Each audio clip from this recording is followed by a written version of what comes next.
Alright folks, welcome back. It is day 6 with Elemental Exiles. Only 2 days before the launch day. And of course, oh there Parthy. Of course, the moment I started up this game, like 5 seconds ago, there was an update. And as you can see, the card gallery has been added. Daniel delivered 2 days before launch actually. Let's take a look at the card gallery. Ooh, look at that. Okay, and then we have a filter.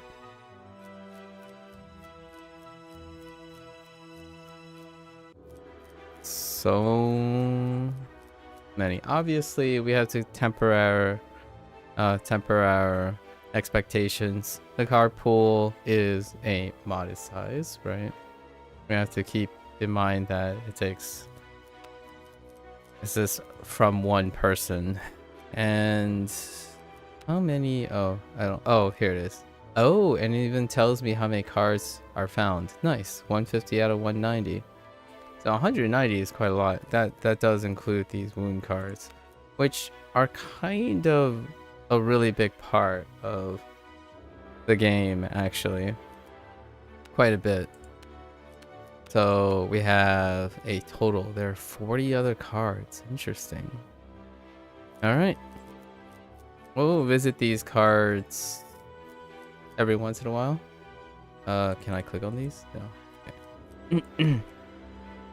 So yesterday we successfully thwarted the Demon Lord. Innocent little yip, but a simple fisherman, you know. Kind of reminds me a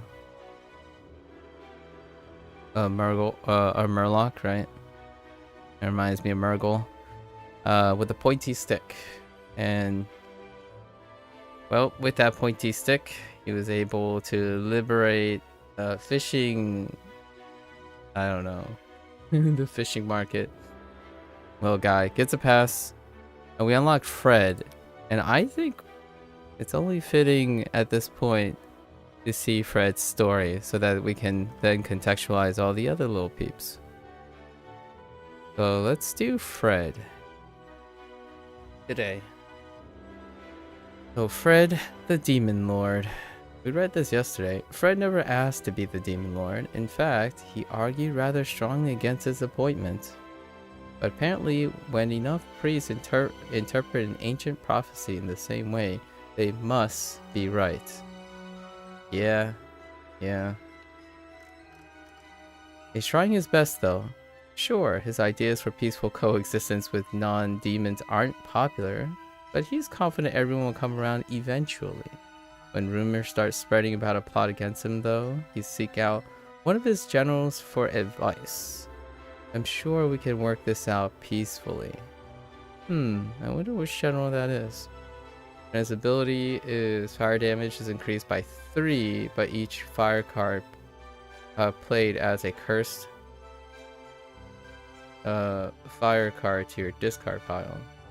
So we have to manage wounds somehow using fire.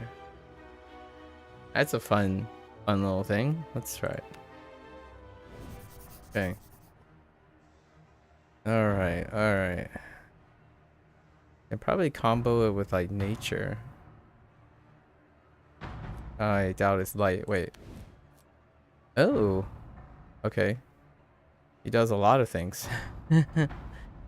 Okay. Let's see here. Intriguing. Okay, I guess we just keep building. This was kind of what I was thinking of. Alright.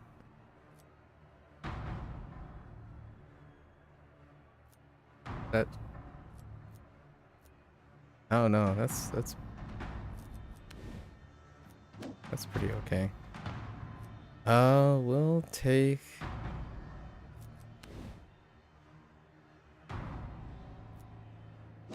Okay. We'll take the minor strength potion. That can come in handy. Here's how. Alright, so we start here. Big Fred. Let's go. Okay. Genie.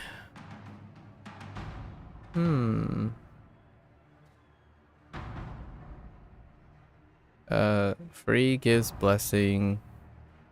Let's wish for let's wish for wealth. Default hand size. That's okay, actually. Right. Oh, hey, and there's a Doom tracker. Nice. There's our Doom tracker. It starts at 2, probably because of normal. Oh, maybe it starts at different things. For different characters, we don't know. We got our Doom tracker.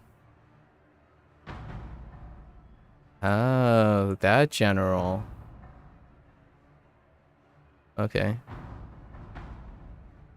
Alright, so let's liberate some shops first. Okay. Wonder what other changes there are. Ugh. Oh, no. That is a very...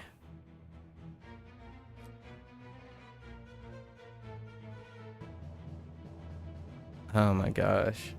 Dude. Fred. I don't know what to tell you, Fred.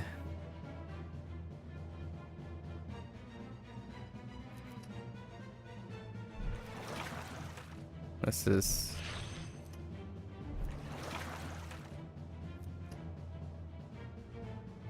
I don't know why I did all that. But that's fine. Because that's water. Here we go. Well, this guy has, you know...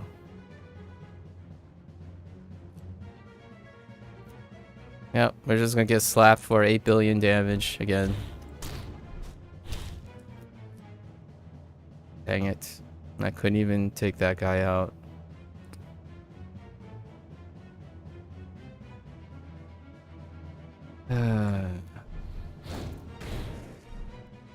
Nope.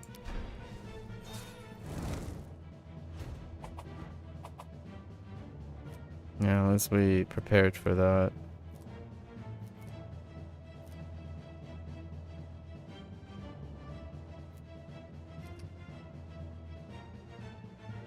Yeah, see, that just consumes. Well, I guess it's fire, which is nice.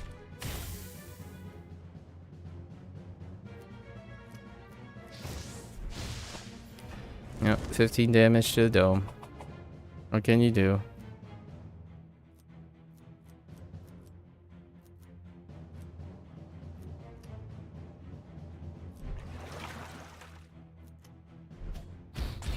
Oh, that's not enough. One off. Oh, Fred. What an unlucky first encounter. We get fire, though. Light. Not the greatest. If light is greater than 2...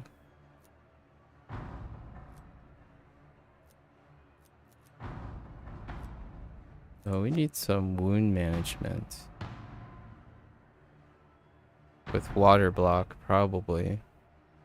And we can switch to water block. Inferno's pretty good.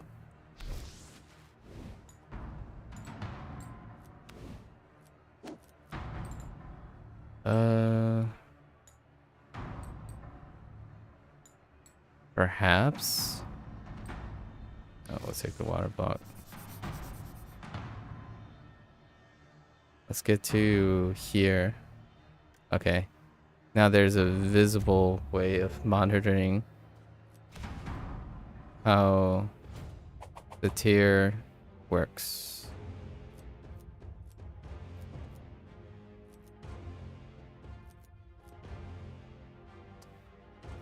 Yeah, Drowning Wave is quite nice. Drowning Wave. Oh, and Ocean Depths? Okay, okay.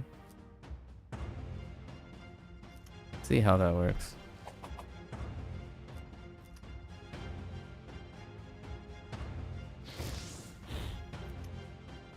Ah, okay, okay.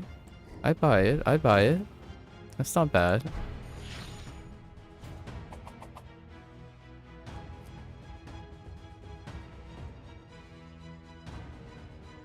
So,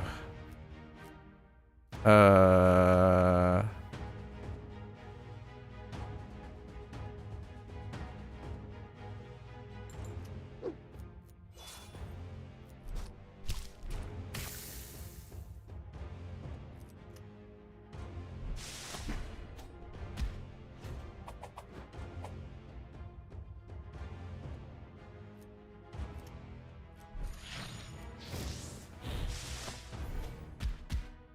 okay. Oh, Fred. What are we gonna do with you, Fred?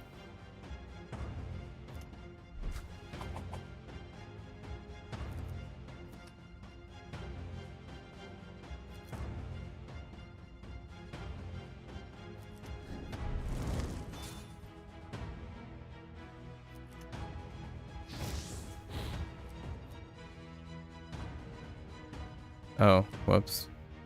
I wasn't managing properly.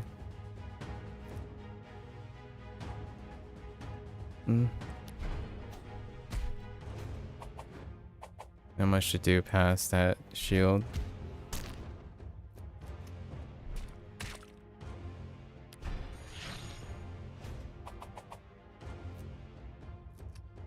Right. Alright, Fred.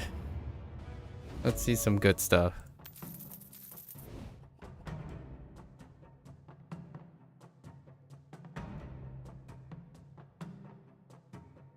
Cleanse all. For each status cleanse, add a new burn card to the discard. Interesting.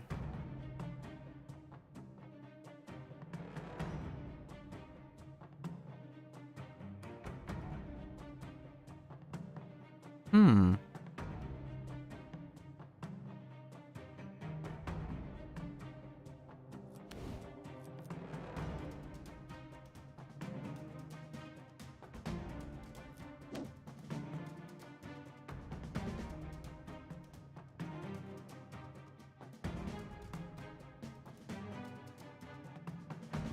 I think we're gonna skip for this one first.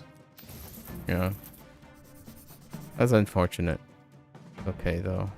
Let's get to the store. Any, like, run booster is kind of... would be wonderful right now.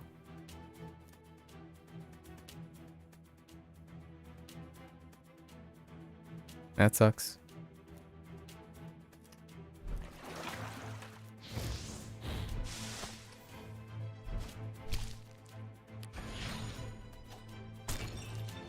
Oh, Fred. What are we gonna do with you? We're starting over. Okay.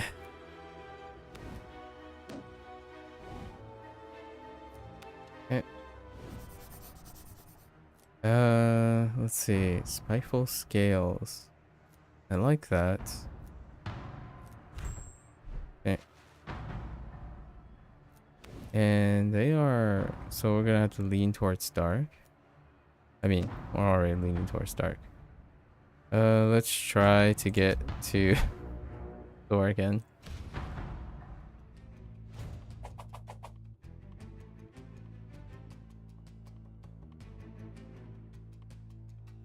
Hmm.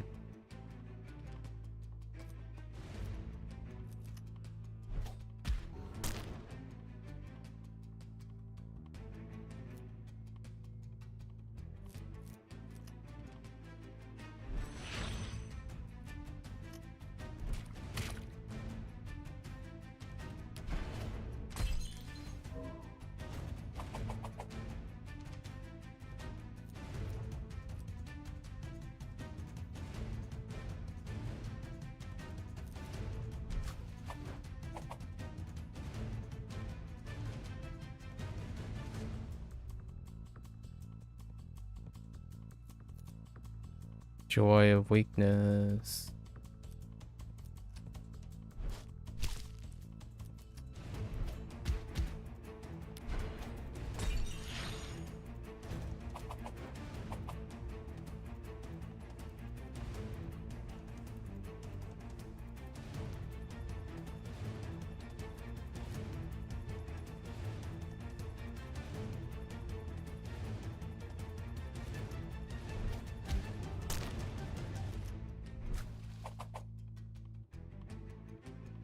Ocean depth is pretty great if we can trim some stuff.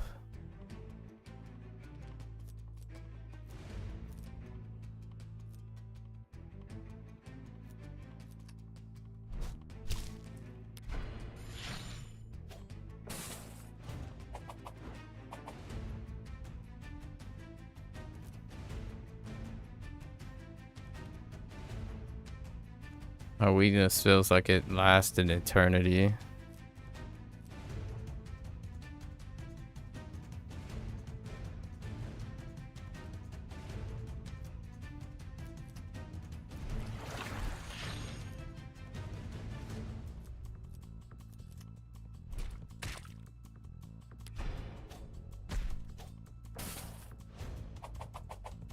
This is probably weakness. I don't like it.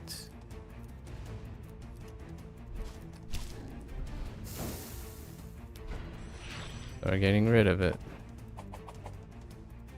Can I take you out? 614. Nope.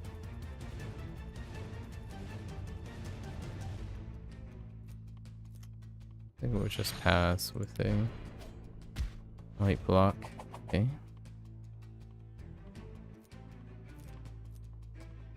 Let's try not to extend too much into the fire.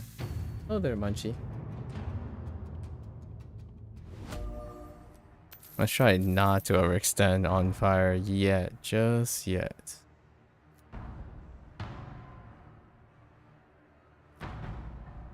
I like first card played because it happens in case it blocks. So we'll go here. Okay. Alright.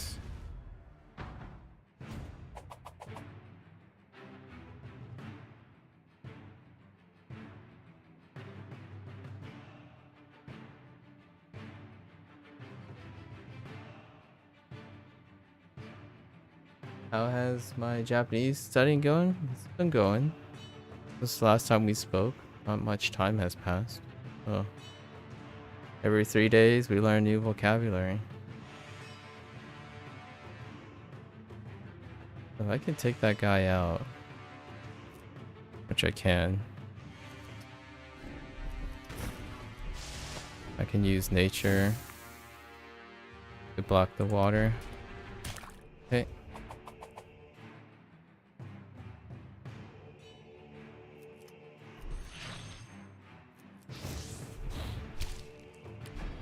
Okay. How's yours going, Munchie?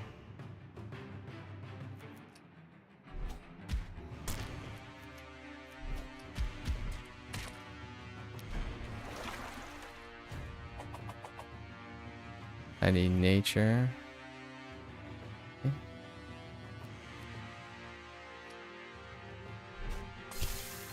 Okay. Alright, Fred. We're doing it. Water block. Yes. Frozen freeze is pretty good. I'll take frozen freeze. Take the strength pot. Hungry. We don't want to feed it like a gross thing. Going alright. You've been a little lazy the past couple days, but slowly progressing. Currently working through old kanji worksheets to review them. A little boring and slow, but getting there. Have you tried like mixing it up, trying to go over them in an interesting, creative way? Maybe not exactly the same way. Regular block. Defeated a regular block.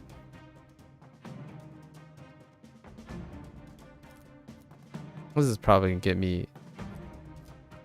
Oh, actually, you know what? We're not gonna really do water damage, right? We can give up a thorns. That might be okay. Satisfied the dude. Let's give up shards. Too bland. Okay.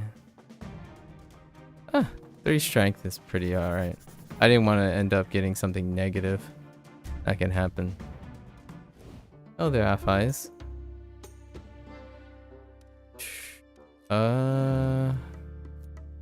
Overcharge. The next card played this turn is played twice. Interesting. With dark. That can be very helpful. 30 uses. Pretty good. Could always be great, but I don't mind being a little bored. Alright. Fair enough. As you know. As you know. Oh boy.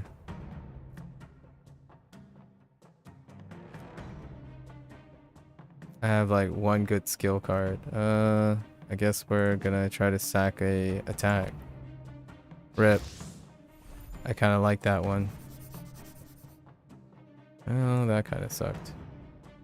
Let's go over here to unlock this store. I'm kind of curious how the tracker works with bosses now. So we have a visible tracker. That's always nice. Okay.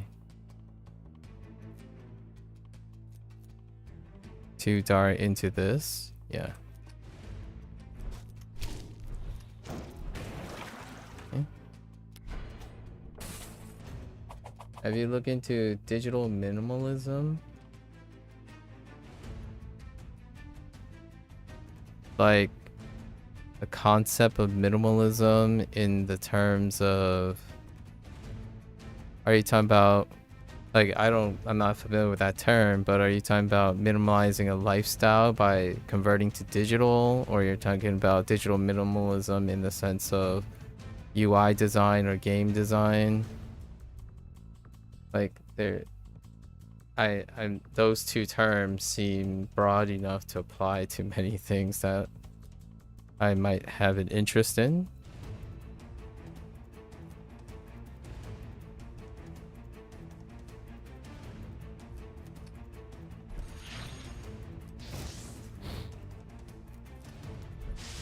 Because I live a minimalistic lifestyle, if that's what you're inferring.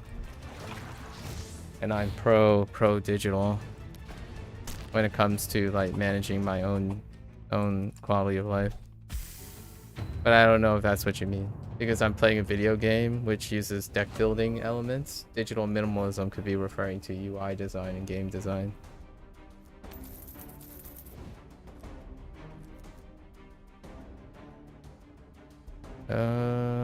Double. But that's a dark source, but an interrupt source. I kind of like interrupt sources. Yeah, let's do target practice.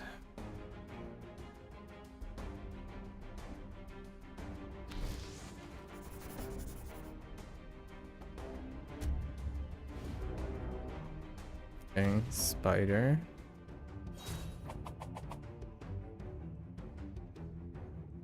Well now.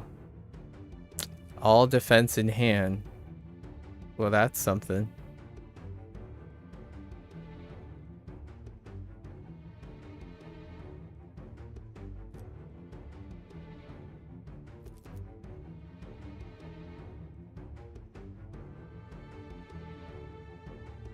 I only need 1. However, I think I'm gonna use this since it's a light one. Not the greatest. Oh, just kidding. It's the reverse again. I keep forgetting it's the reverse relation. Yikes. That's fine, I suppose. That's my bad. I keep doing that. Oh, this is gonna get me whomped too.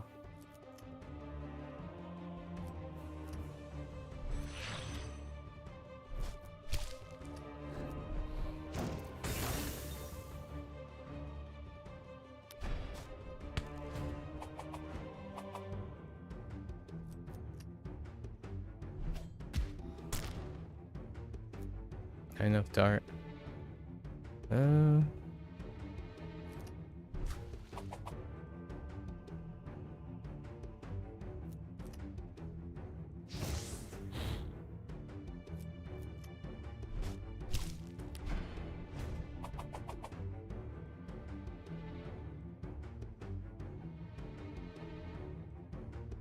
nature in front of, I mean, that's not enough, so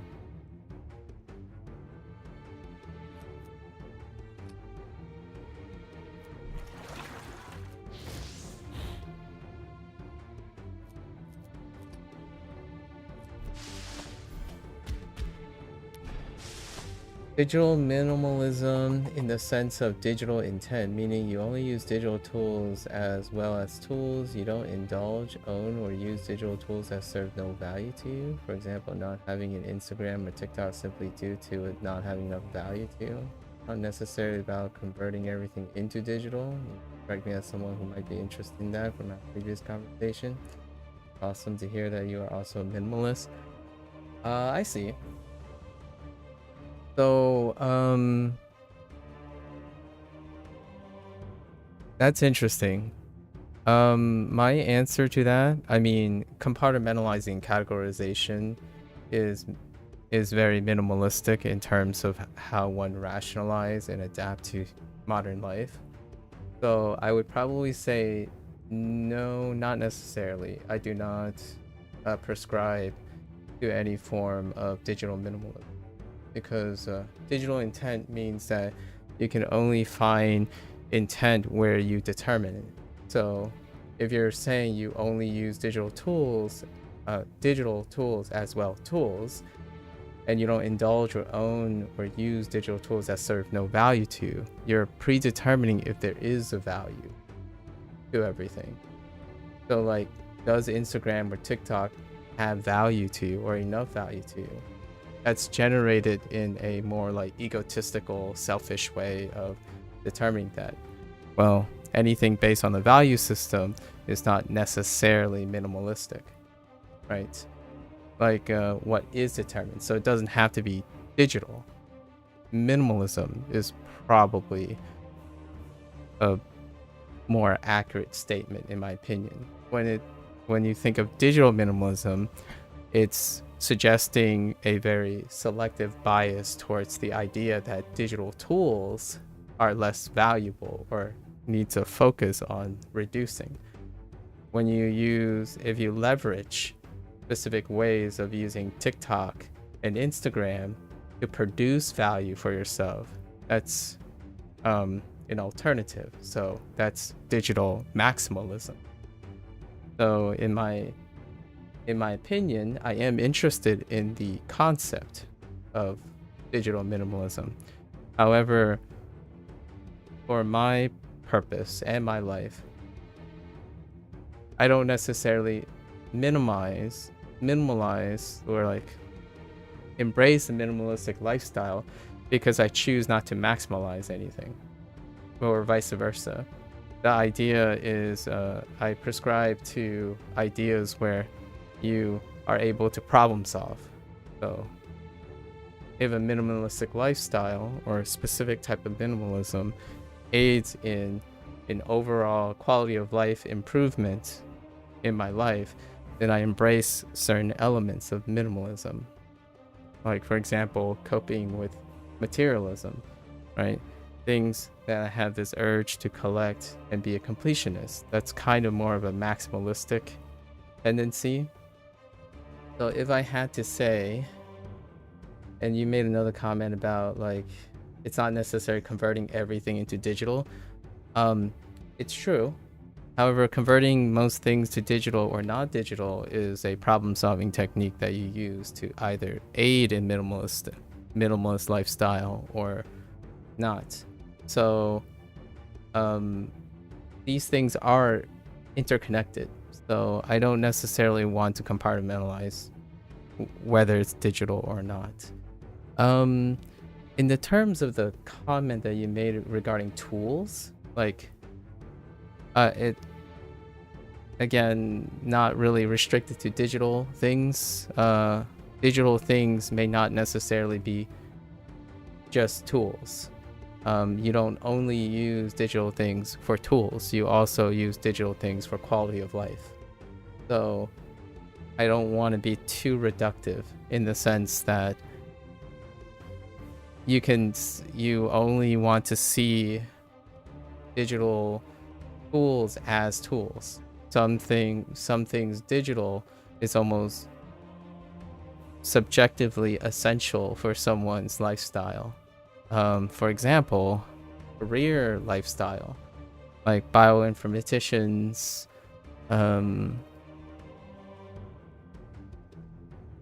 maybe AI aided learning. I mean, there are a lot of ways that the digital thing can be argued as not simply just a tool. So maybe that's a deep cut. I've never heard it like said this way, digital minimalism. I guess I would take a step back and look at minimalism as a whole, where I would say if you can evaluate things that you want to maximize or minimize, that's effectively where I would start, as opposed to specifically focusing on one way of doing things. So digital minimalism would suggest that you are trying to minimize digital footprint of your lifestyle, and that is your focus, rather than considering the possibility that you can take a digital tool and maximize it to become a lifestyle habit. So it's eliminating the possibility of something else, right? And I don't necessarily prescribe to that kind of thing. It's kind of like really extreme. Can I ask you a deeper question regarding this? You mentioned it at the start of your answer regarding assigning value. Yeah. Sure.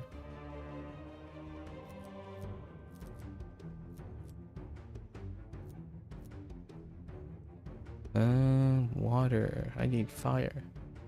Well, how do you assign value to things? That's a good question. I mean, isn't that like the essential $1 billion question for most people? And since you're asking me how I assign values, right? Things including objects, my value system first predicates on how sustainable it is.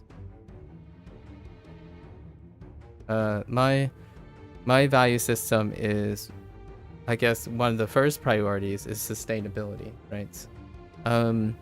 If it is impacting an overall quality dip over time, then I would attempt to value it less.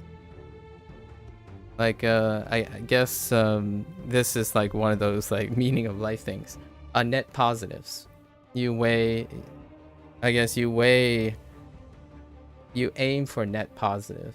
So, for example, if I took let's say TikTok, right? What are the outputs and what are the inputs? I don't know what they are, obviously. I actually haven't used TikTok. So what are the outputs or inputs? If I had to list like something, let's say factors that would be in the nice positive category, footprint of influence. So how pragmatic it is to get me closer to a larger audience. So TikTok would be kind of high or high on that. Negative would be sustainability, sustainability things like time spent, right? Time is quite precious. So you would try to find if in your time spent, is that sustainable to still achieve a net positive by associating with someone. So for example, if I said my focus was I need some sort of interactability that allows me to have a nice feeling. It's so arbitrary, but a nice feeling.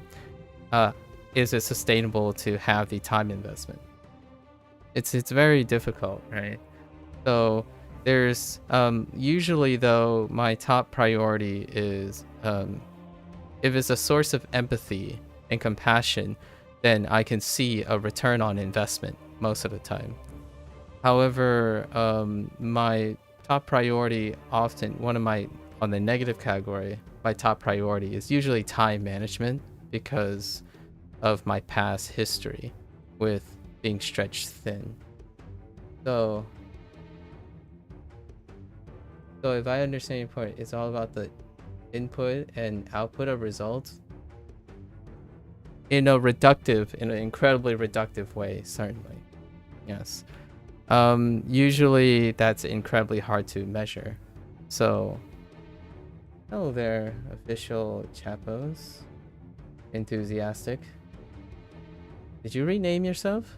Is that why? I feel like I know someone who talks in all caps. Oh, TJ. I see. Hello, TJ. So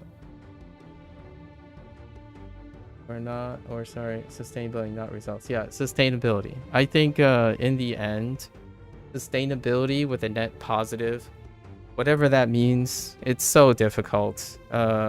Because I usually do process-oriented approach to life, so rarely do I think about like when it comes to the whole minimalistic and lifestyle things. It's an ongoing project, so I don't like project how far down it is. So sustainability is kind of difficult to answer looking forward, but it's a little bit more easier to think about in retrospect. So have I sustained something? You start with a plan and you tweak it, and the idea is you're building efficiency.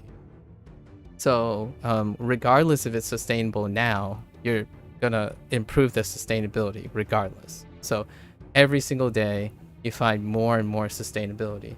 So that's kind of like efficiency focused, where if you're getting a net positive now, how do you tweak it to get a bigger net positive and then a bigger net positive, all for the anticipation that there may be negatives along the way, right? Like the eventual negatives. So how do you value skill? Well, what type of skills will be more net positive?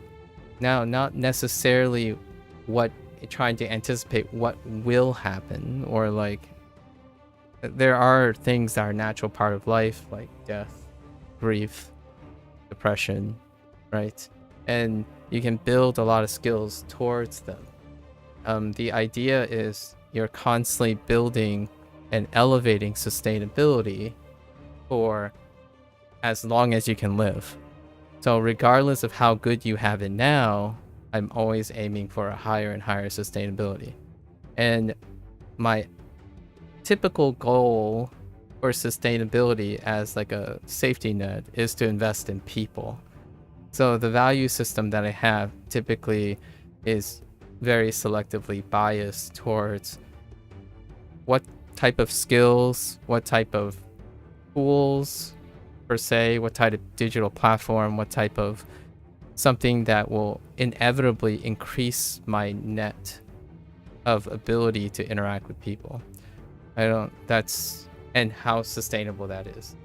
So in the future, if it becomes, I haven't gotten to a point where I need to retract. So maybe I've overextended or expanded too much. So in terms of like digital minimalism, like going back to your first question, I haven't gotten to a point where I'm like, I need to contract that. I rarely have played video games for the sake of self-service or self-pleasure, or learn a language for the sake of my own personal pride and whatnot. So really, it's still, if I had to really narrow it down, any potential that I can see to creatively leverage a tool or a skill set or something in order to increase my ability to adapt to human interactions, probably my top priority. I found that sustainability often correlates with the person's ability to interact with other people, in my opinion. Does your view come from deterministic view? Oh, I've been asked this before. And it's kind of tough because I'm not even sure how people define deterministic these days. Someone actually had a deep discussion or challenged me in a way in deterministic, and that person is a determinist. Actually, that person happened to have been a developer as well, and they're probably still working low-key for NetEase, probably. Or does it involve any spiritual meaning of a high power? Yes, no. Anything that reached me with empathy for the current situation is probably, if I have someone spiritual in my life, then the answer is probably yes. I don't necessarily have anyone spiritual in my life. I don't necessarily have someone who defines himself as a deterministic perspective. So it's kind of a no for both of them right now. I don't want to ask too personal questions on stream. It's fine. This is an AMA stream for a reason. But I'm not asking if you're religious. It doesn't. I mean, I would say yes or no regardless. I have personal friends who are maybe. I don't even know what you can say, like religious out of convenience. But where your view ultimately comes from? My view is that life, as a if I want to give like a very harsh and concise response, is I think humans are social creatures, right? And to elevate one's life and one's legacy is to embrace the idea that you're human. So anything that furthers my human connection while also not destroying my humanity is probably where I'm going, where I guides my viewpoints. So if I can help 5 people at the expense of myself, maybe I'm more than likely to value that. If I value myself as a human, that's a sustainability part. So I want to find oftentimes as many ways I can balance being able to improve my interpersonal skills while sustaining my necessities as a human being. So, you know, I have to eat, I have to sleep, I need to do maintenance, and in a way, I sacrifice any, you might be saying sacrifice, but I am willing to trade pretty much all of my worldly desires per se in order to reach more people. I think the greatest legacy or the greatest input, in my opinion, are the people that you are. So in a way, that's kind of what I do every day. It is worth mentioning that I'm at a stage in life where I don't necessarily feel that I'm pressured to focus on self, since I have largely the necessary skills and sustainable, like problem solving skills and sustainability that doesn't require too much more maintenance or improvement. Like, how do I eat a healthy diet? How to maintain exercise? How to thwart a bad habit and adjust to a new habit? How to approach death? How to manage grief? Right? Those type of things, I think, because of how my life happened to this day, now I don't have to necessarily concern myself with them in the sense of preparing myself and whatnot. Obviously, the real thing is can't really prepare as much as work towards those things. So now my focus is a support system, reaching people, right? That kind of thing. So it's outwardly. Lots of the times it's outwardly now. The things that I talk about when it comes to like minimalism and stuff, those are a product of the past to create sustainability. I definitely did not have a sustainable lifestyle when it came to material goods, and then not a sustainable lifestyle when it came to self-improvement. So nowadays, we've kind of found some sustainable solutions. Largely, if there's any viewpoint I can say when a value system is, if I can see myself doing it for the rest of my life, optionally, then it has a high value. If I can't see it do it for my rest of my life, then it has a lower value score, I suppose. That's probably like the most reductive way of looking at it. But interesting, you sacrifice for the sake of everyone else. Well, yes, to some extent. The idea is that I have something I can turn into. I can turn what I traded for more, at least more value in my opinion. So that's kind of, yeah, that's probably the way I would phrase it. Could you define sustainability? Just curious what you put into those words. Sustainability. Sustainability. At the end of the day, if that thing is taking away more than it is giving you, whatever that means, right? Maybe catharsis or happiness or something, then it's negative. It's not sustainable, right? However, if we step back, we have to take all the inputs and all the outputs. So is my life going net positive every day? I'm gonna write that down, whatever that means. The reason why I'm saying that is the act of problem solving and critical thinking, which is involved in creating sustainability in life, is very I obviously this is a subjective topic, right? So for me, if I go to bed and if I get up and I find that I'm negative, as in I feel further away than I do the next day, then I need to create more sustainability.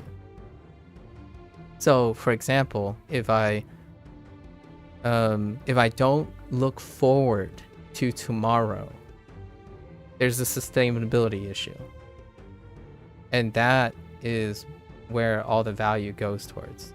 How can I convince myself to get up and do everything I want to do? As in, even the things I need to do, I will still aim to make it so that I want to do them. That is the inevitable game of sustainability. I don't and also be cautious. When I say sustainability, I don't mean sufficiency. Like, it's not sufficient to just get by the day. That's not the same. I guess you could even call it efficiency. Like it's a combination of efficiency and sustainability. You're aiming for more. So tomorrow, I aim to be even more excited than yesterday. It may not happen. Like, I'm not saying it always happens. You're not expecting all your choices and all your stuff to increase sustainability. Every day you're working towards creating more and more positive things. The reason why also that I don't want to say efficiency is because efficiency doesn't necessarily lead to sustainability for a person's quality of life. For example, if you're focused on like language learning, right? And you want to get 100 kanji in 1 week, then you want 101, then 102. That doesn't necessarily lead to sustainability. At some point, that's going to hurt sustainability, and it's going to have diminished return. So in a way, you are trying to become more efficient, but the idea is you're trying to become more efficient in a sustainable way. As in, if you are waking up with 20 positive stamina points, I'm trying my best every day to get 21 the next day, 22 the next day. It might take years to get 1 extra stamina point. The idea is that the more stamina you have, the more sustainable anything that hits you, your life, let's say one day, oh no, you got to do something. You got to do something with something that happened. You're built for it. Your stamina and your endurance is built for it. So, and it's not necessarily efficiency as well, because I'm not trying to spend all my energy. as well. So I stuck with the word sustainability, where I'm constantly farming for more energy or more positivity in my life that I can use at any time and address anything. So at the end of the day, I'm not actually completely exhausted. Maybe slightly near exhaustion, but as I get closer to the end of the day, I'm more liberal with my energy because I know the next day it'll be restored, right? So I'm not driving myself into the ground, but at the same time building myself up for all the opportunities and occasions. That includes tools, right? If I invest in a tool, how many applications can I imagine temporarily, tentatively, for now? And then how can I be creative to increase its application? If I'm developing a skill, how many ways can I use it? And it's usually directed towards how can I address future interpersonal opportunities or anything like that, or obstacles. Like if someone's depressed, have I been working on a skill set to address a friend who is depressed or someone I'm acquainted? Well, I spent all the time being creative about it. So one day I will be set to at least offer some sort of application of it. So every day I'm quote unquote self-improving in a manner that I hope it will be useful in the future. All while maintaining that I'm not expending my net energy. As in, I'm not waking up the next day more tired. I'm not waking up the next day just getting by. Or at the end of the day, I'm not just getting by with okay, all the way at the end of the day, like if I'm about to sleep, yeah, I would spend all that currency and then wait for the next day. Throughout my day though, I'm always available to address things that come up, right? And that to me is a more sustainable lifestyle, because if something bad comes up, you're ready for it. It doesn't like derail everything because you're so stretched thin. I think when it comes to minimalism and maximalism, just to go back to the first two, minimalism and maximalism, it's kind of like a video game. If you're minimalizing, then anything that hinders that perspective can be off-putting. So it's ironic, but if you're constantly stretching for a minimalistic perspective, anything that interrupts that will become a negative thing. And that negative thing creates a non-sustainable environment. And then when you're a maximalist, anything outside of the maximalist will create, like anything that gets minimized will create a negative node, right? It'll create negativity. So if you're constantly viewing at one extreme or the other extreme, rarely does that become sustainable, because there are so many things that doesn't belong to the minimalistic lifestyle or the maximalistic lifestyle. Inherently, anyone who's reaching sustainability has a moderate opinion on most things, because sometimes you take one from column A, one from column B, and then your net output is reading, are you positive or negative? It sounds kind of like a business proposition. How do you keep your business afloat? And the business is you, I guess. It's probably how it goes. And there's no answer. There's no answer that you can absolutely offer to anyone other than getting to know that person and trying your best. So if I were to help someone, right, and I ask them, hey, can you write down all the things that you're doing, important and unimportant? How are you waking up in the morning? Are you a 10 out of like 1,000? All right, let's aim for 11 tomorrow. Let's do all the lists. What is your most negative sources? What are your most net positive sources? You don't even need to break them down like analytically. If this is subtracting all the stuff, let's address that. What percentage of the time are you using this negative note? It could be a job, for example. So what aspects can we be to creative to offset that? Where can you change your like order book, your holdings in your life, and we can address those things. And you're aiming for an improvement. It doesn't matter how big the improvement is or how weak the improvement is. That's an efficiency lifestyle. Some people who always strive for, this is the best way to learn something, this is the worst way to learn something. You'll get the most gains from here, you'll get the least gains.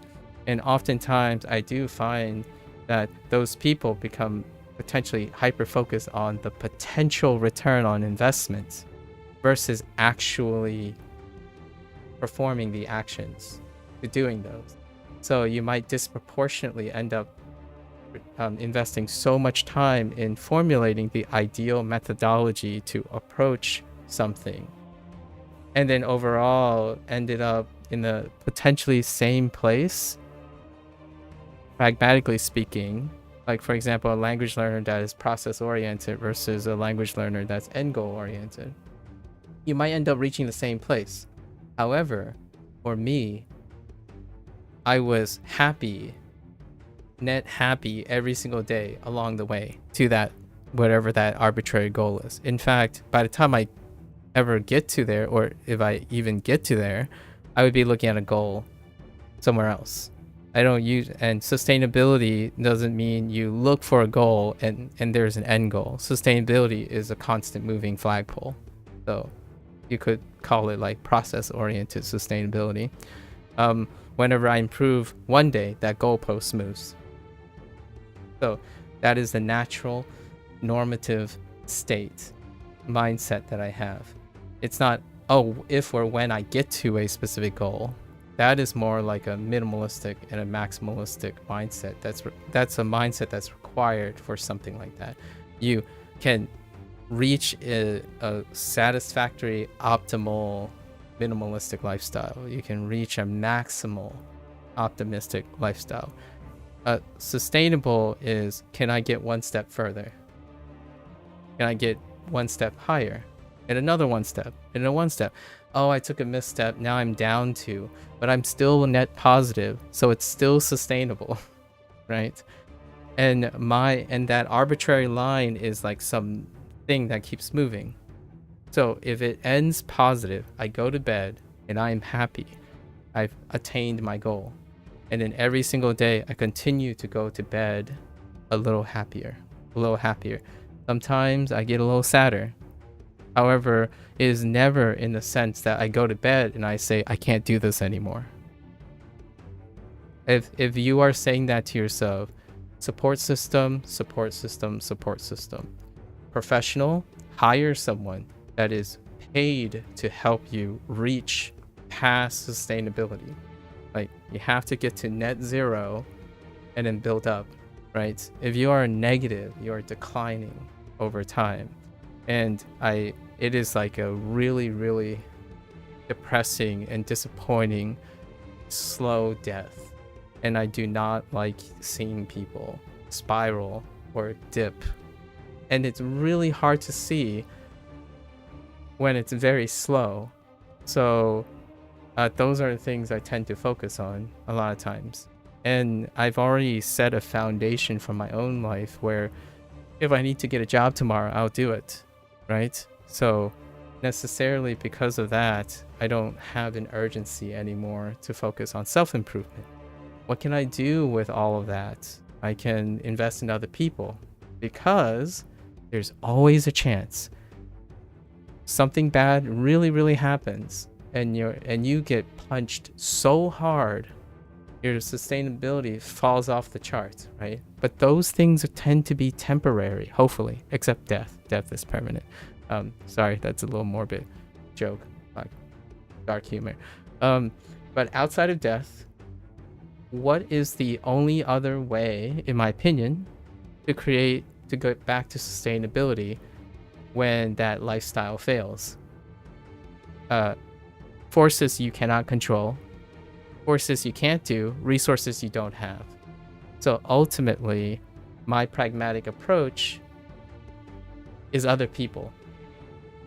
Other people is what happens. It's your trump card. It's your items. So when your life is sustainability doesn't have great ebb and flow.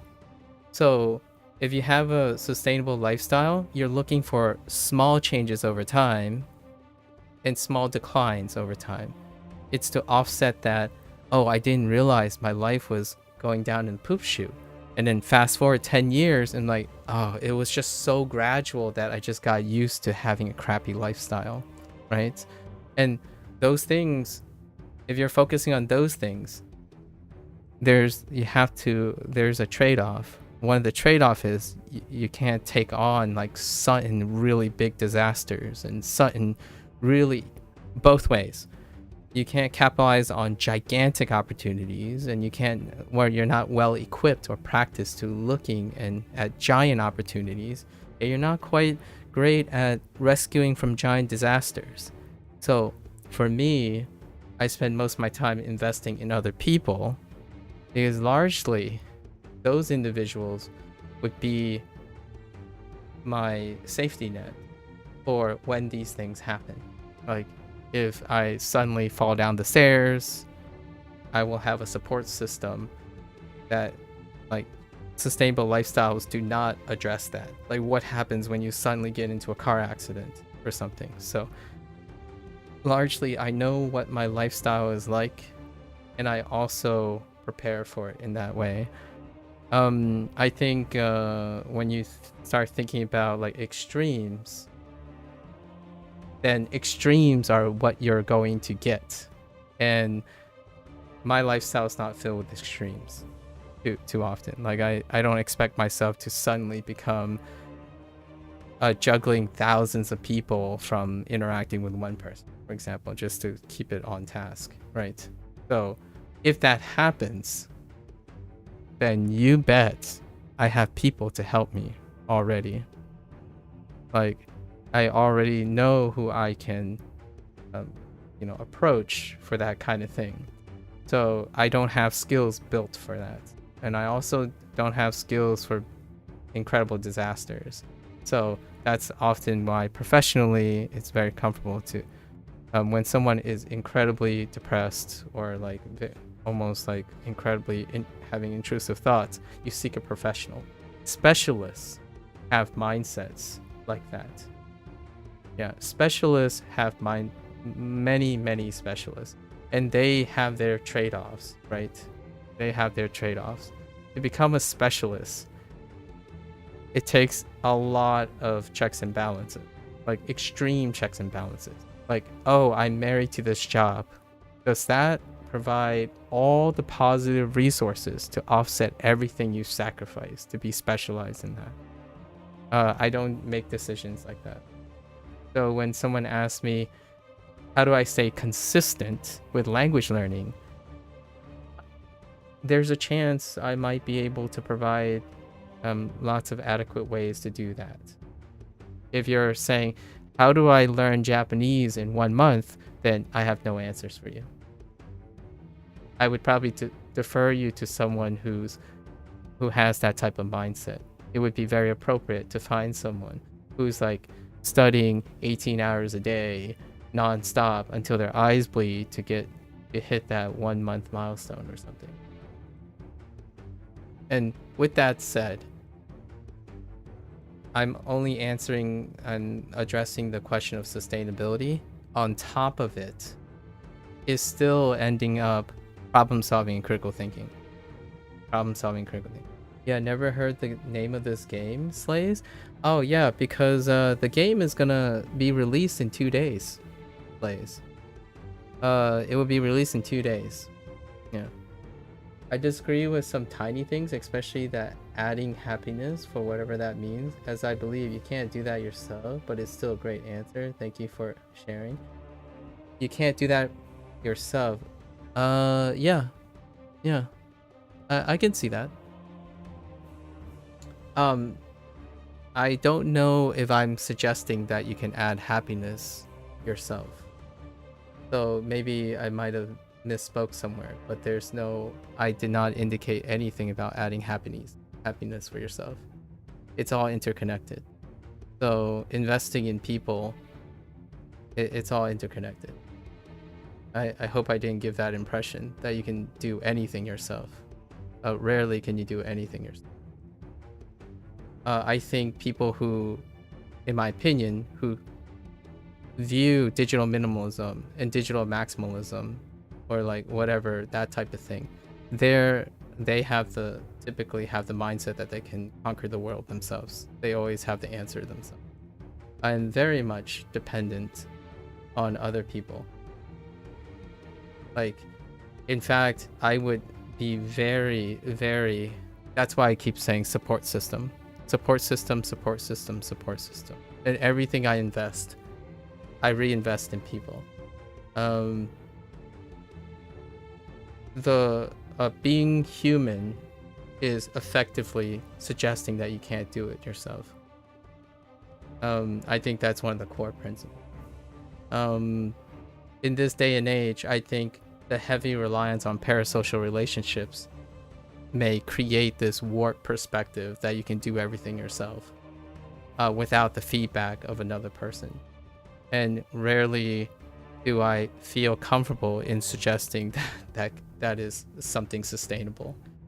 And in this digital age like TikTok, and we'll go back to your first one about TikTok and Instagram, the vast majority of people spend their lives interacting parasocially. As in, the other thing you're interacting has no actual feedback. There's like, all the feedback's actually coming from you. You are projecting or deducing their feedback, as in the feedback is coming within. So I think that's hyper overrepresented. And that might be also the driver for digital minimalism, if you know what I mean, Munchie. Like, the perceived value oftentimes is deduced and projected by oneself. As in, you see this TikTok influencer and you think there's value in it. Even though the TikToker is telling you there's value, that's parasocial. As in, that TikToker isn't actually speaking directly to you. Nor can you say, I think this is valuable, and that TikToker can respond to. Granted, there are people who are lucky who maybe know the TikToker or the Instagrammer, but I think the vast majority of people are not like the interaction we're having now, which is you have direct feedback from someone and maybe foster a relationship and whatnot. I think the vast majority of comfort that people get is parasocially. You look at this person's life through a limited lens, and that person has no response whatsoever. And whatever you think is useful and valuable is self-imposed, as in, like, you determine if it's valuable. And then that influencer might be responsible for kind of influencing you to think it's valuable. In the end of the day, it is up to your problem solving and critical thinking skills to ascribe value to it. And rarely do you get actual feedback. So living in a situation where you're constantly in your own head, solving your own problems, will naturally and rationally encourage you to think that you can solve everything. You can create your own happiness out of thin air. You can magically do whatever it is you can because you've gathered all the information. And I think that's overrepresented. It might be a symptom of parasocial relationships, compounded and supported by heavy business-oriented influence, right? Influence. Business models are emphasizing that. Don't do this, do this. That's provocative. And yet, in the end of the day, I will still say to you, if you have 3 great friends, even one, if you have a loving parent, start there. Share those ideas with them, because it's incredibly hard to substitute a different perspective without actually having another person with a different perspective. Most of the time when you're consuming YouTube videos and stuff, that is an echo chamber most of the time.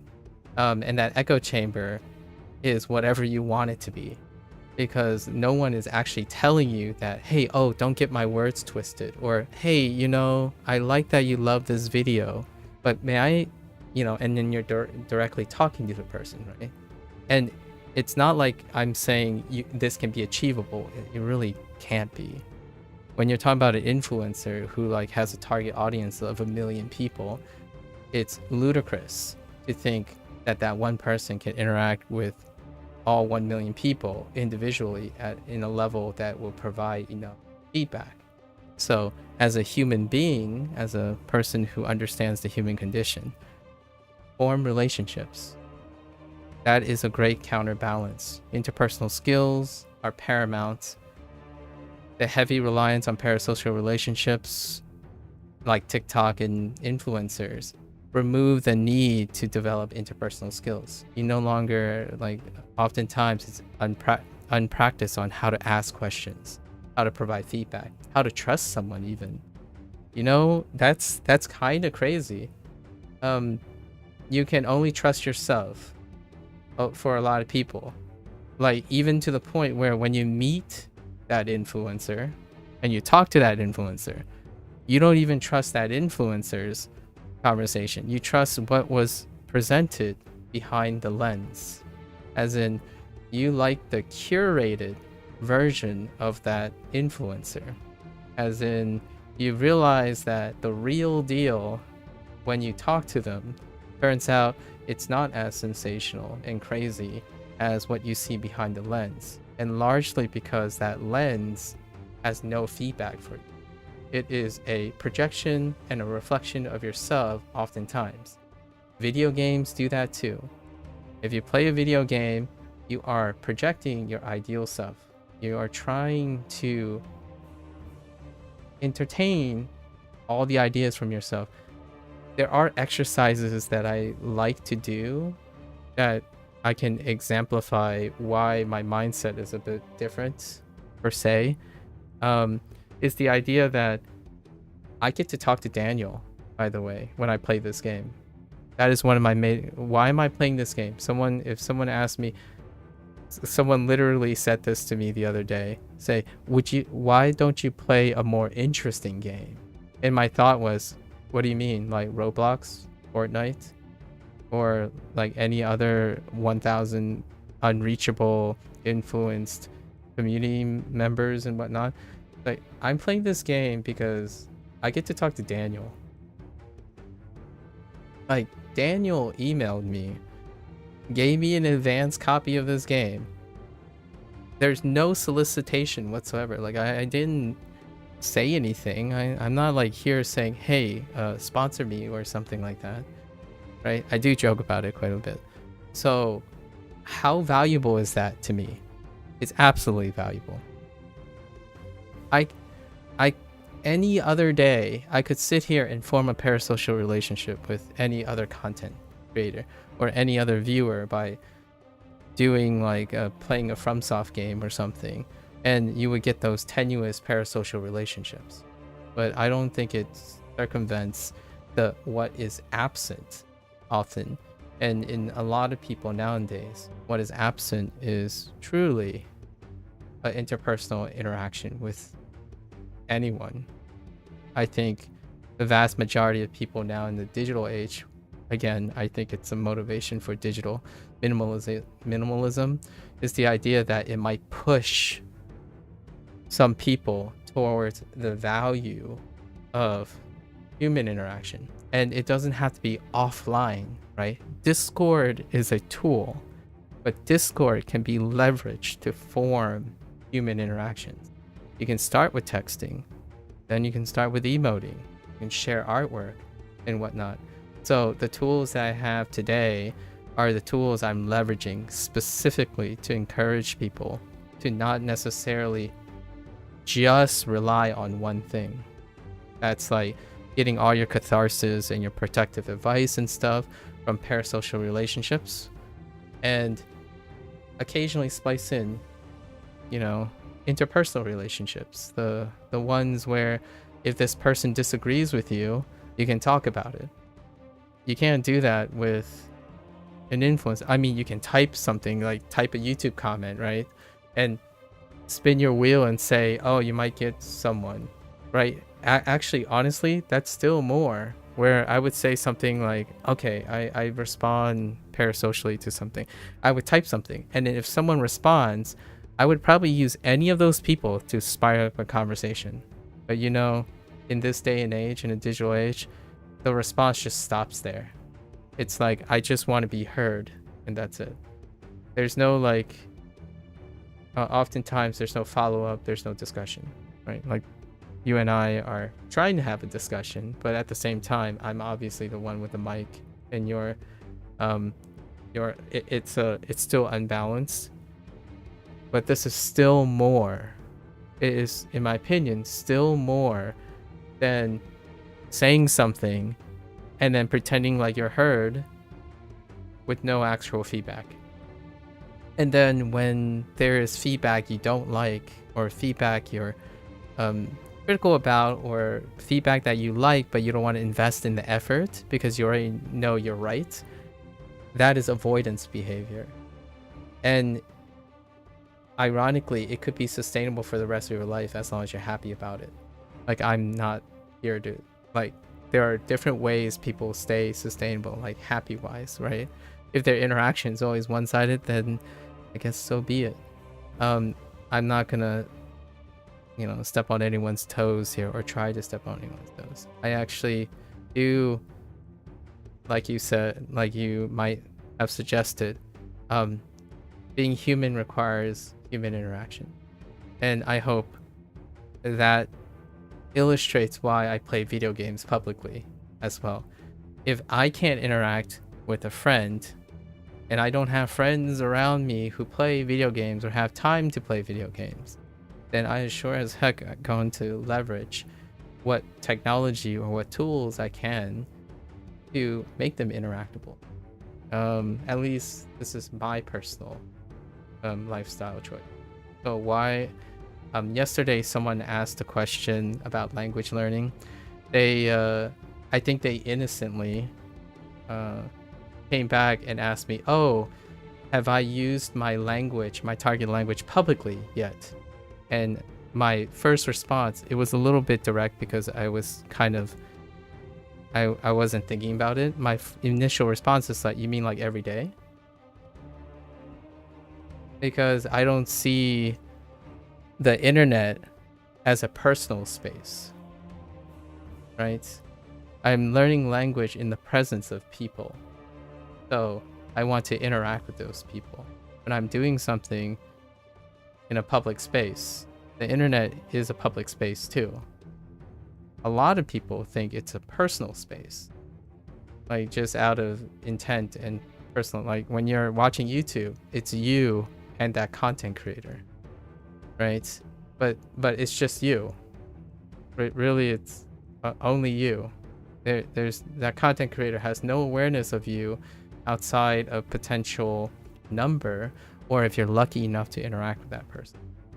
So I think sometimes spending so much time alone with your own thoughts and your own interpretations of someone else behind the screen,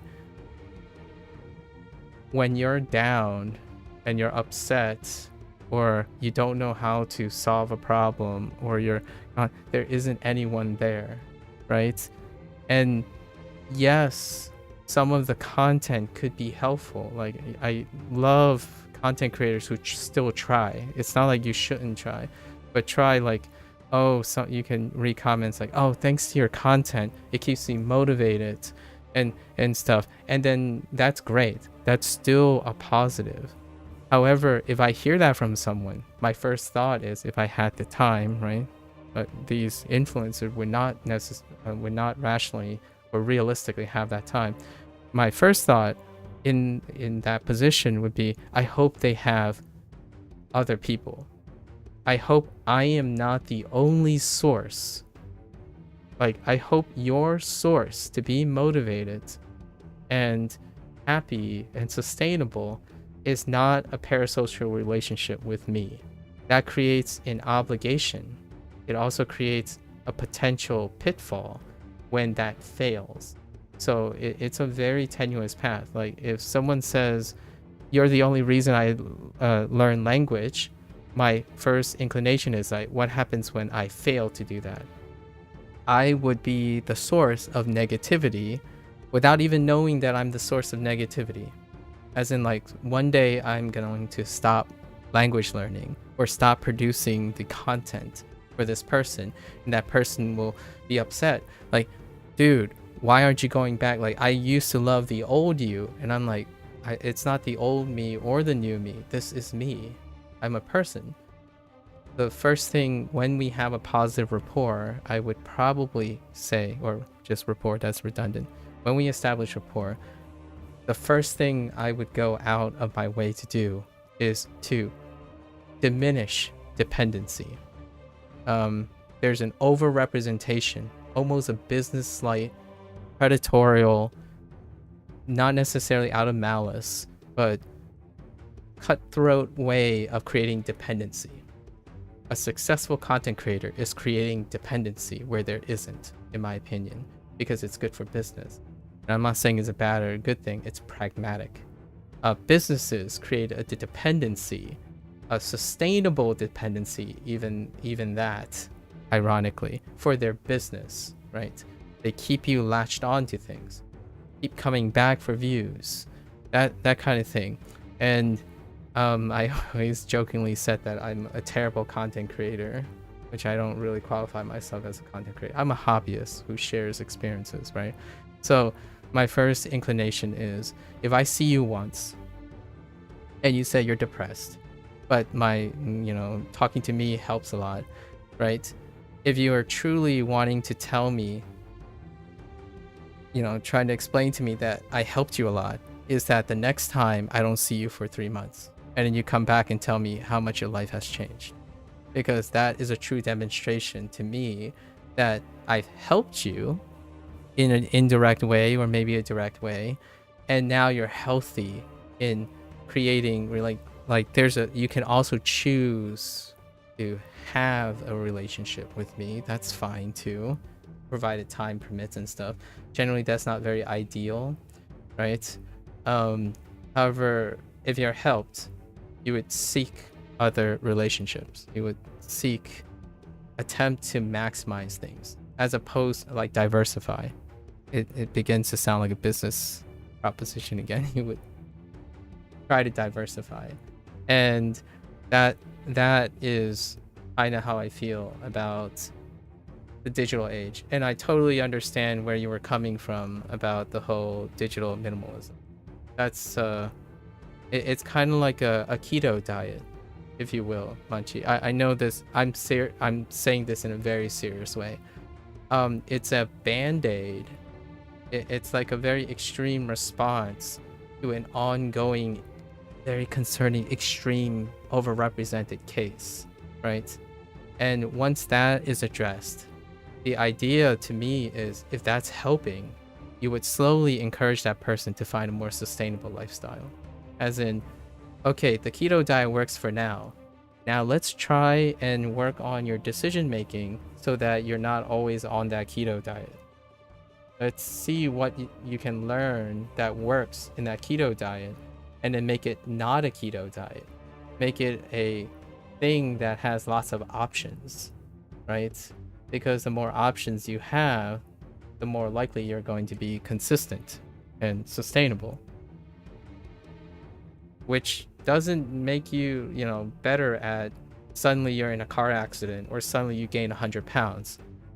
The idea is life is consistency. You have lots of consistency things versus your one-offs and stuff. Like people who play a video game, those are one-offs. They take parts in your life, but if you step back, you can play many video games, right? That kind of thing. I guess that's a pretty good digression. I hope that helps. Maybe I'll cut out this part. I haven't had a unrelated conversation before, or opportunity like this. I actually have a bunch of these digressions in my channel under deep digressions, but I've answered I've talked about these things quite often back in the day whenever someone asks a question like, hopefully, and this is all my personal opinions, of course, my anecdotes, and also it's not, again, I want to emphasize, it's not offered as professional advice or anything. Most of the people who ever get to know or understand the things I'm saying are typically my personal friend, right? I don't offer professional advice in any way. I'm not a psychologist by training, nor a psychiatrist or any form of mental health specialist.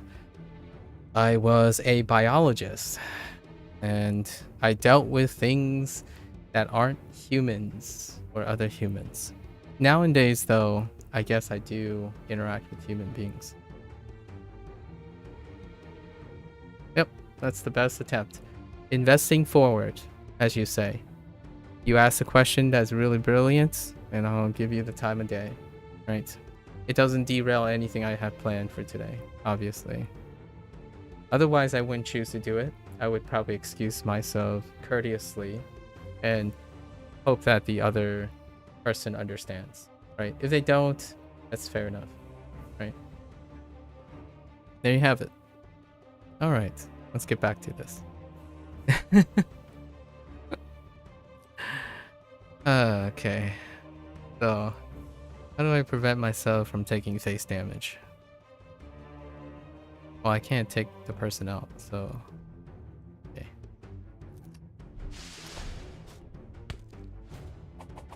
Now I have a better question for you. How's your lifestyle?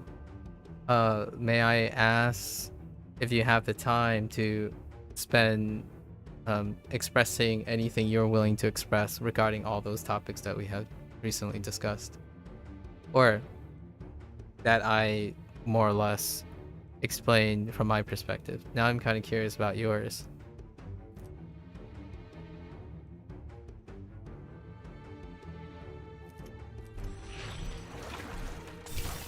Oh, right. That was a water shield. Man, I really don't want nature, do I? Ah, fire, that's not... Skills? Nah.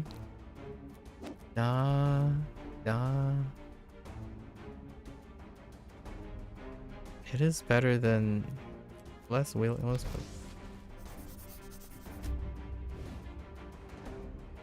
Alright. 35% chance? Easy. Okay.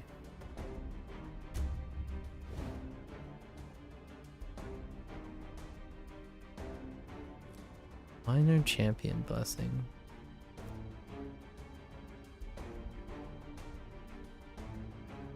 Does this guy nail me if I refuse? No. Okay. So it's almost danger level 3, right?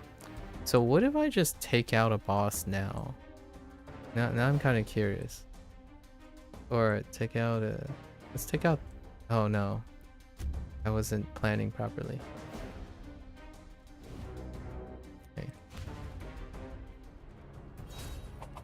Okay. Hopefully this doesn't move us to level 3.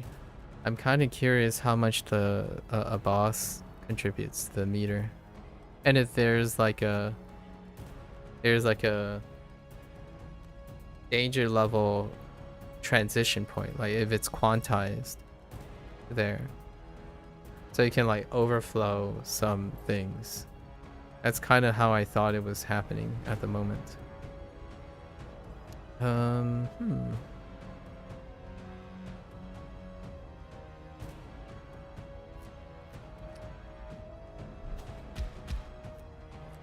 Nice. We'll see. We will see. Man, gonna take a while before that is useful. Shield.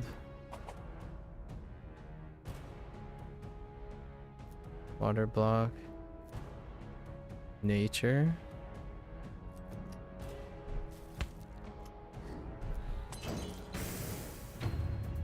Dang. Oh, I know what cards I really need, man. Soaking shield. Okay. We'll do coast. Okay. So that's still level 2, right? Let's see what happens if I take out Milo. Alright.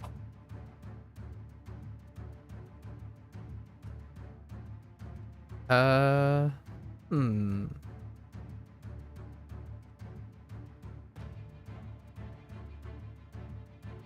Lifesteal.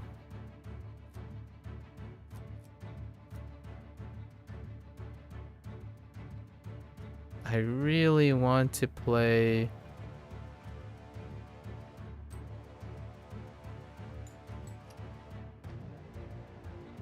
Oh, right. I have 3 strength from the blessing. That's why I'm hitting like a dump truck.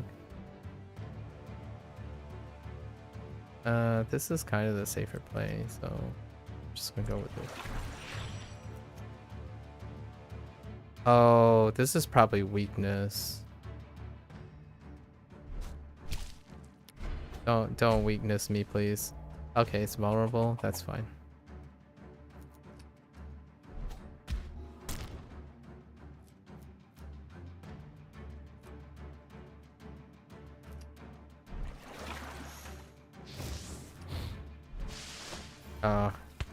It's fine. Oh, it is weak. Oh, that dude can do weakness. Oh no, I don't have enough. Why are you so strong? Okay.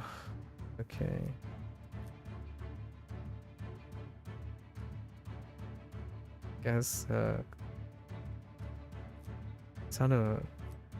I know what I'm looking for now, though. I know what I'm looking for.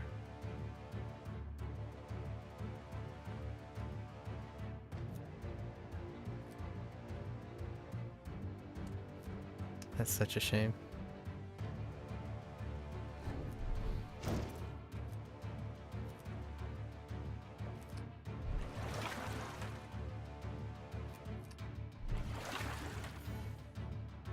It's not bad.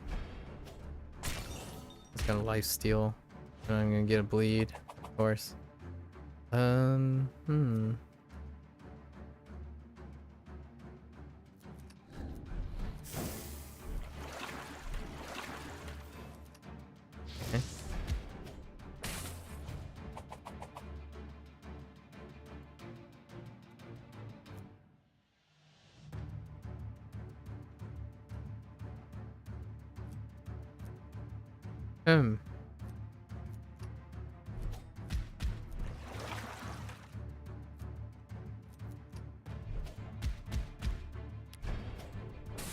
Come on, Fred. Fred, please. I can't be constantly waiting for you to... Fred. Why? It's fine. Fred, I'm gonna need you...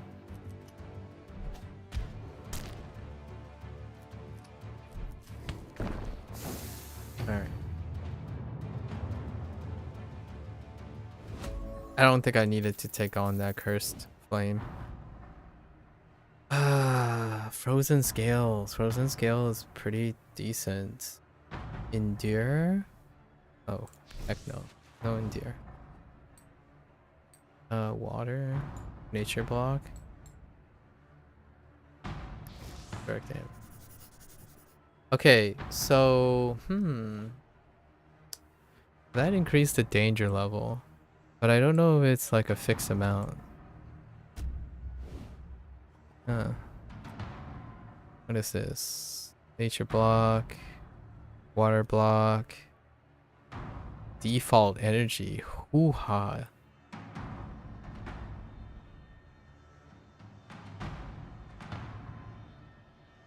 Can I just refuse healing with no problems?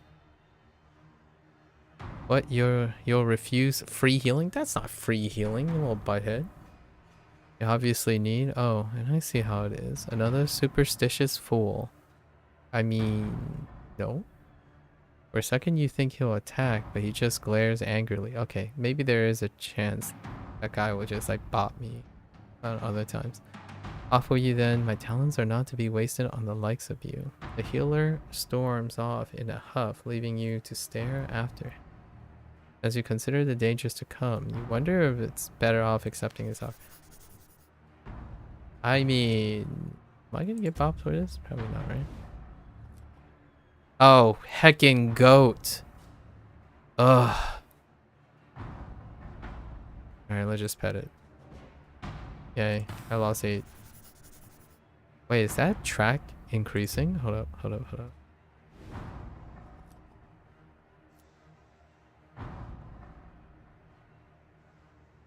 Destroy drowning wave for... Nah.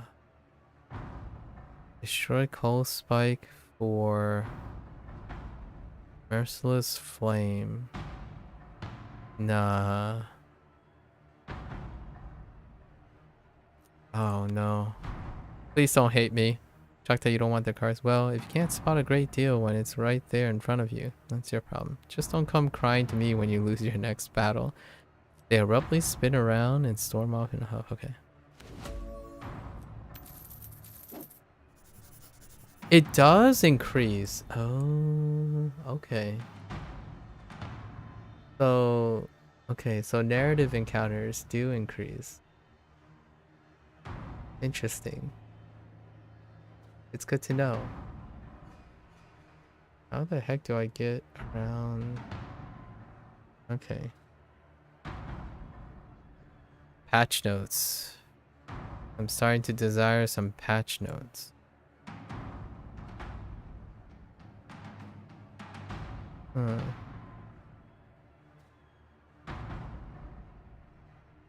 Are we going through Brook? Or are we going through... I kind of want to see what's in this store. So narrative encounters increase the Doom track. Oh. Oh, just... Oh. Okay, let's see.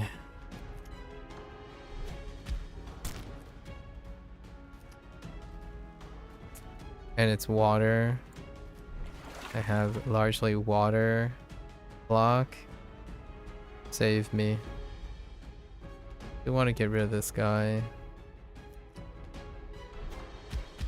Oh, I could have gotten rid of this guy. See, that's 14 damage. I want to take... okay.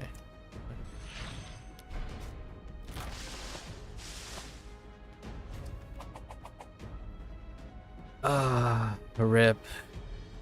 That's a rip.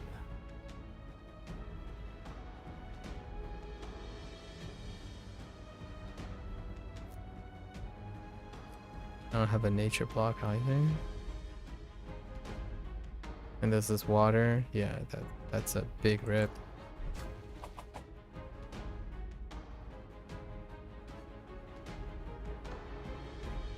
No nature.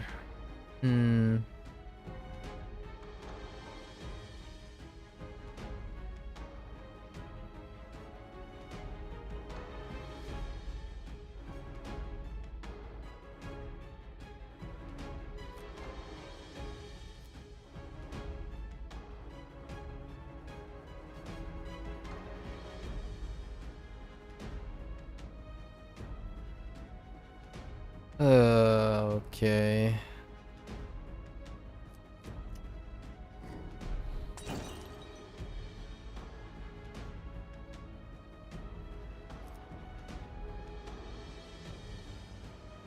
Yep, we're starting over.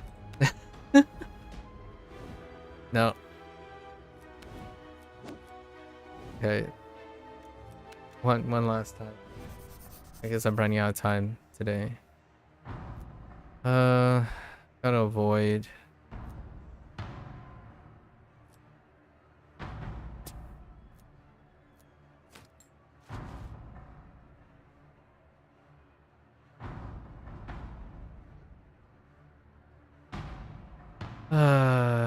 Yeah, I would have lost like half my HP and all of that. I think that one was brutal. So now I know these things increase tracks.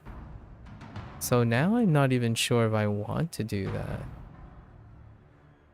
So now I guess we're running towards... I don't know if that was always the case. It's too hard to know if I didn't have some sort of doom track.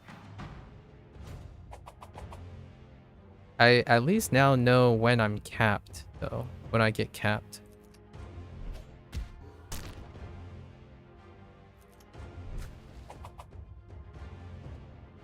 Okay. So there's that. I know when I'm capped on the danger scale, which is very useful.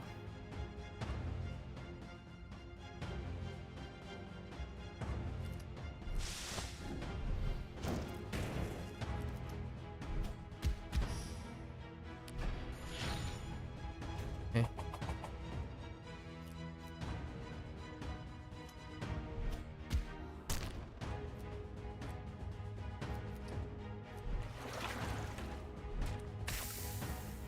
Okay.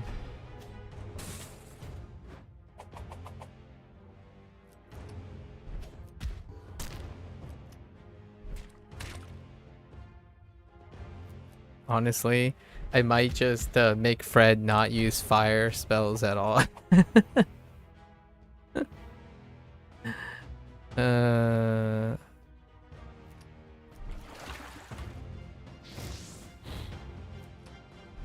Get rid of the cursed flames.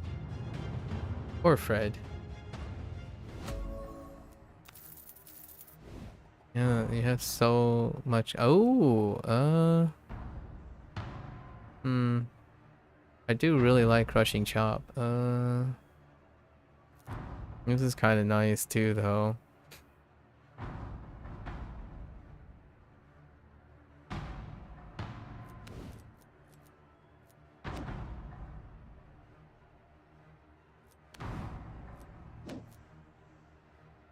Yeah. Oh, hey! Basha, our last unlockable. Retired Orc Shaman. You can now choose. Okay. Neato. Okay. 3 combats for it. Oh, I can check if the combat tracker moves up every time. Probably not. The danger tracker.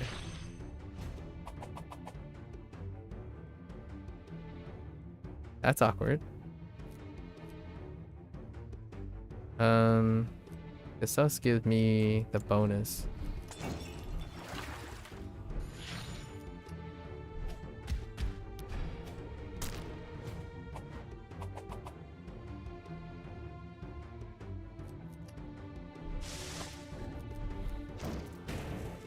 Okay. Way to go, Fred. Fred needs a party hat. Oh, spiteful scales. Yeah, we can't do frozen freeze. We want to hit. We're just gonna all in on dark, I guess, or try to be. What is that? That non-elemental blessing. Rip.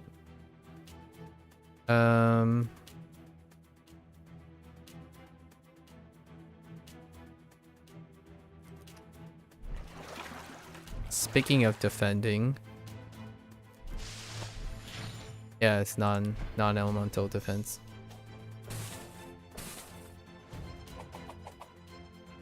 Okay. Oh, I need to check if it's all fire cards.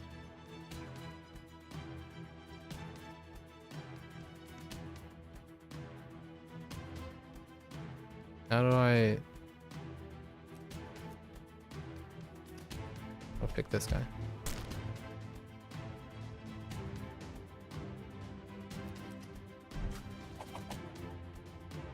That sucks. Can I get one more darkness? Yes, I can. Oh, no, I can't.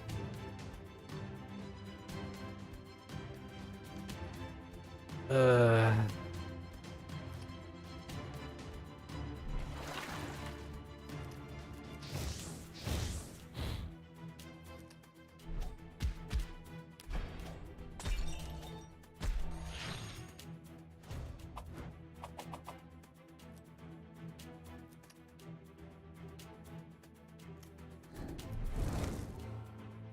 It's not doing so hot.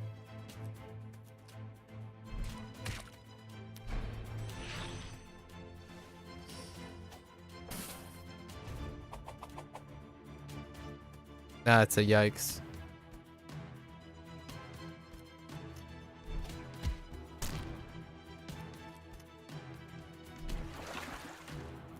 Yep.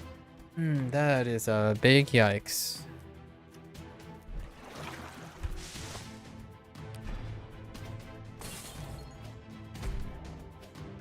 Yep, time to restart again. The scaling is just incredibly rough.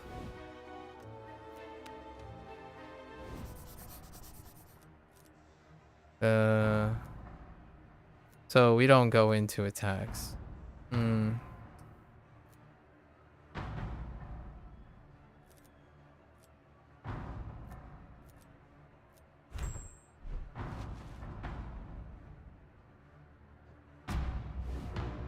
That's just the way it is in the beginning.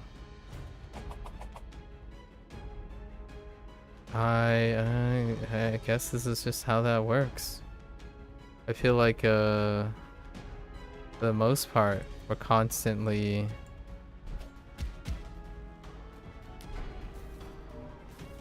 and weakness. I'm starting over again.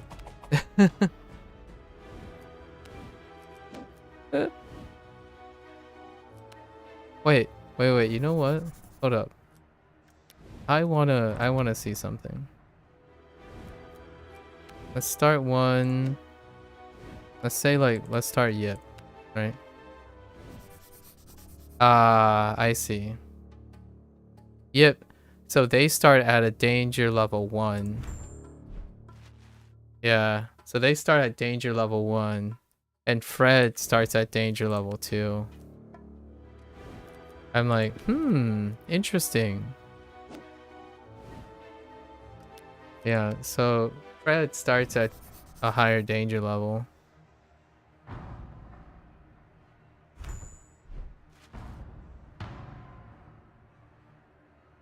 That would explain the scaling that I'm seeing. I'm like,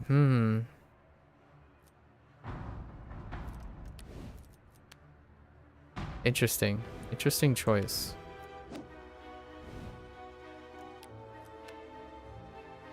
I don't think his base... I don't think his base deck would warrant that increase. Equivalent exchange. Oh.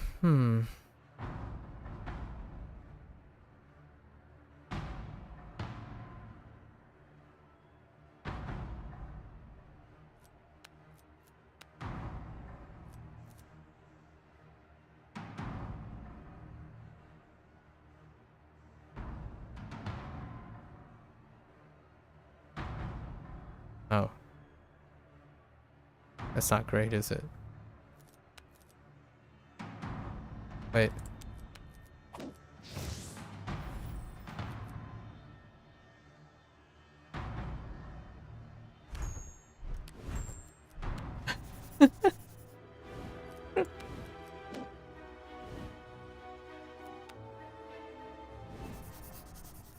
Okay.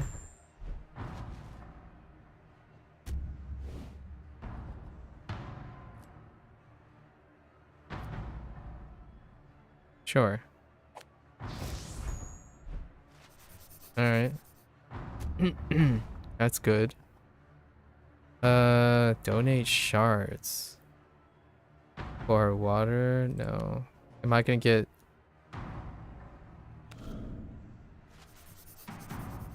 I just realized that it became my routine to hop into your stream until like 2 a.m. It's strangely calming. Well, I hope you're getting enough sleep as well. You're getting sleep, right?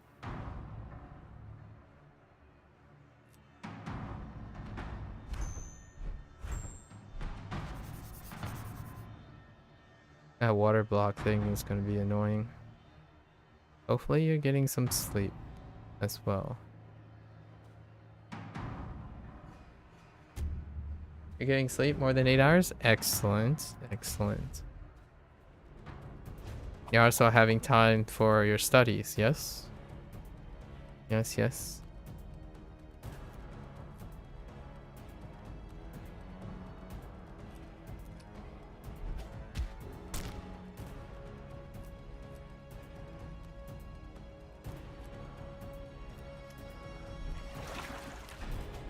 Fred, why do you start with, oh.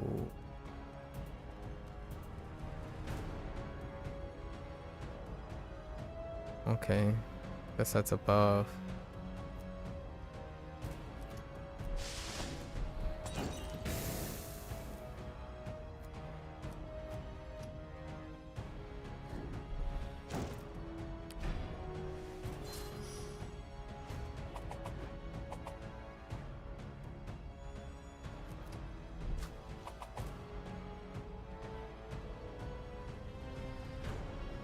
Well, that's annoying.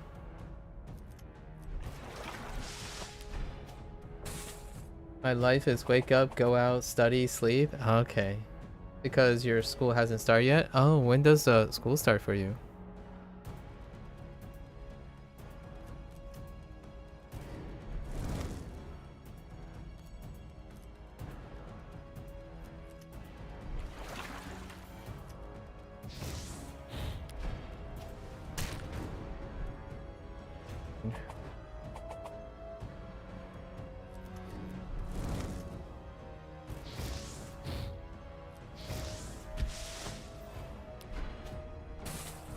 Early September. Ah, I see, I see.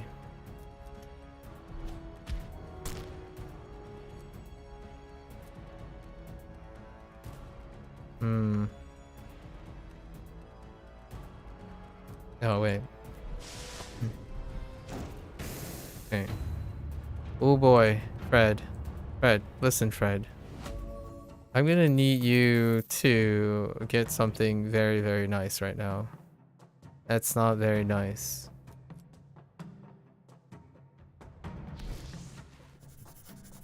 Alright, let's talk about this for a moment. 50-50. Okay.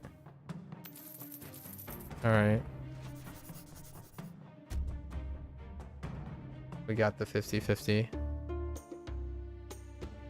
I have no way of vulnerabling yet. There. That blessing can help. Four battles. I think that's worth a blessing right now. Yeah. Fred needs help. The curve is so high on Fred.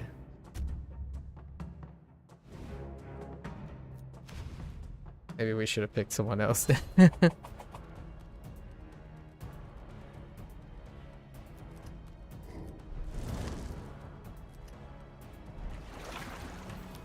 We'll do counters. Build Fred as a turtling dude? That'd be kind of interesting thematically. Build Fred as a turtler. Dang it.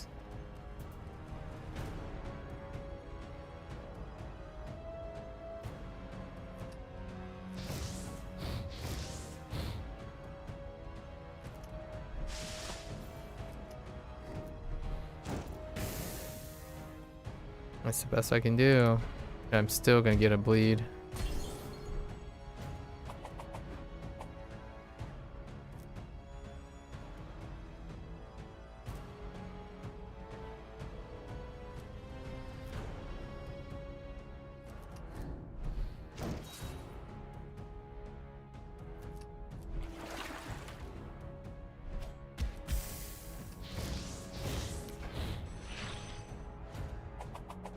I'm gonna need you to step up, Fred. Please. For the sake of the children.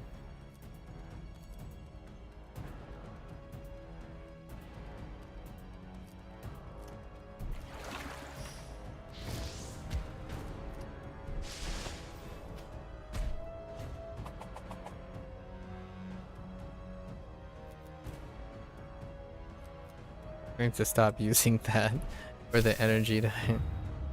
Okay. For the sake of children.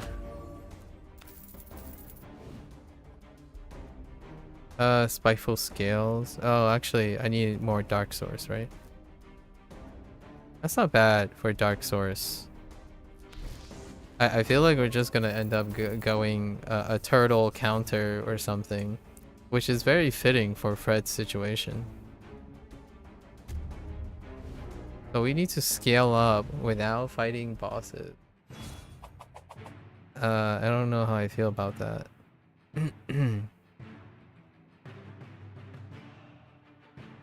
Let's gain 3 dart. Nice.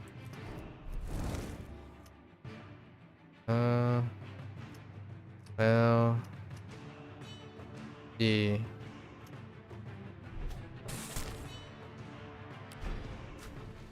Oh, I guess I could have taken him out. Had a firebomb. That's okay. Oh, interesting. Oh, no, this is fine.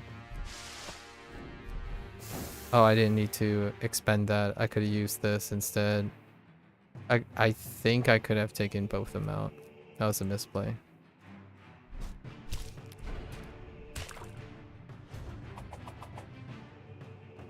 Kyo wa steaki wa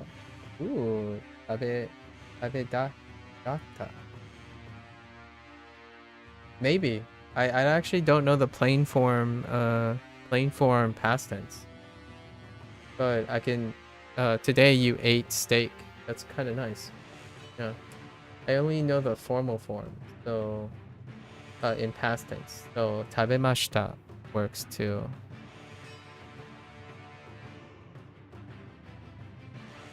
How was the steak?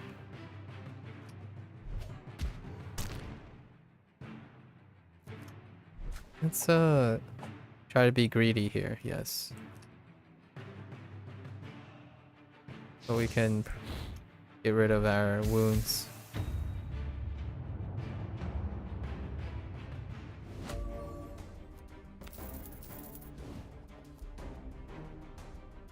Frost Shell, gain 2 first card, yeah.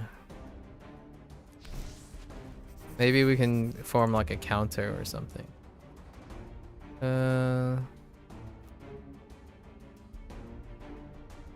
Oh, gain a lot of gold? Or, ooh, extra options. Oh, but that's disgusting. Alright, I'll take the hit 2 HP for the gold. Things are escalating so quickly. Holy heck. Fred. Fred, speak to me. What are we gonna do with you?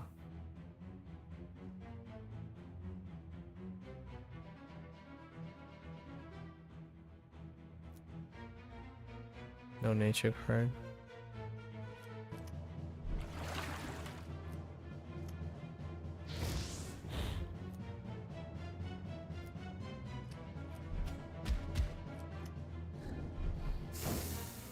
Oh wait, I didn't eat that, huh?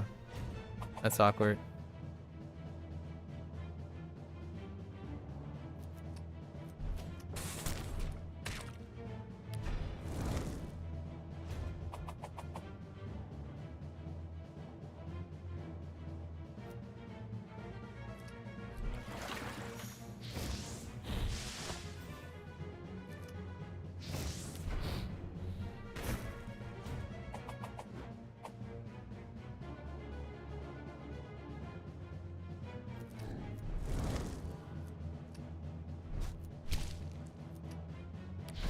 Okay, Fred.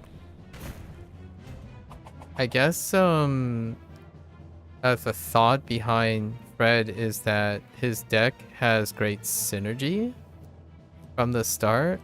So you can kind of make a rationale for, oh hey, like because of the extra energy, like extra synergy, how fine-tuned it is. It's already quite an ideal deck. You would start the level tracker up, but it could be thematic as well. Fiery boost. Oh man, I just have too many defense. Actually, this isn't too bad. Increase this card's damage by 2 this combat. Intriguing. So we have scalability with that. And then we can build a skill around it. This does give me a dark source though. Interesting. Magma pocket. That's actually new. Alright, this is gonna advance us. What? A tail. May I sacrifice? I think we can sacrifice Thorn Spike. Oh, maybe a defense card. I need a very particular fire spell, and I'm looking for it. Or shards. I think we can dump shards. Too bland. What is it though? Endurance? Not too hot.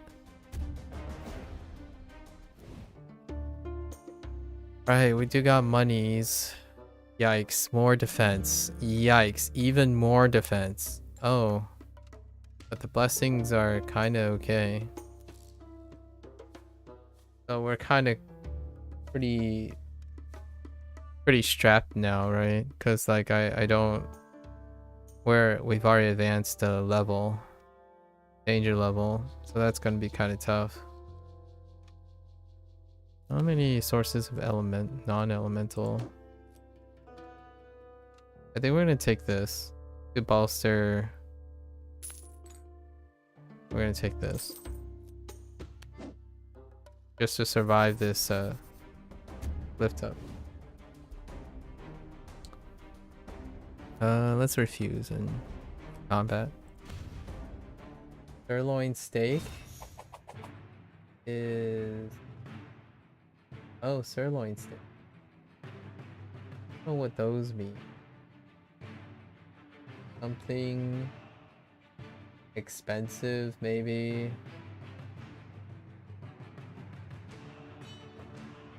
Yeah. Oh shit.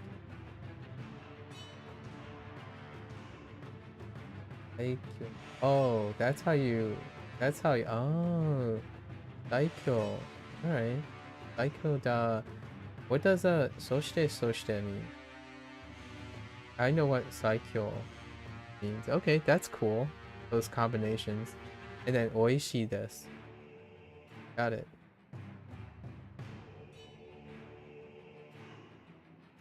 Oh, okay, just soshite. Oh, okay. Okay, so you're saying it was awesome. Yeah. Oh, it was Daikyo, it was awesome, and wait, Psycho, yeah. Daikyo, right? Yeah, great, and it's great slash, yeah. It's just better, more than good. More than good. So Daikyo. More than good. Not just good. It was great or awesome. Or fantastic. However you want to go about it. 10, 15. And I have no attack. Amazing. Because I basically only have... if I throw this on this guy, he'll die naturally, right? If I let the turns eclipse. So we'll just let that go.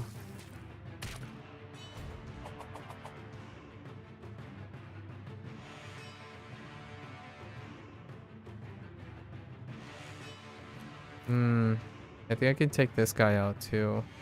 But then I won't be able to defend. Is that okay? With weakness? No.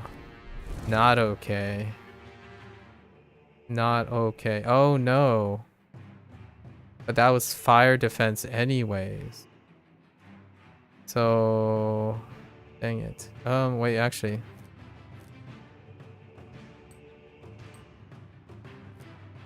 I guess we're just gonna have to prevent ourselves from...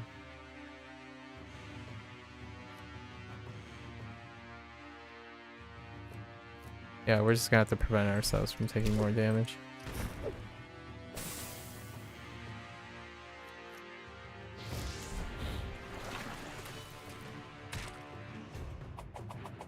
Yeah, this guy's gonna bite the dust on their own.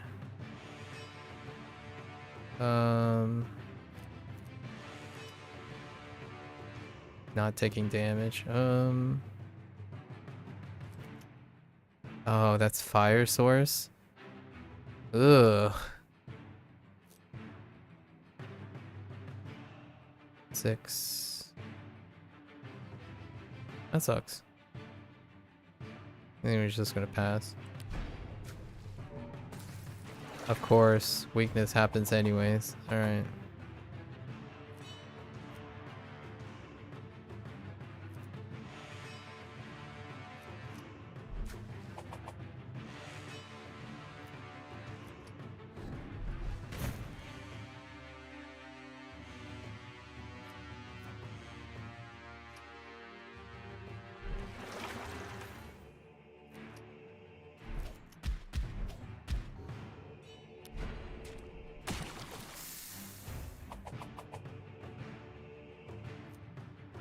Neat. Neat.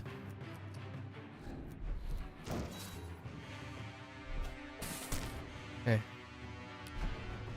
I need moderate.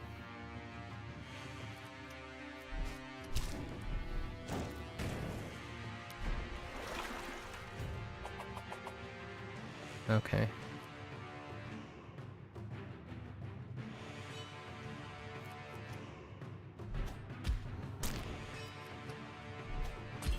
Alright.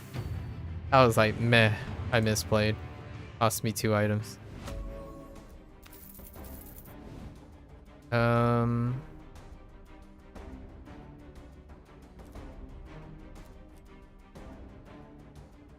Nah, man. Ice spray? I guess. Dark Source, sure. We need more attack. Oh. Someone say Fred. Okay. So we have 2 more battles before we have to take out a boss. It's probably gonna be Milo.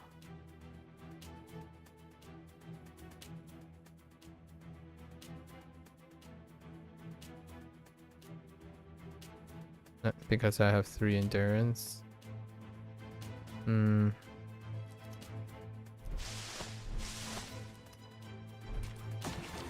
At least stack some dart. I'm gonna take care of this guy because they're dart prone.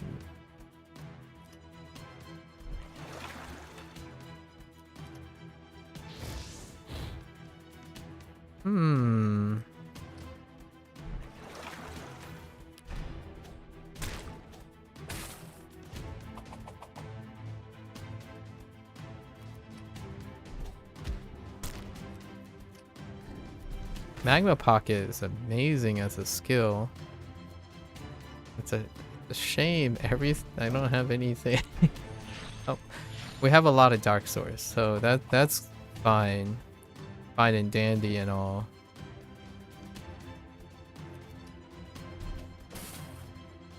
Oh, right.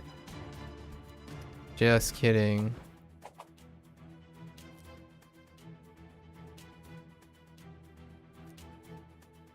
Oh man. I've messed this up so badly.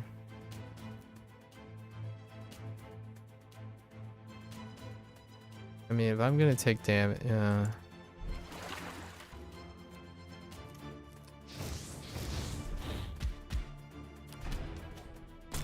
Oh.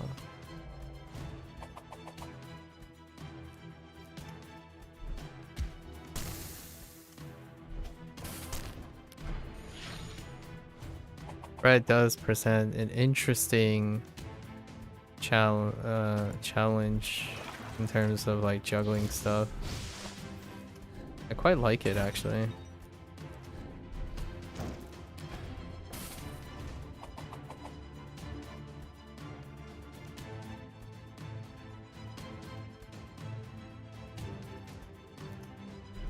I like Fred's thing.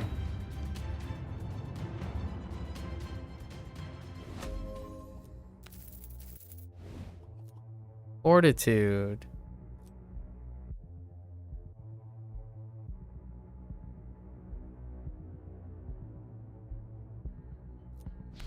Sure. It's kind of hard to play. However, I could see it coming into play. 50-50. Monster and some cash.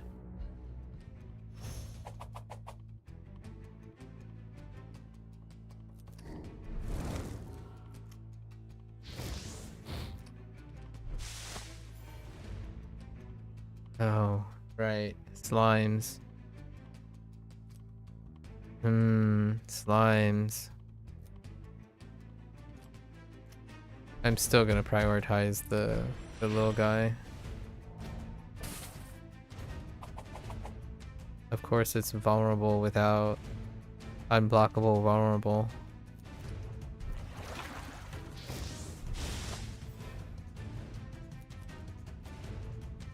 Just gonna end up boosting the other two. That's just gonna be the way it is, right? Or I can load it onto this guy and wait for a more auspicious time. Yeah.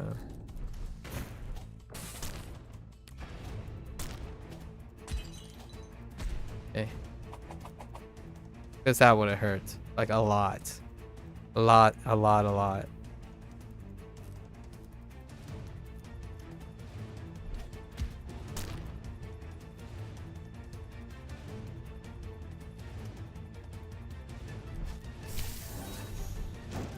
Okay.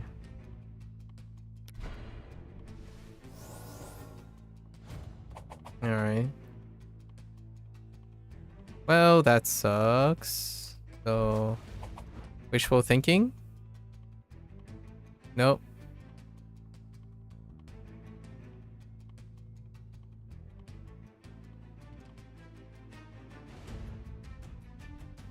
Boy, I would love to have those, you know, those like items that I used the other time.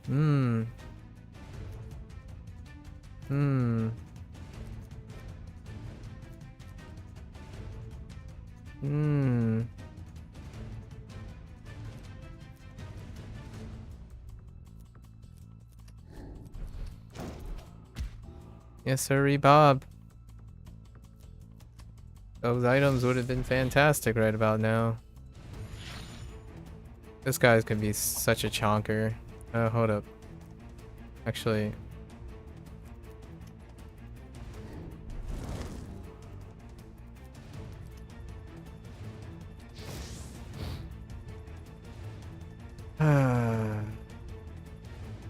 If this is weakness, we're kind of boned, right?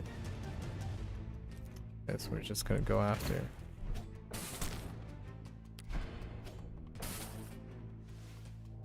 Vulnerable. Okay. It's not as bad as weakness. How much do I have? Okay.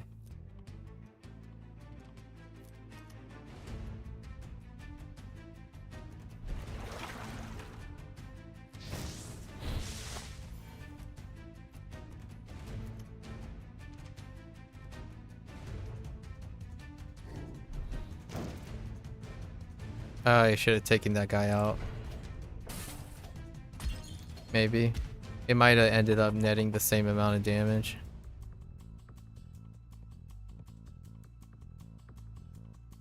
Now I have to take the guy out. How much does that boost the other two?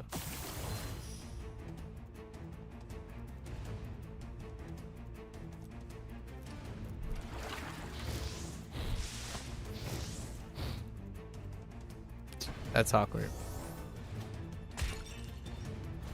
I should have hit the blaze in between.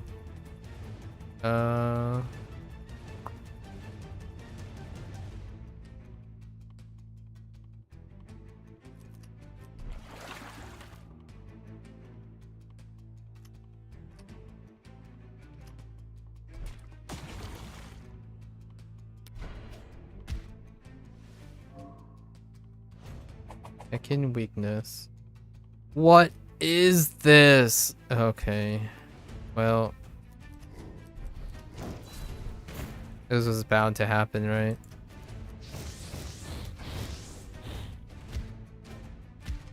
Or Fred.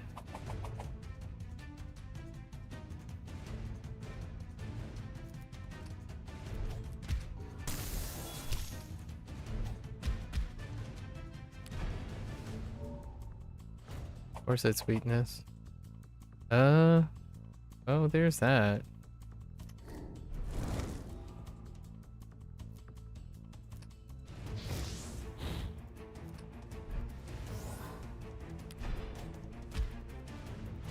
Oh, maybe he has exclusive cards or something, you know? Something that offsets how pep he is in the beginning. Ah, Fred. Fred. You have such an uphill battle. I guess his HP pool is higher as well. Follow-up? Follow-up's pretty good. Actually, Earthquake is not bad. Probably follow-up.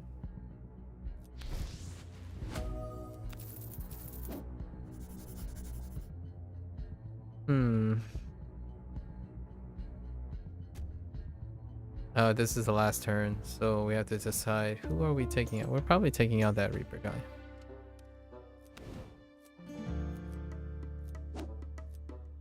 Yikes.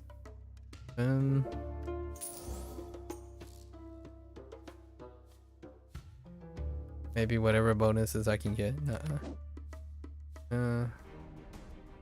Yeah, I didn't clear to Milo, so let's take this guy out. I'm gonna get weakness wounds all over the place probably.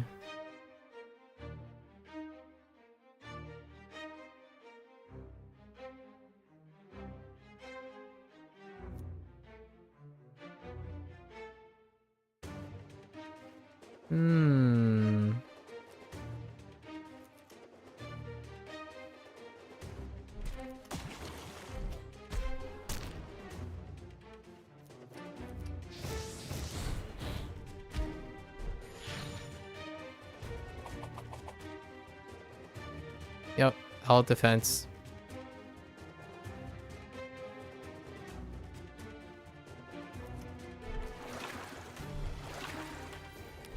With no wounds.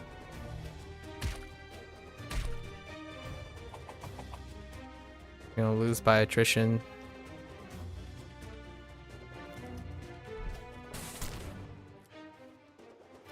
Wait, is this? Oh, it's this card pile. Is there anything else I can set up? Or just draw a dud?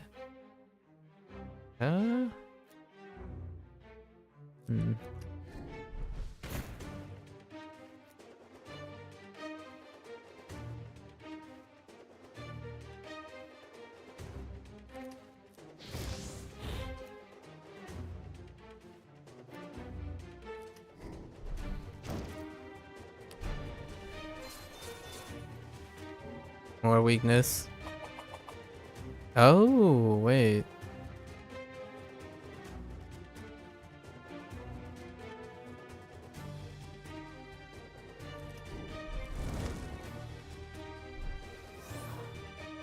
Can't do anything. And then of course, more, yeah.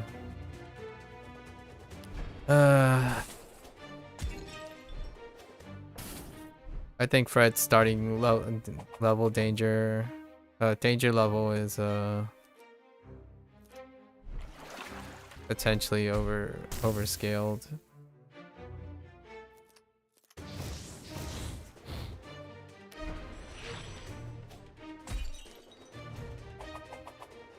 Okay.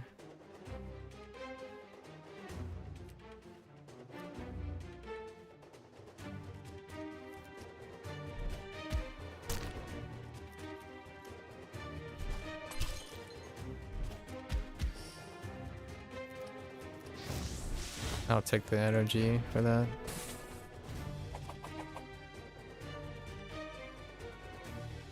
Nope.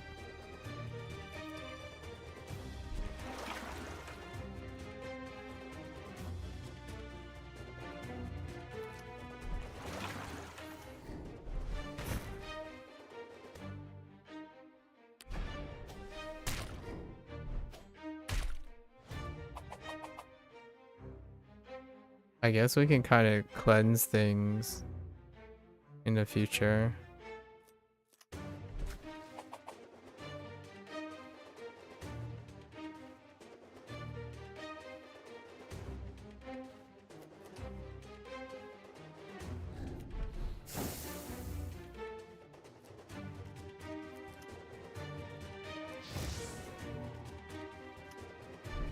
Like that. Can't do anything. No defense.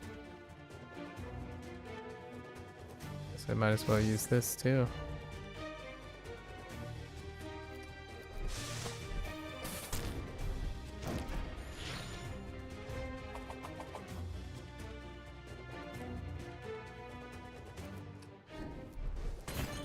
Okay.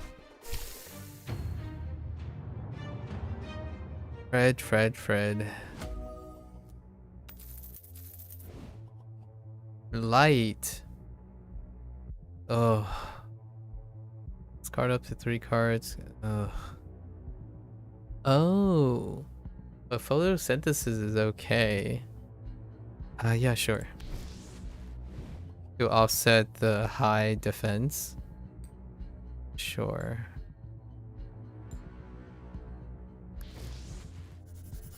Maybe Fred is a counter dude. Huh. Starting to think.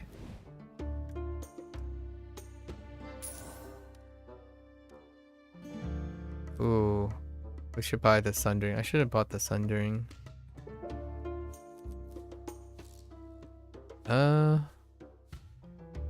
Sundering's good. I'm gonna buy both of these.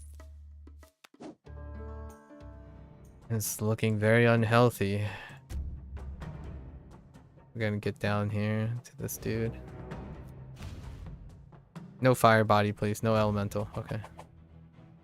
Alright.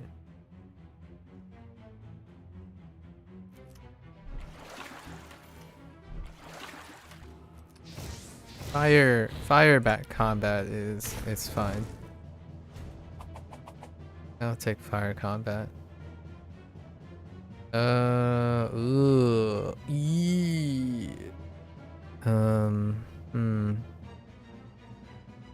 Well, I guess just take 7 to the face.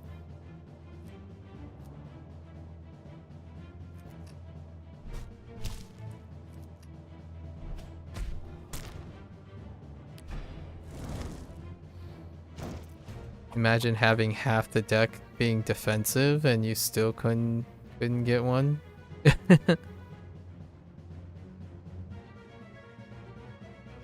Oh. I cannot stop you from doing that.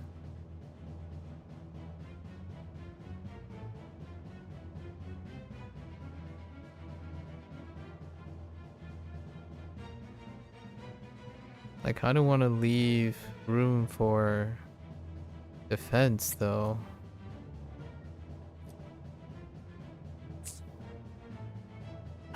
So I can like photosynthesis. Oh, wait. This is for now. So, let's do this.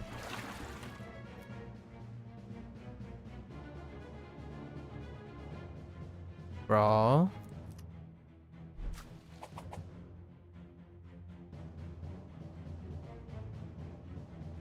That's awkward.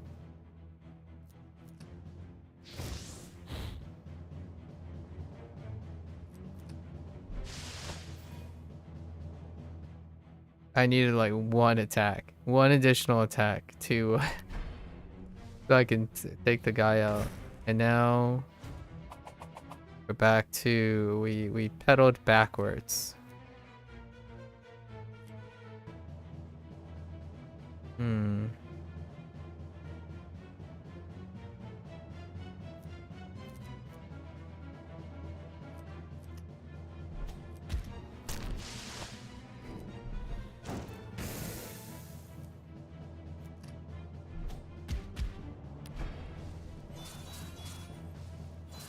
More strength.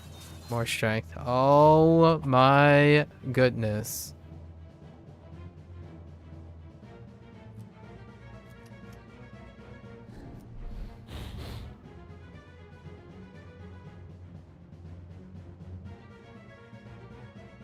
I can't stop it.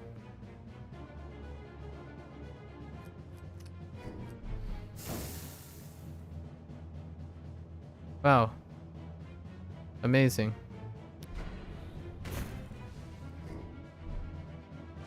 I can Fred.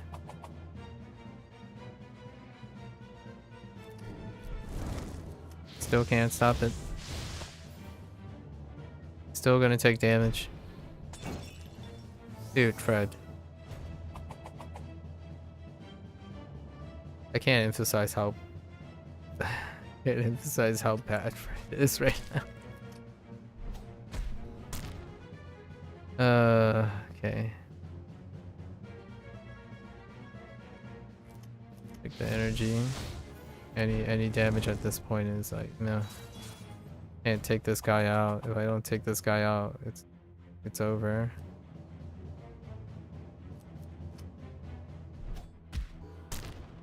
Let's see.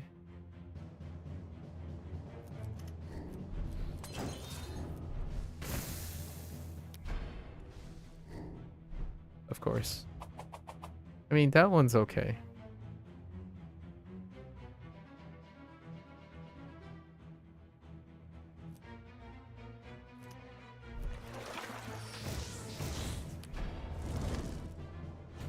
I have no idea why I didn't attack there.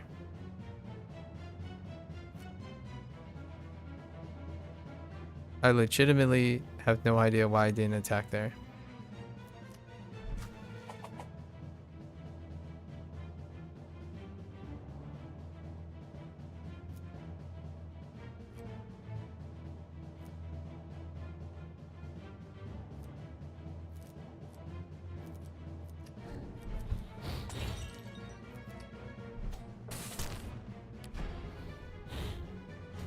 Maybe I was trying to do this?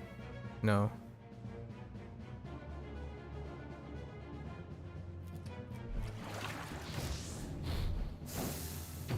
Then help. No money, no health. Enemy starts by outscaling you first.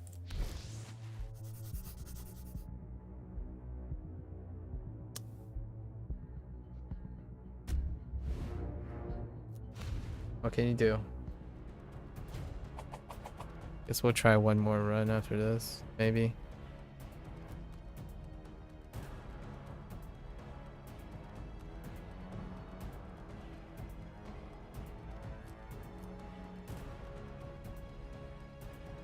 Vulnerable.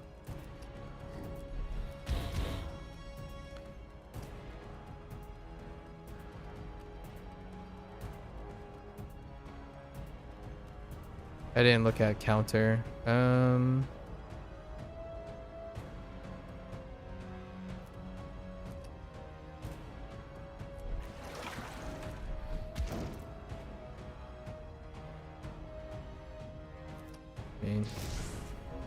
This is GG already anyways. Alright, Fred. You win for being the lamest. Only because you start on such high threat. Let's start again. Okay. That's fine. We'll take it.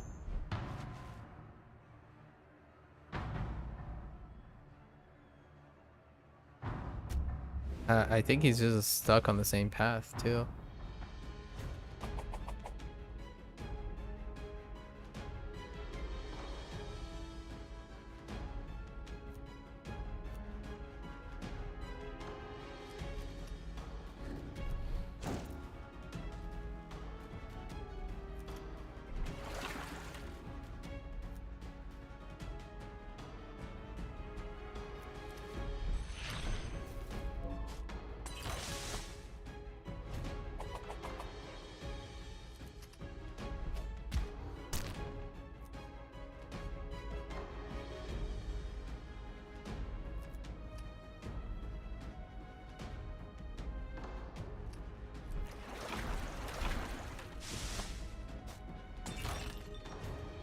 Yep.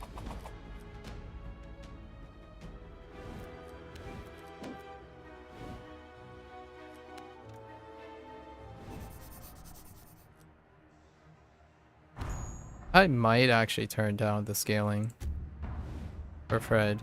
We're not gonna play Fred again.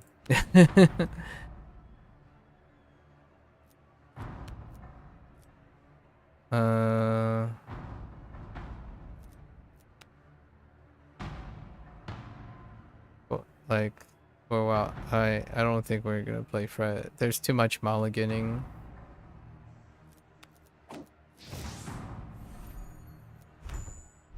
Oh. Okay.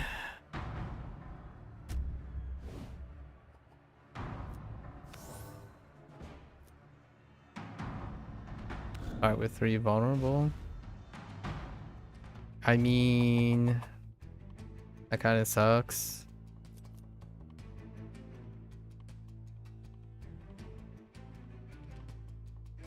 That really sucks.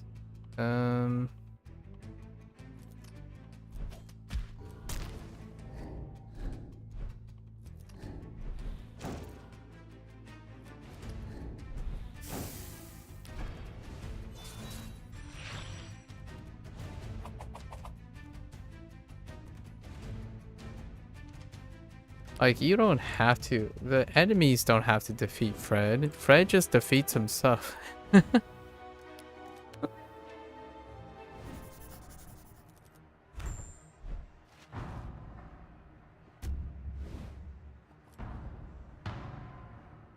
No thanks. No thanks. No thanks. Yeah. Next battle, sure. I don't think I would take any different approach. Not yet. I don't see any obvious or something that's reasonable.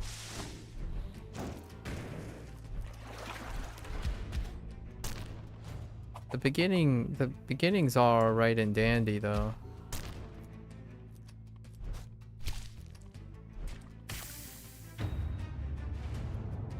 So we just keep re-rolling until that's very unengaging.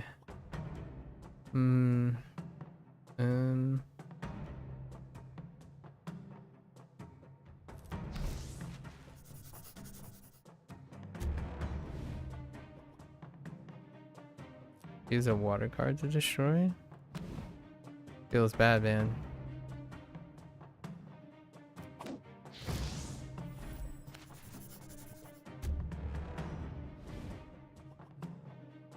Add a random. That's not good.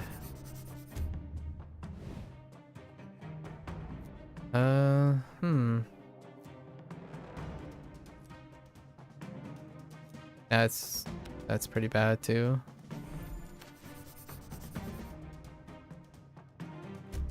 You can pretty much determine it from the first couple.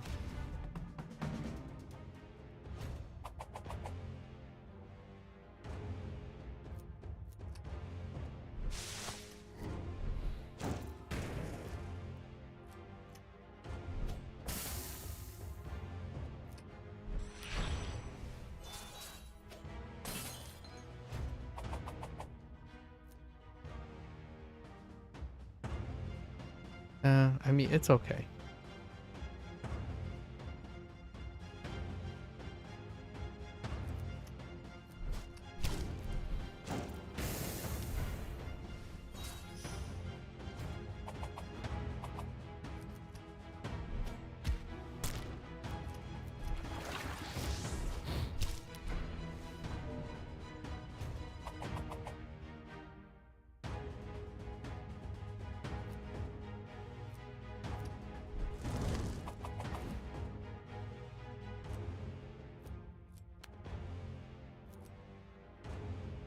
Hmm.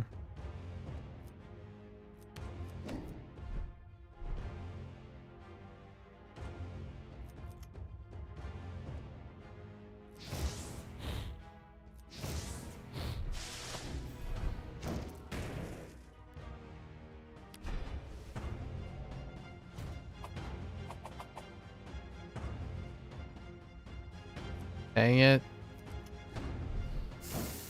That was off. Went off. Eh. Inferno. Or flammable. Okay.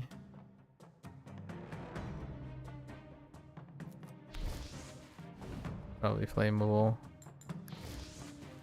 This is promising.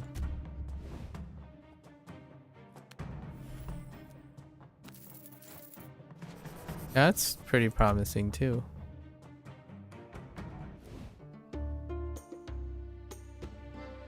Fire. That's kind of promising. No gold at the moment. Also not expecting gold as well.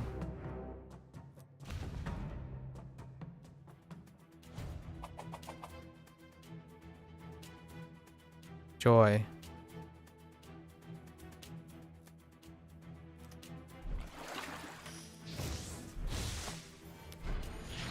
For the bonuses.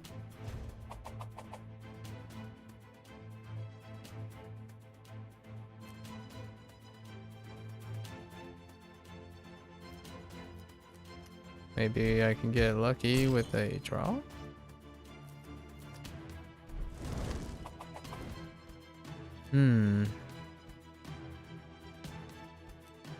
I have 3.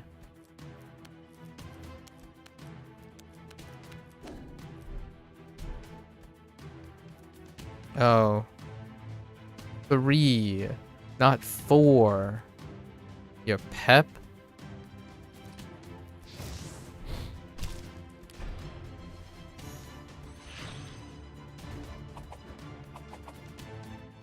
Yeah, heckin' pep.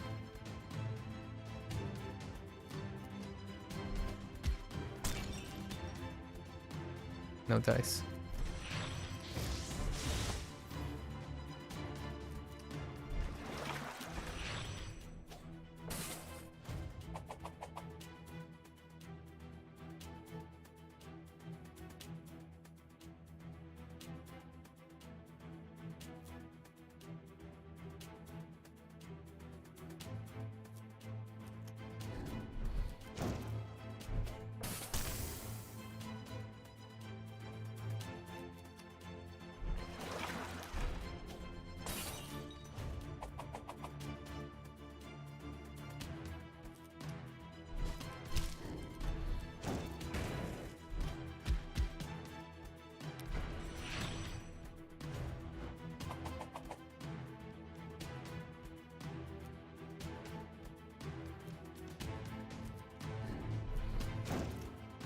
Oh. Hey. We're still good. Still good. Fine. Alright. Fortitude. I guess this is... I don't know if these are unique to him, but it might seem like they're unique to him. Or like, has a higher occurrence. Oh, it could be the danger level though. That creates...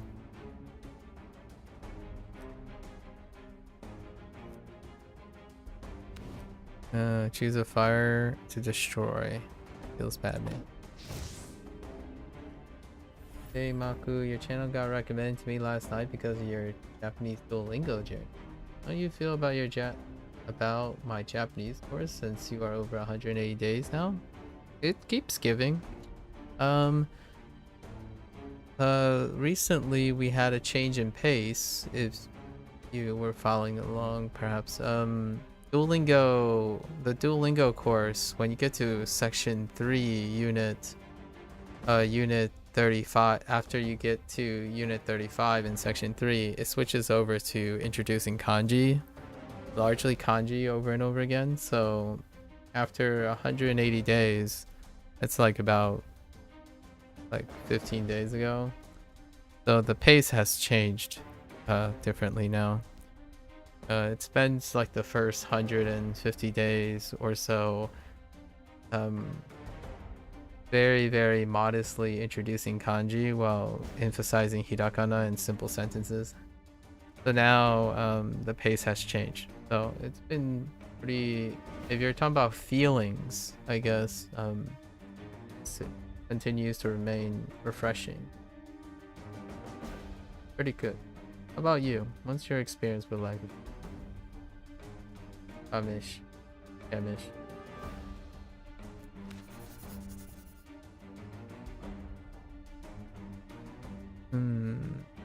Okay, we'll go here.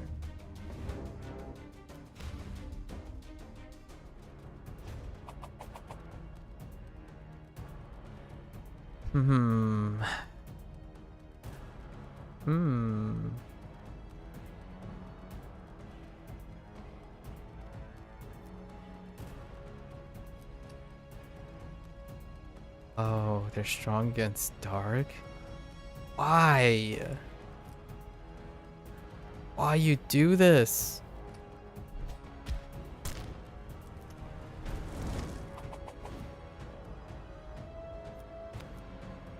Oh, wait.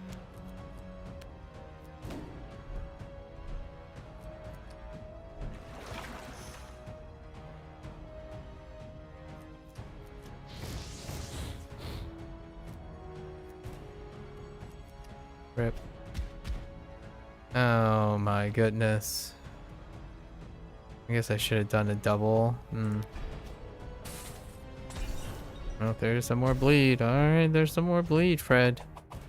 You're such an unfortunate soul, Fred.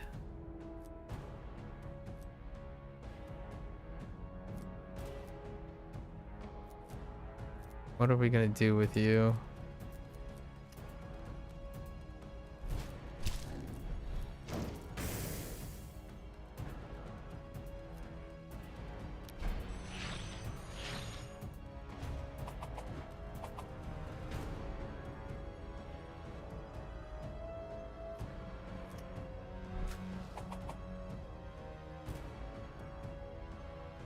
Fred, please.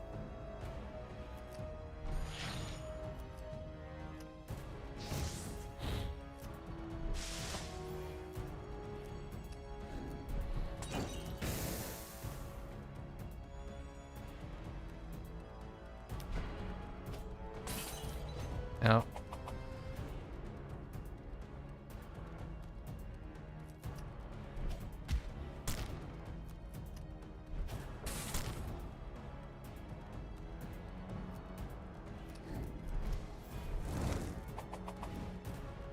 Monka.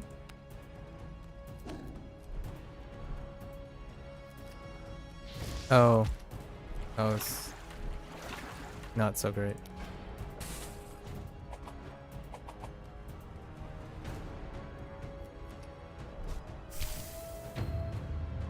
No, it's okay. It definitely could have been worse.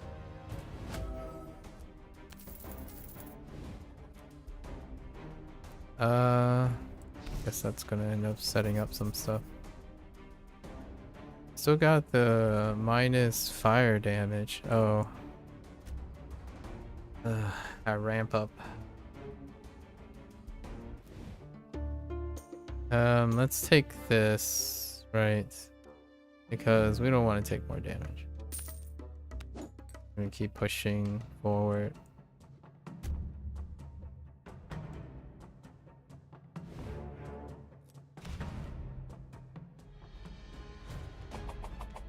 Okay.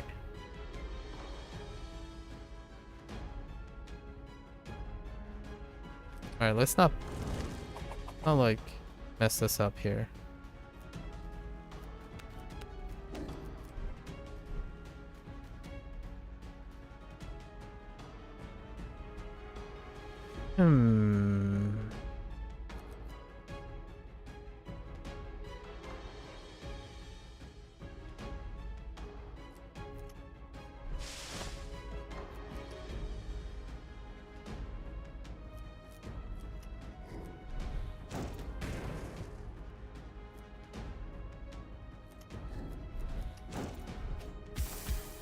Okay, we're trying not to use up our items here.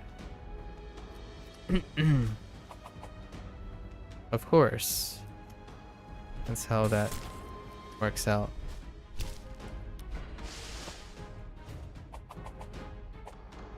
Alright. That's pretty good. Clearing out our stuff. That's not so great.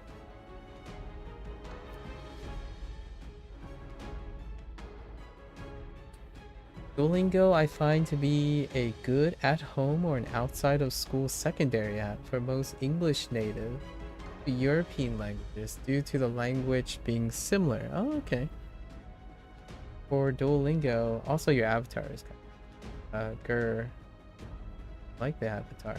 For Duolingo Japanese from 2 years ago, it was awful and not informative by itself. From looking through some of your past streams, the current version looks to be very much better. I think so.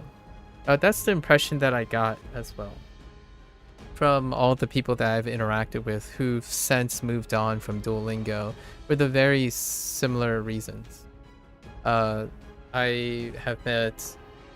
I have some people who stayed with me for a while, and they were before the 2024 update. Yeah, and then since then there's been several updates during my experience with it. So depending on where you how far back you went, there were actually 2 or 3 major changes even after I started with Japanese. And then there were 2 to 3 major changes for the Chinese course as well. That's the impression I got though, from other people as well. That the Japanese course prior to the end, like December 2023 change was left a lot to be desired when specifically regarding Japanese. In terms of the Chinese, I think it's okay. And then they added a specific change that I was already doing out of habit, so it's not necessarily provided by Duolingo. I kind of expect people to do that on their own. Actually, there are a lot of things that I do while using Duolingo that is kind of my default expectation of myself, which I don't necessarily think is a thing that is very representative of the typical Duolingo user. So there is that to consider. Otherwise, it's nice that you find some usefulness, like a way to use Duolingo to leverage what Duolingo can offer you. Instead of, in my opinion, a lot of individuals looking for something that Duolingo does not offer. Right. I do have to emphasize that I'm not saying that Duolingo offers things it cannot offer. Like, for example, sentence construction, complex sentences, inaccessibility to stories way late. And then the thing that I mentioned earlier about Duolingo was that it's an incredibly, probably much longer than most people want before they focus on kanji introduction. You have to get all the way to section 3 unit 30, section 3 unit 35 before they specifically switches over to even the simple sentences, like all the simple sentences, they actually reset and go back to even simpler sentences. Because the goal of all their prompts now is to write it in its complete form without using hiragana in place of kanji. And that is way past a specific point that I would think the average language user would find unreasonable. For myself, not so much. I don't actually have this urgency to want to reach someplace, so ultimately I focus on what you can do with whatever has to offer and then see what happens, right? Which it works out for me, for the most part.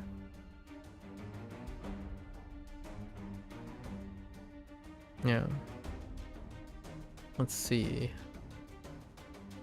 Nah, this stuff is not good. We gotta... The drawing card one is okay.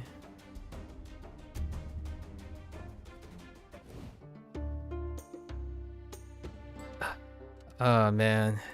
I guess you're just constantly buying blessings for Fred, because Fred is cursed. Cursed life, Fred.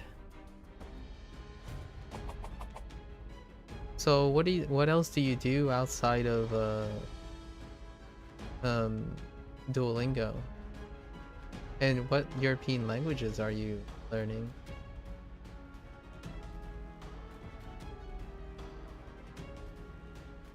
Oh, this sucks. Oh boy. Well now, can't do anything about this.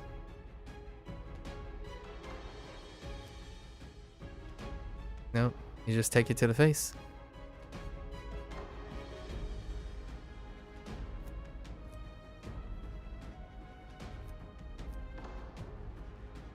Seven, 20 damage, not enough.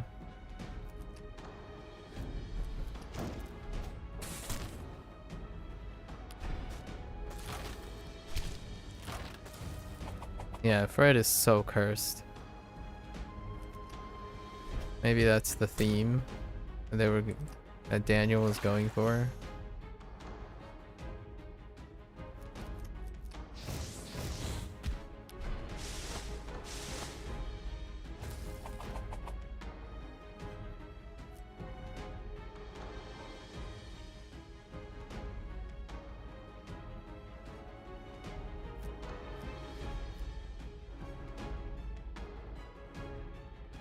Yeah. Nice GG.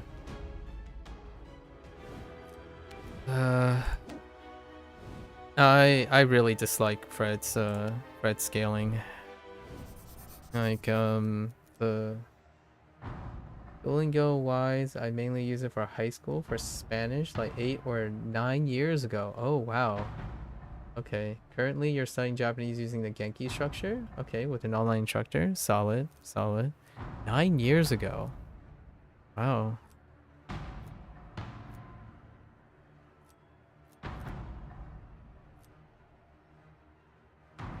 So perhaps you and I have some similar experiences with learning things. Like in terms of like time.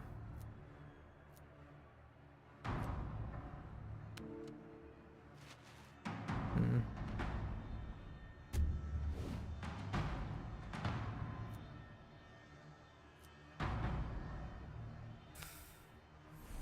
Okay.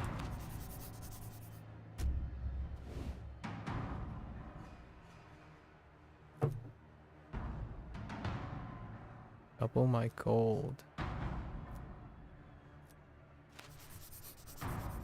What if I just go at this person right now?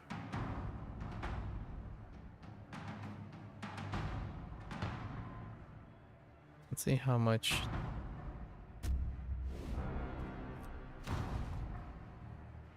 Yeah, Genki textbook, right? Textbook and online instructor sounds pretty solid. Do you engage in any form of output while you're doing input studies?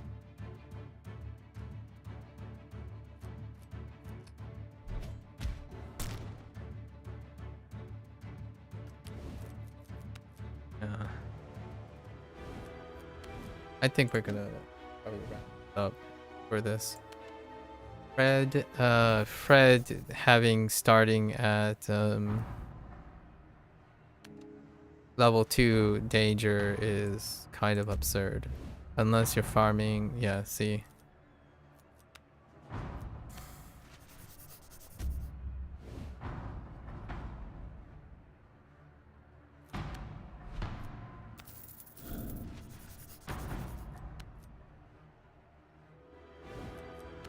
Yeah, I won't be able to complete this run regardless if it worked out for Fred. The instructor has shadowing practice that had it made your speaking and listening so much better. Oh, okay. Can I ask what your educational background is? And I guess you mentioned school. So how what's your academic background?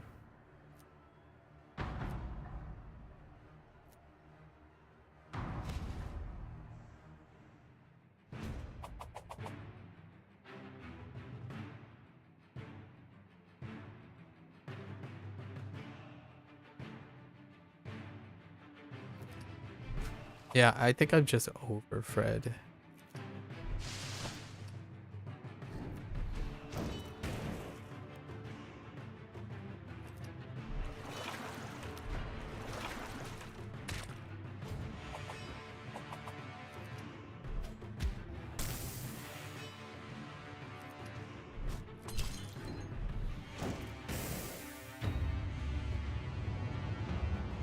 Or Fred. We won't see his conclusion until later.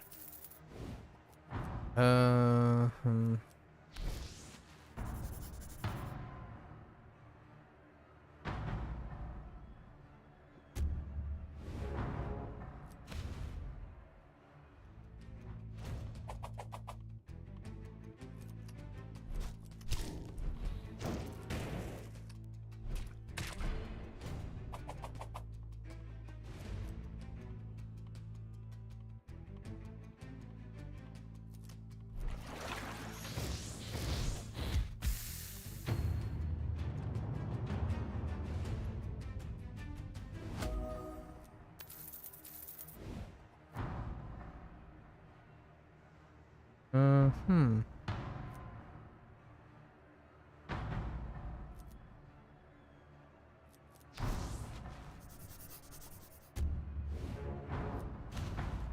Yeah, it feels like I'm just bootstrapping through the first couple things.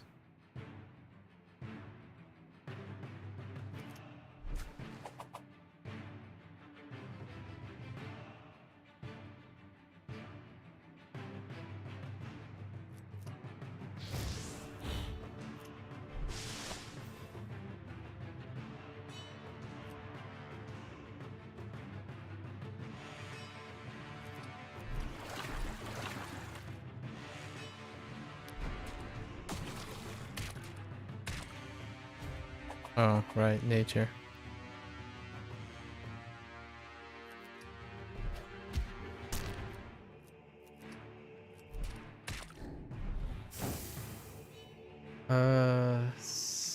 Okay, second year in cybersecurity. You had a 6-year gap after high school to support your family. I see, I see. Thank you for the share. Oh, how's cybersecurity going? That's fantastic. Being able to get back to school after a long gap. What particularly interests you about language learning? Do your family happen to be also multilingual? Academic curiosity, perhaps?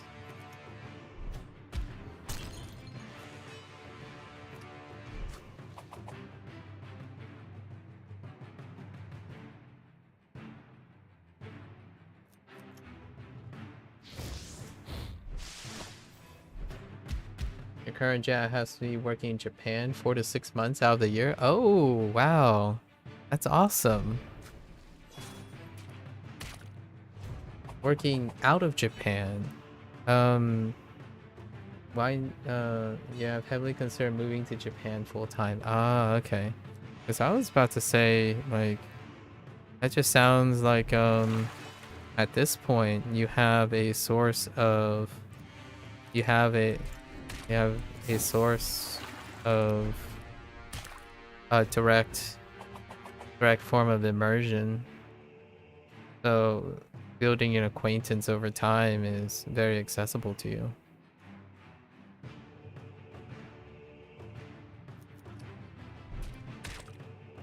Pretty wonderful opportunity.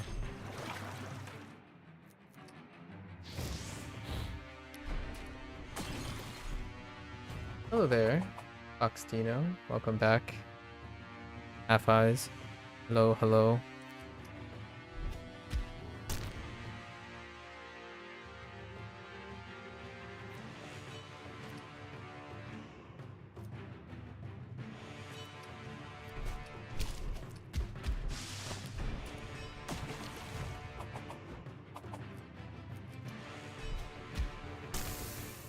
I guess it goes without saying, Amish, that I'm from the... I speak American English, and I currently reside and am from the United States. Although, my family, in the context of my everyday life, I typically am exposed to 2 or 3 languages on a daily basis. Since I was born. And that hasn't changed through my academic life.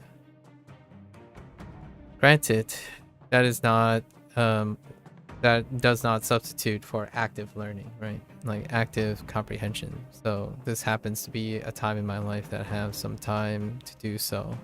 In fact, a lot of time to do so. Mermaid's Gift. Or Whirlpool. Whirlpool is pretty decent. Yeah. Oh, it's only single targeting though. We'll take it.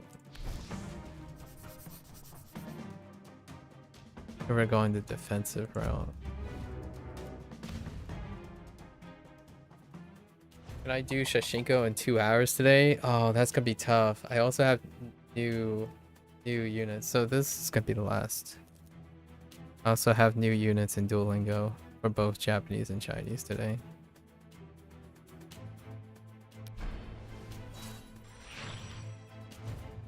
I think my one digression took a little long. Yeah, alright, we're giving up. It's another day.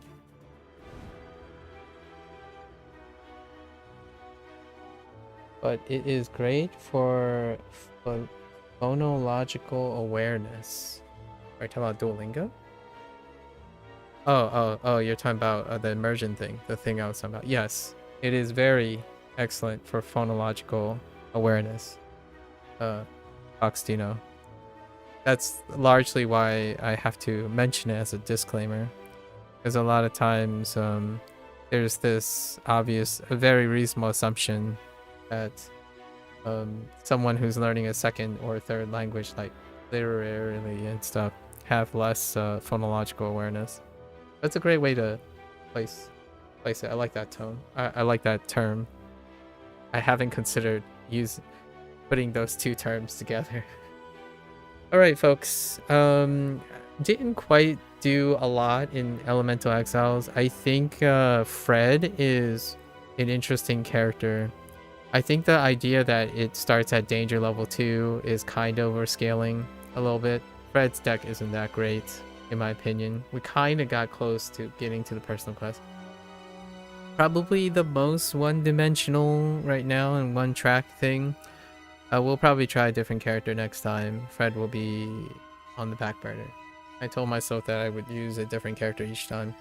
And we had a little bit of digression in the middle. We talked about... what is it? It was sparked by the idea of digital minimalism. And it went into, I guess, my spiel about sustainability. Having a sustainable lifestyle while constantly trying to build more and more sustainability, right?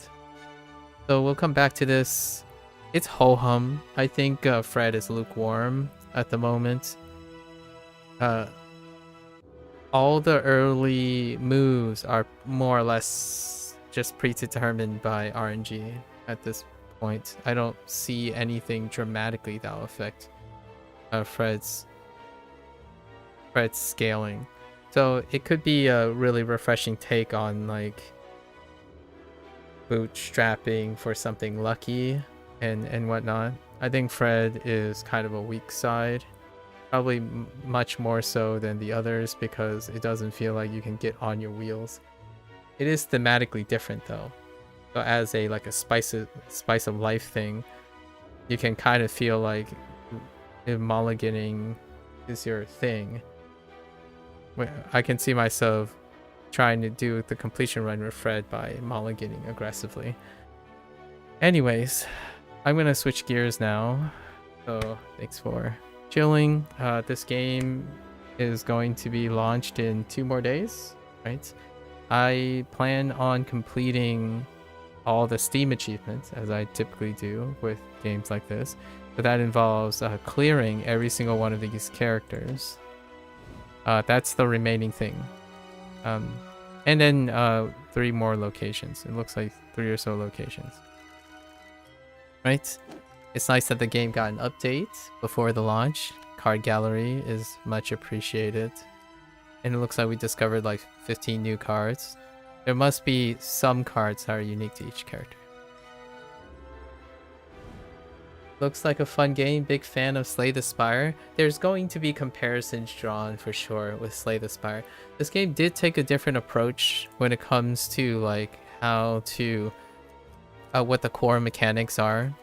And one of the things that I would highlight that makes this a refreshing experience would be basically what the developer. I had an opportunity to talk to Daniel a couple times.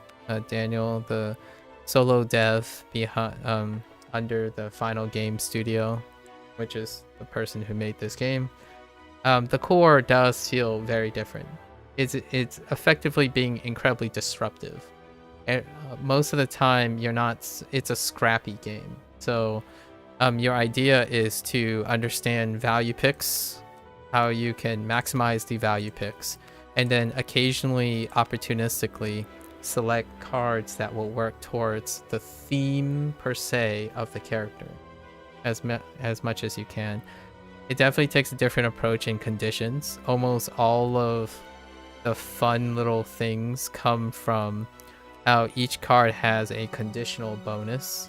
I really like the conditional skill bonuses. Attack cards are have conditionals as well, and then all the basic cards, which there are very few of them, are just straight up effects, or straight up like damage, straight up block. Those are the basics. But all the complex situations is very engaging in the sense that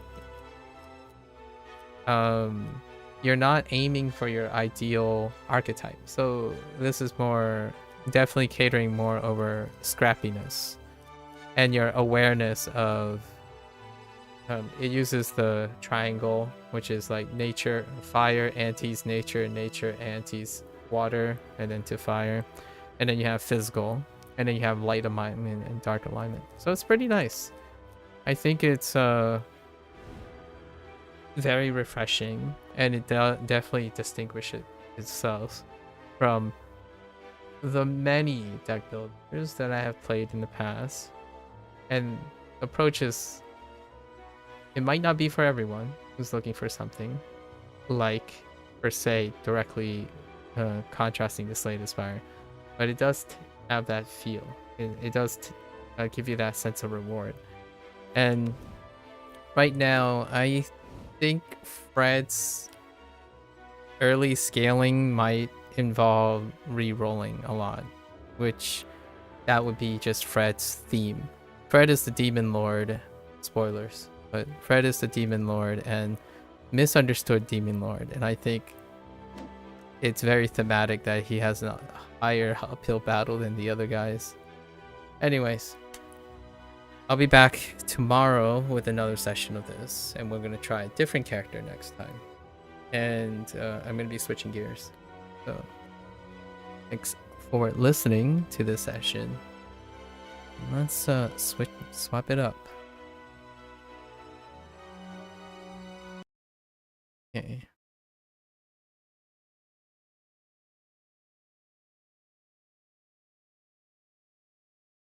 Okay.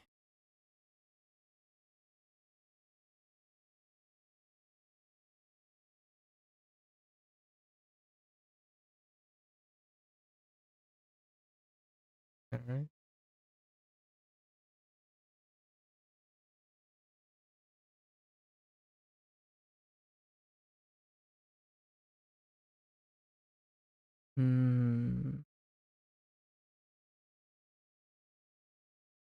Where are you?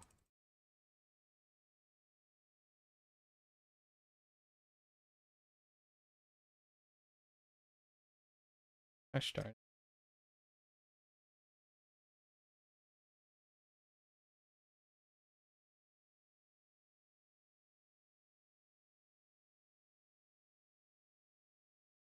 All right, so I want to take a quick bathroom break, and I'll be back.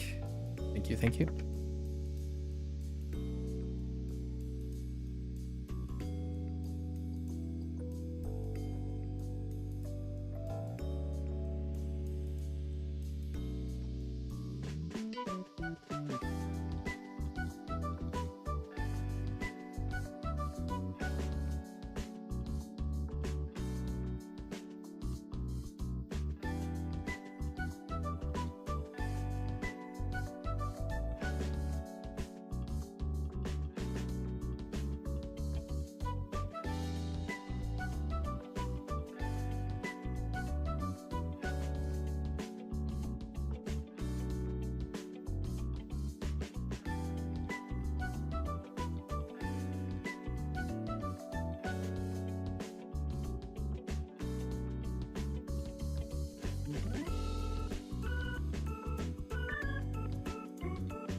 Yes, indeed. Shashingo time. Welcome back, folks. It is day 25 with Shashingo. We are still in the process for like the foreseeable month into the future, right? It's probably more like 2 months before we extract all the kanji from Shashingo. We'll see. There's a bit of overlap and whatnot. And I'm also expanding to a day of rest. So tomorrow will be a day of rest from Shashingo. And the goal right now is to get to our 5th set. Oh, hello there, Kamish. So welcome to the Twitch side of things. Yeah. So this game is also produced by a solo dev. You can kind of see the theme of my background, if you know what I mean. So this is also a crowd. This is in this case, this is a crowdfunded edutainment as the developer. I think his name is Peter. I've got his last name, but Peter. Recently, this game has a slated, if not already a launch on Switch. So this game is doing fairly well. It is one of the few, I would say, success stories when it comes to the edutainment section, at least on Steam. So I'm happy to say that this game is doing well. So as I'm extracting the kanji, I'm hoping there's a DLC down the line and or an expansion of the game. the way the game is introduced and produced is very modular. So you effectively take pictures and you'll get a flashcard. Cue, pun, flashcard. And then the flashcard has your Japanese vocabulary, and on the back it's like many flashcards. There would be 3 related words with it, and we are extracting all of it by writing, because my output for Japanese is writing at the end, like physically writing. So I'll be using a pen for most parts, and that's kind of how I go about Duolingo as well. So we're here, we're gonna go in. We gotta speed it up because like an hour behind, I suppose. What do you mean by sets in Shashingo? Sets? Oh. Every set is 2 pages. So I've staggered myself by sets. So 2 days. The first day will be an introduction of the set. So it will be 8 vocabulary things, and then everything behind them. Whether they repeat or not, that's a set. So this is a set. And I spend the first day introduction, so I get used to it, write it. I already know all the vocabulary by speech and hearing and reading, but now we have writing sets. So these will be the writing sets. And the first day, I'll try to gather all of them, so all of these at once. The second day, I'll review them. And the third day, I'll be stepping away from Shashingo for a day and then come back. And I'm going to repeat that process until we complete all the sets. So there are 145 terms, 145 things in Shashingo, so flashcards currently in the game, and 144 plus 1. So technically there are 13 sets. So 13 sets of 8, right? And I'm going through them. And I'm also retaking those pictures and using like the themes and stuff, because the game is a photography thing. So we're up to like, this is one set, and you can see that I thematically took pictures just because it's utilizing a lot of the game's little things, and I want to like use the filters and fun little borders. So we're on this set, we're actually on the 5th set, actually. Yeah, 5th set. So we were on this set yesterday, and I tried to do this one. So let's go through them. And each day, I haven't decided if I want to stagger the earlier sets further away each day, so I can save some time. But let's try to like get on it right away. Quicker, speedy. So let me try to center this. Okay. We're gonna use a different color. Let's see. Let's use like blue.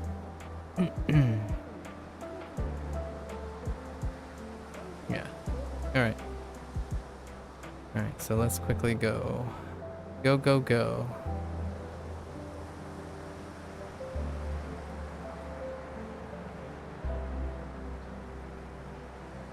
So Eki.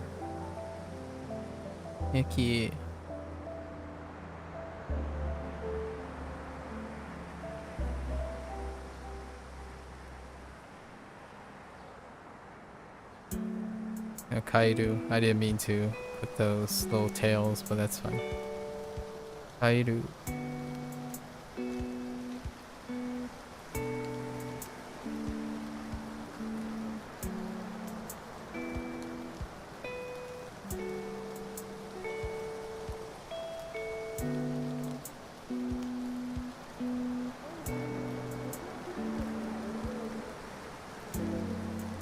My hand's wobbly.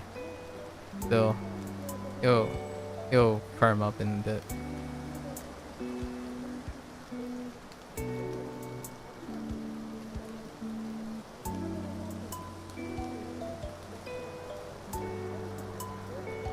そう、混雑する。混雑する。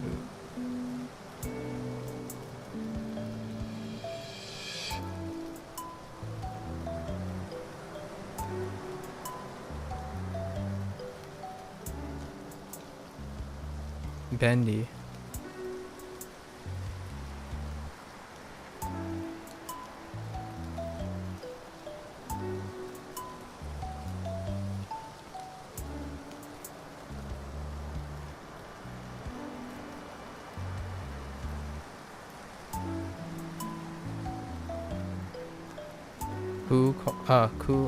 王国。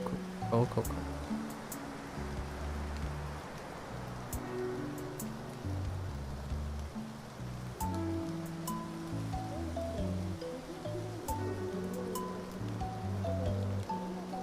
宣伝する。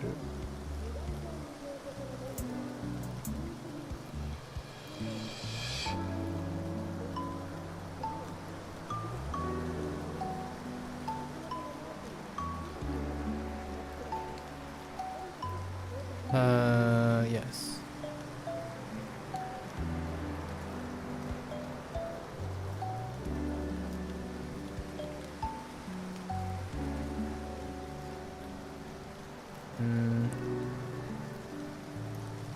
You call. You call.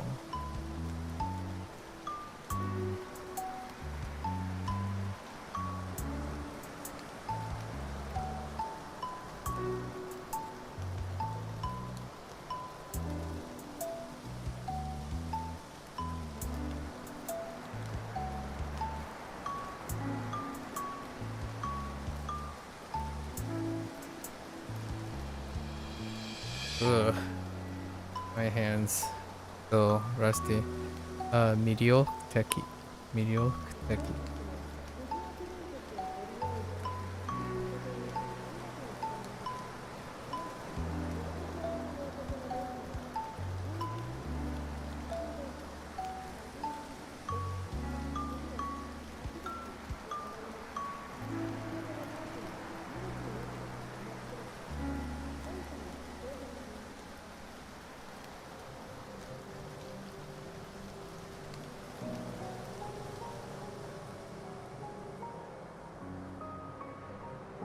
Ega poster.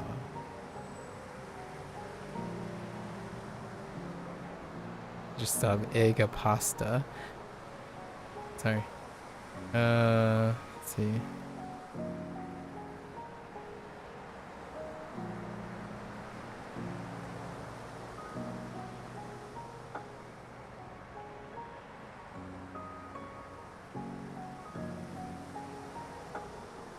Oh, miru. Miru.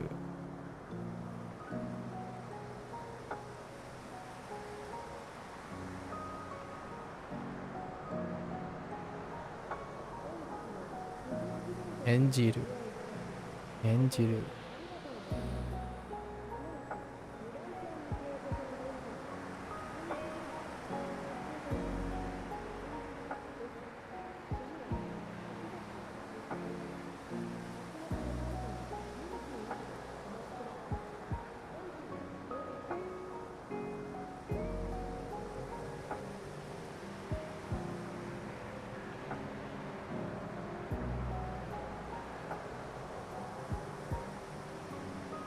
Kandoteki. Kandoteki.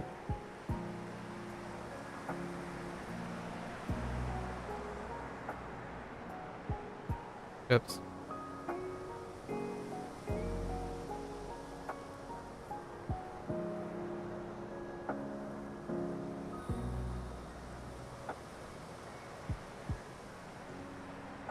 Eigakan.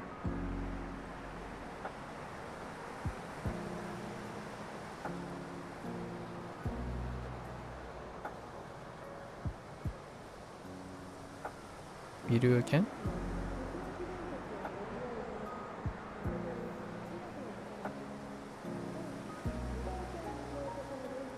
Date する。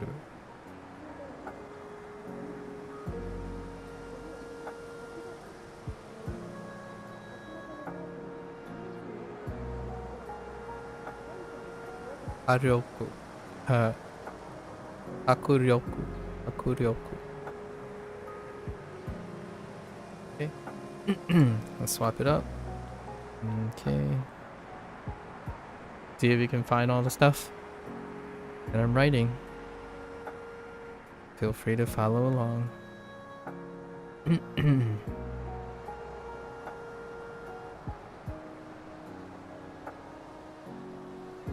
Key.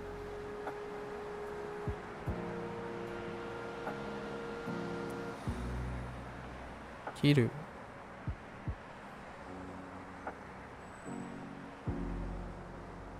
Oki. Oki.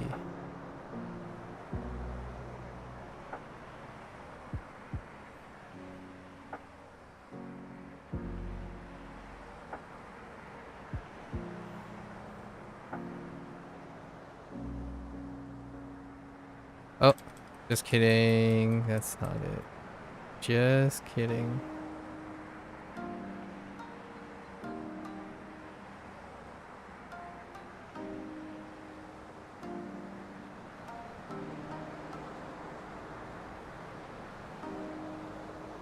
Mokse. Mokse.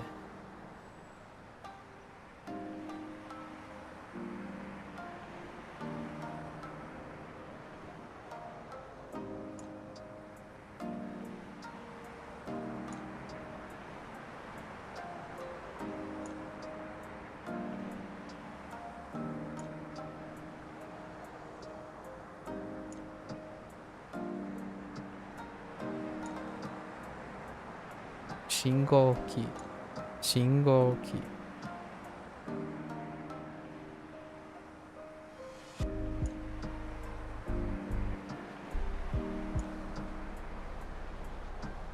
Matsu.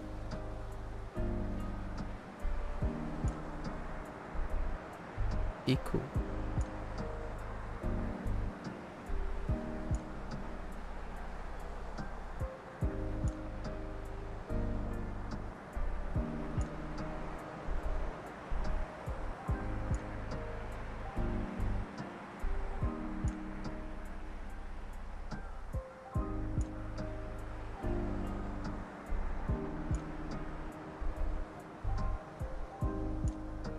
Oh, my Kairu is incorrect. I rushed it.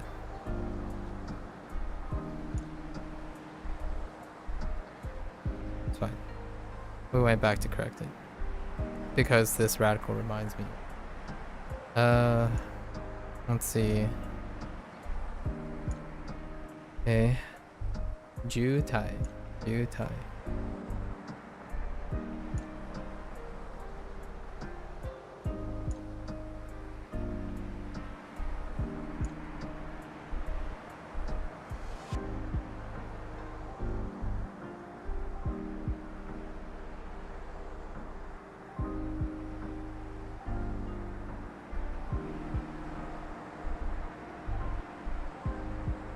Denkia. Denkia.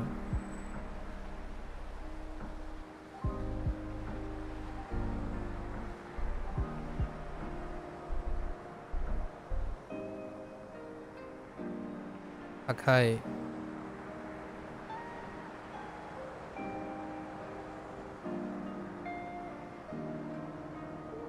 Atarashi.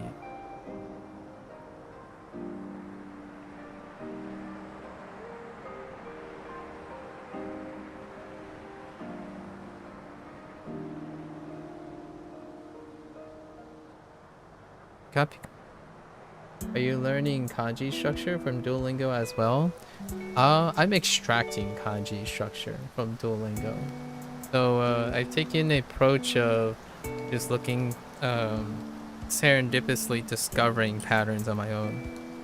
Until something becomes like super frequent as like I would need a pattern to remember them or not. I think the act of writing in general allows you to explore the patterns on their own.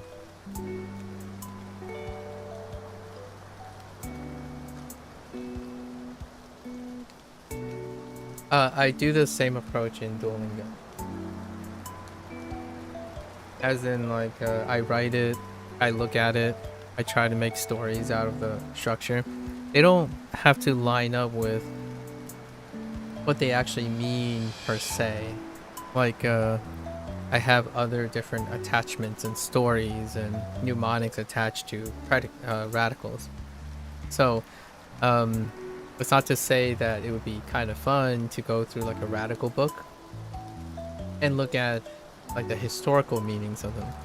Whenever someone mentions them, I usually keep it in mind. In the end of the day, I use whatever techniques I can think of, whatever patterns or stories that I can come up with that helps me get to the meaning. And then I have lots of funny little stories, elaborate stories on the trouble ones. And that's kind of how I build up my writing. So nowadays, writing feels like it's a feeling, it's a combination of stories, and whenever I see kanji, I see hirakana. Whenever I speak, I can see the kana and write the kanji at the same time. So sometimes the hiragana now is linked with the kanji, and then structures are linked to each other because of how frequently they might associate with each other due to the feeling of writing. There's very often when I'm in this like writing session mode, I could write something based on what I'm picturing in my head, but speech comes after. So the order might be in different ways, and that's kind of how I'm engaging myself. Sometimes I write something based on what I see. Sometimes I speak something based on what I see. And then sometimes I write something and draw the thing or imagine the thing in my head. And occasionally, from time to time, I imagine what it's like to write these actual characters. There's a lot of different ways. I basically try my best to start at different positions as I'm learning, and usually that's how I like play video games and stuff. So oftentimes one of the fun things about getting your mileage in video games and whatnot is to swap up the approach all the time. Like, what happens, can you, for example, look at a tree and see the kanji, or do you have to see the kana, speak it out loud, and then know where the kanji is? And this is my way of trying to do all of that and reinforce everything at the same time, but in different orders. So I separate my sessions often between writing, speaking, dialogue, and if there's no context, I provide the context. For Shashingo, it's nice because the map itself is the context, right? In Duolingo, you have to provide the context. Duolingo does not provide context outside of like the stories, which after 180 days, I still haven't gotten to the first story yet. It'll be not for another month before I get to the first story thing. Yeah. It's a lot of fun. I enjoy doing my personal sentiments about learning is that provided you have the time. Yeah, no stories yet. I think because of the pace I'm going, I feel quite a lot that people have different pace, and my pace is relatively like, I don't need stories per se. I spend the time making stories along the way, so perhaps it's largely their design was that people will blitz through the lesson or something. At the moment though, outside of Duolingo and Shashingo, which I haven't done, is I read graded readers and I listen to like blogs and podcasts in order to provide the context for the stories. Obviously, it's not foolproof because it's not normalized to the vocabulary that I have, but graded readers tend to be an excellent like substitute for the time being, right? I don't want to give the impression that I can come up with everything. to compensate for the lack of something in Duolingo. I think it's not their focus early on. Well, that's an excellent point that I like to make most of the time. I don't learn. It's interesting to me that people can learn without context, or without like context in the sense of not necessarily the literal context. Like, for example, if you're learning a scientific principle, right, and it's completely abstract from your understanding, you choose to, as an adult or a person with experience, you choose not to use your own experience to provide a framework of memory for that abstract topic, like not even attempt to do so. And for myself, it's all about that. This is all. I have to make a clarification, just to be clear for anyone who I'm speaking to. First, it's assumed that this is voluntary. So I'm not talking about things you have to do.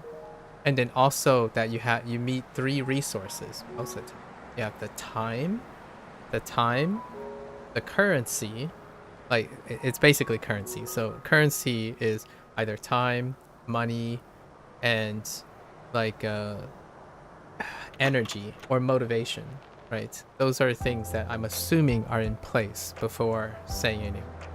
So with that said, I tend to encourage people, to challenge people to be creative as possible, to overlap all your memories, all your skills and whatnot. If you like drawing, integrate drawing into reinforcing vocabulary. Draw a scene and name everything in the scene. If you like journaling or writing stories, write broken stories. And what I mean by that is write the stories out, substitute any English words that you need, and it encourages you, and you can highlight, be creative, and you find out, you motivate yourself to learn specific words that cater to your memory, right? So for me, this is how I typically go about doing it. I engage in Shashingo, I engage with other people's conversations. The vocabulary words that I have most salient or reinforce are often from conversations with others. So the idea here is it's not focused necessarily on the quality or objective quality. I don't know how people go about measuring their objective quality of a tool, but more how to leverage that tool to encourage being creative. And that comes with tools that don't do a lot. Like, if you give a chef a chef's knife, what can that chef create, right? It's not necessarily bound by the tool itself, per se. Obviously, there are fundamental things that you must recognize that the tool can and cannot do. The idea is to be creative about it. And that creative process leads to what the acquisition of many things and many skills. If you go to Japan and you have to learn the language like full stop in immersion, you have to be creative. You got to learn how to pick up the language as you're talking around subjects and whatnot. And that problem solving, critical thinking involves creativity and some ownership of stuff. Self-study without ownership, creativity, or any form of your own personal context can work. I often just find it less efficient for me. So if I'm spending a lot of time on one word, I'm less likely to forget that word, and I no longer have to come back to it or reinforce it because that word carries on for all the others. I try to relate all the vocabulary I learned in one go, and then reinforce it through contextual personalization. Like, it's personalized to me. The words I do forget are not personalized to me. So the way I would be able to remember them is if I associate it with something else that I'm having. So like if someone shares with me what their favorite word is, I'm more likely to remember it if it's a word that I don't remember already myself. like grammar points are similar. Someone found that the grammar juxtaposition between aru and iru is incredibly interesting, and I still haven't forgotten that conversation. I think on day 11 of my language learning journey. And that's kind of the idea. And I'm doing this now with Shashingo to demonstrate, or like to myself, you know, my future self, that this is where I started, this is how my procedure is, and I'm gonna engage in other Japanese games coming up. So to Speak is another edutainment game in the future, and there's 2 others that are in limbo, like Wagotabi and Anji Kitchen. So I'm integrating my interest of video games, game theory, mechanics, UI design into interacting with my target language. That is what makes learning incredibly rich. Learning unnaturally to yourself, in my opinion, supersedes the concern for how natural the context itself is. So yes, I do admit or concede that it is very important to learn from natural things and good representation and stuff. That is a big concern. However, if you do not have the motivation, some motivation and all that, it supersedes that. You can't be regular, you can't retain anything if your interest is not in it. So my priority largely focuses on encouraging people. You also been... Oh, you're also waiting for Wagotabi? Yeah. Yeah, I was invited to the beta unsolicitedly. So it's like Elemental Exiles. If anyone solicits me, I typically go out of my way to evaluate it. So Wagotabi, I don't know how they came across me, but generally, so we spent like 4 days, maybe 4 days. I'm waiting for maybe a major update, and then I'll probably revisit I have like the beta, like the ongoing thing that's being updated. They recently had an update for it, but it wasn't like, it's more of a quality of life thing and slow, steady things. They recently expanded to Australia. It's first Belgium and New Zealand, and now they've added Australia for their like mobile side of things, their soft launch. And the Steam version, which is what I'm waiting for, but I do have access to the beta. It's slated for 2025, and they did disclose, Amaratsu disclosed that it really depends on if they hit their wish list milestone in Steam. So the timetable is largely a projection of how much interest there is on Steam. So I am looking forward to Wagotabi and how as they move forward, and I will be regularly upkeeping with Wagotabi as well. Build your tools, build your methods, the process there makes you grow, we can say that, but I think we can also leverage learning preferences as it will get you further faster. Yep. And can be motivated to learn. Yep. For instance, I've been applying a primarily listening approach. I'm not saying it's the best, but I find it more manageable. Yeah. And of course, we have to keep in mind that whole conception of innate intrinsic preferences is not to be confused, misunderstood to practice preferences. So people do have practice preferences. However, that doesn't exclude you from practicing other forms of inputs if you have the time. Generally, your weakest inputs, your least practiced ones, you can learn to integrate those, and that learning process also enriches your overall study habits. So what I mean by that is that whole concept of people are born with the predilection or intrinsic nature of learning a very specific way. That is largely a misconception. That is due to like the whole archetypical, in my opinion, a trending fad about marketing tools to a learning type. The learning type comes from leveraging one's experience that they become practiced in.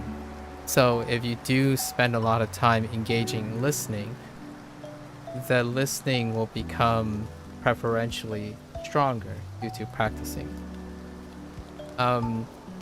When it comes to creativity, I would like to engage people in suggesting ideas that are outside of their preference. Because largely, if they're bored, like if someone comes up to me and say, oh, I'm kind of bored just grinding the gears, and then I would ask them, what kind of approach are you doing right now? And then they would explain something along the lines that's inferring that they have a preferred practice. So they say, oh yeah, I've been using Anki, I like these flashcard things. And then the idea is to get to encourage the person or suggest, have you considered doing this and learning the approach to doing this? Meanwhile, you're continuing to do your target study. That novelty can create another opportunity to round out the person's learning approach with a more wider umbrella of experience. It allows one to have more tools to be creative. Right. Oh, thank you, Amish. So for me, I'm learning publicly because any form of criticism, any form of challenge will give me an idea of what I'm not doing. And if I'm not doing that, I can kill two birds with one stone, figuratively, right? The idea is if someone says, oh, have you used this method before? So I would try that method, learn about how that method affects me, all while at the same time exploring my target language. So I'm learning about my learning approaches on top of it. So while it might take away from the speed in which I acquire Japanese, I've learned many different things that I have not done in a long while. Like the way Duolingo approaches language learning, that is something I do not do. So that 180 days, why is Duolingo interesting to me? Why am I motivated to see what else Duolingo does? It's largely because, like most people, as a person who's over 37 years old, who's been in academia for over 18 years, half, 2/3 of their life, that is not my ideal approach to, like, all the stuff that I've learned, how I learned them before. It was how I was learning like stuff when I was 13 years old. So the idea is I have become under practiced. Like I have not practiced that type of thing. Now I use Duolingo as an opportunity while engaging in my language learning, like Japanese, acquiring Japanese and Chinese. I'm also reevaluating all the methods that they're doing that I have not done. And that to me is intellectually interesting at the expense of my Japanese progress. So you can continue to learn as fast as you can with your specialized approaches because you have been practicing all of that. For me, I'm not here to do that per se, right? I'm here to show that I can be mediocre in a lot of skills. However, together it creates a package. So as a teacher or someone who aspires constantly to be an educator or a mentor, I like to be able to offer alternatives or offer different ways of engaging the person, not necessarily only telling them and reinforcing them on the thing they're good at. I think there are plenty of things on the internet that tells you what you're good at and tells you what you're bad at. For me, my goal is to show you all your options, or at least encourage you to explore options and then discover if what you're good at is truly what you're good at, or maybe you can splice in some new things. Iterative innovation to your own learning strategies. I typically don't settle for what I have and stay the same. I think life is very, very long enough to constantly explore. So when I ask people like, oh, how are you approaching learning right now? What are you doing? Oftentimes the very first comment I get is, oh, the same thing effectively the same thing I've been doing ever since, right? I'm like, oh, what's that like? And oftentimes I hear a lack of investment from their own experiences. Like, for example, someone would say something like, oh, I used to watch anime a lot, and that's why I'm learning Japanese. And then I asked them, so are you watching anime in a very specific way so you can continue to watch anime? And they're like, no, because I need to learn the Japanese. I can't watch anime the same way anymore. Like, I need to remove its subtitles, and like, it's become a chore. I'm like, okay, how about, hear me out here. How about watching it with like a scene or an episode with the subtitles? Internalize what the subtitles or like the scene and stuff is, then go through the episode using all the context you have, your knowledge of your native language, your knowledge of the scene, the context, the things you're so used to, and then using that to frame all the things you have to account for, which is the Japanese, for example. So that's kind of how that goes about. It's not the greatest example. It's more nuanced than that, but I just use that as maybe a surface level way. For sure, learning styles are a scam, but learning preferences are more related to intrinsic motivation. Yeah. But I didn't talk about intrinsic motivation. So, however, you're right that as educators, it's good to guide students to work on that might say they cannot do, since we as humans aren't so different, that we are hired to learn in only one specific way. Yeah, you're the most efficient in your most practiced ways, whichever they might be. It's very much serendipitous in a way, because if you're talking about intrinsic motivation comes from a level of comfort and a level of confidence as well. That's one of the biggest things, in my opinion. The driving force that is required to start a daunting task like a long life of language learning is the idea that motivation also comes from how well equipped you are, or the perception of how well equipped you are. So while you have intrinsic motivation, that still spawns from your preferences. And having more potential preferences often alleviates that feeling of like, I can't do this because I don't know where to start, or I can't do this, so that motivation just deflates entirely.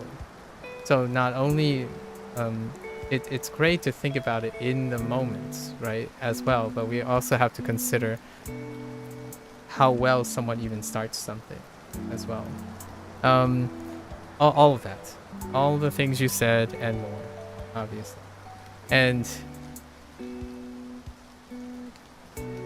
I hope doing that or encouraging that makes it so that it's not daunting anymore.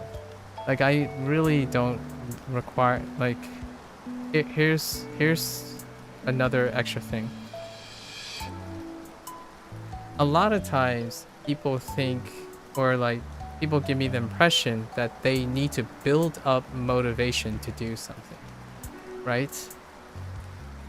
For me, I am motivated by the thing itself a lot more than my intrinsic motivation. So what I mean by that is, it is other people's interest. The source of motivation is not coming specifically from myself initially. The interest in edutainment video games is its ability or potential relevance to other people. I started Elemental Exiles not because I had an intrinsic motivation to look for that game. Someone else initiated it and provided that motivation for me. So It's even more than relying on intrinsic motivation. Being creative, being inclusive while you're learning also gives you many tools to relate and have unexpected source of motivation through that connection. I like drawing. So if someone is drawing, that provides more motivation to me through the act of that other person. I'm doing this in order to provide motivation for other people if so happens they're interested. They weren't necessarily intrinsically motivated to do so originally. It happens to be serendipitous that, hey, this guy really loves this thing. Now I'm motivated to do that kind of thing, right? So, the statement that you're making is very inwardly looking, and that's perfectly reasonable. I agree with most of the sentiments. And then educators also have to look, outwardly as well. If you're focusing on intrinsic motivators, sometimes you can hyper focus on the idea that, oh, the student needs to make up their own motivation as well. And that's true. The student should have their own intrinsic motivation. What can you provide for them? You can provide extrinsic motivation. And oftentimes when I'm mentoring someone, I do the activity with them. So through demonstration, I can provide extrinsic motivation. I enjoy this quite a lot, and we both trust each other. How about we do it together? So that bolsters, that's an extra source. And I think earlier we were talking about the value of interpersonal skills. I typically rely on this quite a lot. And it was in the context of like digital minimalism. Parasocial relationships do not provide extrinsic motivations as much as having a direct interaction with that. So if we were to compare things, right, many times,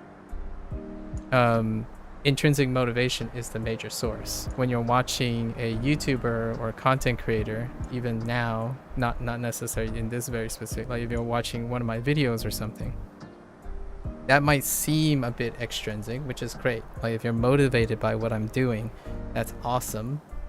In the end, though, I'm not actually doing anything to prompt that motivation. So you could argue that's coming from you. Like you found my content interesting. Now the question is, if you're interacting with me, I could be doing something to motivate you, as opposed to you finding out what is motivating by watching me. And I think the major source of most people's motivation these days, due to the prevalence of TikTok, YouTube, and it's due to parasocial relationships. So I'm not necessarily talking about that type of extrinsic motivation where you get motivated by watching something. As a teacher and educator, you can directly influence the person in real time, and that's often something that's missing in self-study, right? It's not that you need it.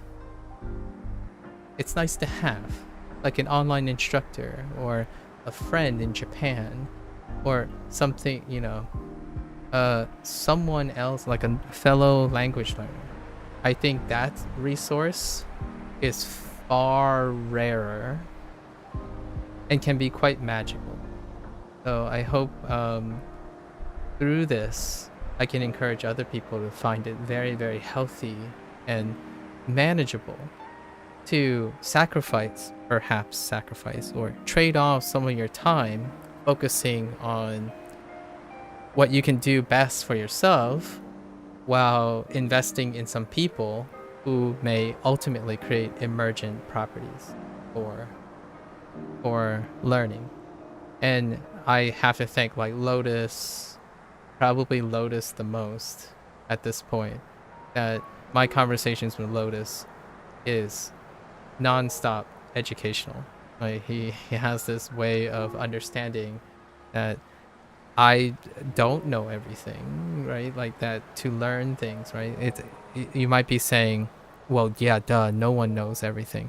you'd be surprised how much people behave like they do know everything, or that they don't need outside motivation. They don't need,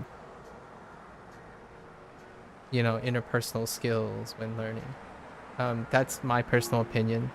I greatly, all of my aptitude and my skills and my success in academia is substantially a interpersonal thing outside of myself.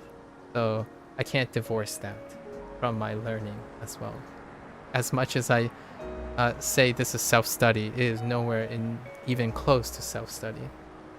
And that's kind of the different thing, right? I feel like Anki gives you that impression of self-study, so I don't use Anki. Why did I choose Duolingo? Lots of people have opinions about Duolingo, and it serves my purpose, or one of the purpose. It forces the situation or the dialogue. If I was using Anki, well, Anki is self-selected in a culture of self-studiers. So naturally, I would have less and less opportunities to have interpersonal interactions if I was using Anki, which I can stream Anki, for sure. I get my personalized deck, and then someone would ask a one-way exchange like, oh, what's your thought on this? If I get lucky, right? That kind of thing. And like this conversation that we're having now is very informative. Anyways, yeah. Some yap, more yap. And I don't know why you keep typing LS, LS, KS, KI. That maybe that's a meme, Lido, but good luck with that. It might be a meme, I don't know. Okay. Alright, let's get back to this. Sorry if... Wait. Why is this like... Oh. Yeah, got it, okay.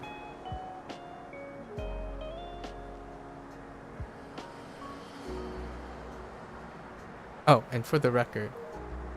back to why we're here. Oh, and for the record, this is, this takes priority. What I'm doing now, when I'm talking about things and whatnot, this is the priority. At any time, I could just turn off the stream and study. So, I legitimately come on for these things, right? That's kind of the idea. I don't want to give people the impression that I'm giving you a speed run on how to acquire Japanese, because I feel that's kind of what the feedback I get all the time. Like, hey, do this and this. It's the best combo. That's the thing I've done. It's like, well, thank you for your advice. I don't necessarily. It would be cool, but I don't think it's necessarily appropriate for my approach. I need, that kind of thing. Anyways, I'm sure we'll get through this. It's so beautiful. I have 2 hours. Yes, I have 2 hours to get to the 5th set. And then iron out the 5th set. So, not too bad. Let's see. Did it be...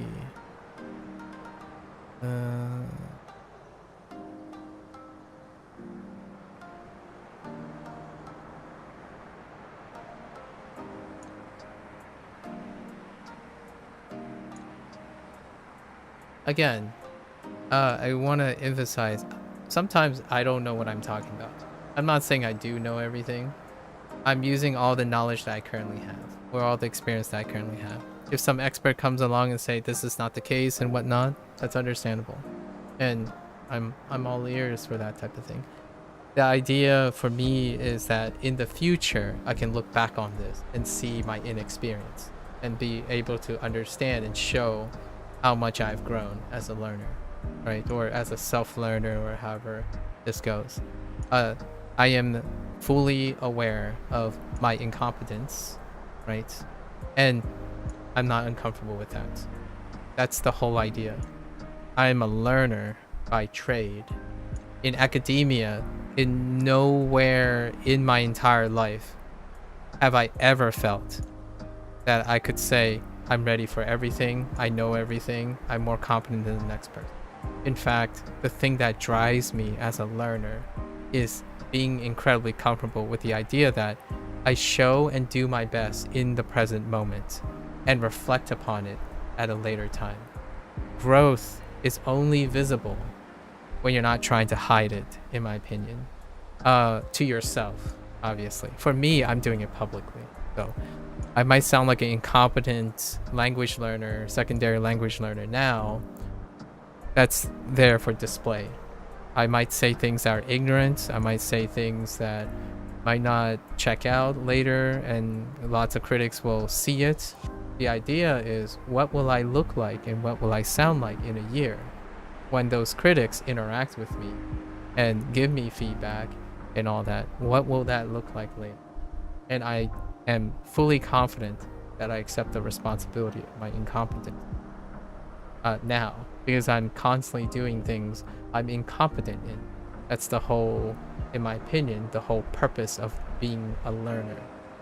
If you're doing something and you're competent about it, then you're not actually learning anything. You're practicing, which is the other element of study. Study is, a combination of learning and practice. I specifically am in a state of learning. I do practice, which is what I'm doing now. However, it always tends to involve some form of learning. So I'm rarely will you ever hear me be in a competent state. The whole point of the stream is to be comfortable with your incompetence.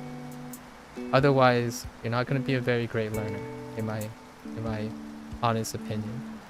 Speaking of studying, I need to go set up my study room again. I just got back from 1 month project in San Diego 2 days ago.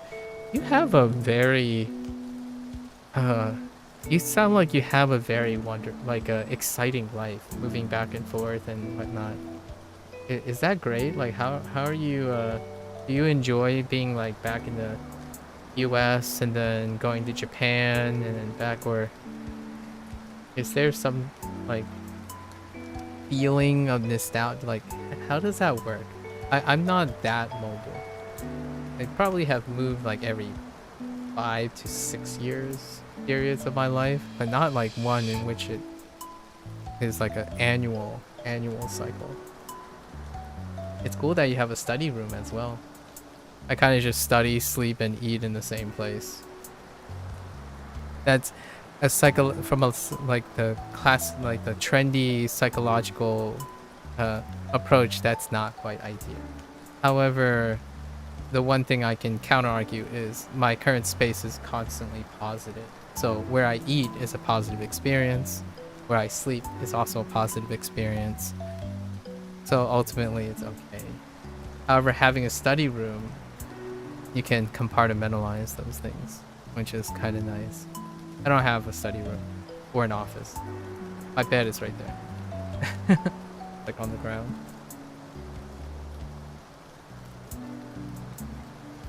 Terebi. Miru.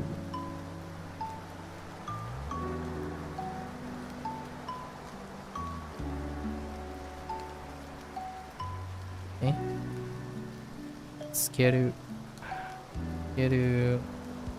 I saw someone in the Duolingo channel yesterday where the person basically just had an Excel file with all the predicates conjugated from left to right, written in like hiragana and kanji, and that person legitimately just went through it systematically. I haven't tried it that way. That's a very interesting way to go about it. Like legitimately a conjugation table from left to right. So you have like the plain form going down one column, and then all the subsequent conjugations going to the right. And that person was like saying each of the conjugations in a very, very regular way. I haven't really tried it that way. Interesting. My interest was very piqued. I just love watching the different ways people learn. It's so personalized.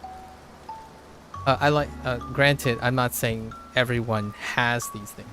lots of times when you're younger or inexperienced, they tend to just go with whatever trend is great. So that's a great way to form foundations. Like, what do you do? Anki deck. What do you do? Anki deck. So what do you do with the Anki deck? You know, go through the Anki deck and then let the algorithm handle it. Great place to start, right? What do you do with Duolingo? You follow by Duolingo. And then the idea is to encourage them to continue to develop their learning skills with a starting position. And that's where you start building, right? Anyways.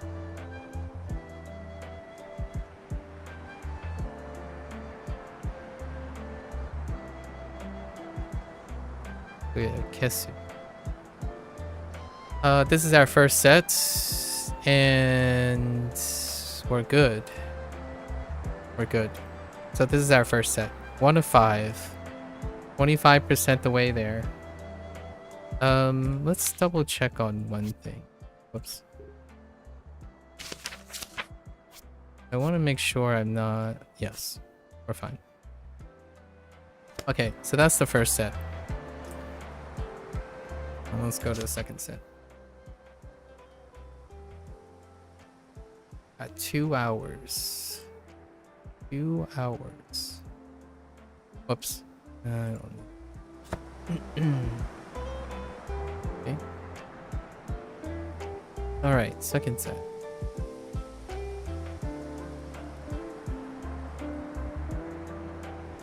Whoops. Noto.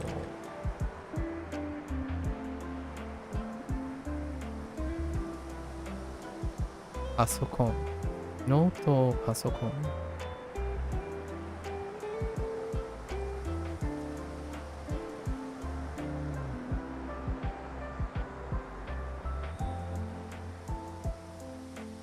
Download. Download. Load. Suru.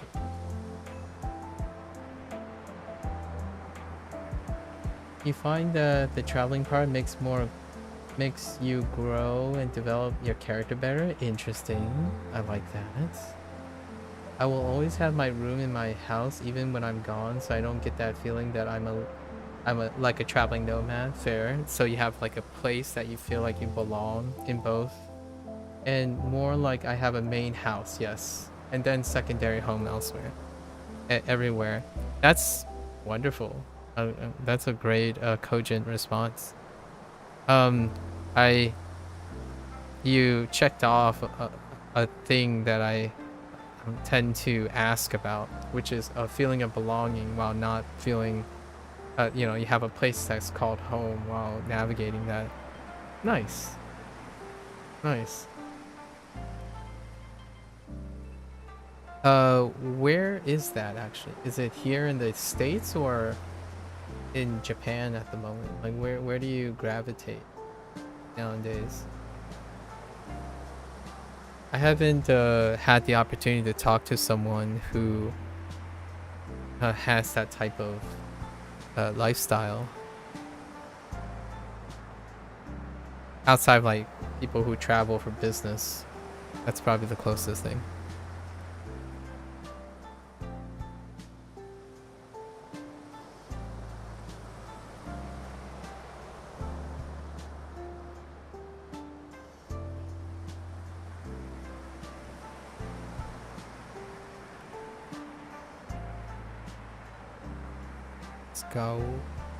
Let's go.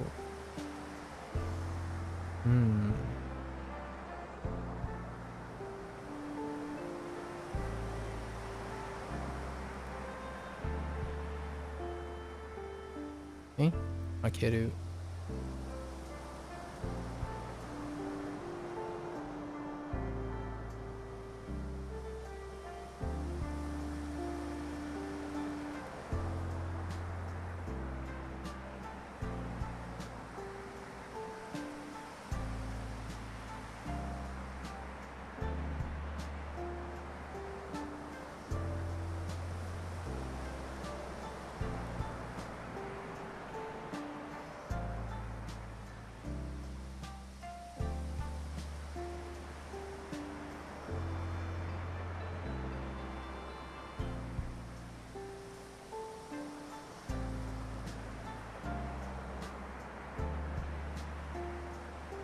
冷蔵庫。冷蔵庫。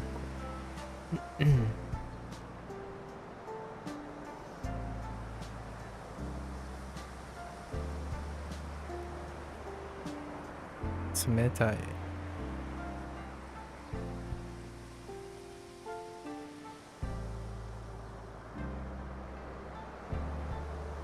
冷やす。冷やす。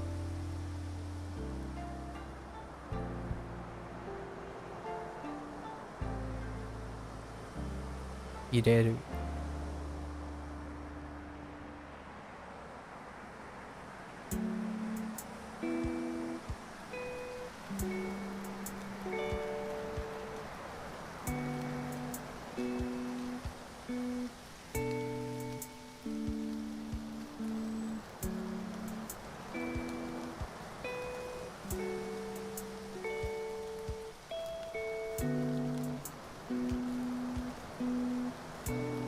レンジレンジ。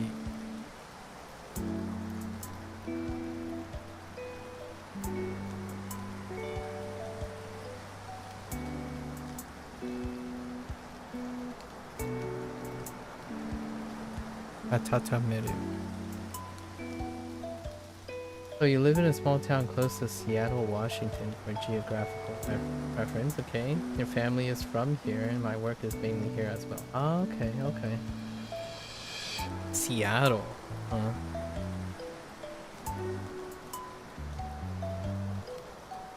Tech. Do you work in tech? Or like, I guess you're doing school, but I'm guessing your position is also in tech? Oh wait, you said cybersecurity. The second year in cybersecurity. Do you also work right now?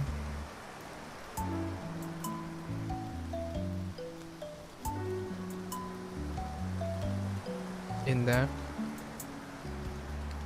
I'm guessing like one side schooling, one side occupation. That's pretty old school. Definitely tough.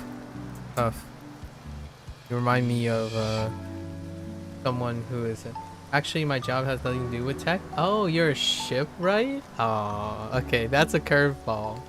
That's a curveball, but it does scream like we are from the same generational period. A bit of pivot on the side, a bit of family concerns, a bit of adapting, and then juggling lots of things. Shipwright, huh? I know very little about ships, and also I haven't played like any, I haven't like exposed myself to any like video games or any other things that would lead me to understanding any superficial knowledge. Oh, you're 25? Dang. You've been through a lot for a 25-year-old. Okay. Wow. I think that's very impressive that you're juggling all those things.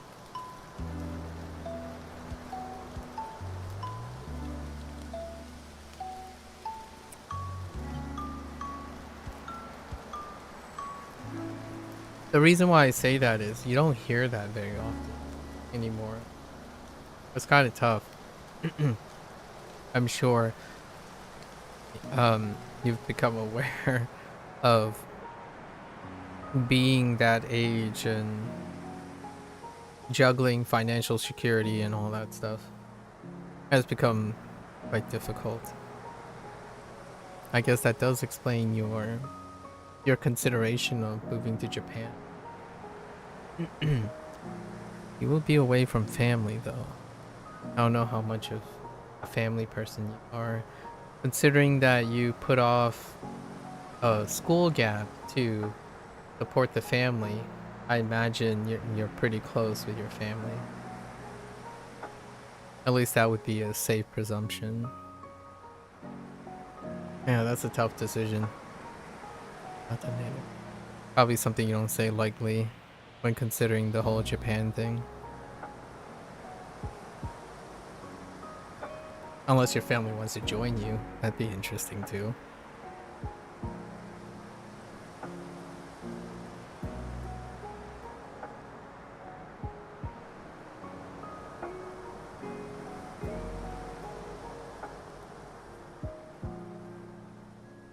If that's financially possible.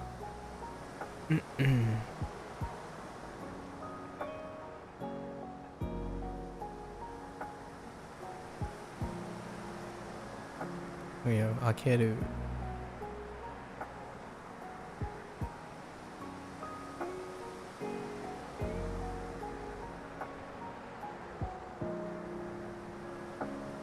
Oops.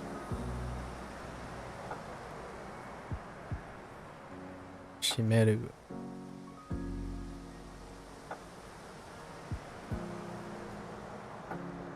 Game.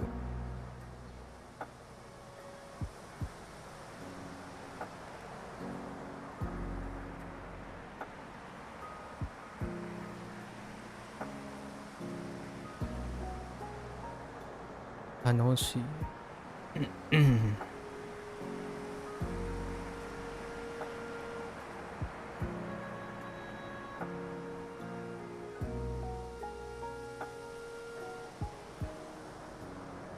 Atsu. Atsu.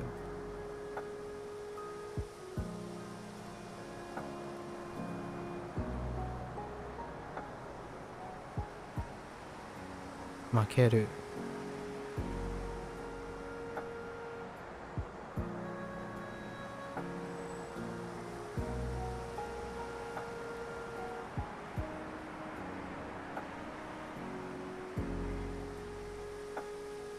Your life story sounds very, very interesting, having only been 25, Camish. But I won't.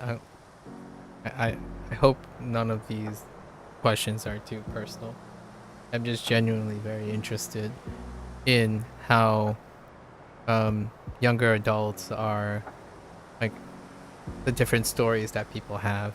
I think that's what makes life incredibly rich and interesting, you know, being human, right? Hearing people's stories. I am quite a collector of people's stories, and asking questions about people and learning about them may allow me to, like, bring people together, right? I like bringing people together. Oh, not at all. I'm trying to type a quick summary. Oh, okay. Fair enough. Honya. Okay.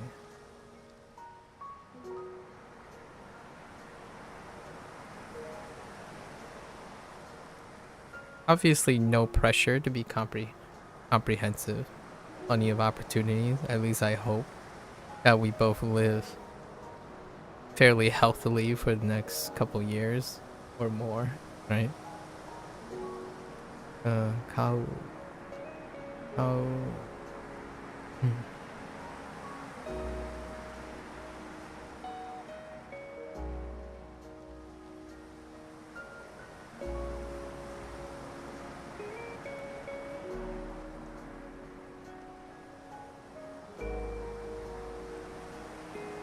Yomu.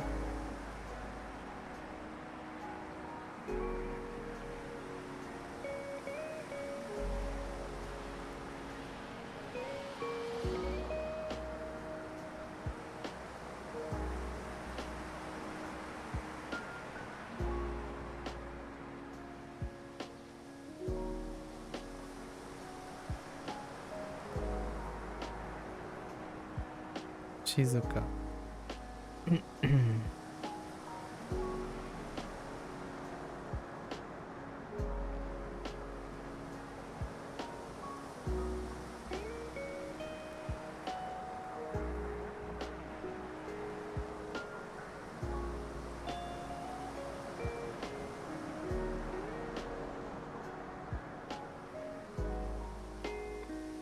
Zashi.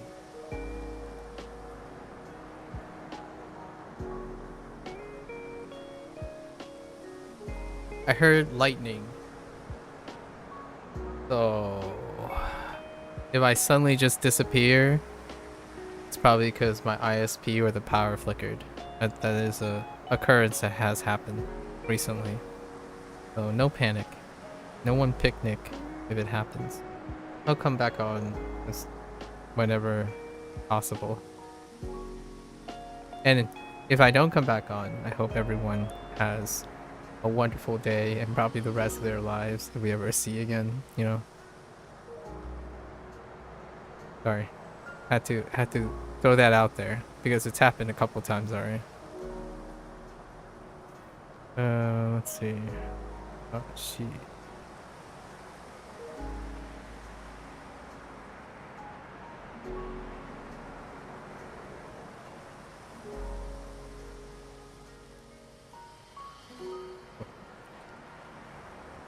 Yomu again.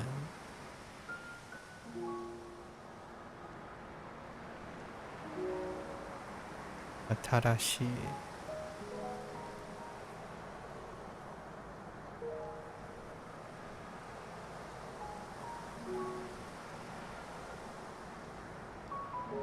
Omoshiroi.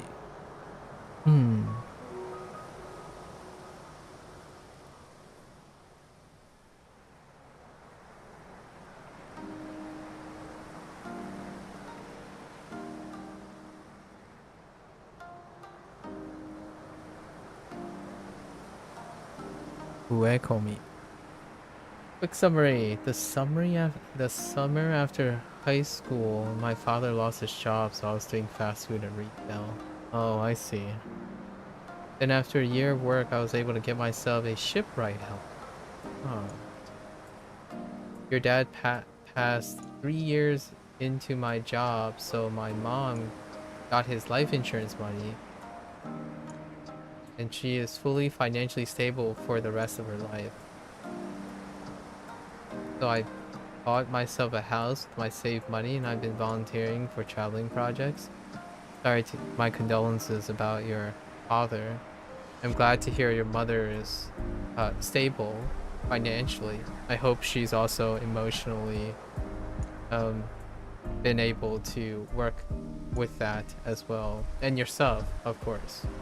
Losing a father at such a young age is something that can be incredibly, you know, early on can be incredibly devastating, but at the same time can be very powerful. Then after Japan and therapy, I came to conclusion you wanted to live in Japan and start a new life over there. Oh, okay. I see. Would your mother also be interested in joining you? It's always kind of nice to have whatever, you know, keeping whatever family close by. That's a pretty amazing story, or a pretty quick story, and I can fill in the blanks to some extent. Good for you, Hamish. Good for you. Way to go. Way to go.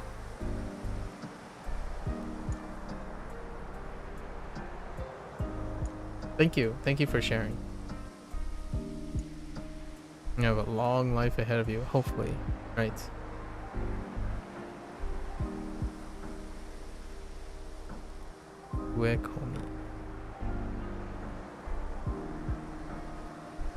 So, what is it about Japan that interests you?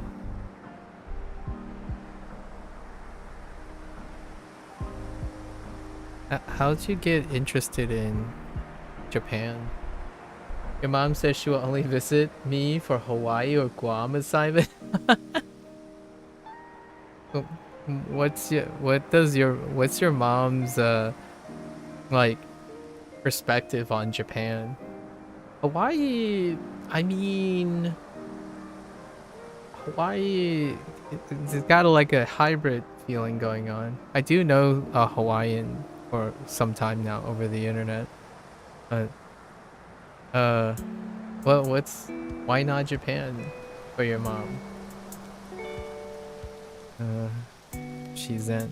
Let's see, Shizen.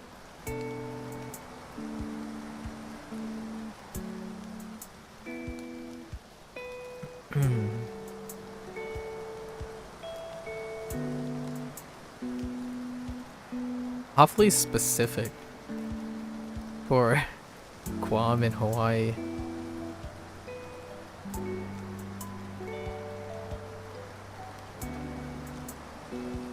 Akureru.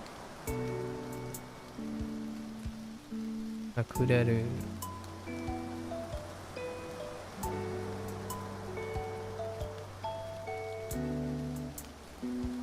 That's a bunch of questions. So, like, Japan, you, and your mom's perspective, per se.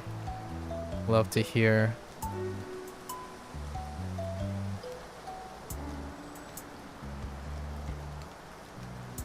What's going on there?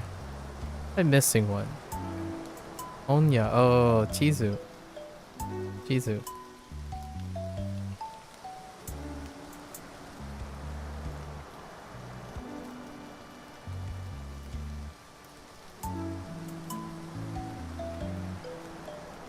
Chizu.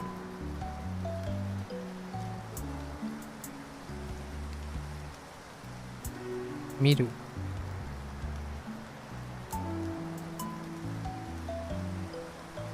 Iku.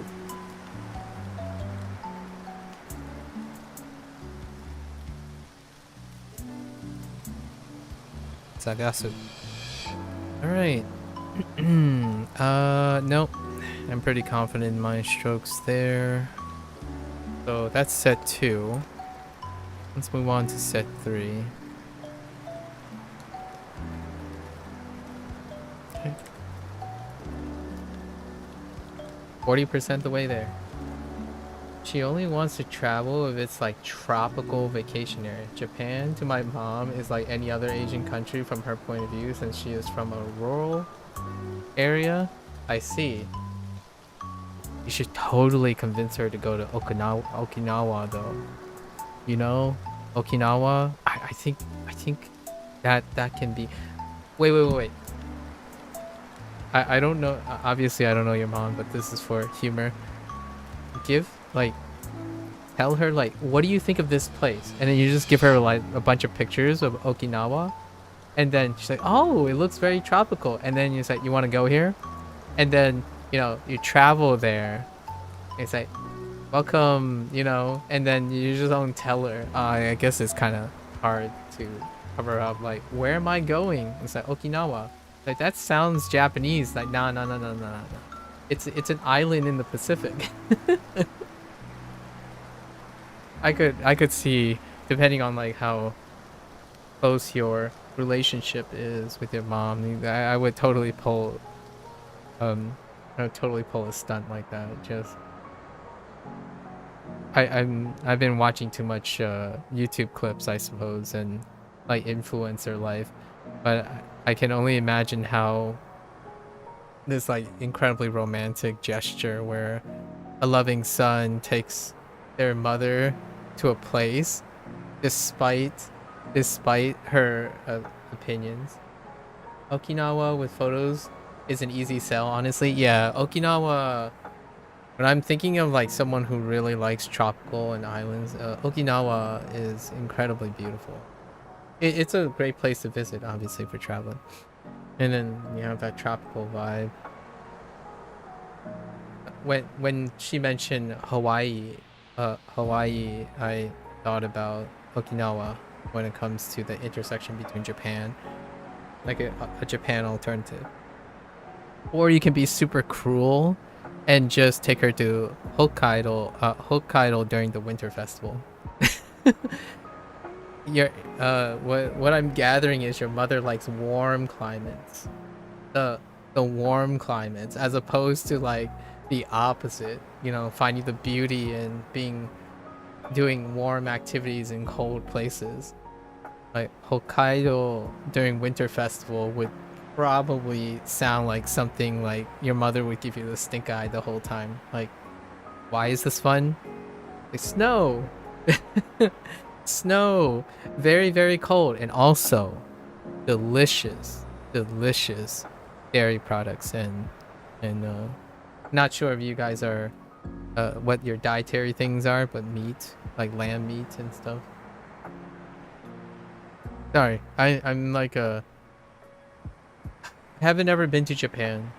However, you know, I'm one of those peeps who probably read quite a bit about Japan, and I I like to brainstorm and vicariously offer traveling ideas to those who do have an opportunity in their lives to go and travel. Provide that extra motivation. Like, hey, when you're in Japan, make sure to visit, you know, X, Y, and Z, take a picture, and just, you know, come back and tell me all about it. Or something like that. You just get like that extra hype. Put in more into it. Right. I'm certainly not elevating, like, I don't have a very high impression of my value to someone, but if it pushes a person even the slightest to achieving and going towards the thing that they want that makes them happy, I'm all for it. So any type of really weird input is, I might also be encroaching on people's personal space a lot of times. For that, I apologize. So I tend to ask uh, persistently when I'm possibly crossing the line. The Mr. Beast experience, indeed. Like just uprooting someone and doing something wildly extreme. Very romantic. Very romantic. Okay, let's continue.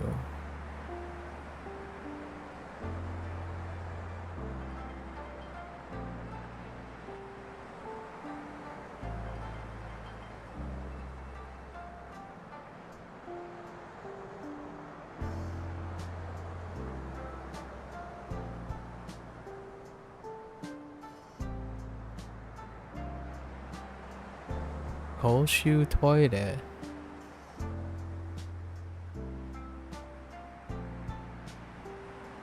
Real talk, one of the things that I kind of wanted to do is involving this. Just go into a public toilet. Koushu Toire. That's one of the thoughts. Like, that's probably the first thing I'll probably encounter. Go to the nearby, you know, um, Koen. Go to the nearby Koen, and then go into a Koushu Toire and see what it's like.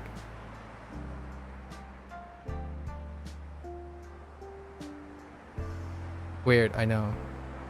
It's not that creepy, okay? I just want to know.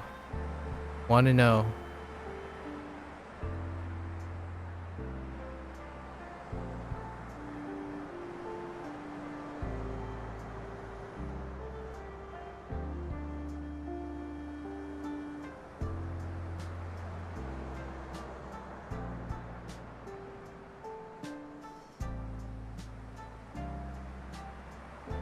All right. Sakasu and Bendy.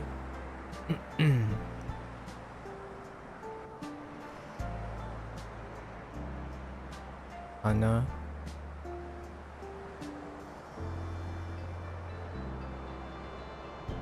Ide.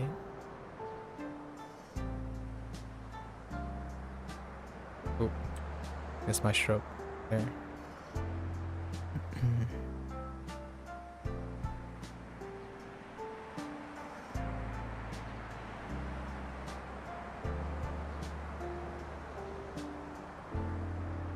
Mizuo Yaru. Oops.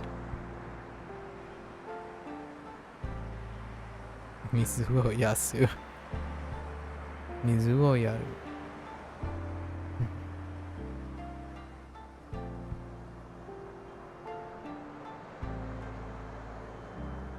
Gaku.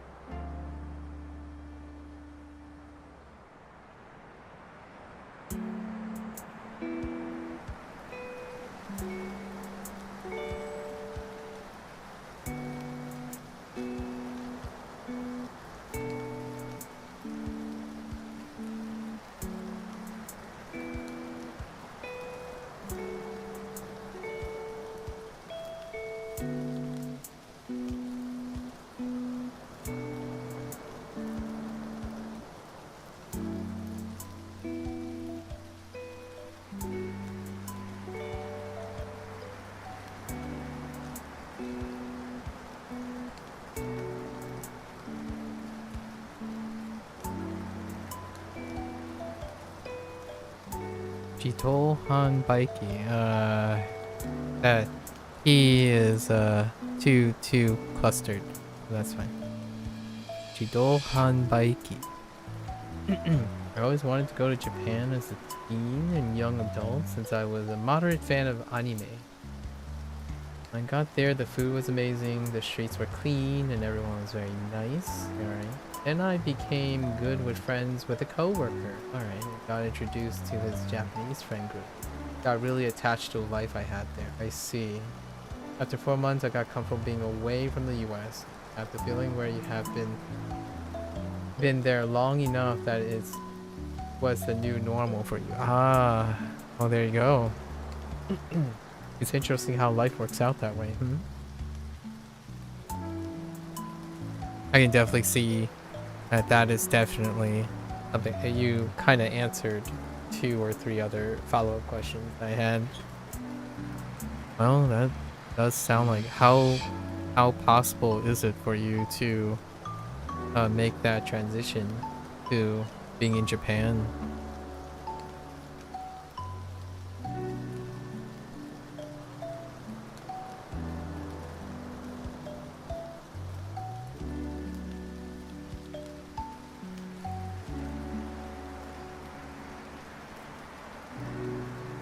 Aksan.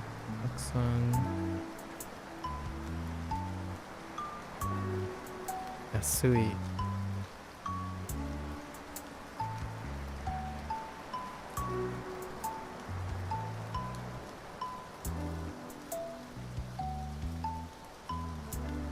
Bendy.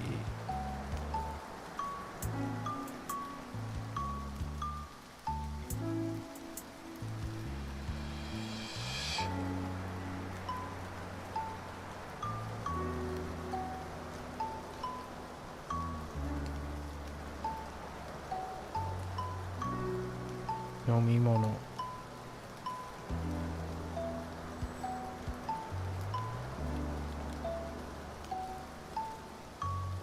Nomu.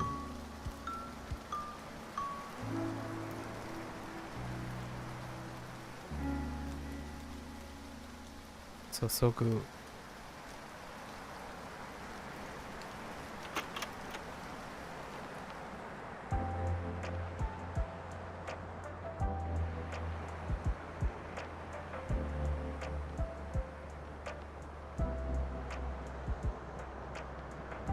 Sawayaka. Ooh, traveling. Your all-time dream is to travel the world? That sounds like fun. Maybe you can have eyes. I hope you will be able to someday or soon. When I come back, it was nice to see the family, but everything in life just felt like a tier below what you have. That's fair enough. Plus, I had a girlfriend when I was in Japan, and since I wasn't sure when I would come back, we decided to break it off on my last day there. Ah, I see. Then dating became a challenge since I'm only in the same spot at most 6 months out of the year. Ah, yeah. Being unable to put down roots, yeah, in that type of lifestyle. Understandable.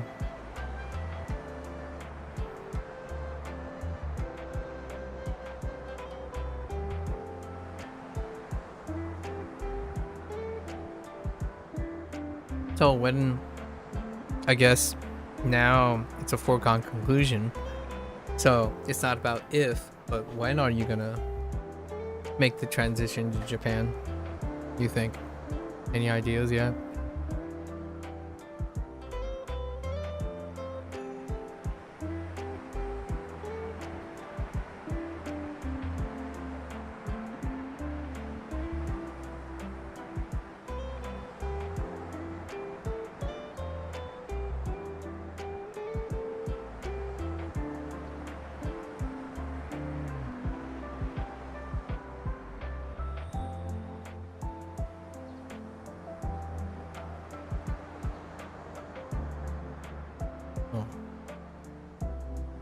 Oops. Gomibako. Gomibako. Itanai.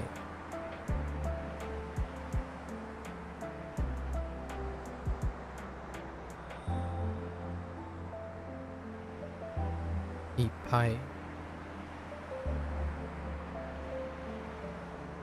Hmm.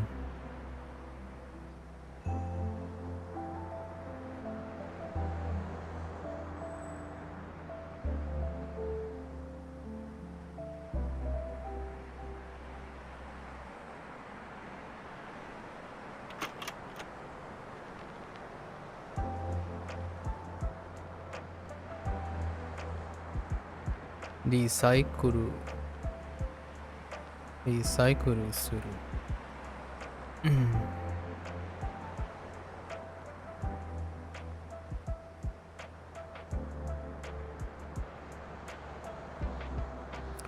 猫。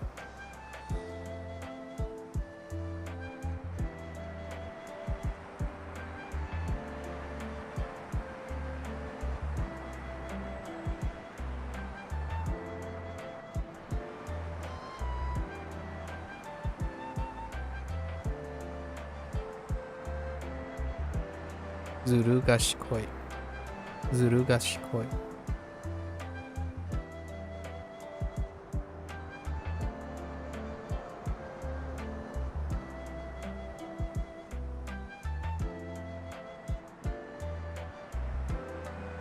買う。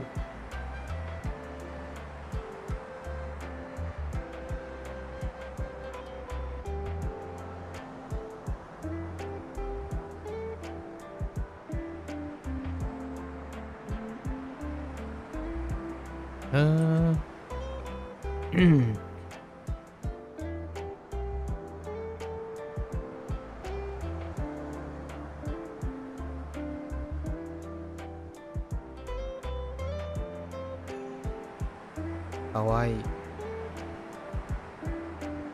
I think 2 years from now is when you would make this decision, go full-time in Japan. I have like 4 different paths in your head. It's great to have options. For now, I leave in a couple of months for a 6 to 8 months trip in Japan, so I'll have a better idea after that trip. Excellent. Excellent. You wish you could travel like that. Half eyes. One day, make your dreams come true. I see, so you want to be a globetrotter. Well, I hope you have the opportunity to do so sometime in your life. 2 years, huh? So, we're gonna... I look forward to what that looks like in 2 years. It'll be interesting. Oh, I can totally ask you about Japan stuff, like from a foreigner perspective.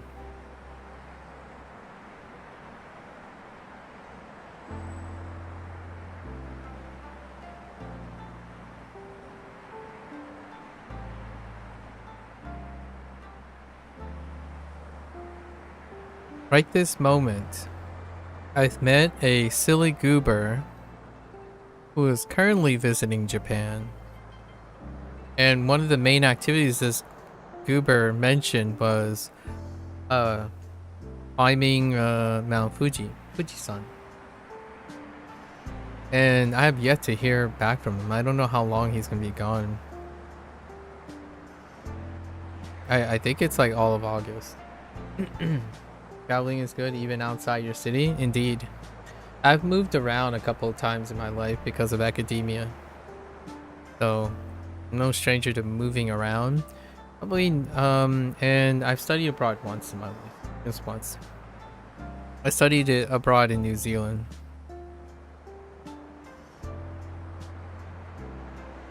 And other than that, traveling does, the position, the stuff does involve traveling.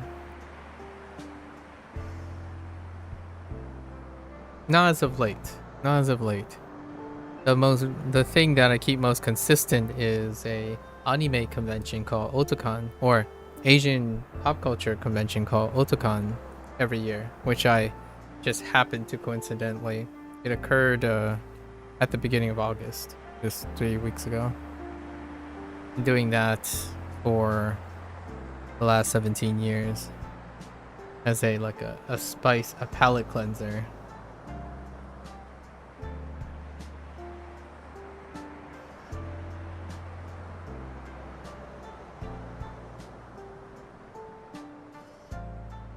Gaito.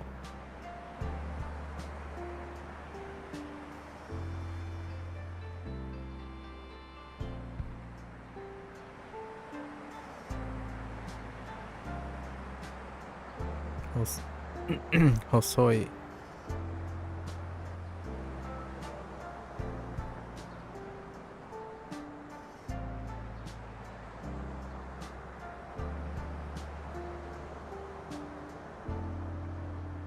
Takai.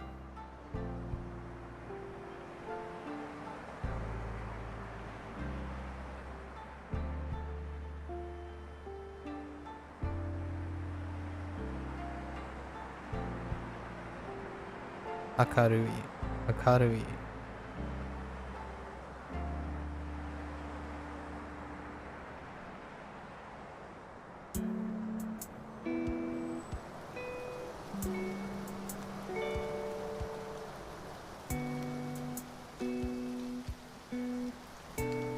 Karaoke.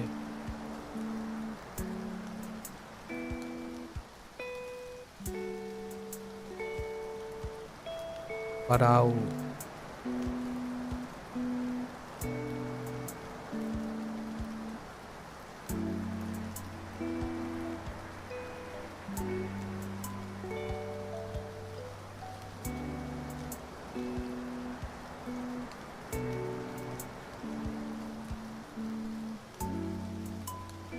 Ureshi. Ureshi.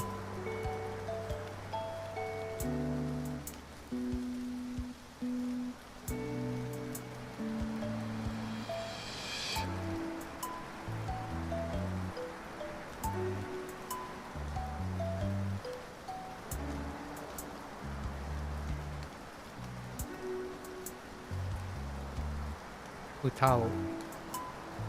Alright, that's our third set. I didn't get stuck on anything, so we're pretty good. That's our third set. So 60%. Okay, let's move to the other end. You have our own. Oh, you have your own version of Otakon? Yeah. Oh, Sakura-kon? Yeah. In Seattle. And then if you're like in the California area, it's the Anime Expo, probably the biggest in the West Coast. But yeah, Sakura-kon, I'm familiar with that too. There's this like thing, if you go to like one big anime or like Asian pop culture convention, the people you meet there, I work at Otakon, so I do registration at Otakon.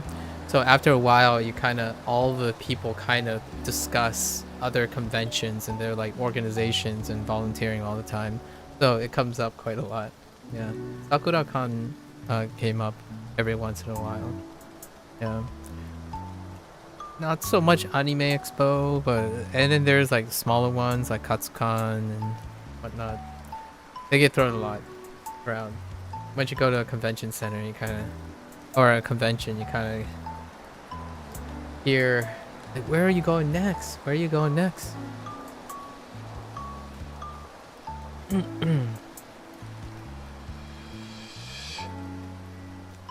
Interesting life, hobbies.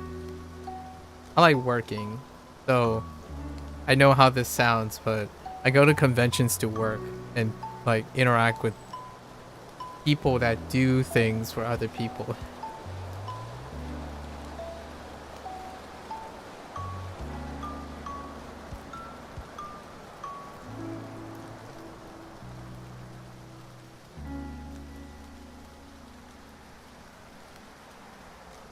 I like doing things for people. Like within a reasonable realm of possibilities, right? Like people who are trying to enjoy themselves and stuff, not in the sense of helping people to do something that elicits self-harm or misdirection or like negligence or neglect kind of thing. But whenever I see people trying to have fun and be passionate about the things they love, it's so palpable when you can be a part of trying to make that happen.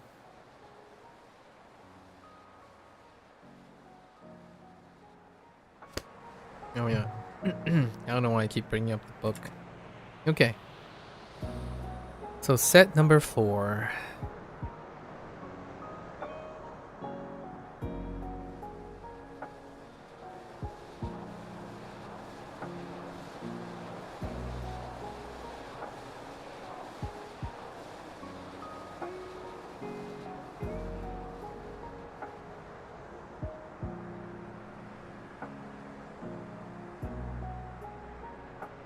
I've said this before. I'm kind of in the stage of my life where I like the idea of raising a kid or dealing with, like working with kids, working with young adults, and just seeing them make strides and progress. That's kind of like the state of mind I'm in nowadays. Not really motivated to elevate my own position in any way too much anymore. I just like making other people, especially younger people. We're not talking about like the independent people, right? Like people who are more successful than me, or all those. They can. I take advantage of what they're doing. Like they're helping me, right? All the products and all the stuff, and that they're helping me, and then I want to pass that along. I think most of my life I've been surrounded by very serendipitous encounters with people who took up a ignorant person and gave myself a chance, right? They gave myself a chance. So that's kind of how my life experience altered my perspective, or maybe in a naive sense, but I want to continue believing that that's kind of how investment foreign people came about. And there was like a long discussion before that about sustainability and lifestyle, but it all comes from that perspective that I've been pretty lucky in my life, so I want to invest it forward. That's super cool, bro. Helping about the younger generation point as a part of a part of them myself. You've already given me a lot of inspiration. I'm grateful for you. Well, thank you. Those are really kind words. And I hope in turn, one day, you will inspire and raise little ones of your own, and travel the world. And, not be a silly goober, not be one of those silly goobers that don't keep in mind that you can make a very, very wonderful role model and impact on the ones even younger than you, right? So that's kind of what I like about teaching and being an educator. Obviously, I'm not a teacher and educator anymore, or I can still be one per se. However, I think that's also for other people. It's one of the most rewarding aspects when you, like not really like they ask for it, but you provided some sort of inspiration or guidance, and then they in turn recognize that and invest for it. I think that's one of the most fundamental rewarding things that one can do with one's life. At least that's in my opinion. And raising a family, if not one of your own, right?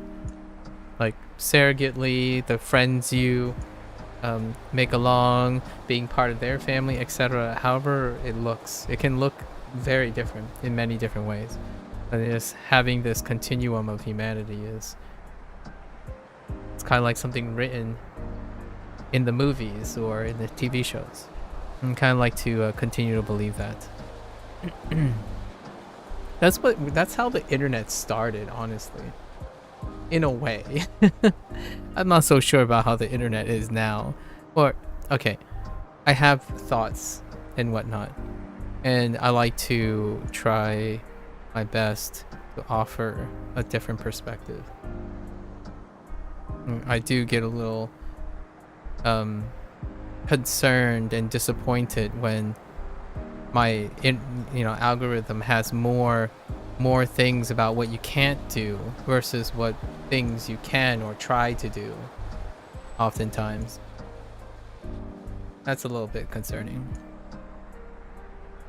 Obviously it doesn't necessarily affect me directly. Whether it affects younger people, that's That's definitely a very hot topical issue right now, especially among like leaders, which I am not one. But I follow those topical arguments and debates. Bishop. Let's see.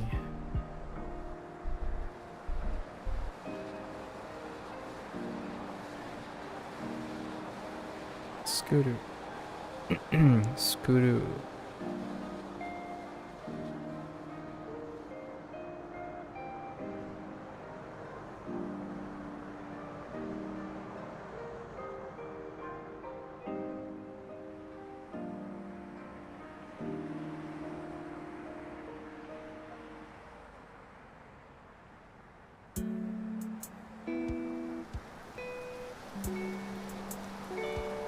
Umitateru.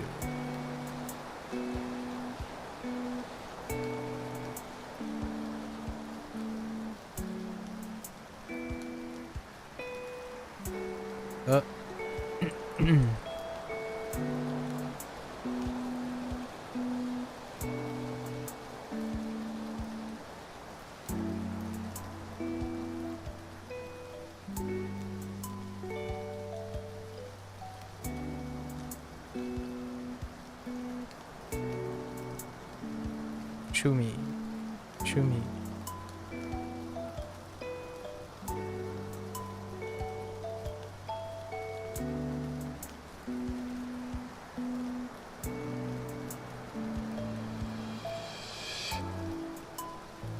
Actually, what is your Japanese proficiency now, Amish? How long have you, like, you said from 2 years ago, but now you are doing Genki structure with online instructor. How's that going? Like, where are you now in your language learning? Game center.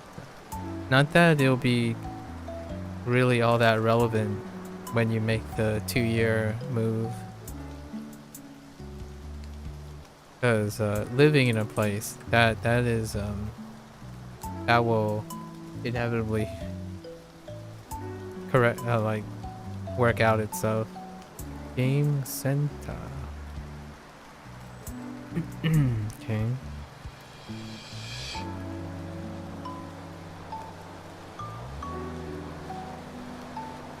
Urusai.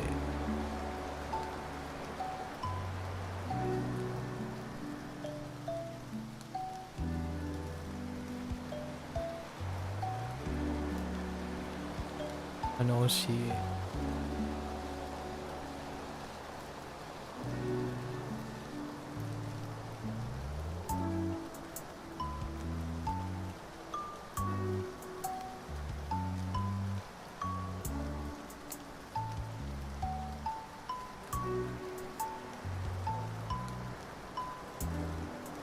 Asobu. Asobu. Okay.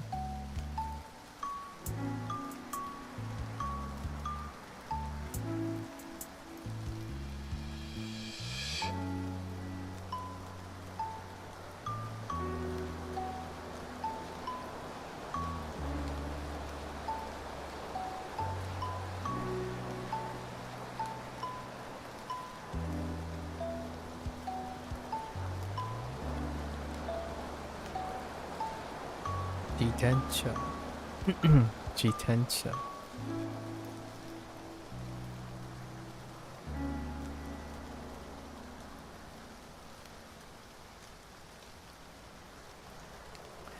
Ayai. Ayai.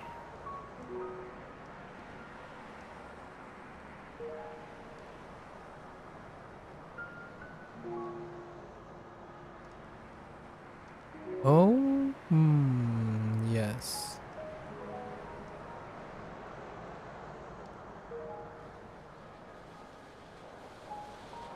Okay. Osoi. Osoi.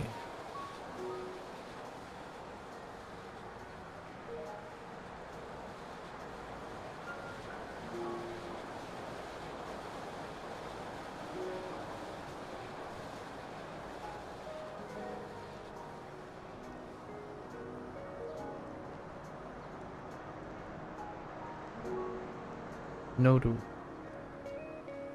Noru. Mm.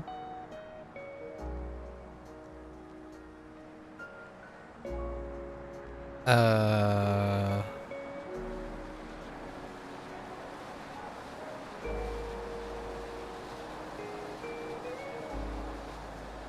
Kamera. Kamera.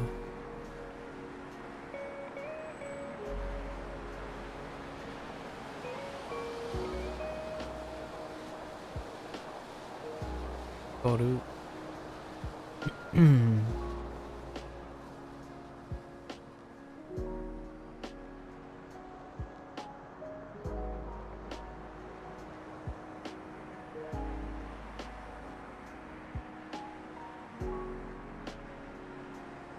Uh.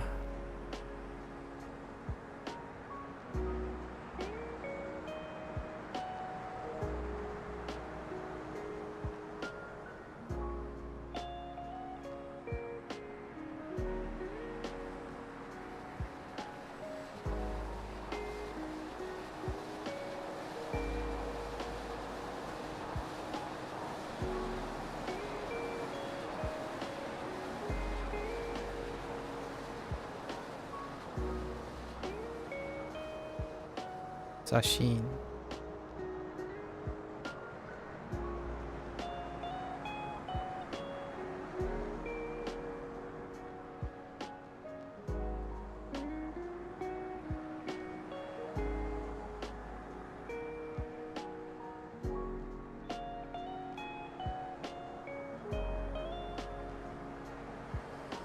Oh.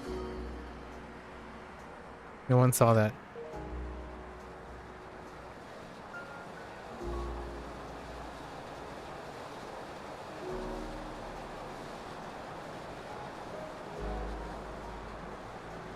Satsue suru. You're not as far as you would think in terms of JLPD. I'm still working on your N5. Okay. When I first started learning Japanese, I was studying 15 minutes to 45 minutes a day. Okay. Then in Japan, I was learning about an hour a day. I took a year break from studying since I was doing domestic US assignments. I wasn't fully convinced at the time I wanted to fully do Japan. I think I started fully committing myself to Japanese 3 months ago, since I found a good way to still do college schoolwork and your job. Oh, that's a lot. Well, welcome. We can one day talk about talking Japanese together. I always look forward to it. I have this like romantic image, like a year from now or two, where it would just be back and forth. And it was slipping in and out of different languages. I have so many people who are currently in different places and starting up, and I can't even imagine what it's going to be like in a year from now.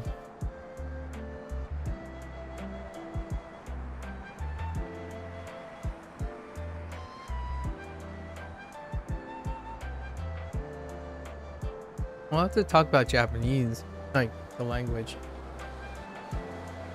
more so often in the future as we continue our studies in different ways.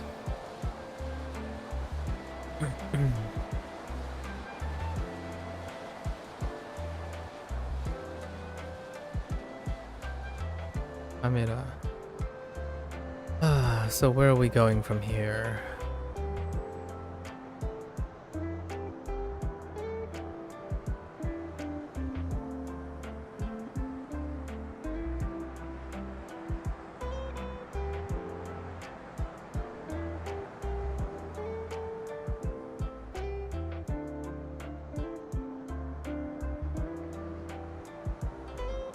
Sankaku-kon.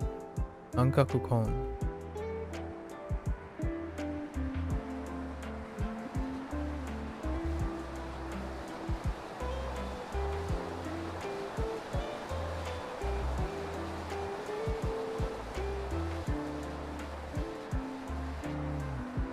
Ongata. Ongata.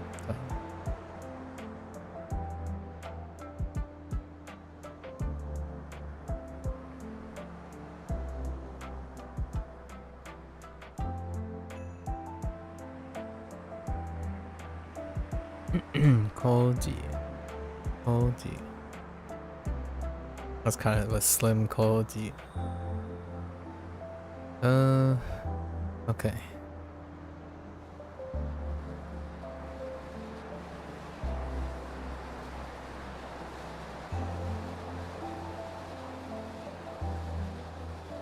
Oh, that top portion is a little bit thick. Fine. Oku. Oku.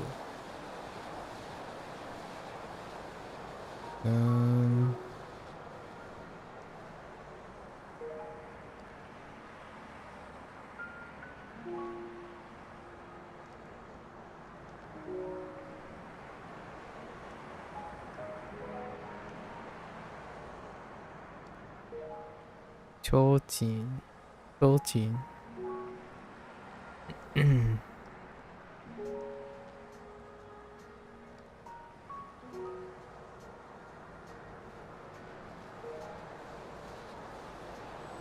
Akarui.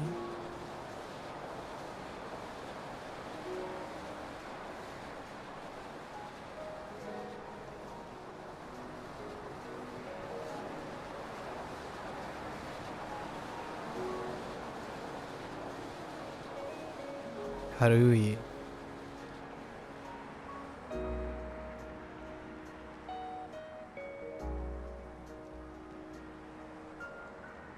Yura.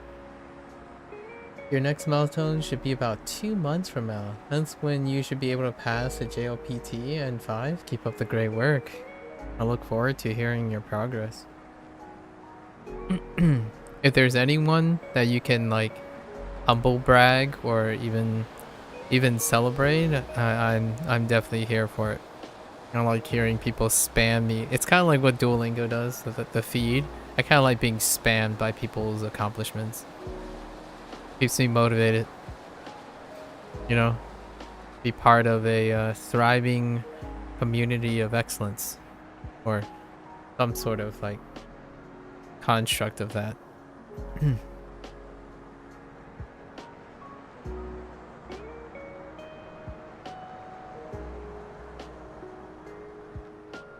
Where are we going from here? Oh, okay.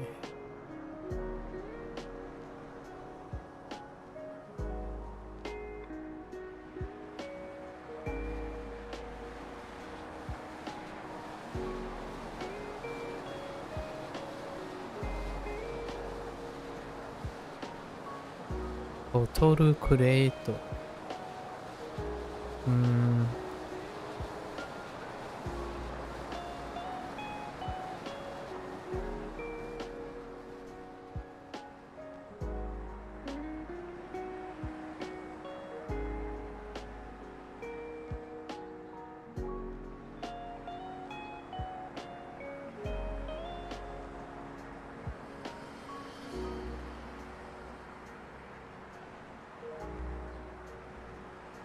Akobu. Akobu. Oh, wait, actually.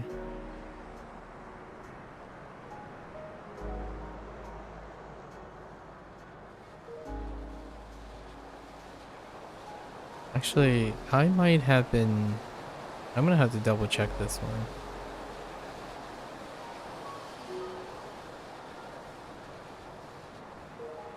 This is Hakobu.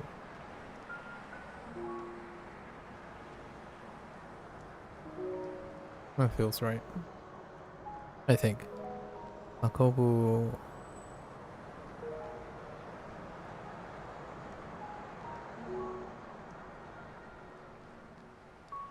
I missed on this one of these last time.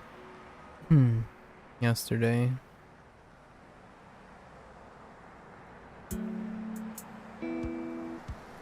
Aku.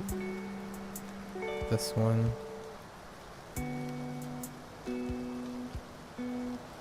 Oh wait, no I didn't. I took a guess. I could jab at it and it turned out to be the correct thing.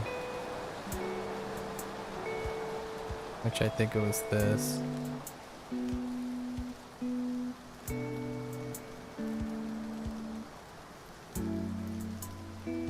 Okay.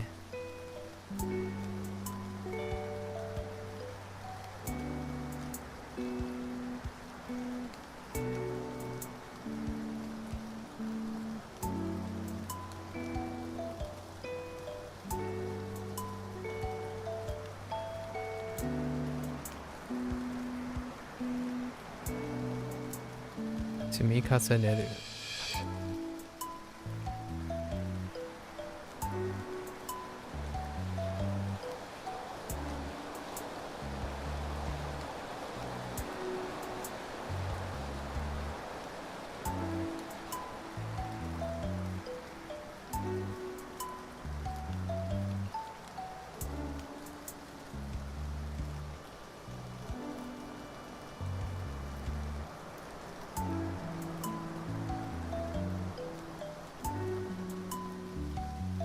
ああ、七回忌。七回忌。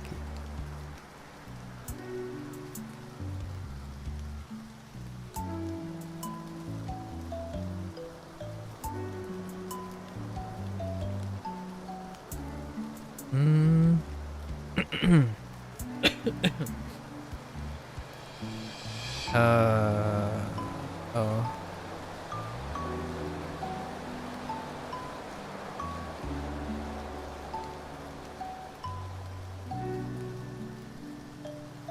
Omoi.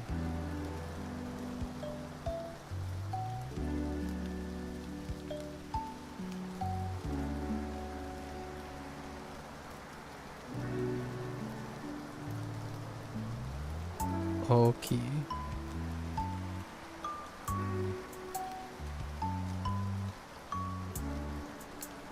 Mawaru. Alright. Let me double check the one, right?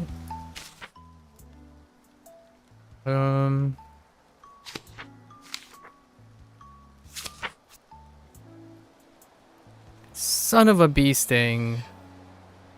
No, that's an error. Okay. Okay. So we got one error. That's fine. We'll get that next time. I got a little carried away with that. Okay. I think the rest is fine. Yep. Alright. So, that's 80%. We'll say like 79%, right? And now we have the 4 new ones.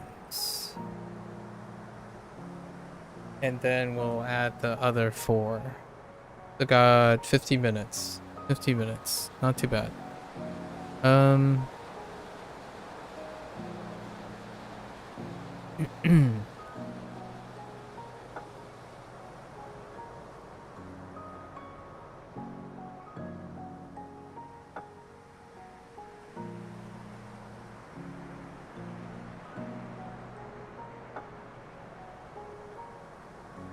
Okay, actually, let's name the 8 things that we have.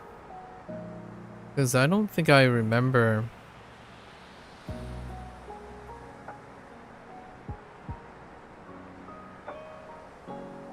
even how to write some of them.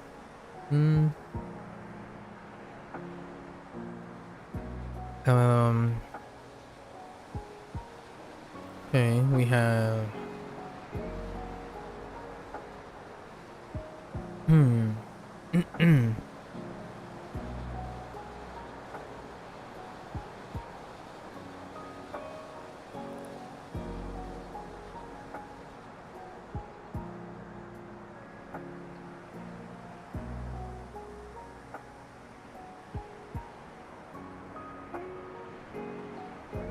Manhoru.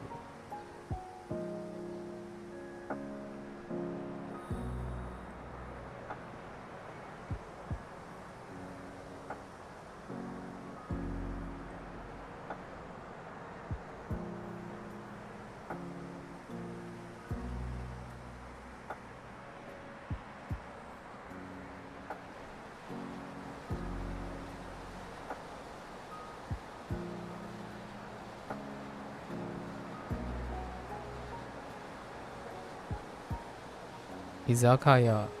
Izakaya.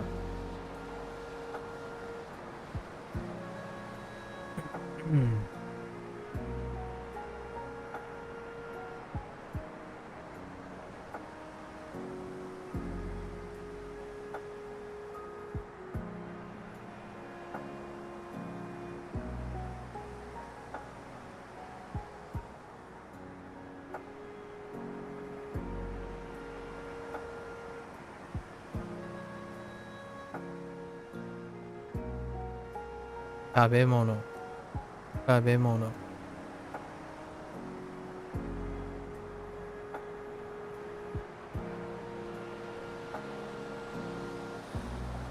Sumaho. Sumaho.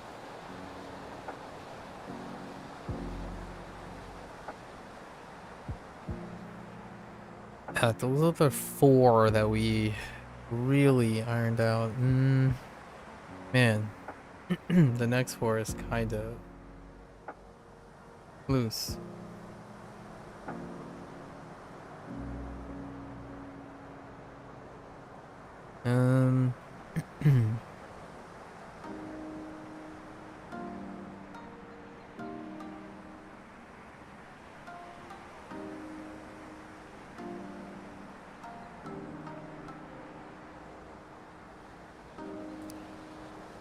Isu.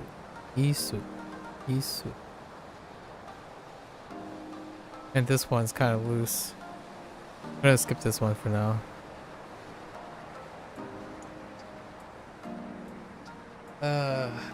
It's Keijiban. Keijiban.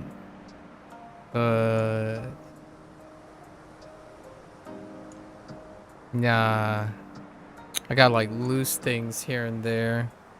Not enough to feel.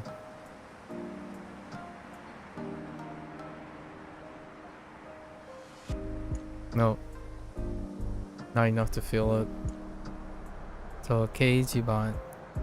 Keijiban.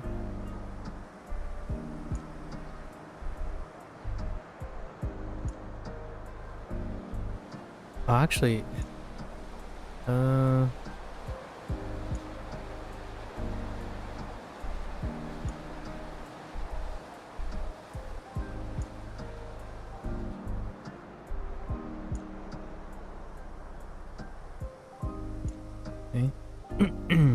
Koraku.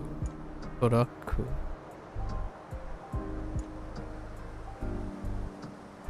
And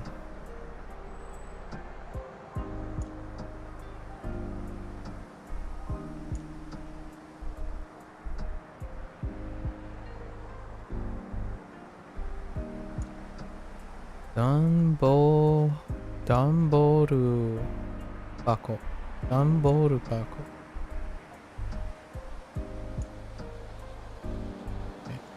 Okay.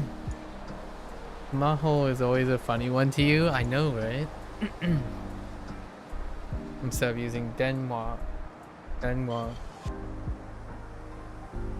Maho.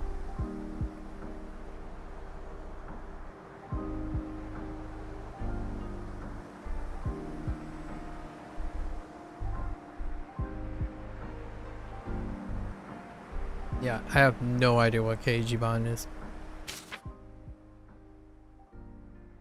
Yeah, I rely a lot more on listening. So a lot of times when if I'm like gonna take in everything, like if I'm reading and listening at the same time, usually phonological stuff. So things that deal with sound comes first often. So my speech and listening comes first a lot of times because I'm more practiced in that. I'm not like someone who enhancedly writes a lot or do a lot of creative writing and stuff. And obviously reading comprehension goes, it's a different like discipline altogether. So Keijiban. Like if I saw Keijiban like right here, I would know it's Keijiban. But it's a whole different story when you're constructing and writing at the same time. The whole writing thing, the way I'm doing it, is to really push, kind of like push myself, encourage myself to construct the thing, like pull it out of my butt, if you will. Just pull the stuff out of my butt. And I believe it's an investment forward in the long run. So Keijiban. Yeah, I definitely remember writing that yesterday, but oof, okay. Alright, It's okay, Jiban. Let's internalize this or try to again.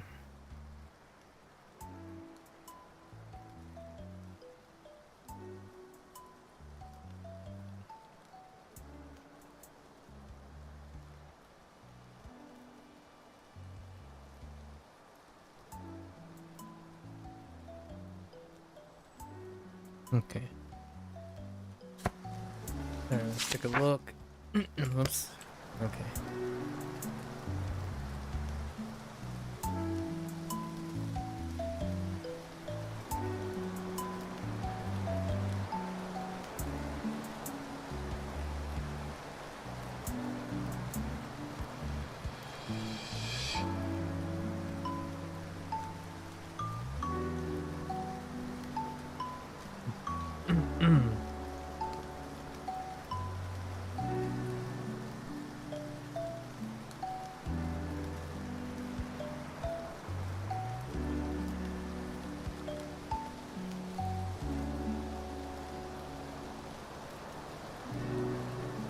Also, Gamish, I don't want you to feel like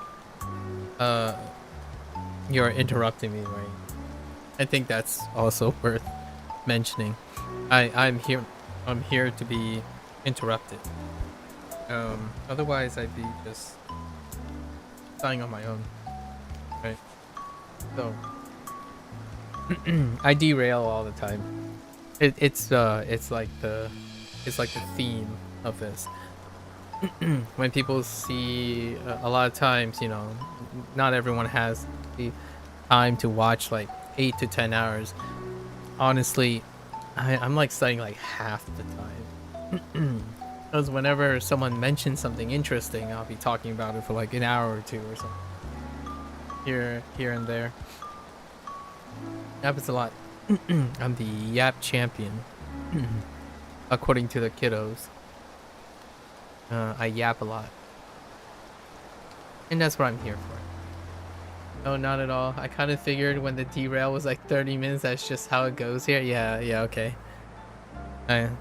Some peeps these days, you know, especially younger peeps, find it like, oh, you know, I don't want to interrupt you. You're here to do something. And I'm like, I know how that kind of feels for a lot of people, but I'm really here for you, really. Like whoever the stranger. Like, if you need some time, if you want to say something, you got my attention. Otherwise, I wouldn't be online doing this. I know that other adults, you know, the other peeps, time is money. They want to focus, they want to record and stuff. I'm not doing that. I'm not like a professional where time is somewhat equated to money or anything like that. Although, obviously, I always appreciate when someone go out of their way and say, yeah, you know, okay, enough distracting you. I want to see you get better at Japanese. And that's perfectly fine too. Lotus does that a lot. He's like, he would ask a question, he would know how long we would chat, and then after a while he'd be like, okay. Now you just gotta get better at Japanese. I'm like, yeah, alright. Fair enough. I think if my Japanese study gets like completely derailed, that only means I'm having a fun time. And I've interacted with a lot of people. So, you know, whatever the outcome is, it's going to be a positive one for me. I think it's very different for the vast majority of content creators that I have had the privilege to come across. They're there to demonstrate something, you know, like to demonstrate their proficiency, share their passion, and whatnot. And they're not too different from me, only my passion isn't. It's hard to demonstrate without having someone to talk to. So my passion, right, my skill, at least in my opinion, the skill that I can demonstrate fairly okay, like above average, is problem solving and critical thinking. So you could kind of demonstrate that when learning something, and you kind of demonstrate that when you're playing a video game. However, that's pretty superficial, right? What I mean is, not to sound like a snob, learning how to learn a language is far, in my opinion, light years from being able to make someone feel comfortable in their skin, encourage them, motivate them to solve and navigate like the things that are happening in their lives. That is far cry from something static like learning vocabulary and making sure you're on it. I know I'm not trying to trivialize how difficult and how long Japanese is. To me, the skill that I most practice is interacting with people, or like how to get people to interact with each other, kind of speaking, not necessarily like solving problems. I don't think learning a language is necessarily solving a problem that is mandatory. It's trying to develop and learn things voluntarily, right? The stuff that I'm talking about are people who they love language learning and now they don't. Let's talk about it. At least what's relevant to language learning at the point. Or is someone saying like, I've tried everything and I just can't seem to learn Japanese. Let's talk about it. That kind of thing. And it's kind of like plus the self-study and everything else. And in order for me to demonstrate that, it does involve literally having people candid enough and willing to discuss it, right? So legitimately, that's my only marketable skill, I would say. If I had to put something on my resume nowadays as a filler, quote unquote filler of my qualifications, it's usually I can resolve problems, conflicts of interest, or even internal conflicts of interest when someone's like fighting themselves, like self-loathing, or providing consultation for like performance or like a confidence coach or something like that. That's probably my one marketable skill at this point. Everything else is knowledge bound, so those knowledge bound things means if I'm out of date, then I'm out of date. Like my science is behind, so I'm not qualified to be a specialist in the science that I have because it's out of date. Obviously, I could study up and get back up to speed with that. Oftentimes, I'm like, if the person's healthy, if I can get the person healthy, loving to feel incompetent, but also striving to learn and being comfortable in knowing that you can't know everything and having to not worry about what's doing the best and how it will look in 2 years, then I think ultimately the rest is history. You can learn a language if you can circumnavigate the stuff that's stopping you. And it doesn't have to be language learning, obviously. It just so happens that I'm interested in language learning right now.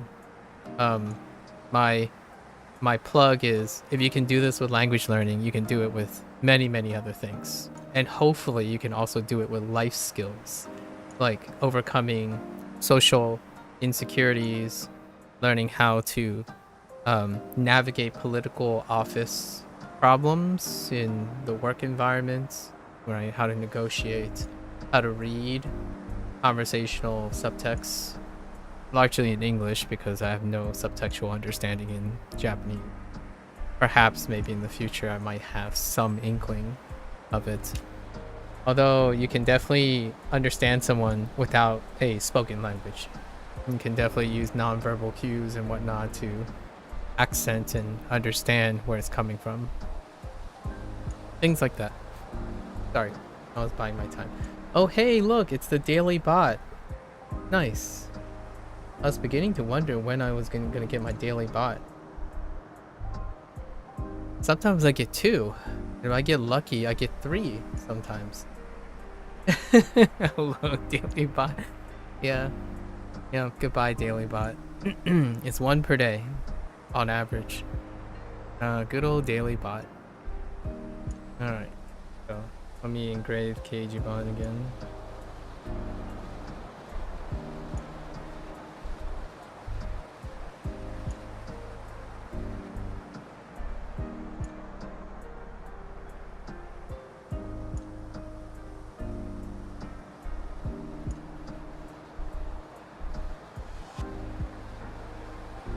Such a weird combination. Okay. See, these two, right? These two right here kind of reminds me of food. But Keijiban has nothing to do with food. Alright, hold up. Maybe I can think of it differently.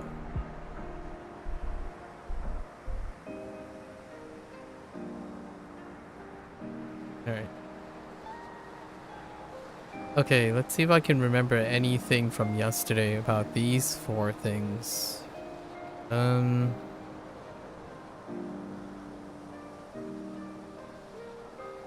Manhoru.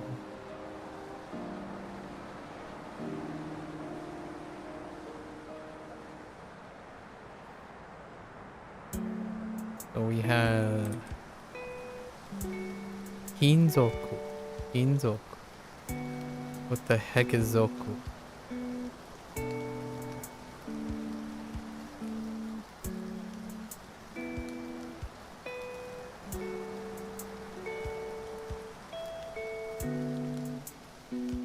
No, I had trouble with Zoku. Oh, wait. No. No, I had problems with Zoku yesterday.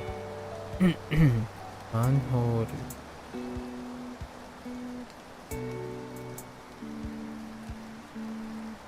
We have Anna.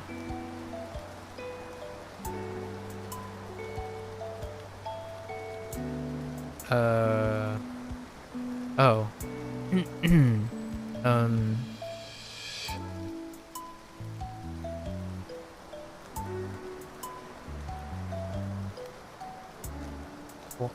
Mawaru.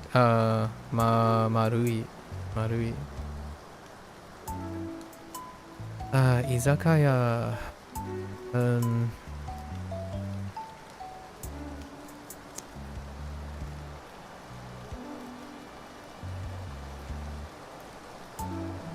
Dang it. What is it? So I only remember the... I'm surprised I remember the right hand one. It's the one I was struggling with.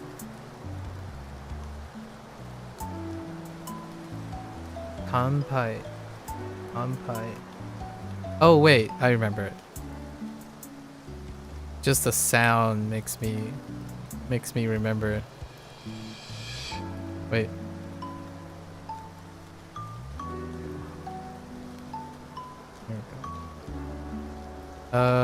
Actually, I'm not sure about the left radical. We'll guess. I'm gonna guess this.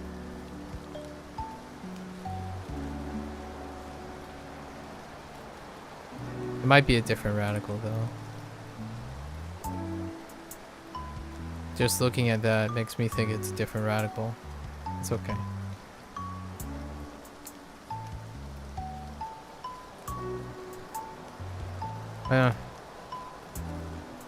I just remember the chu. Oh, the chu.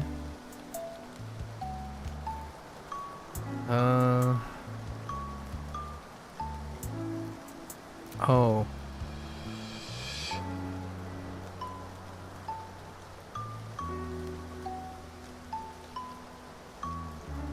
Actually.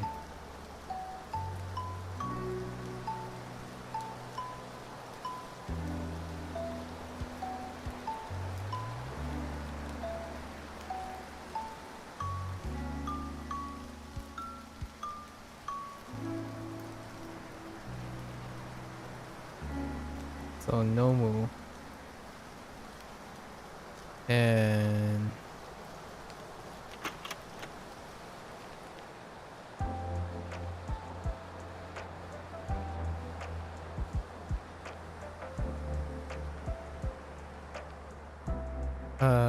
Tegoro. Tegoro.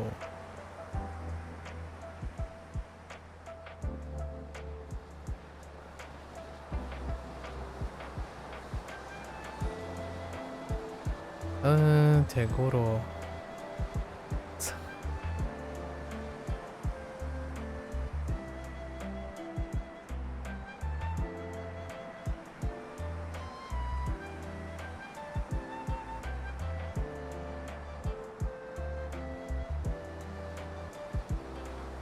Nope. Lost Tegoro. Let's see.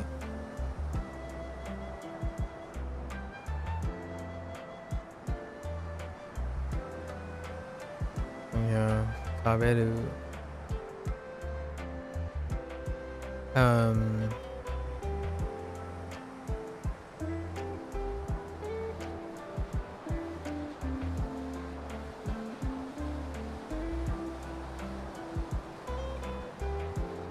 Oishi.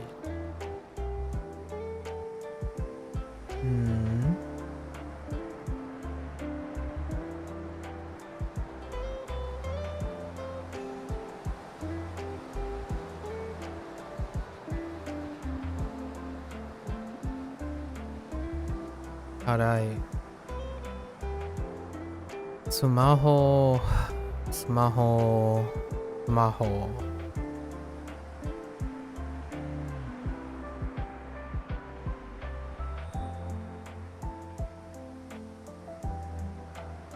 Kakeru.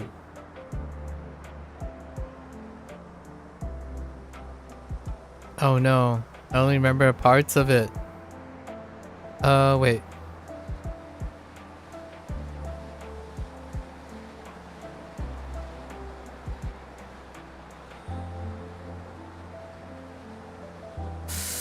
I don't know what the right radical is. Maybe it's water? Nah, that doesn't look right. Maybe it's this? No, that doesn't look right. Maybe it's this?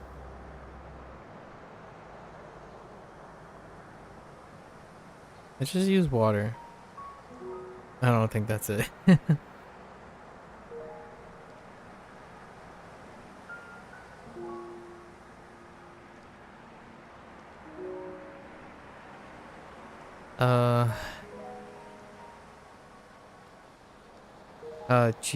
Jiden suru.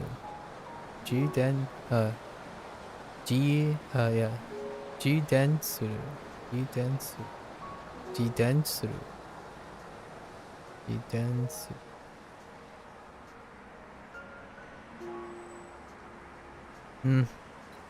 Oh. Have to listen to it again. Jiden suru. That doesn't sound right.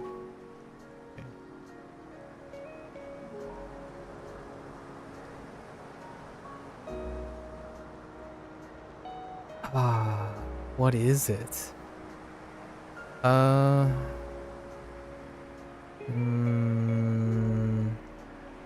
No. Nope. It's lost. Lost to the ether.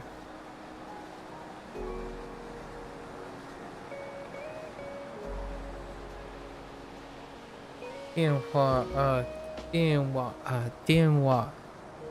bango. Dianhua bango. Okay, let's see what the damage is. So, let's look at Eijiban first. Eijiban, okay.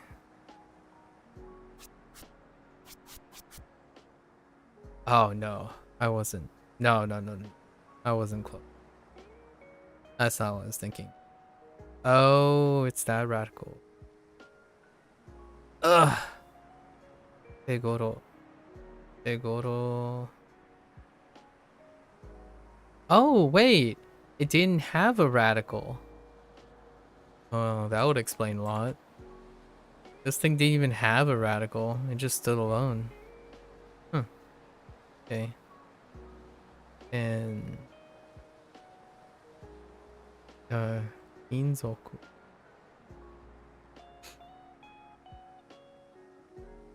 I'm gonna sneeze.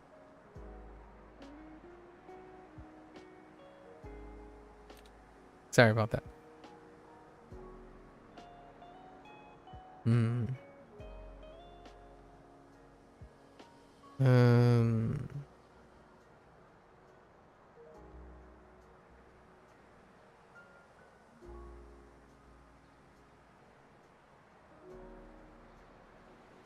Oh, Inzoku is pretty toxic. The Zoku. You need like a lot of space. Holy heck. Hang on.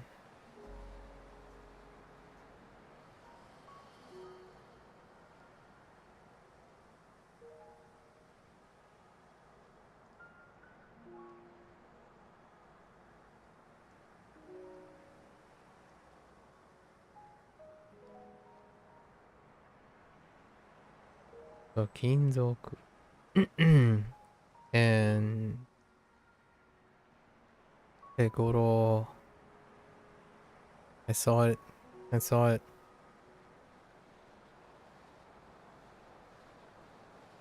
And it's gone.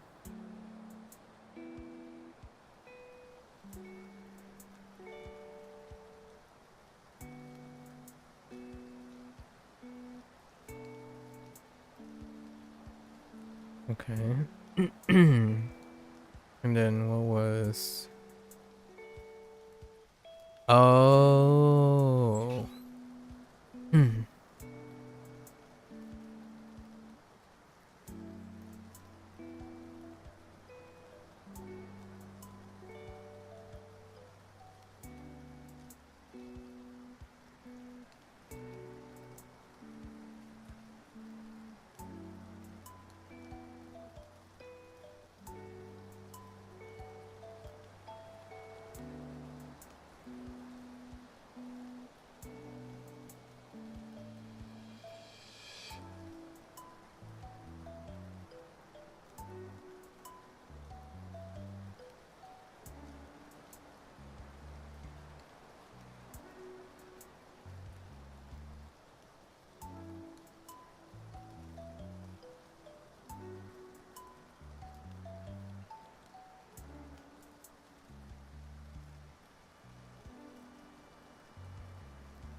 Alright.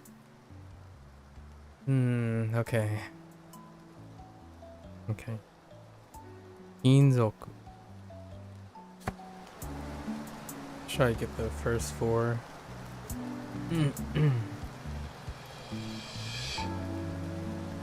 Yeah, Keijiba.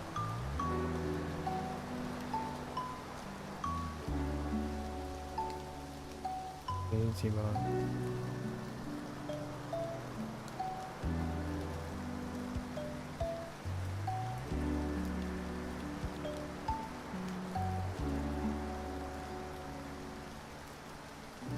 Alright.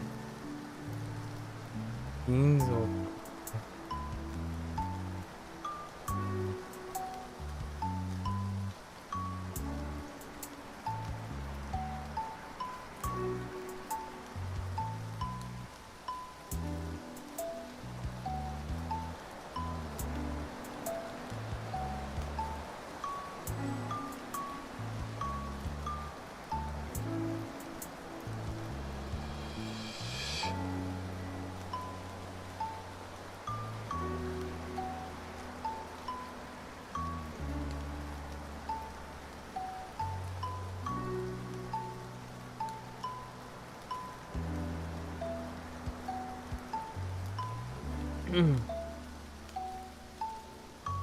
Wait, did I even fix?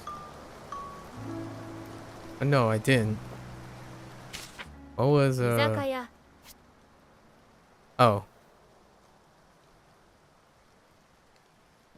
I didn't even check this.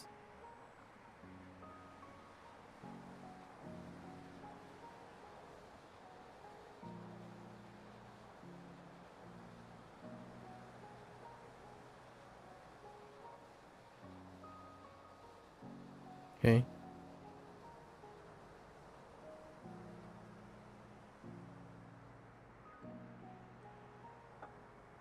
Okay. Egoro.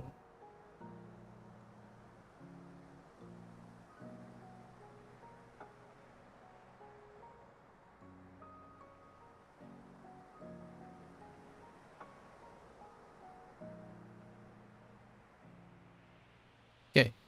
Let's try this again. Oops.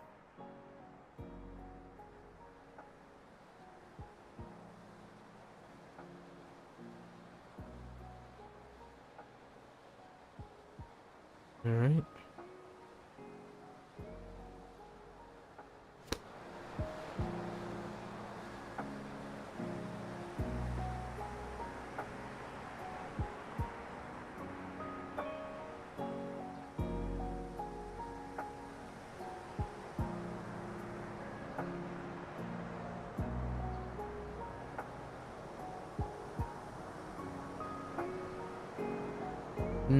Okay.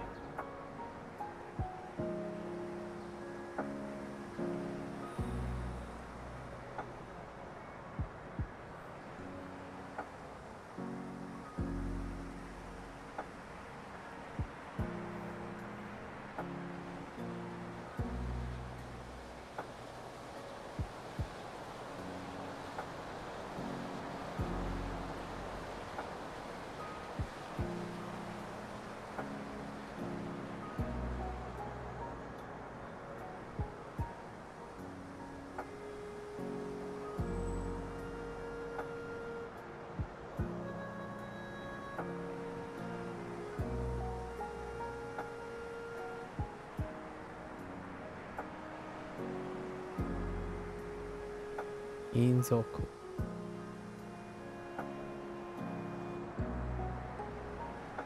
Ana.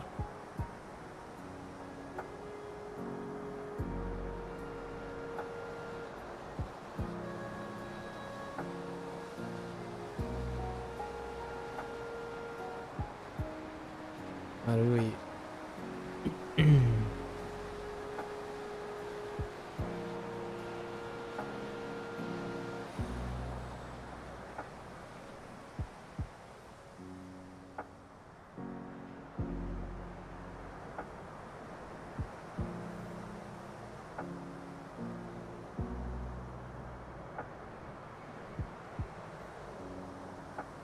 居酒屋。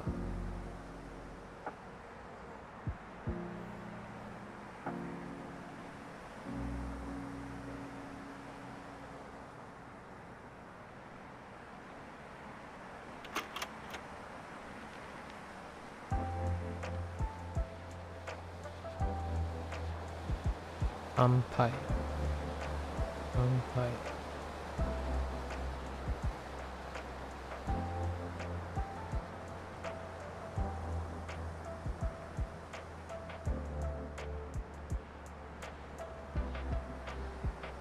飲む。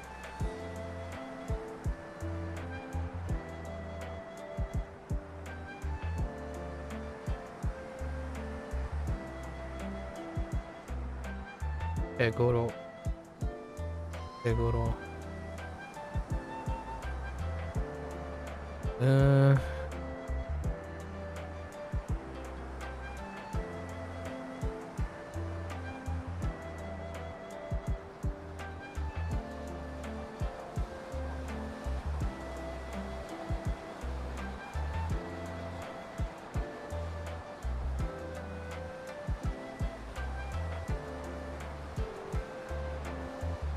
食べ物。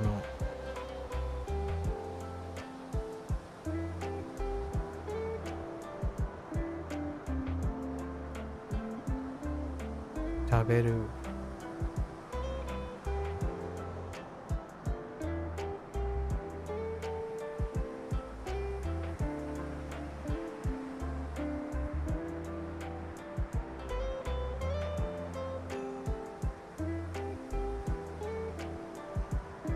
おいしい。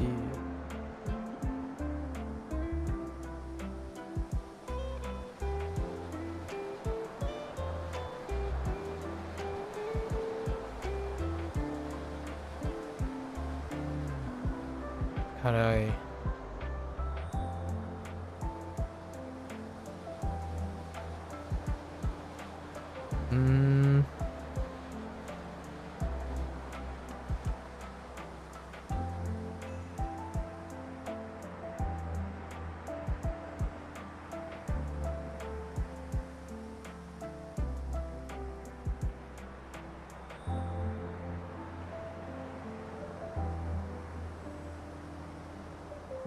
Smaho.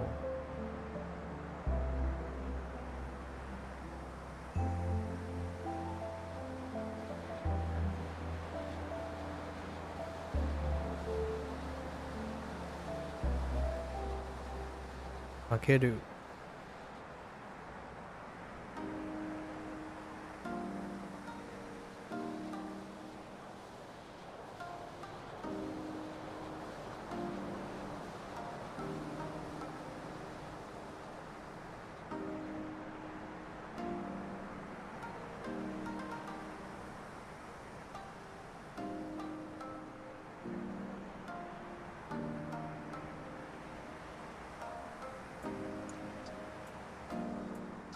Alright, then. Listen to a voice sample.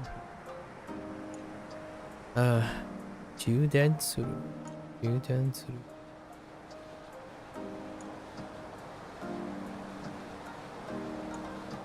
Juden suru. No, Juden suru.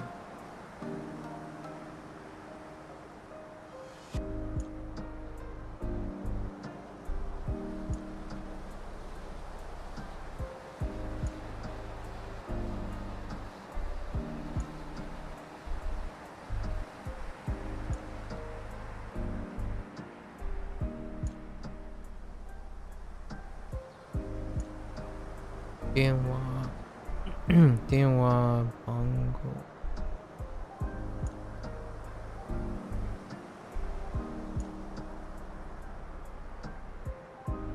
Bongo.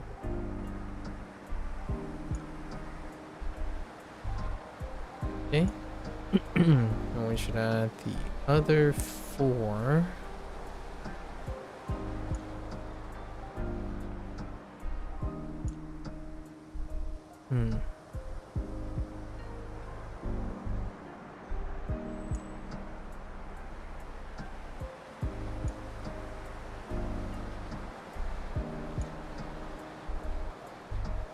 Isu. Isu.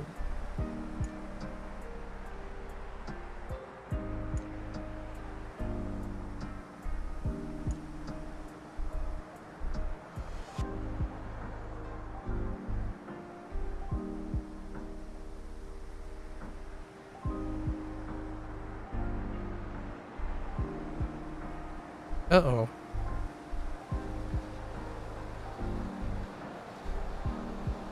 Never.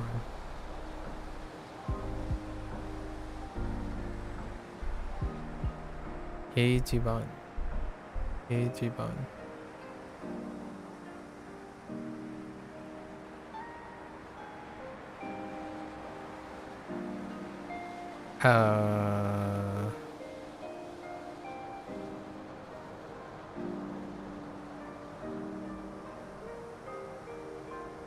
Rock.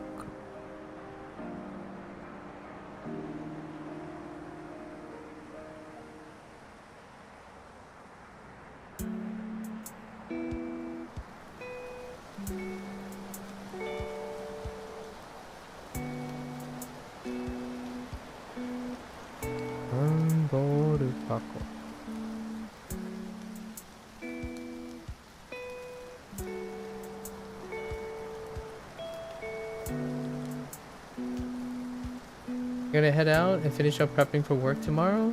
Thanks. I'll have a good, I'll try to have a great stream. Good luck to you tomorrow. Good luck with everything until we talk again. Good luck with everything. Hopefully everything goes well. Keep up the great work. If someone doesn't ever tell you that enough, keep it up. I'm sure you got this going. Good luck with your language learning too. I'll see you when I see you. Thank you for the conversation, by the way, Amish. Welcome back, Parthi. Welcome back. Okay. Let's make sure. So we're good with that. We're good with that. Good with those. Mm-hmm. Alright. So okay, let's add the last couple. We have 7 minutes left. Man, I really thought I had a lot of time. But man, I'm running out of time again. Okay, let's see. Uwaru.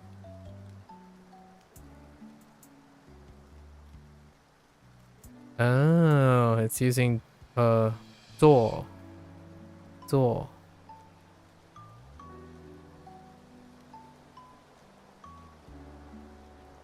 Let me double check the stroke order on Duo or Suwaru. My eyes. Okay. Here. Suwaru. Suwaru. Yep. Checks out. Okay. Suwaru wobble. Oh no. Okay, it's fine. Gura gura. Gura gura and kishi kishi. Yeah, gishi no, kishi kishi.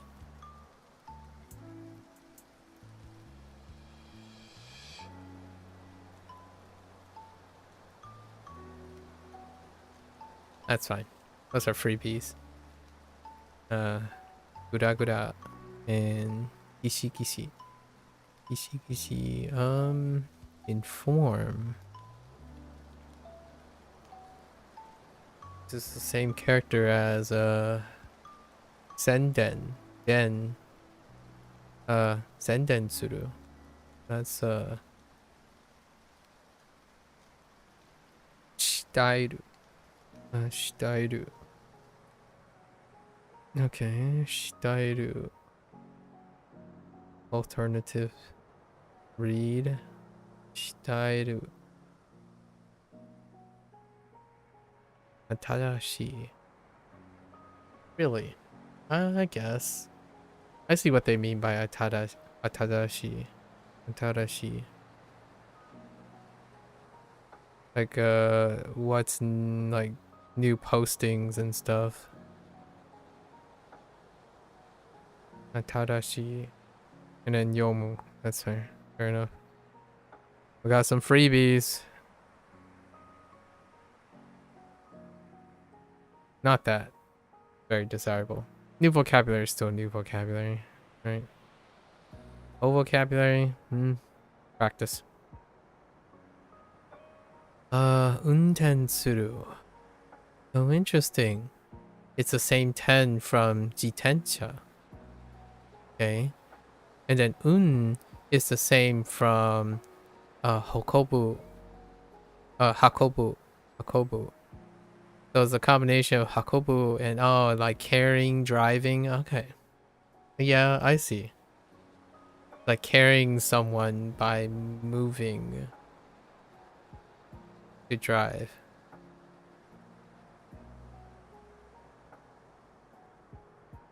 Okay. Or maybe it's like wheeled. Wheeled carry to drive. Okay, oki and oh yeah, todokeru. Okay. I don't have a mnemonic for that. So toraku. Toraku. Oh wait, hold up. I think I still made the error on Hokobu. Yeah, I added a little stroke on the top. There's no stroke at the top. So I gotta fix that error tomorrow. There's no like little dash at the top. It's just straight up this.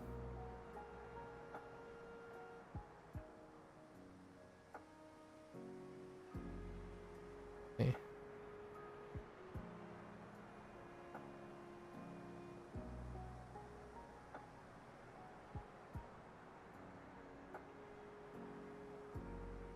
Actually, yeah, that was incorrect. This way.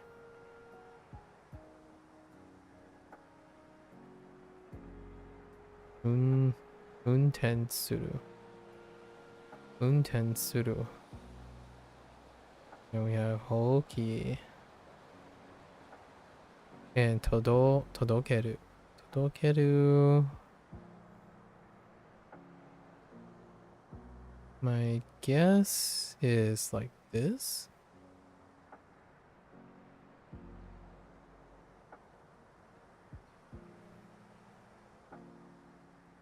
Alright, let's check this out. Oh, Todokeru. Okay. No, it's not. Okay, fair enough.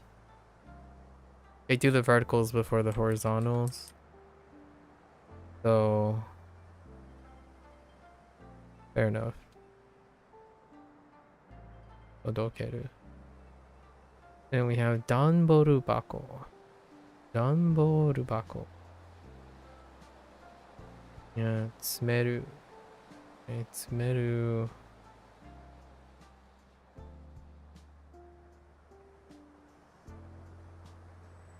Oops.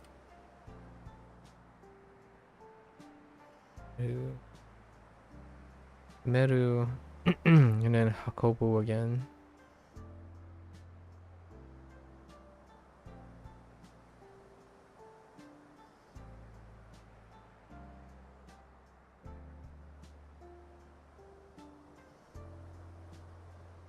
And then Akeru. Okay.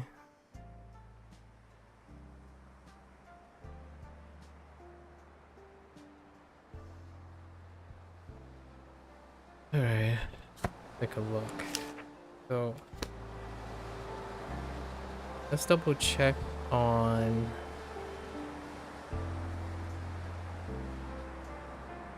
No, we already doubled.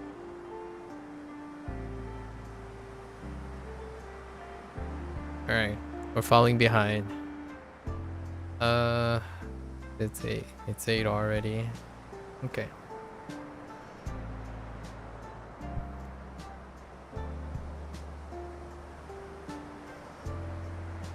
We have Isu, Suwaru.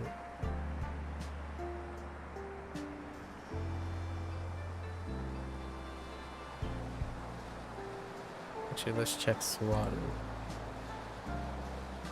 again. Did I already check this? Yeah. Okay. Suwaru. Gura. Kishi. We have Keijiban.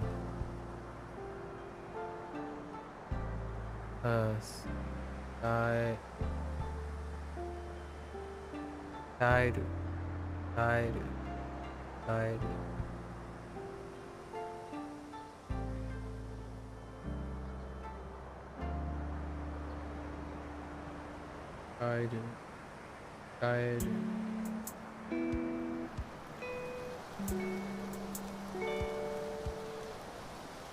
Adashi.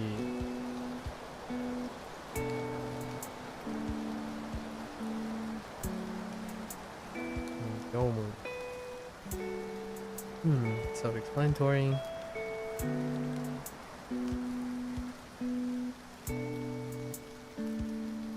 Turaku. Untensuru.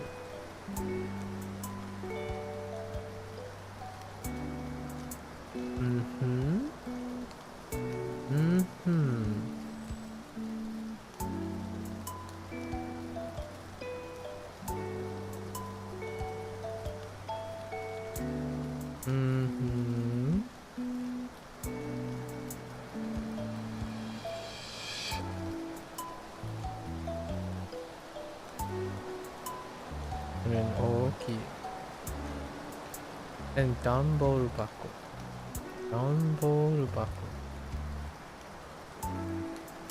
Yeah, Hakobu.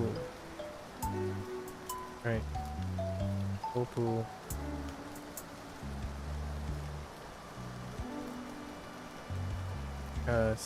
Meru. Meru.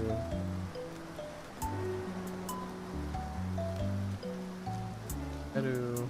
And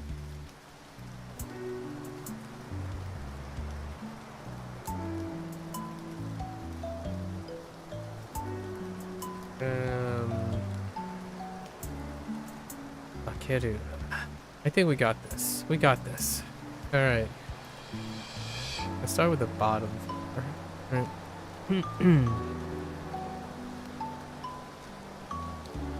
And then we get a break from Shashingo tomorrow. I might actually take a break from Elemental Exiles as well. Tomorrow's Neverwinter Day.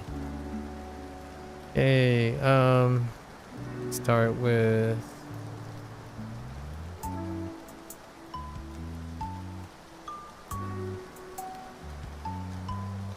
so much to do, so little time. Itsu. Itsu.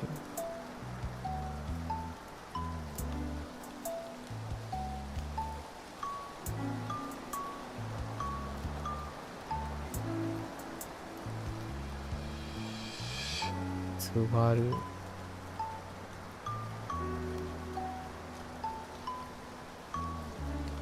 Ne?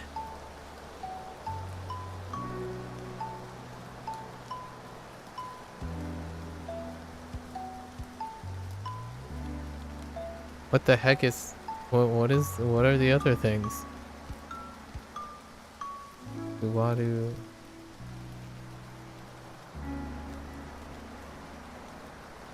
What else do you do on a chair?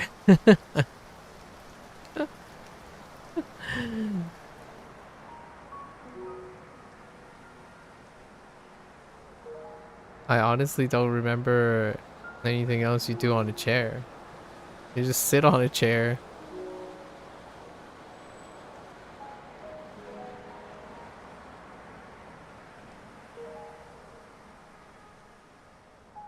What?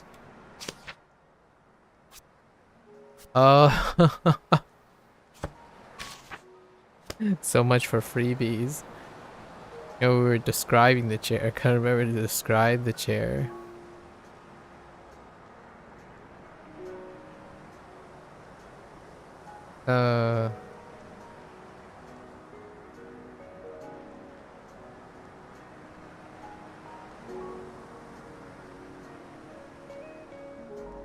Gura gura.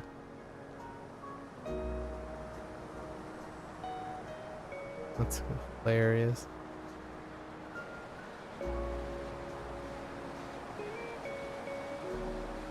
Kishi. Ah, kishi kishi. Okay, we have.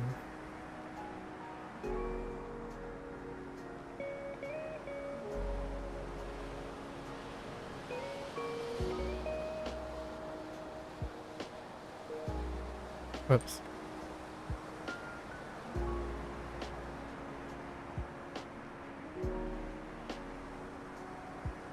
Not again.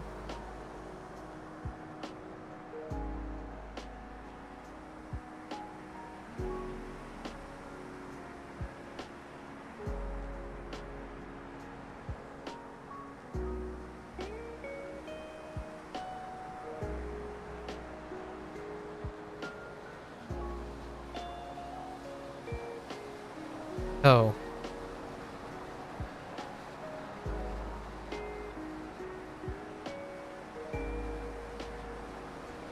Keijiban. Keijiban.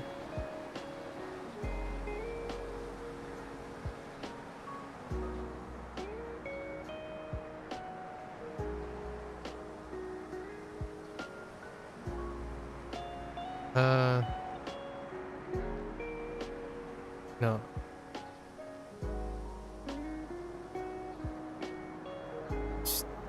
Gairu. Gairu.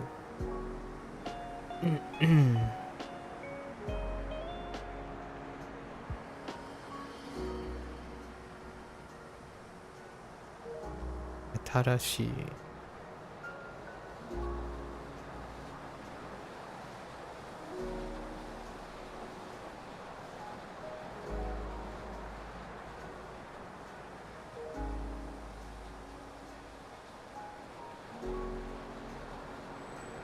Yomu.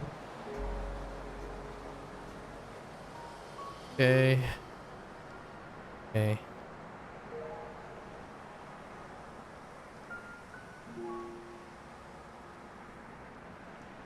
Toraku. Toraku.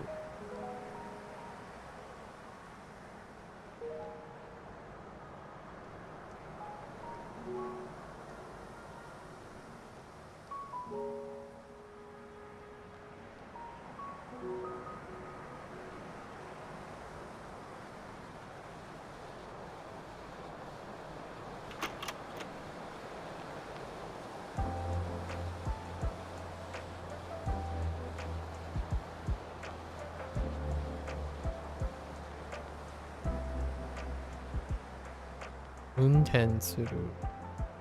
Untensu.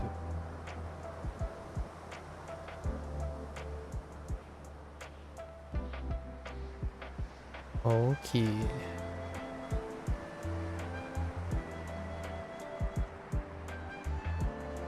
I was avoiding the one that I forgot.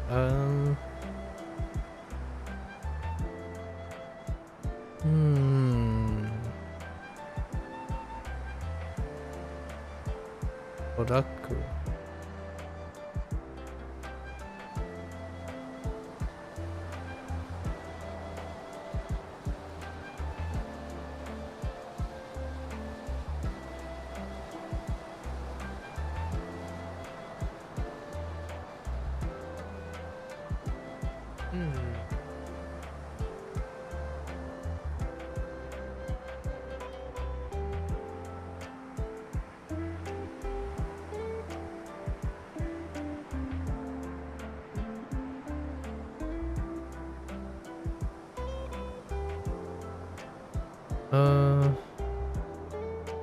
I'll skip that for now. That was the last thing.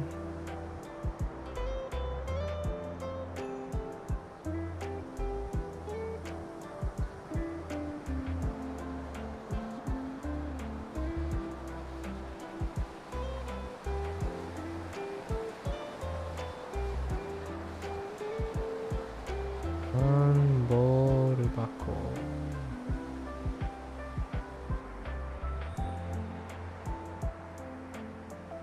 Okay.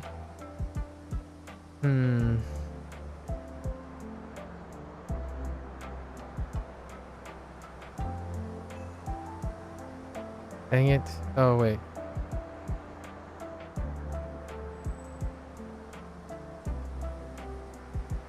No.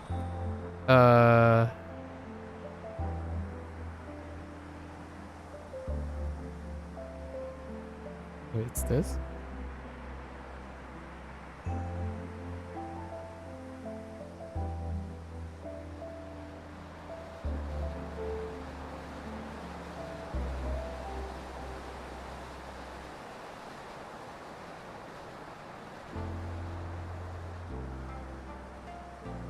Sumeru? Or is it Skeru? Okay, I need to look that up again.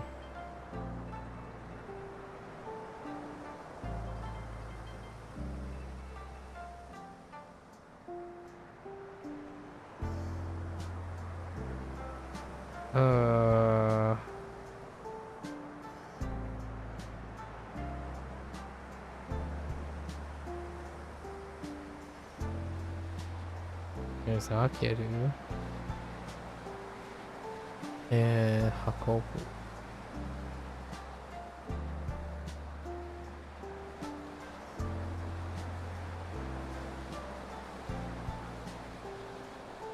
What the heck was this third one? Toraku.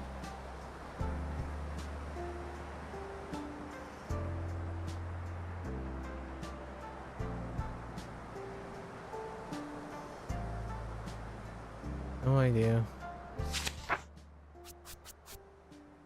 Oh, Todokeru. Todokeru. Oh, wait. Oh, no, that's fine. Todokeru. Okay. That's what I was writing at first.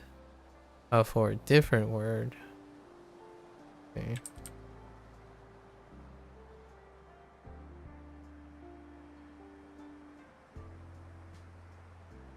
Todokeru. Alright. One more time, right from the top.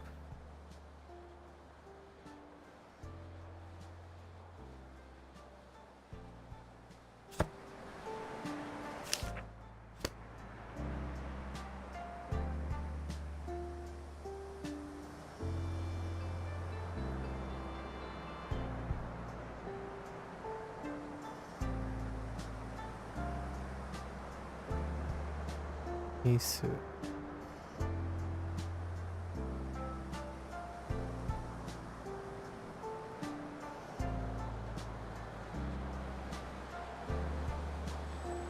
Aru.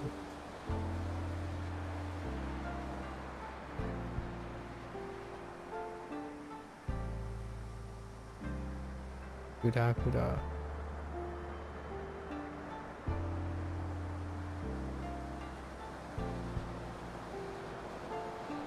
Kishi kishi. Kishi kishi.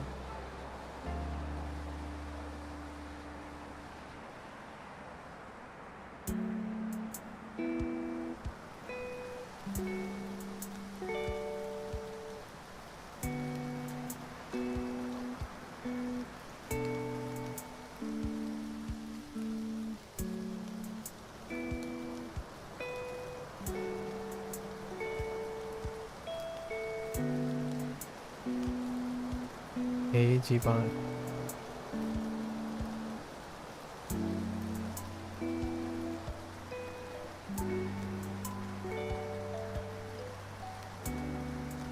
Skairu. Skairu.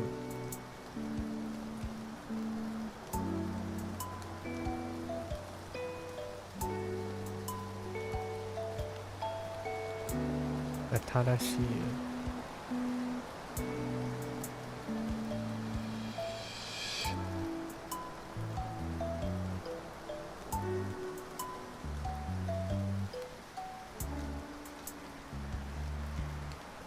Ne?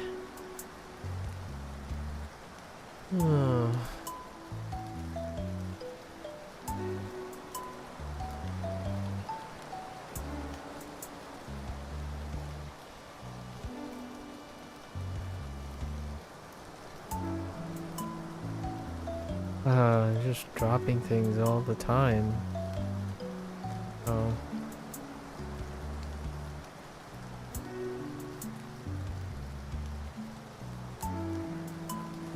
Oops.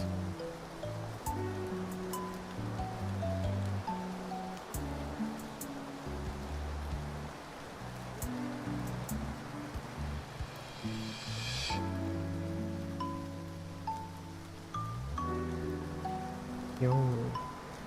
Yomu.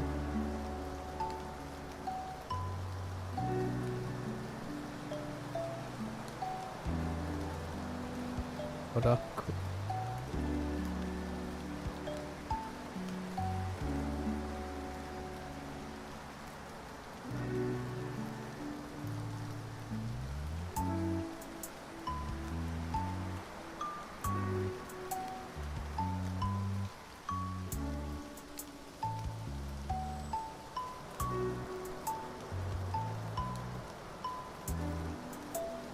Unten suru.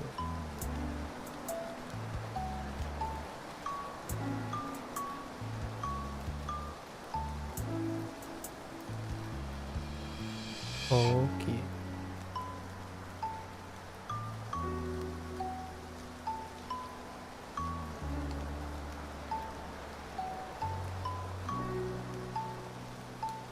Todokeru.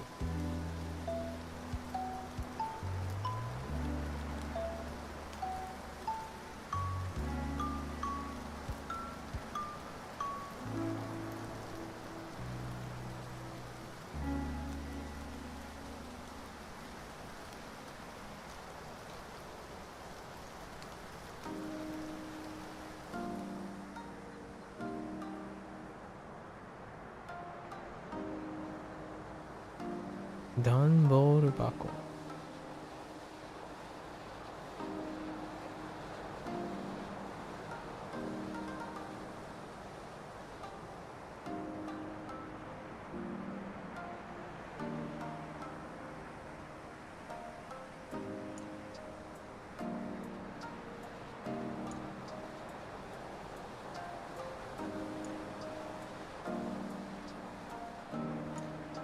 詰める。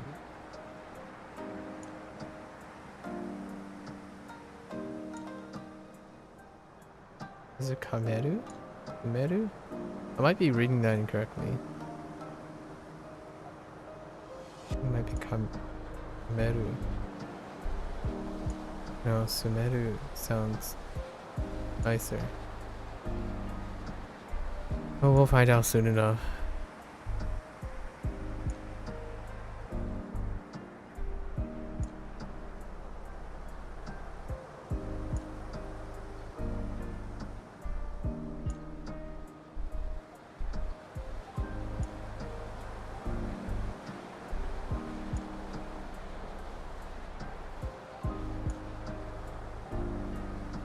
Kobu. Akobu.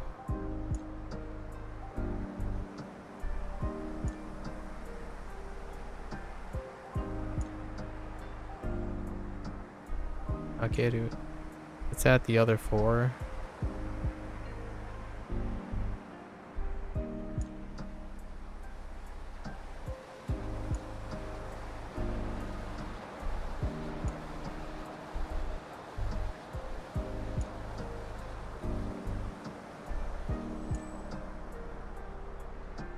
Manhole.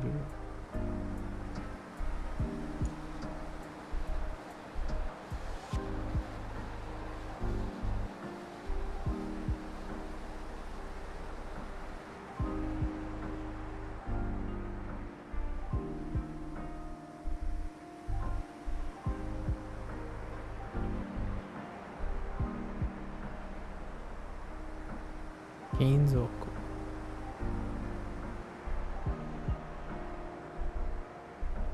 Ana.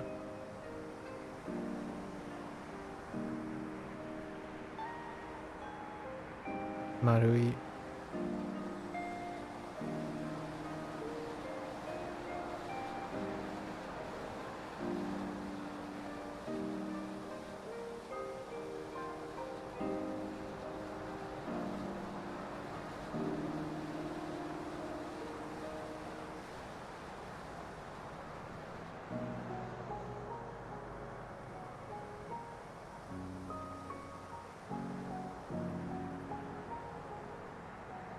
Izakaya.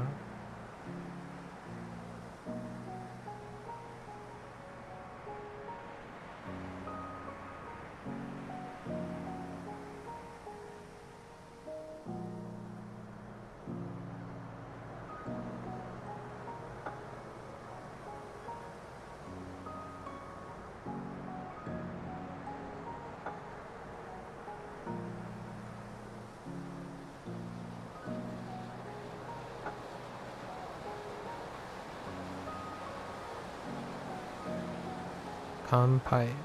Kanpai.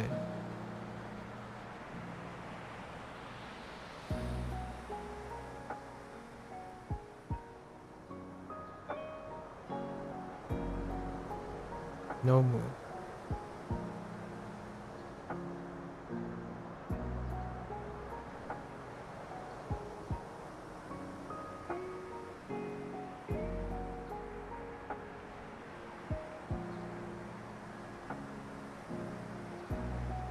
Tegoro.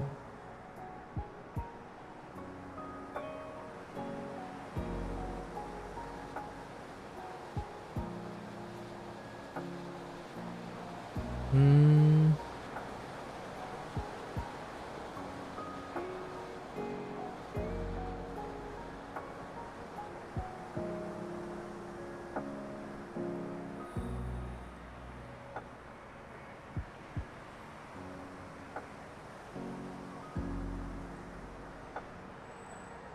Abemono.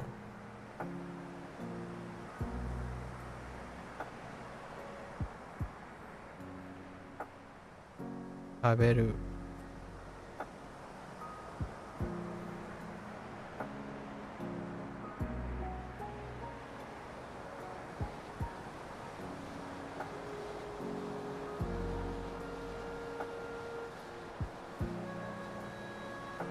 Oishi. It has a little spaced out.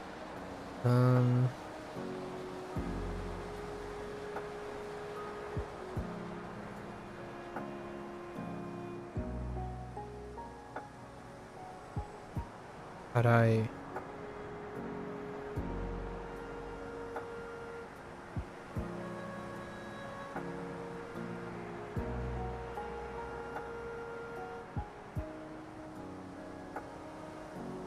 Sumaho.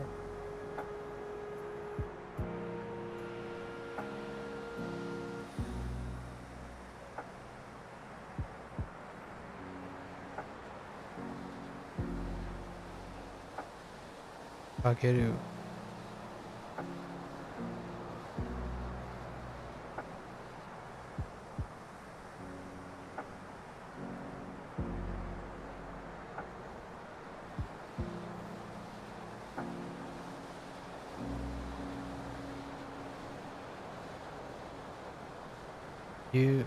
Judensuru.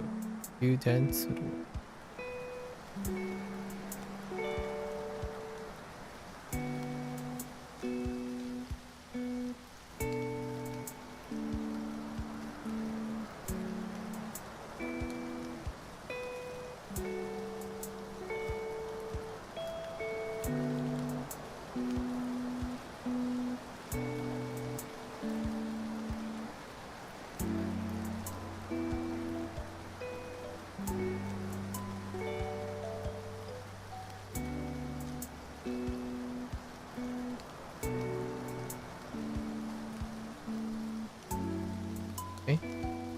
Genwa Bango.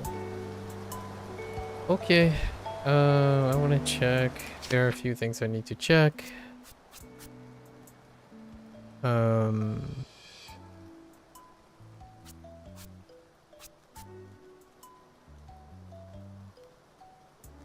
probably forgot what I need to check. Everything looks fine. Yeah, everything's in order.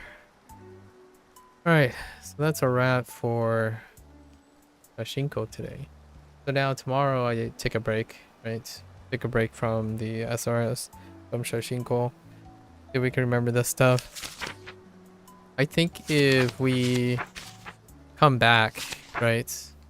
We come back and I nail the previous sets, I'll skip those sets.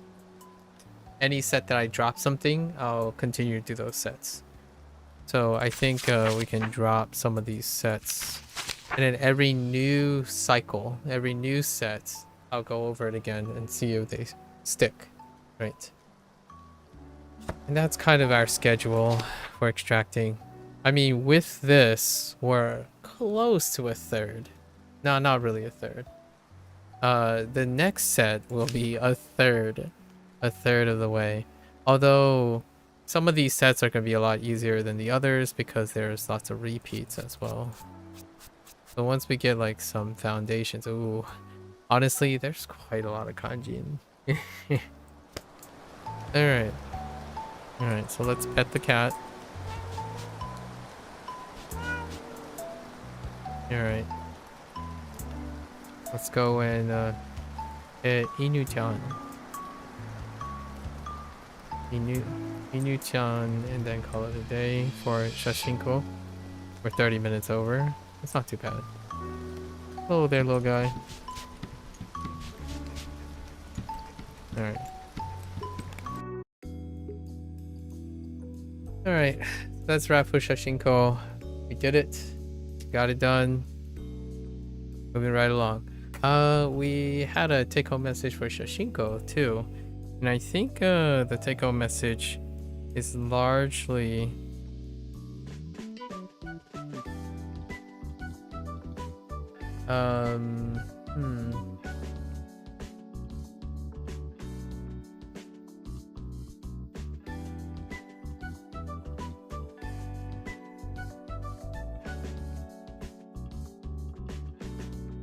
with time, with resource permitted, right? If you have the time, the money, right? If you have the currency, which includes the time, the money, the energy, right? The motivation, so to speak, right? The motivation.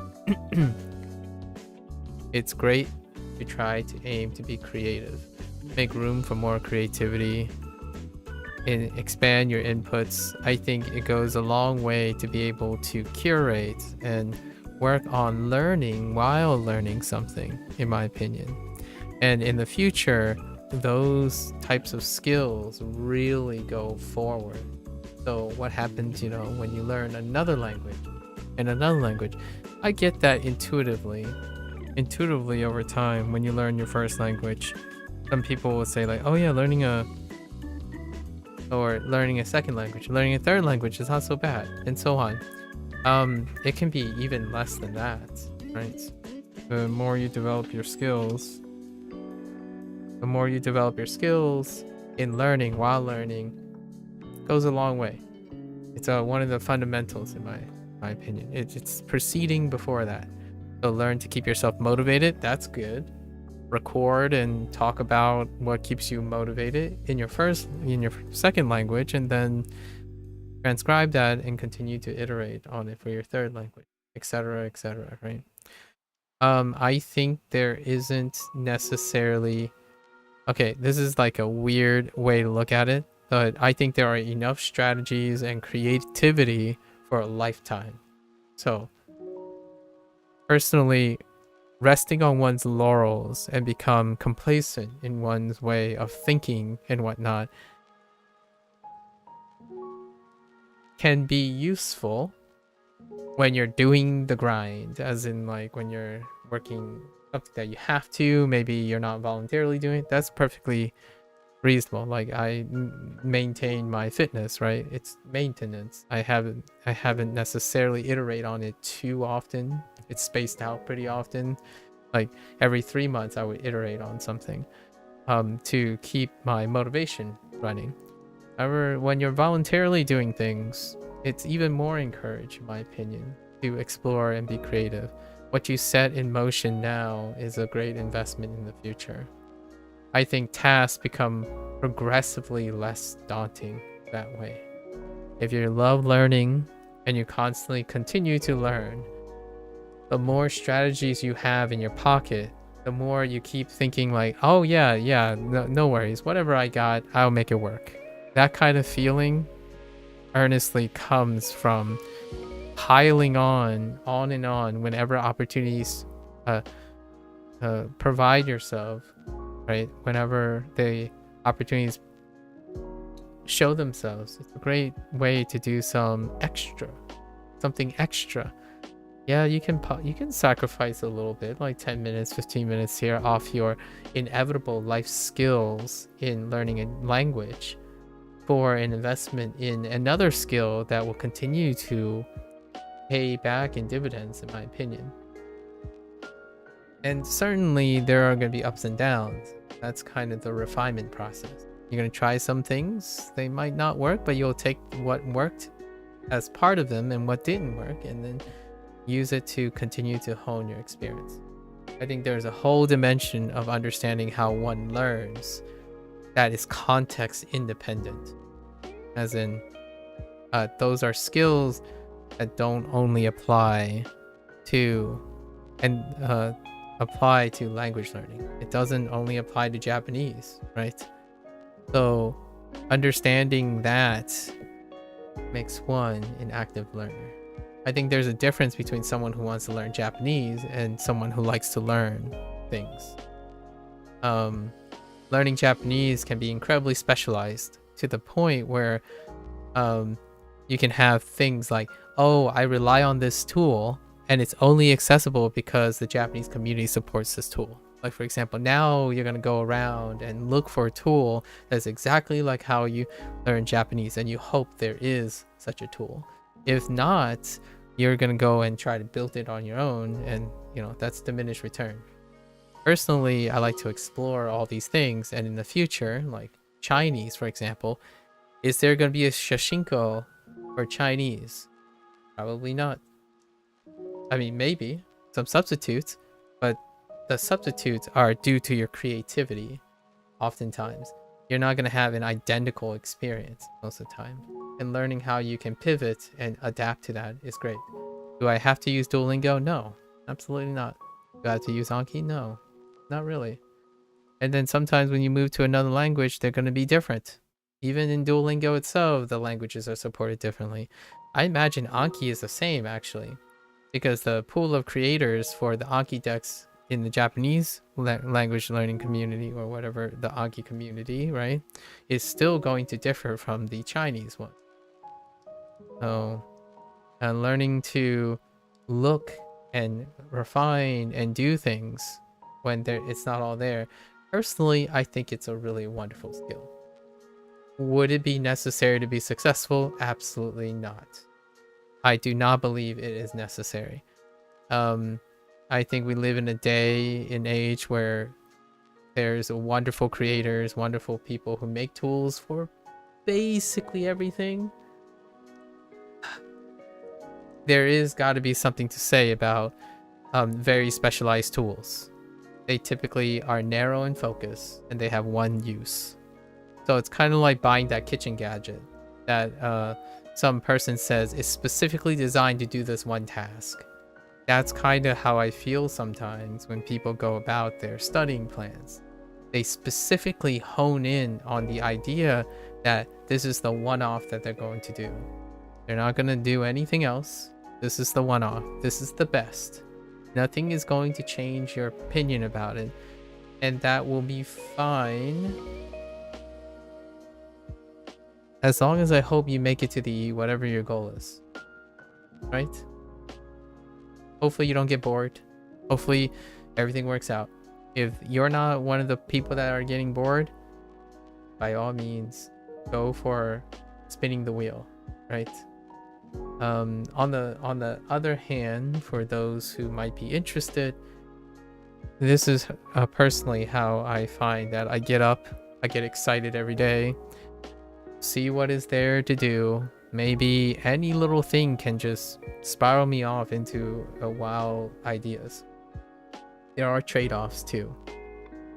If you're kind of like me, I do have a habit of being unfocused. So I need to work on that. So largely I try to counter that by being overly enthusiastic. Because I get derailed all the time, right? My goal is that too. So technically, kind of a mixed bag. If I want to learn Japanese, I will have to focus harder. That doesn't take away from my motivation though. So if I restrict myself to not doing that, then I become less and less motivated. And that's kind of how you're understanding oneself. I understand myself well enough to understand if I don't have human interaction or some sort of project in addition to the act of acquiring a language, then I won't likely not be engaged. Right. So there you go. Anyways, there you have it. End of today. I'm going to change gears now. Thanks for listening, guys. See you on the next stream of Shashingo, right? Which will be a day from now. Will be 2 days from now, since tomorrow is Neverwinter, or it will be the day after tomorrow. All right.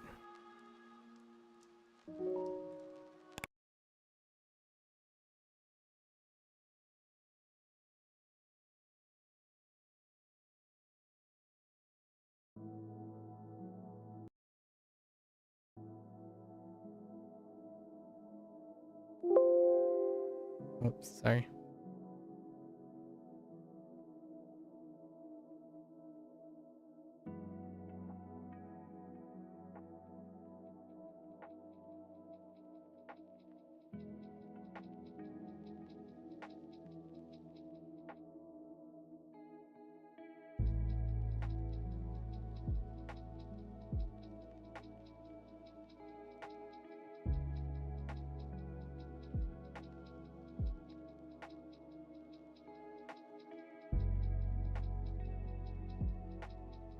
All right. I'm gonna get up, do some stretches, look out the window for a little bit, and I'll be right back.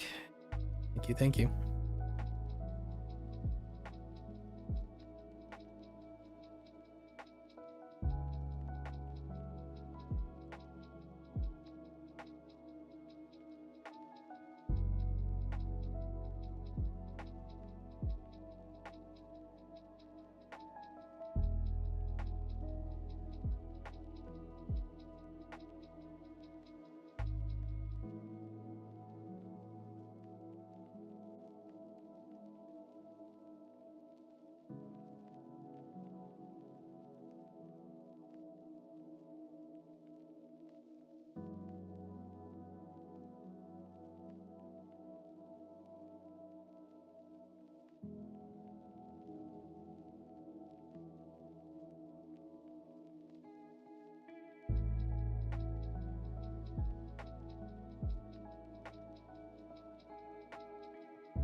Alright, folks, welcome back.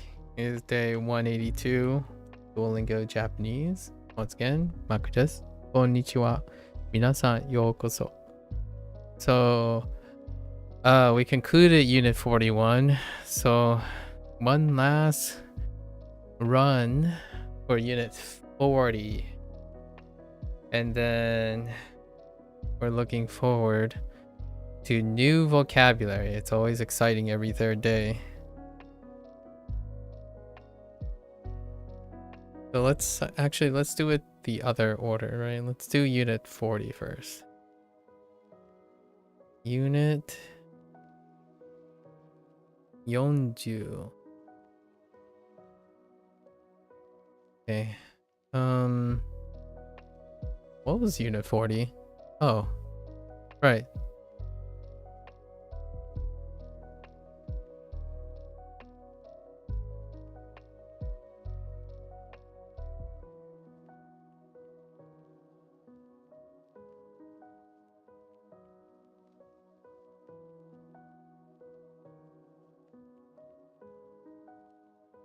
Dare. Dare.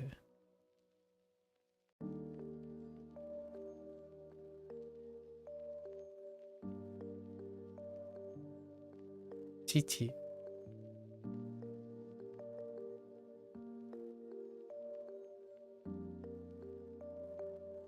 Haha.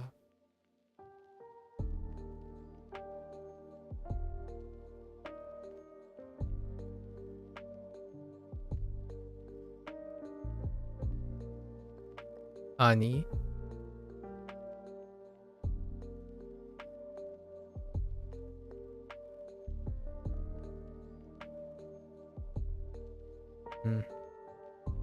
I don't like that.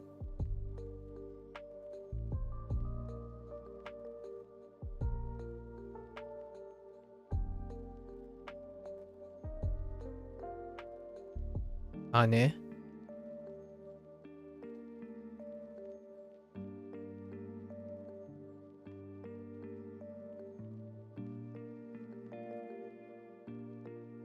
I was looking at university courses or university that I want to go to, and turns out there is modern language and business and management Japanese, which in the third year you go to Japan. You'll probably be doing that. That sounds so exciting. You got to keep me posted. Half highs. So are you about to look for a university? Like, are you a senior, junior? Where are you in your schooling right now? Really excited for you. Business and management, that sounds very Japanese actually. Oto-san, oka-san, oni-san, and one-san.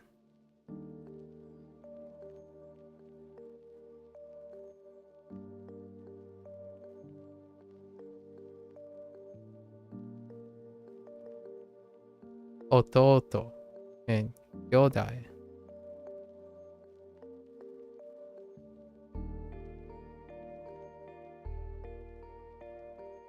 Imoto and shimai.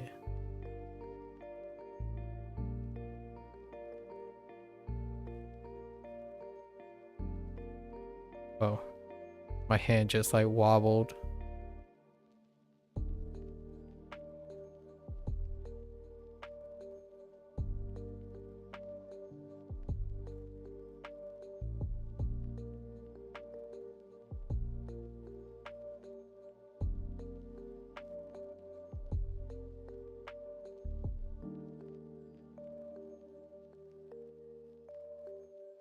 Ryoshin and goryoshin.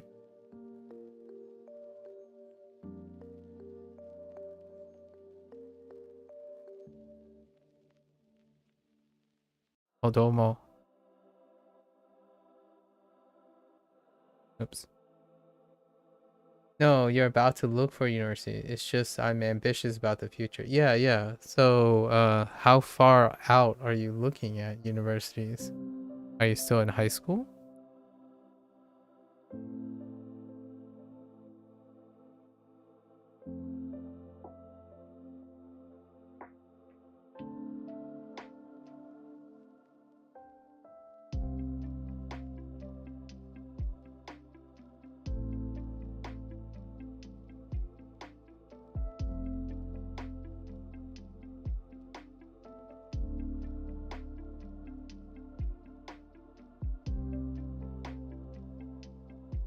家族。家族。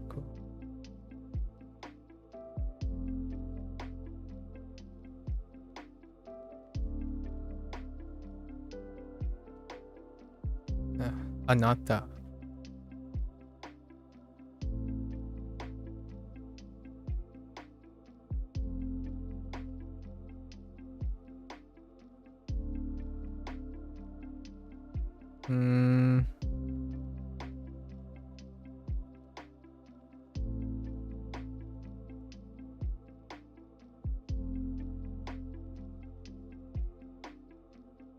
Wait, my...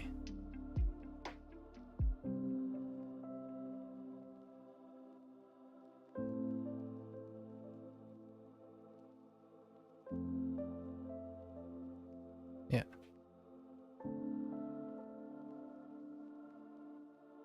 Kind of awful. Fine. Are. And then... Arera.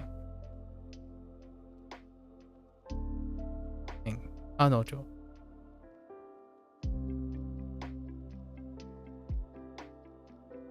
You be a junior? Oh, okay. That's pretty close. The reason why I ask is sometimes when you're looking forward to something, keep an open mind. Don't forget that you also want to look like I like to encourage. Keep your mind open. A lot of things can happen in a year and a half, right? So there might be other opportunities. So just keep on a lookout. I know it's really wonderful to get excited and set your hearts on things. I was curious how far you were out before you start doing university or then start trying to fulfill a career. Sometimes it's always nice in an early stage to not look too far out, and then so that you don't get lost in all the things that are happening in your everyday life, because sometimes it can look very different in a year and a half. However, you're super looking forward to it, as not only I get to connect with a country that I always wanted to go to, but it's a small step towards fulfilling your dream of traveling the world. I hope to hear about it before long. I can imagine if I'm still doing this in the next 3 or 4 years, I would love to hear how that's going. And share this experience together, Alpha.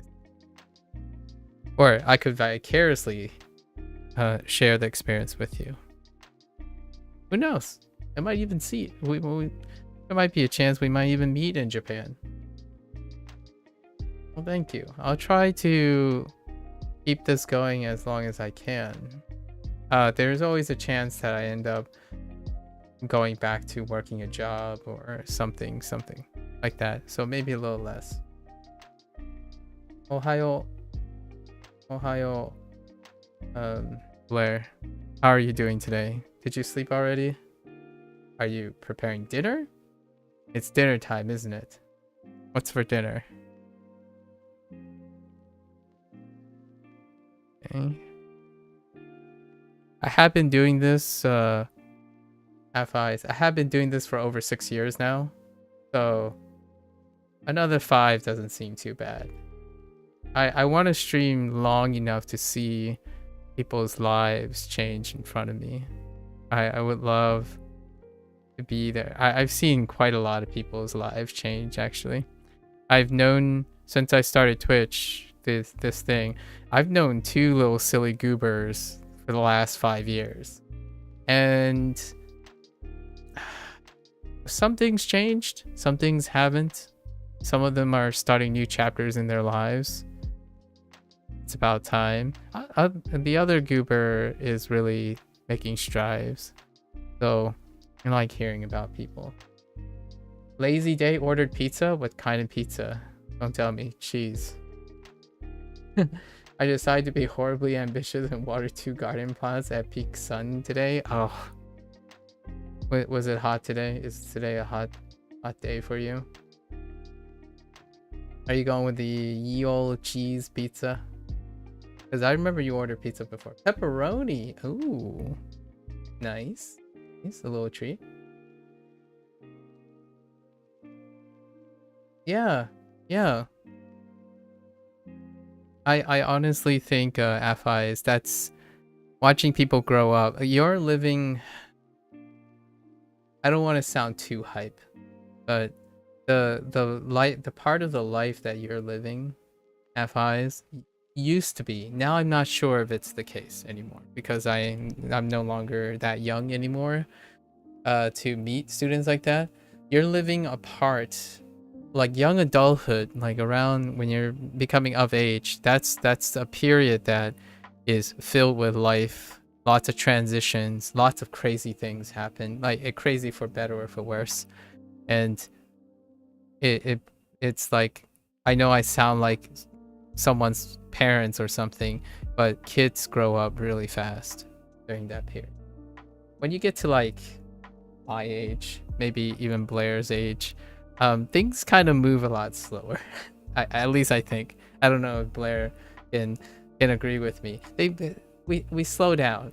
We slow down. Things are less like we're not hamming it all the time. Like the we slow down and enjoy the smaller things. And as you get older, you tend to find appreciation in the smaller things. But it's kid age, you know, anywhere between 16 and 25, you hit the ground running. There's so many exciting things. So it's always very exciting for me as an older person to see kids doing wild things, like going after their dreams, looking for meanwhile, obviously, I'm the guy who's like, keep your options open, you'll go far, and I hope to hear about it. It's kind of like watching a movie where the time lapse happens. You know, like you're watching a training montage of a kid going from like 13 years of age, and suddenly they're 18 before your eyes, and then they're like doing all that training, and you know, in video games or in movies or in shows.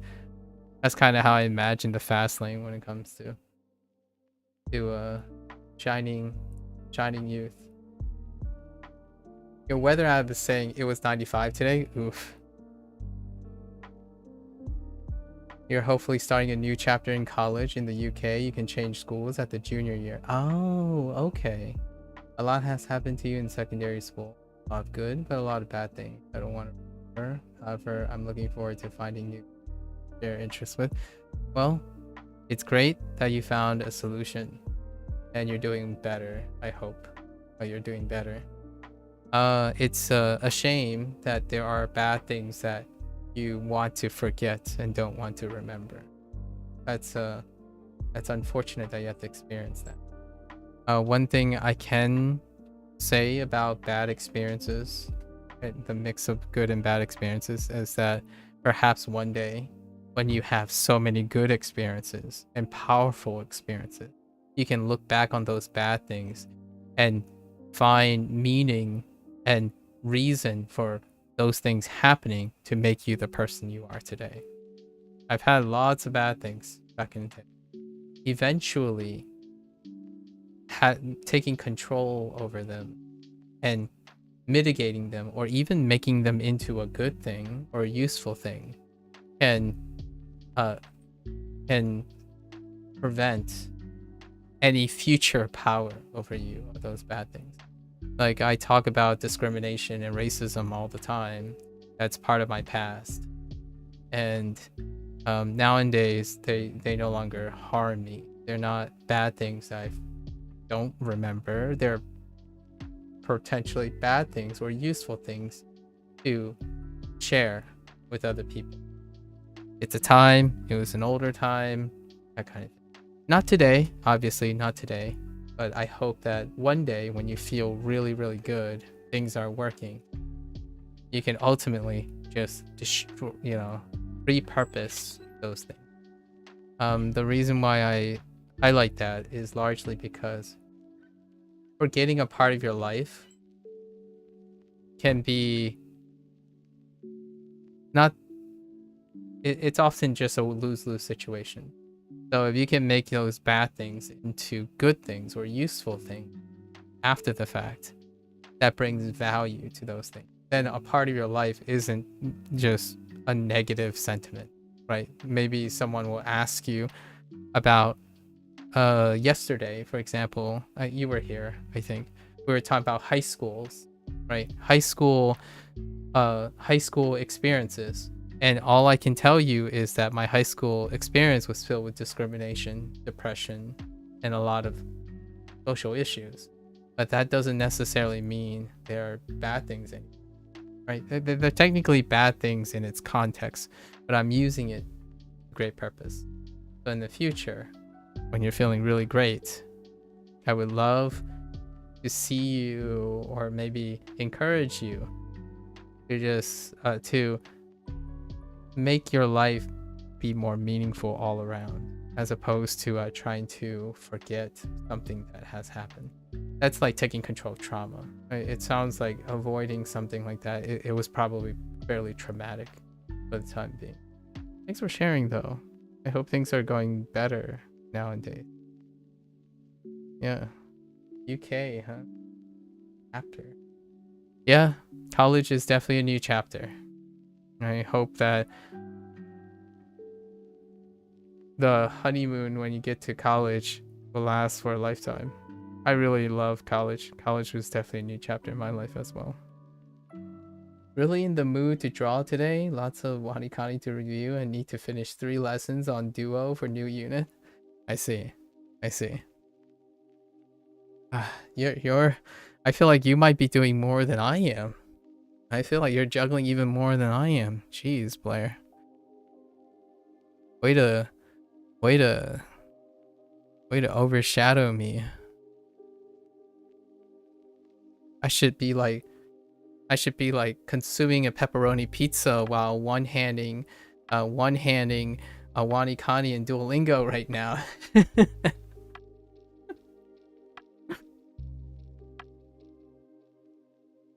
Watch me like blindfold myself eating pizza and doing Wanikani lessons at the same time. I mean, it's starting to feel like someone is working harder than I am. I'm kidding. I'm glad you're finding so many things to do. Hopefully you're also resting. Okay, unit 41. Unit 41. We have oh,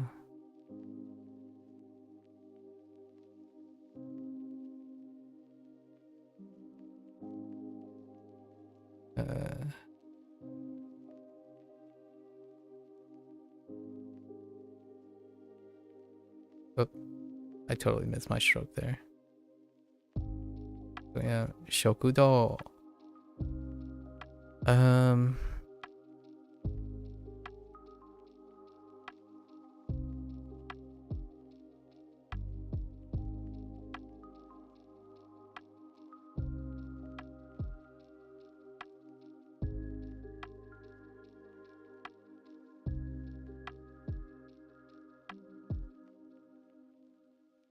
Atsui. I'm like writing them like gigantic. Atsui. So we're gonna lift Shashingo's thing since we already know the hiragana, right? Into this lesson. So Atsui.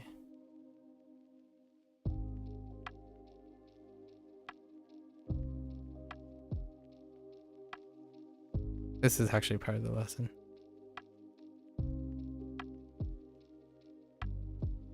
Oh, Tsumetai. Metai. And we're gonna lift.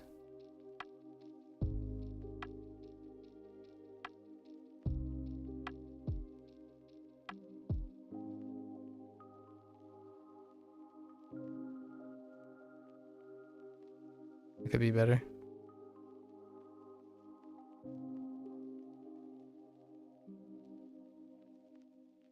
Dang it.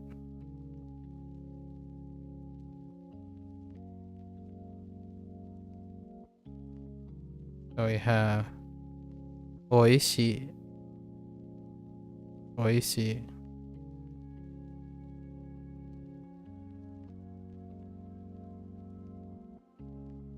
and karai, which are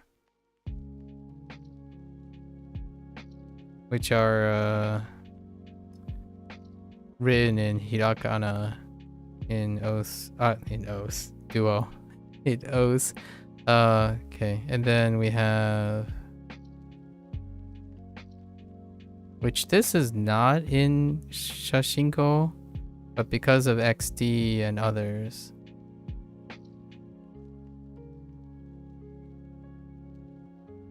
I'm gonna write this too. Oops. Oh.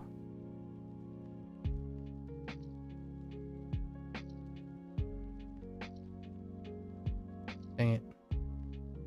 I hate when this happens. Accidentally tapped my,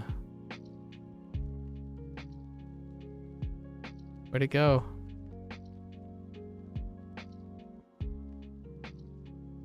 Okay.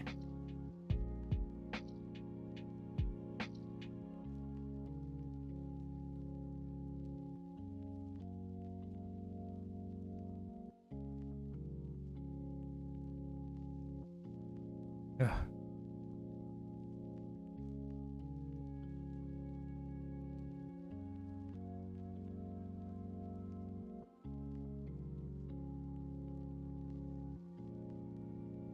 I'm gonna have to Mazui.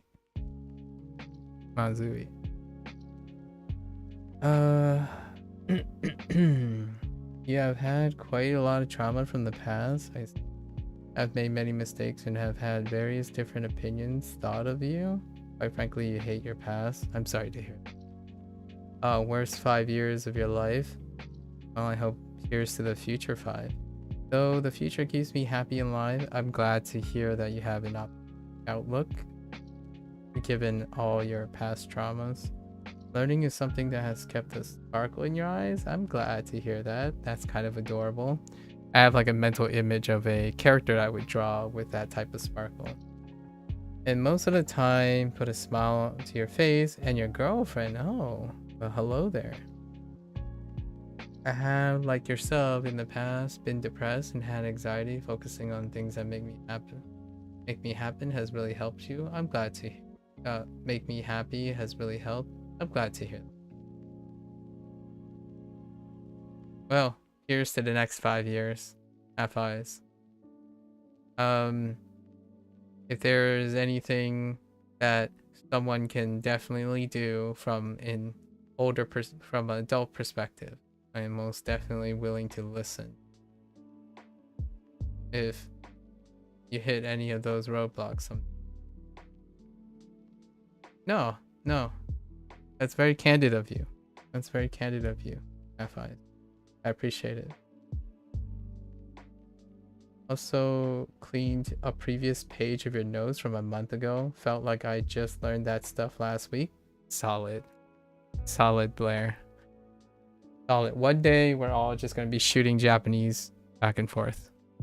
One day we're gonna get it. All right. Yeah, half eyes. Also, you gotta make room in your heart for other streamers as well, right? Maybe even you know? I don't know if Blair considered content creation. Don't close off to other people as well. You've never used Twitch until now. Oh, that's interesting. Well, there are hopefully your experience with Twitch is overall a positive thing. I don't know about the Twitch algorithm. It's like it doesn't do what YouTube does, so it's a bad and a good thing. The good thing is you're gonna have variety of people, so maybe you'll find someone who has a different type of personality that might be very interesting, right? My type of personality isn't only like, you know, what I do on stream may be part of the things that I'm doing I won't be able to show you things like, things that might be important. So hopefully, I'm the first, huh? Well, I'm very humble by being your first, and maybe I could introduce you to some other peeps that might, if anything comes to mind, maybe I can introduce you to some other peeps, that might put a sparkle in your life, you know, like something that can get you going. I do watch quite a few of other people. Well, not Sub-Zero though. He's a slacker. I'm just kidding. How are you, Sub-Zero? Wait, don't you start your semester tomorrow? Wait, how are you awake right now? Oh, are you getting ready for your semester? How are you awake right now? I could have sworn you told me your semester starts on Monday. It's Monday now over there.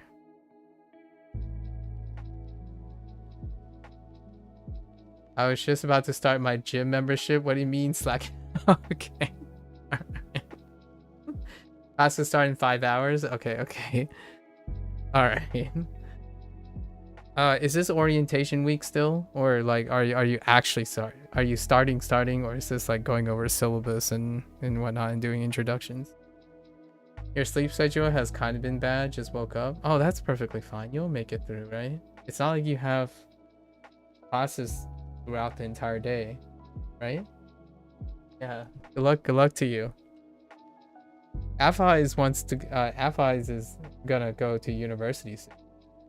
Like, hey, so you're like post undergrad, you know?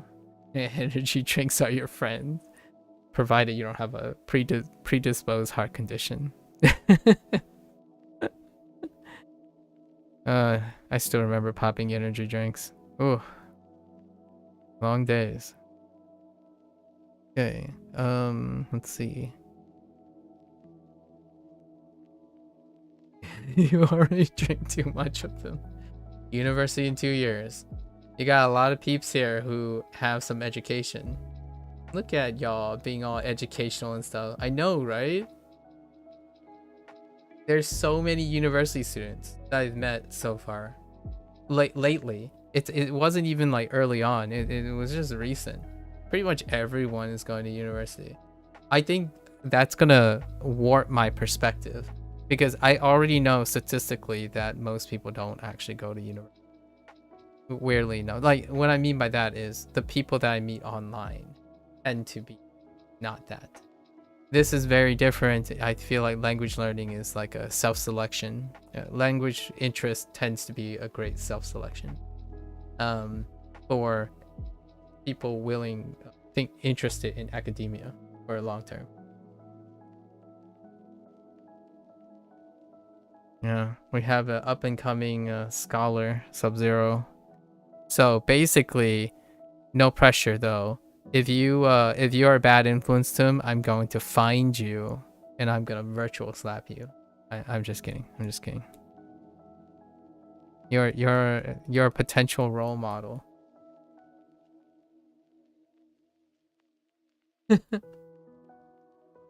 Okay. Alright. In my opinion, university is a lot better, so look forward to it. That's what Exiles is looking forward to and hoping for as well. University was really great for me as well. So I think it's very mutual. Exiles haven't had a wonderful, you know. We talked about this. Actually, it was between Sub-Zero, Blair, and me. Like, we talked about this. Yeah, he's not the greatest. Not the greatest of experiences. So far with school. So new chapter incoming. Okay. What else we got here? Oishi, karai, mazui. All right.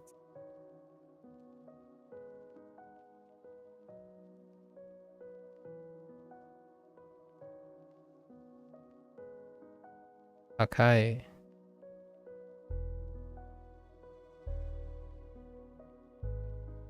Yasai. Just to describe some food.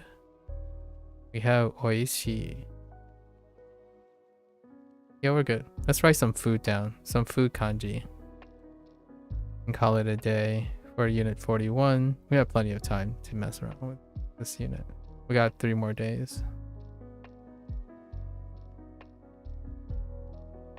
We have sakana.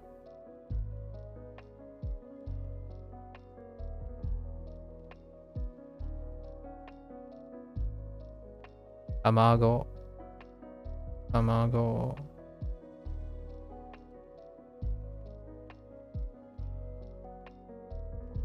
Niku.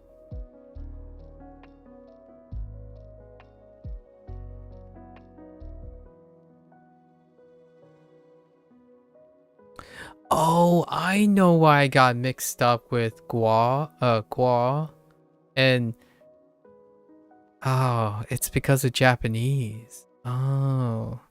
Yeah, yesterday I made an error and I realized I picked it up in the Chinese course.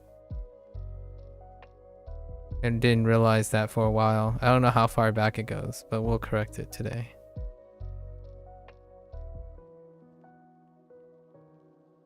Whoops.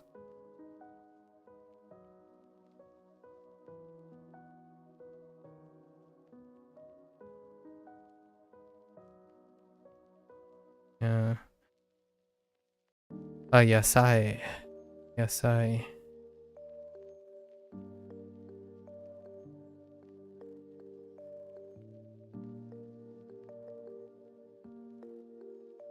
I'm not sure if that stroke order is correct. It's fine.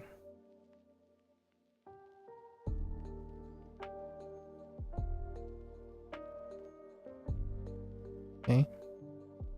And Dori. Dori. Let's add the meals.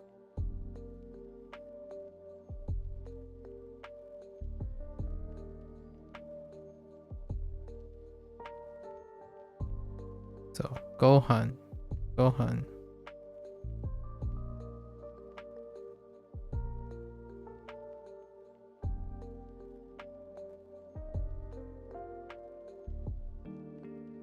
Asa Gohan.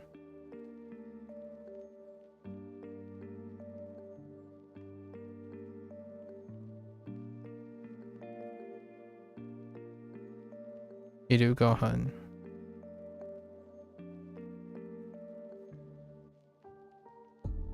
And Ban Gohan. Ban Gohan. Let me give us a reminder. You can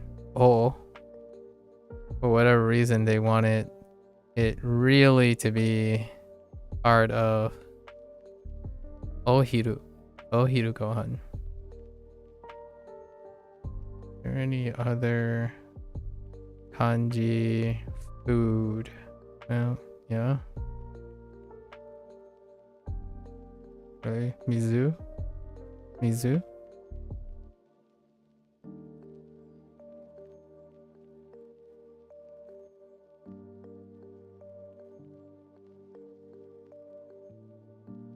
Oh, cha?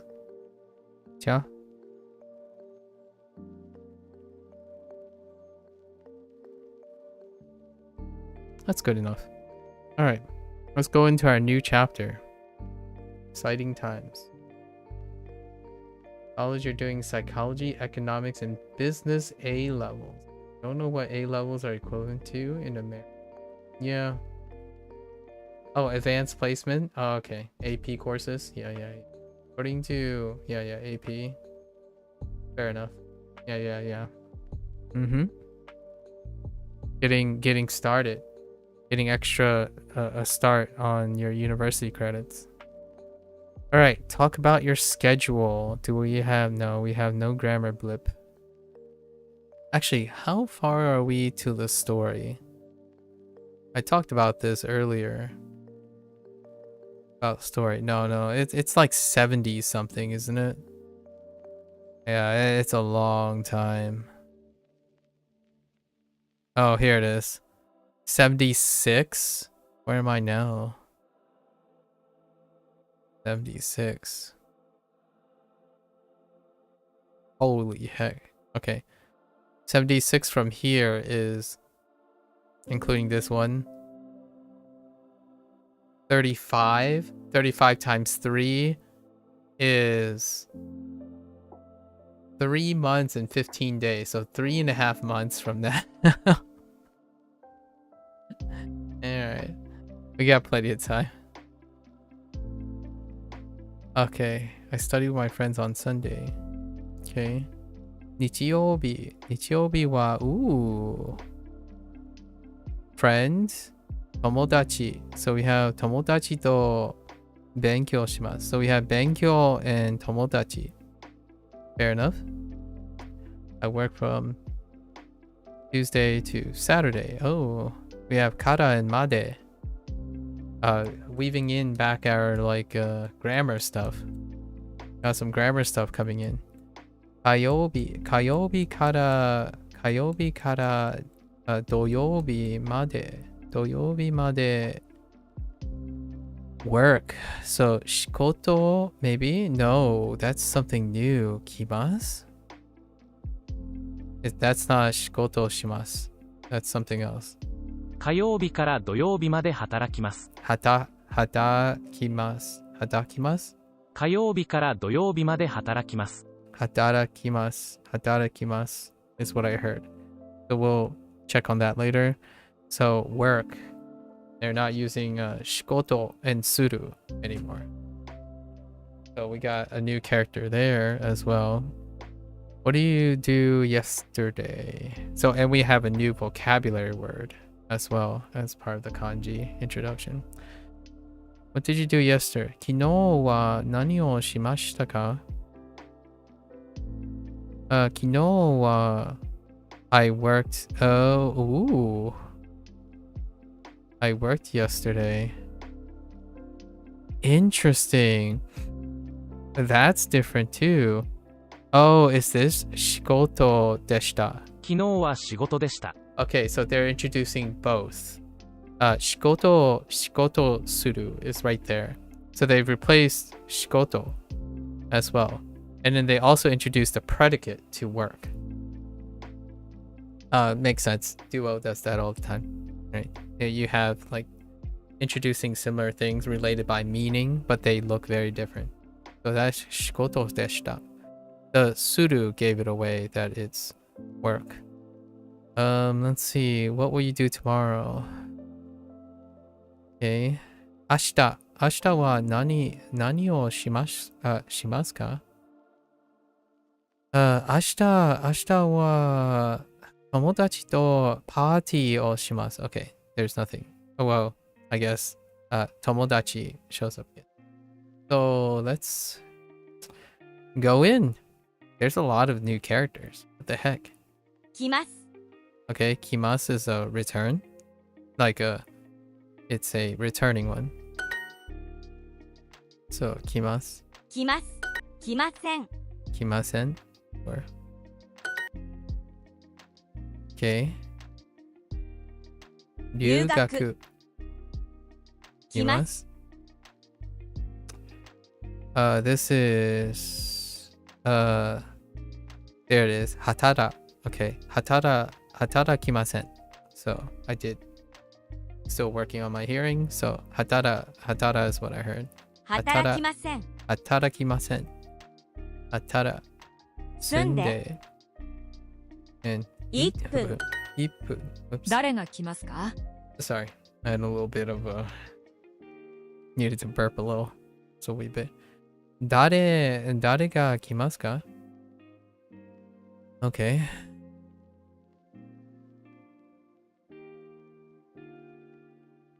Okay. I was just gonna say who is coming, but yeah, I get it. Who is going to come? 誰が来ますか? ここによく来ます。ここによく来まます。ここによく来ます。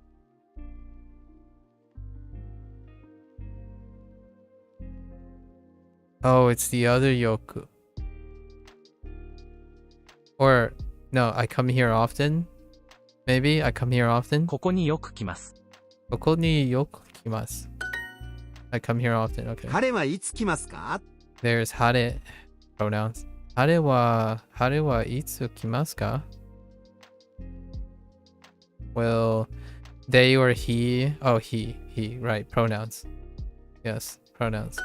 土曜日に働きます。土曜日に働きます。Okay. I work on Saturdays. 土曜日に働きます。火曜日から土曜日まで働きます。Okay. 火曜日から土曜日まで働きます。働きます。火曜日から土曜日まで働きます。火曜日から土曜日まで働きます。彼女はいつ来ますか？彼女のいつ来ますか? Okay. Alright. 働きます。働きます。働きます。 Ooh, that's spacing. Too many characters. 働きます。Yeah. 働きます。 Okay. 働きません。働きません。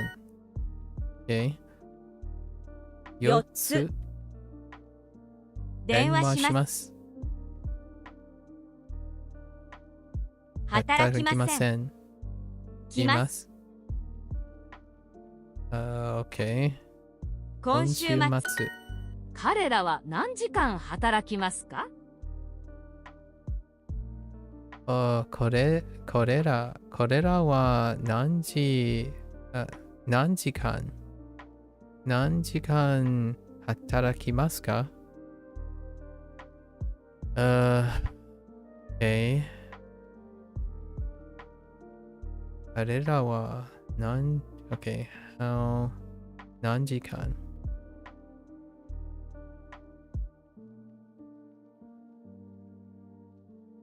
This is 彼らは働きますか? Okay. 働きますか?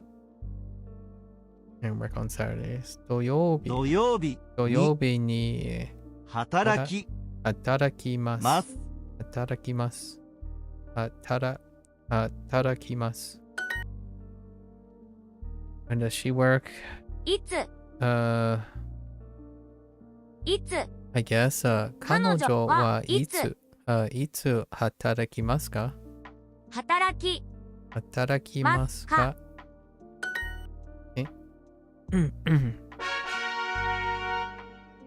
Get more with soup. 仕事 Okay. 仕事来ます買いません。上仕事働きません。仕事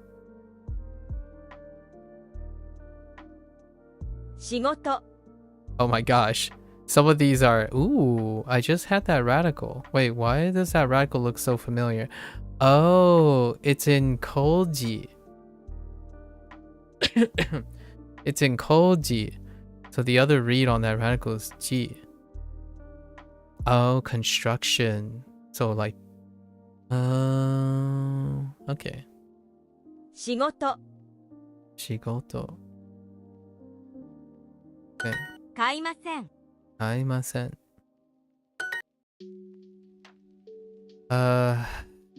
買います。買います Okay. 買いません買いません。買いません Okay. 仕事お仕事は？お仕事は Interesting. I kind of like it. They ended up putting an honorific in front of the shigoto. お仕事は お仕事は What is your job? It checks out. It feels very natural. パーティー。パーティーが好きです。パーティーが好きです。Okay. 今日は休みます。今日、okay. Reintroducing. 今日は休みます。Yep. 今日は休みます。何を買いますか？何を買いますか? Wow. Wait, what is the theme of this? Oh, talk about hobbies? I don't know about hobbies. I don't know that this qualifies as hobby talk, but alright. Oh, maybe it's habits. No, I think it's hobbies. 何を買いますか? テーブルを買います。テーブルを買います。Okay. 椅子は買いません。椅子は買いません。Okay. Why are you... Wait. Okay. 彼らは話をします。彼らは話をします。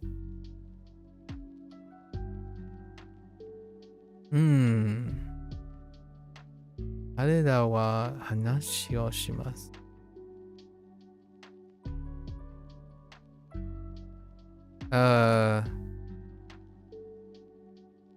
What?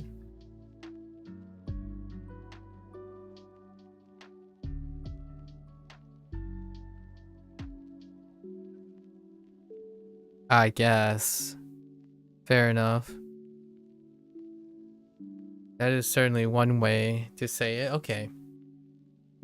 話をします. They're going to talk. Yeah.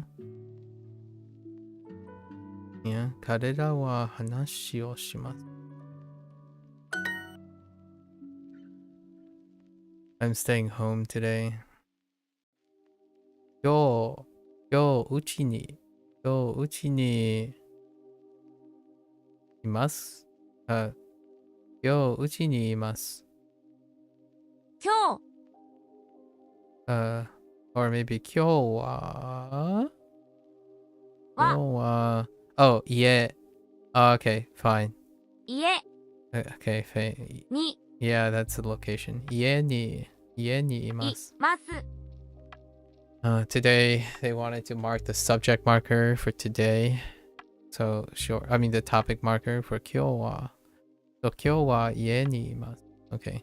I was using uchi for like home as opposed to 家 for house. Maybe instead of doing the 3rd year abroad, I may just apply for Tokyo University. Oh, interesting. Keep it on the back burner. Leave your options open, you know? What will we do today?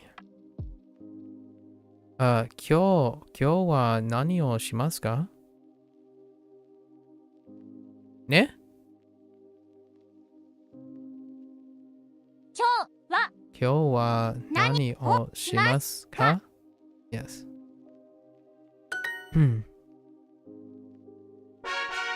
That'd be cool. You were considering a university in Taiwan. Why didn't you do it, Sub-Zero? Kidding. 昨日 Actually, I'm actually genuinely curious. Why didn't you do it? Explain yourself. Explícame, por favor.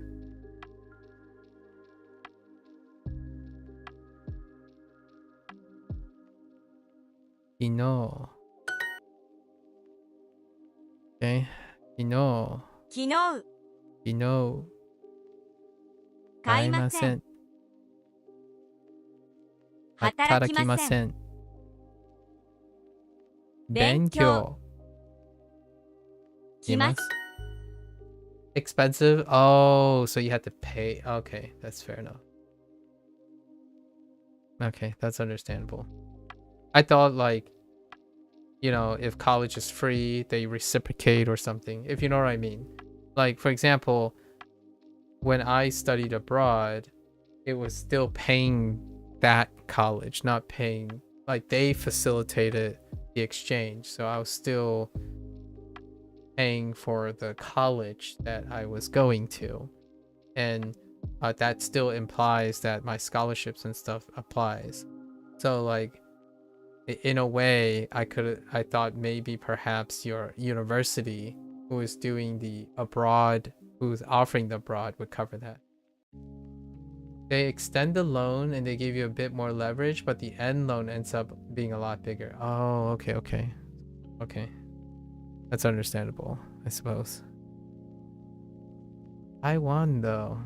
Alright. 昨日 You know, 勉強 Benkyo.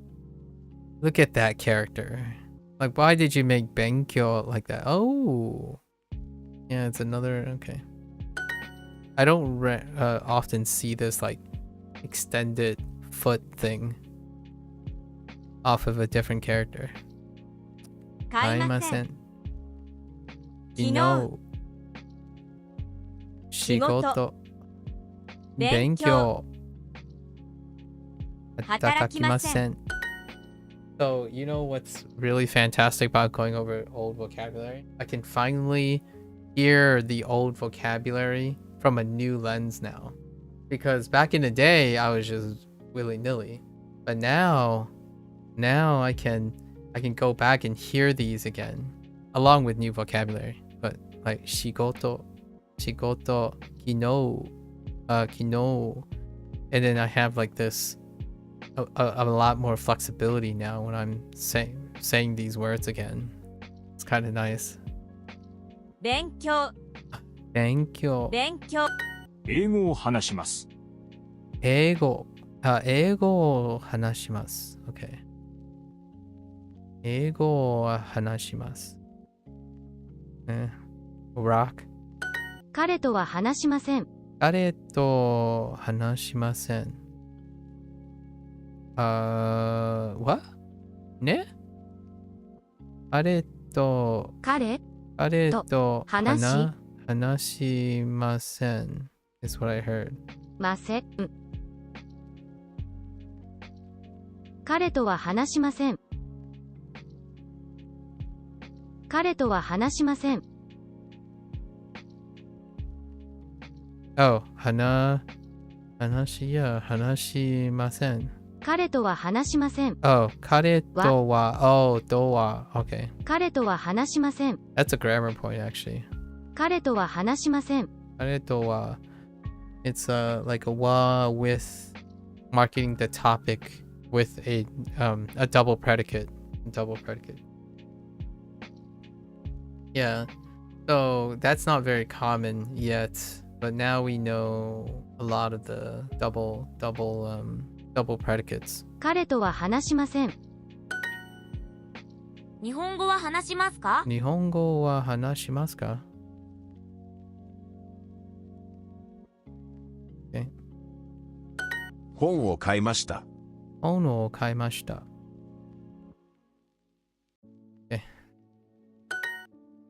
いつ勉強しますか Itsu benkyou shimasu ka?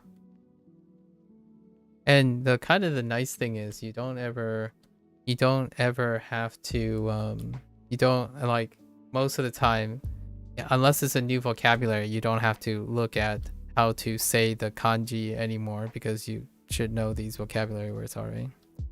Like benkyou. Itsu benkyou shimasu ka? So you just focus on recognizing that kanji. An interesting kanji though. I think the left radical with the extended O's is new. The rest, no, all those radicals are familiar. When will you study? Itsu benkyou shimasu ka? 彼は昨日仕事を休みました。 You've been dosing of loads though. I could have been done. Yeah, alright.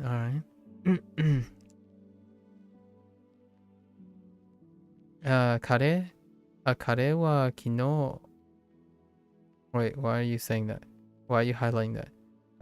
Kare wa kino shikoto shikoto o yasumimashita.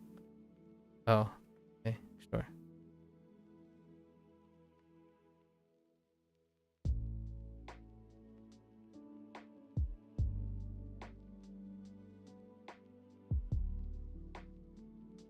Oh my gosh, we got our second.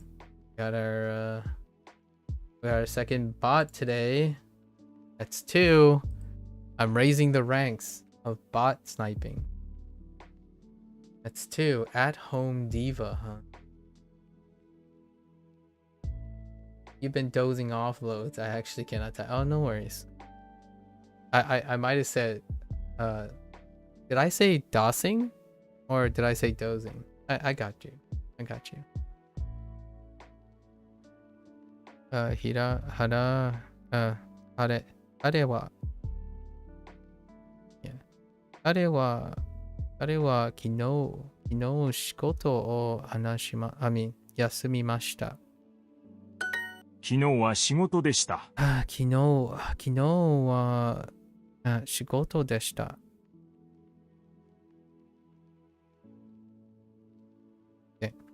昨日は勉強しませんでした。昨日は something sentence 勉強しませんでした。Right here しませんでした。しませんでした。昨日は勉強しませんでした。That is a really interesting way to look at it, but those are all the parts for sure. Maybe not deshita. Oh well. That's a bit of a stretch to separate desu from ta there. But these are definitely the parts of shimasen. Shimasen. 昨日は勉強しませんでした。昨日は勉強しませんでした。しませんでした。Okay. 昨日パソコンを買いました。昨日パソコンを買いました。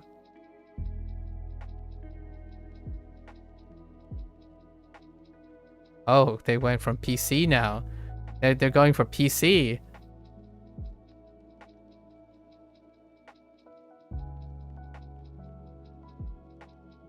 That's where pasokon is most natural. Oh, they used the word computer before. I did not buy that book. Oh no, kaimasen. 本を Oh, Boku. boku. Oh, you want boku? I'll show you boku. Wait, do I have a topic marker? No, 本 never mind. Oh, that book. その Sono hon 僕本 Sono hon no kaimasen. 買い I ませ and deshita. Oh, I did not buy. I did not buy that book. Past tense. You're so sleepy. I thought. Did you rest today, Blair? Or did you just hammer it all the way? Did you not take a nap? Or doze off? Or you could use more sleep? Sono hono kaimasen deshita. Okay. 毎日日本語を勉強します。Okay, I was gonna say it in a different tense, but that's fine. What the heck is this go right here, Duo? 毎日 What is this 毎日 all of a sudden? Oh, that's not good. No. Not good. を日本語毎日日本語勉強 What is this 勉強?します。 Alright, Duo, you're slacking. You took the smallest of the. Oh my gosh, I got 3 bots today. Man. Things are looking up. Not a great sign that my eyes are burning when you blink. Get more with Super Duolingo. That sounds. Yeah, that's not great. Not a great sign. 友達 tomodachi. 友達 Tomodachi. 友達日曜日 Nichiyoubi. 明日 Ashita. I said kino. Oh, I almost said kino. Ashita. 友達 Tomodachi. Ne? Oh, interesting. Isogashi. Hey, another Chinese thing, by the way. That's Hmong. Hmong. Yeah, that's Hmong. And I think that's simplified. I mean, that's not simplified. The Hmong I have is simplified, I think. But this is the same. I don't actually even know how that. But yeah, same character. 忙しい Isogashi, which means the same thing too. 勉強 Benkyo. 日 Nichiyoubi. 忙しい Yeah, isogashi. Oh, I guess it's a kink. Okay. Or it's a bend. So.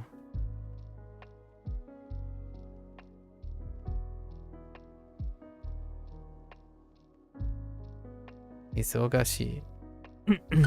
忙しい忙しい Isogashi. 明日 Ashita. 小学生です。 Shougakusei desu. Alright, review. Shougakusei desu. Okay. 友達 Isogashi. 明日 Ashita. 買いません Kaimasen. 日曜 Nichiyoubi. Ashita. 明日あさって Asate. The day after tomorrow? Nice. That makes so much sense. It's tomorrow but later. Tomorrow, later, next day. The day after tomorrow. Ashtate. あさって Asate. Okay. How does that really... Okay, asate. Can I see the hiragana for this just in case? Asate. Okay. Asate. Alright, the day after tomorrow. I don't have to look at that. The kanji explains itself.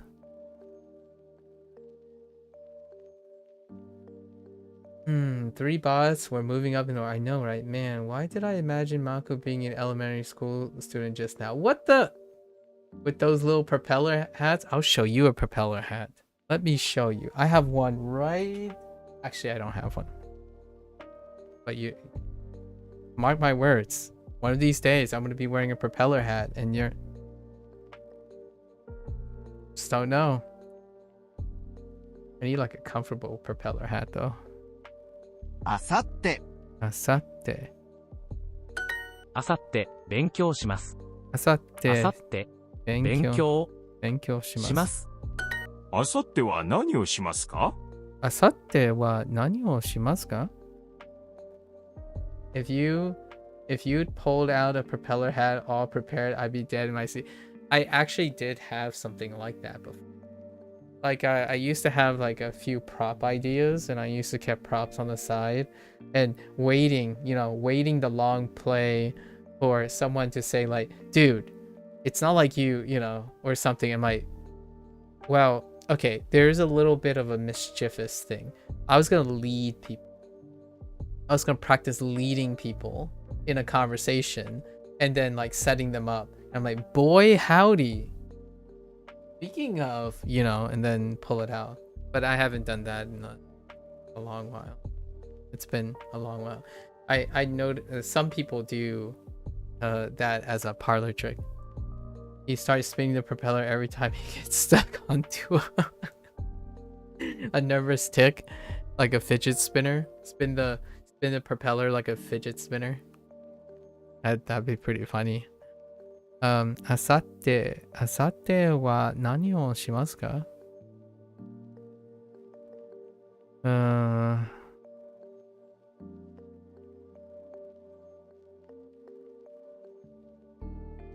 Okay. When you bath the day after. 友達と話します。友達と話します。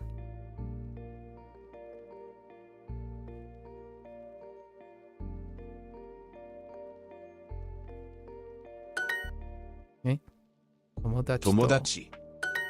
友達。毎日忙しいです。毎日忙しいです。忙しいです。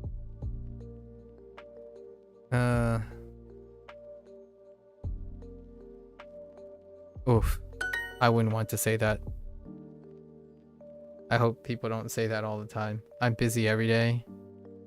Or not in that, in the contextual way that I'm thinking. What will you do tomorrow? 明日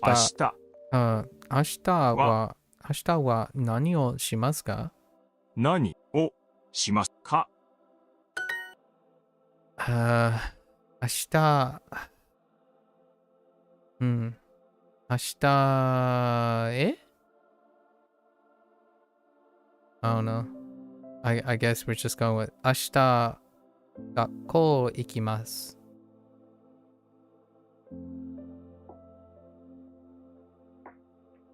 Oh, no.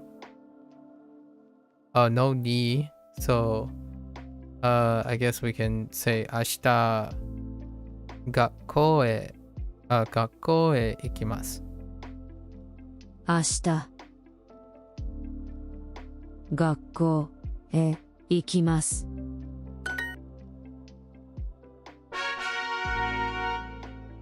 Today is very light. 買いません。There are quite a lot of characters though. I think I saw what, 8 new characters, and then maybe 5 returning characters, but I don't think they're going to be logged because they're review characters like 買いません and like 昨日 and 今日 明日 and them 昨日仕事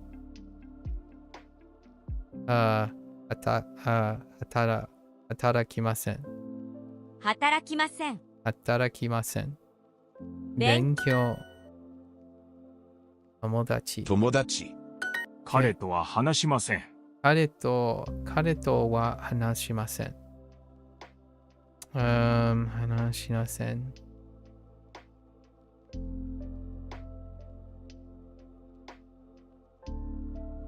I do not talk to him. Dun dun dun. 昨日、彼は昨日仕事を休みました。彼は昨日仕事を休みました。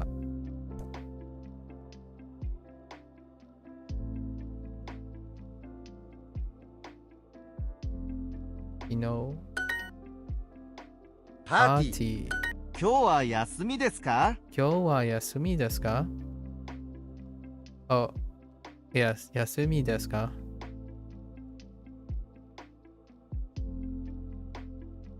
Interesting. Yeah. Alright. Yeah. 今日は休みですか?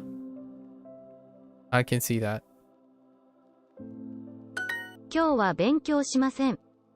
今日は勉強しません。勉強しません。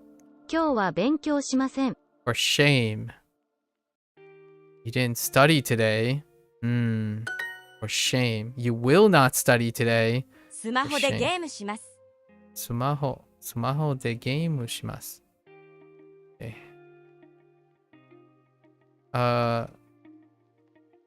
Okay. I play on my スマホ。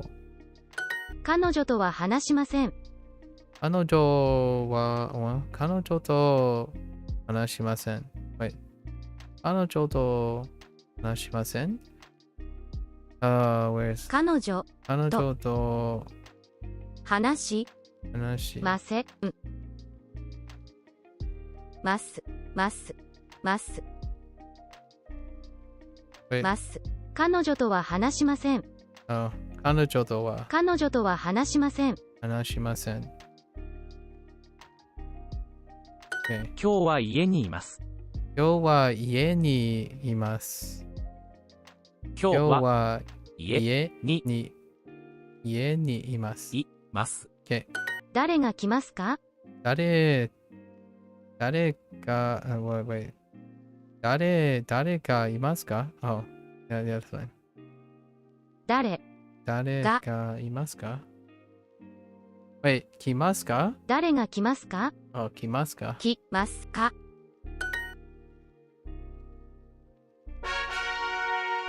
15 minutes. Let's see what we have. Yep. Oh, it's 7. I thought we had 8. Oh, wait. Do we have all of them, though? I think that's all of them. Okay. Okay. Shigoto. Shigoto. 仕事 Okay, that's fine. 仕事 Can I relate this to anything? Shigoto. Not really. 仕事 It's so basic. 仕事仕事仕事仕事仕事仕事仕事仕事 Okay. Alright. Shigoto. Shigoto. 仕事 Yep. We know this character as Shigoto. well as a whole. In仕事 Koji. 仕事仕事仕事仕事 Oops. 仕事仕事仕事 I overshot. 仕事 I don't want to talk about it. 仕事 Oof. This is laborious. Okay. Shigoto. し Get used to it.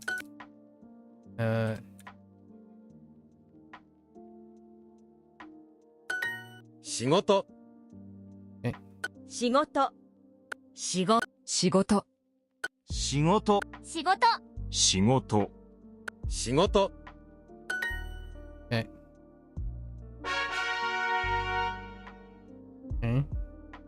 仕事 Shigoto.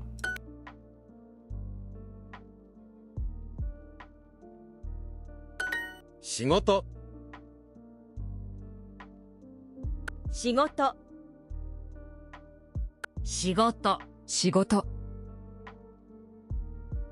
仕事仕事仕事 Oops. 仕 No 事 one saw that.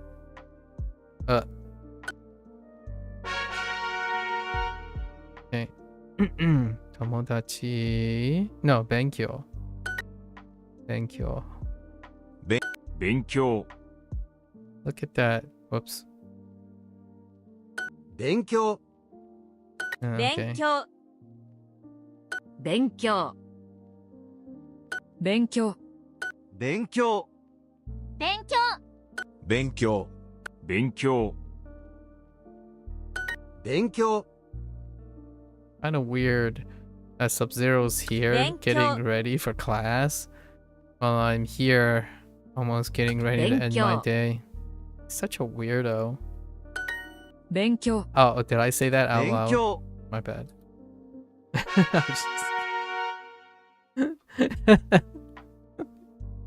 I'm kidding. I knew I was saying that out loud. 仕事 But it is a weird thing, though. You're about to start your day as I'm about to end my day. And we're not even like halfway across the world, if you know what I mean, Sub-Zero. Like, usually it's like a shift.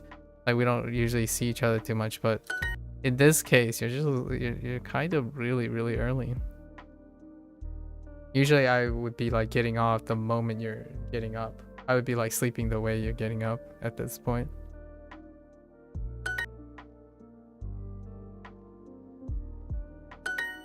I just signed into the gym, so I'm gonna hit that an hour before Shigoto. class. Very nice.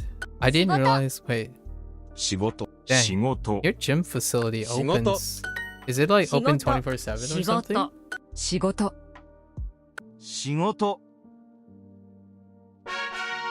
Also, I have to make note that the first stroke, horizontal stroke, is longer than the second stroke. That's important. Benkyo. 勉強 Okay, this one's fine too. Now I've been seeing this radical more 勉 often. 強 It's helping me remember others 勉強 with it. 勉強、勉強勉強勉強勉強勉強 Benkyo. 勉強 Benkyo. 勉強 Benkyo. 勉強、勉強 If you're listening to it long enough, it kind of sounds like Denkyo. Most are not, but you found one that's open 24/7 around you. Oh, okay, okay. Kanji and katakana for ni is the same? No. They shouldn't be. This is ni for hirakana, and this is ni for katakana.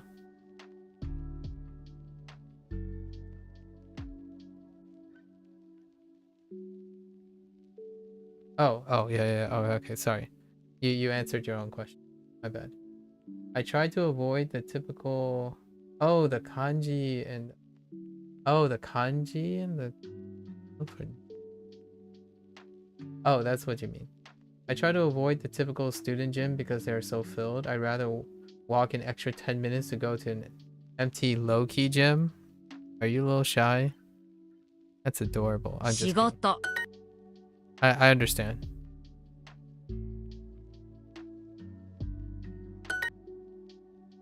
I was a calisthenics person, so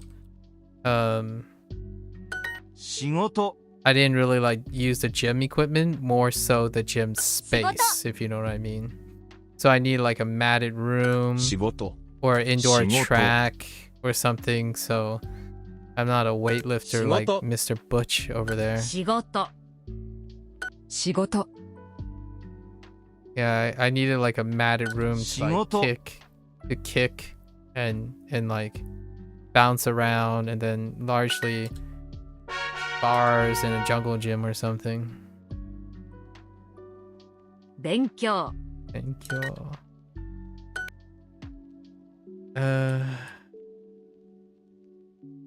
Thank you. 勉強 You're a weightlifter, aren't you, Mr. Weightlifter? 勉強 Do you even bench? I mean, do you even 勉 lift? 強、 勉強 It's generally messed up the whole routine I got going on. Not shy, but I can't stand waiting for machine.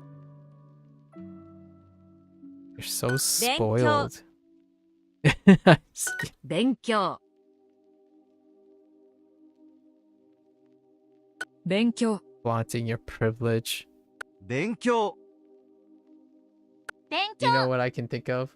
Right now, I can think of 勉強 if you have long hair. All I imagine you doing is like you like flip your hair. It's like, ugh, I can't be 勉強 waiting on machines. You know? 勉強 What do you mean? It's not like the gym is free. I'm gonna be spoiled. Yeah, fair enough. All I can think about is you being like very sassy, and you're just like flipping your hair. It's like, ugh, I can't believe I have to wait on machines. Yeah, I ain't got time for that. You know? Do you have long hair, or are you like short hair guy? 勉強 Thank you. Chikoto. Chikoto. Thank you. Oh no. 寝室寝室寝室留学9留月学勉強仕事仕事、仕事、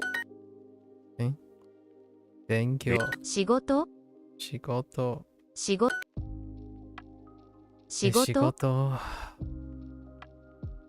留学2000 2000勉強1時勉強勉強勉強 Okay. 1分4 4日日勉強中学中学 whoops 仕事仕事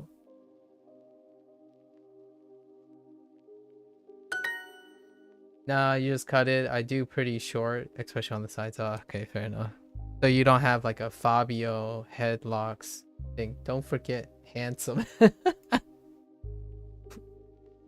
I mean, you are Norwegian, so I don't 仕 know. 事 There is a generalized stereotype about Norwegians. 3日 Do you meet the standards? Do you meet your beauty standards in Norway? 3日 Did I hit a nerve? 2日 Scott.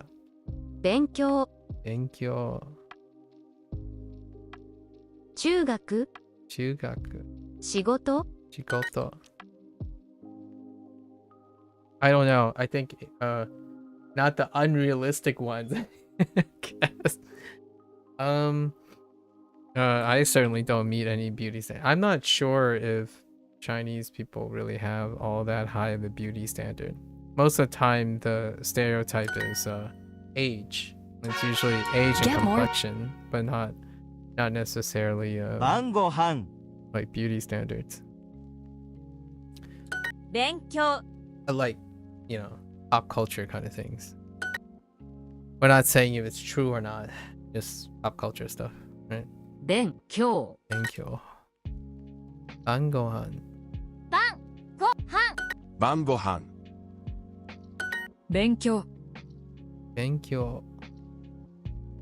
I honestly have never been told that 勉強 I look anything but younger than I appear most of the time. Seems like it's mainly Korea out of the Asian countries. Yeah. Koreans have, yep, I agree. Koreans have beauty standards. Outside that, I honestly think most of the time Asians have that like age dichotomy perspective, like generalization, like you're either young or you either look young or you look incredibly old, like you're about to fade into dust. So that joke that I usually have is like, oh yeah, don't worry, next year I'll look like I'm Oji-san for like 150 years old. Like it's one of those things. It's like a bimodal thing. Well, you look young, you know, like you're 50 and you still look young, and then suddenly the next month you're like 100 years old. There's no in between. You're looking young, and then suddenly one day you just become like the old wise man with like 8 billion wrinkles and barely opening his eyes and smiling with his eyes, you know, right? The eyes are always closed, you know, anime style things. Practically smiling with your eyes closed, kind of deal. That's usually the stereotype. I feel like when you think of mental images of quote unquote beauty standards. But yeah, I totally agree though. Korea has an incredible, like a stereotypical pop culture beauty standard, and it's a very atypical one from Western system. A very atypical one from Western system. It can be a little off-putting for a lot of people. 来年 9년. Let's see. 飲み物勉強買い物 買い物. We're obviously talking about stereotypes now, so we're not saying it's true or not. Not just statistical stereotypes. 晩ご飯 晩ご飯. I say I look my age here, but if I ever went somewhere in Korea, I'm scared people would think I'm on the verge of asking. Probably. Yeah. Also, if you 勉 look 強 very masculine, like, you know, the westernized masculinity, you might make people uncomfortable, just a little bit, because we have to also keep in mind that it's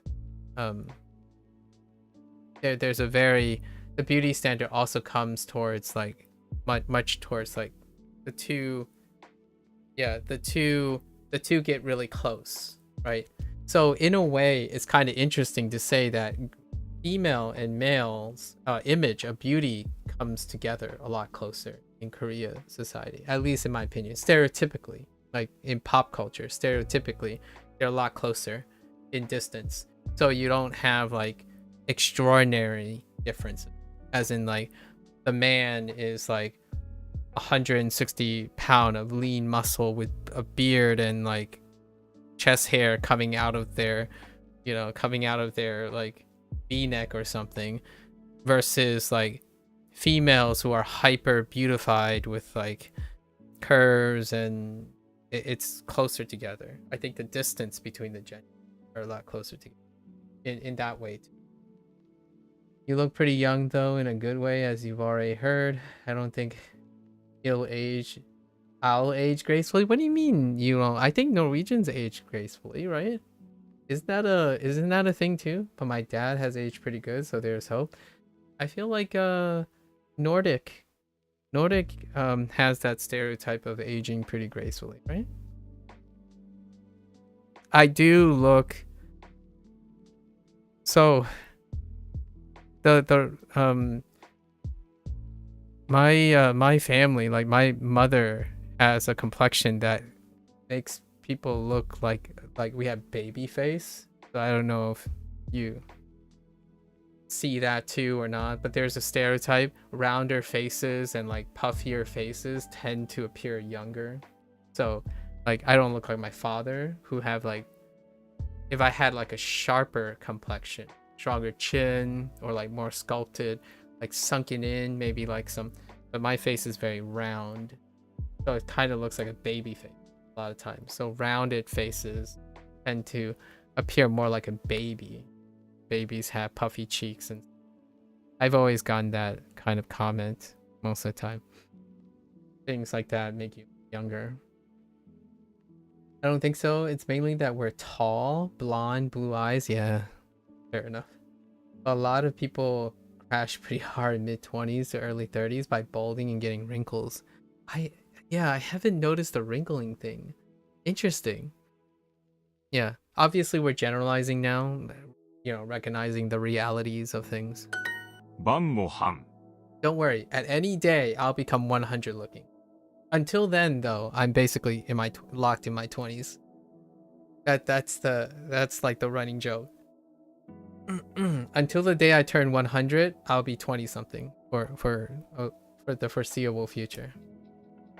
I'll wake up one day and I'll just look 100 years old.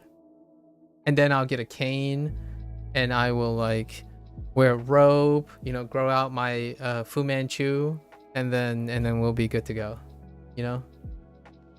I'll talk with like a really, really raspy, airy voice, and then sound very, very wise, even though I'm not that wise.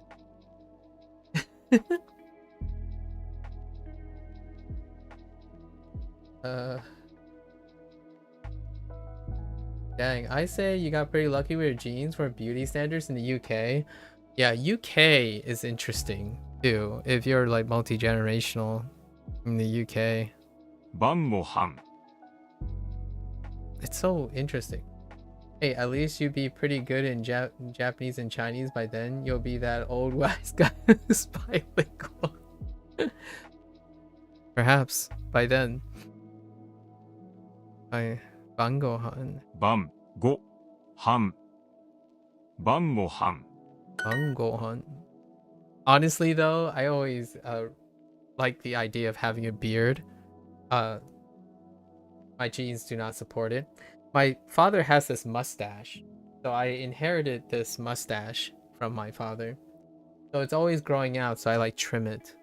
But these things haven't been visible until my last like 2 years of life. So like I have no hair on my legs and arms. So I don't have like maintenance, like that type of problem. Maintenance. So you have a lot of features that tend to suggest that you were younger a lot of times. Oh, by the way, I'm also that kind of guy who don't have sweat odor. I don't know if you know this, but it actually happens more frequently in Asian population. No sweat odors. So like the sweat doesn't produce like the microflora on the skin from sweat doesn't produce odors. So like I've always had that funny thing when people are around and they're like wearing deodorants and like, you know, for most of my life when people go to the gym and stuff, they would wear like deodorants or like mask themselves with like Axe body spray and stuff, and I didn't understand that for one of the longest times. Yeah, in fact, a lot of times I would prove it by I would use the same shirt and like there might be some perspiration at some point, but the shirt would just smell like laundry the day I cleaned it for like multiple days straight. So that's also a thing that happens with a higher tendency, I was told, a higher prevalence where Asian people do not smell, like they're less likely to smell their perspiring. I don't know where the statistics come from behind that little conception, but just by coincidence, I am also one of those people who do not understand body odor. Like obviously I can fall in things and smell like that thing, but yeah, generally speaking, go through the whole day. I know what body odor smells like though. That's different. I definitely have been around people with body odor, so I kind of get it. 勉強 Thank you. You've heard about that too, no body odor, huh? That sounds like it saves a lot of time long term. It does. It does. I would be like, sometimes it'd be so hot, but the thing is, no one would be distracted by it, which is kind of nice. And also, you don't have to wear deodorant, right? Like you don't have to constantly buy like deodorant and stuff. You sweat less. Like there's less sweat. It takes a really long time to sweat. I still sweat, obviously, because I'm physiologically normal, but generally it's not the biggest concern. And you don't have to wear things to smell nice because you kind of just smell like your laundry. If my laundry, if I'm wearing clothes that has just been recently washed, I just smell like my laundry from like the whole day. Even if I'm like going out and sweating a little, I still smell like my laundry. So most of the time, it's kind of a foreign thing. My girlfriend has told me that too, and she doesn't smell. Her little brother is a different story though. Yeah, it's not everyone, obviously. It's a random chance, or not a random chance, but there's selective genes involved. So I don't know about my sister. I'm not sure about my sister. We don't talk about it between each other. 食べ物 But I'm definitely one of those. Because it baffled me for the longest time. Yeah, your girlfriend also told me she's half Thai. Yeah, so I don't know. It took me a really long time to understand what a deodorant was. Honestly, I didn't know what a deodorant was. I didn't know why people's feet smelled. Like what I mean is like a lot of people complain that, oh man, shoes are really stinky, right? Like socks are really stinky, but I don't understand. Now I do though. I understand now. Like I could go off for a marathon run, and then when I get back and take off my shoes, it would be nearly odorless. It like the only thing you can possibly get is like from the stuff that the shoes were in. Like if the shoes were dirty, then it would smell like the shoes. Aren't stinky feet just athlete's foot or something? Kind of. No, well, not. Athlete's foot is worse. Athlete's foot is worse. That's from like the fungus, but you do have this like odor that comes from shoes, and not a lot of people have athlete's from the shoes. It's kind of like I don't know what it's.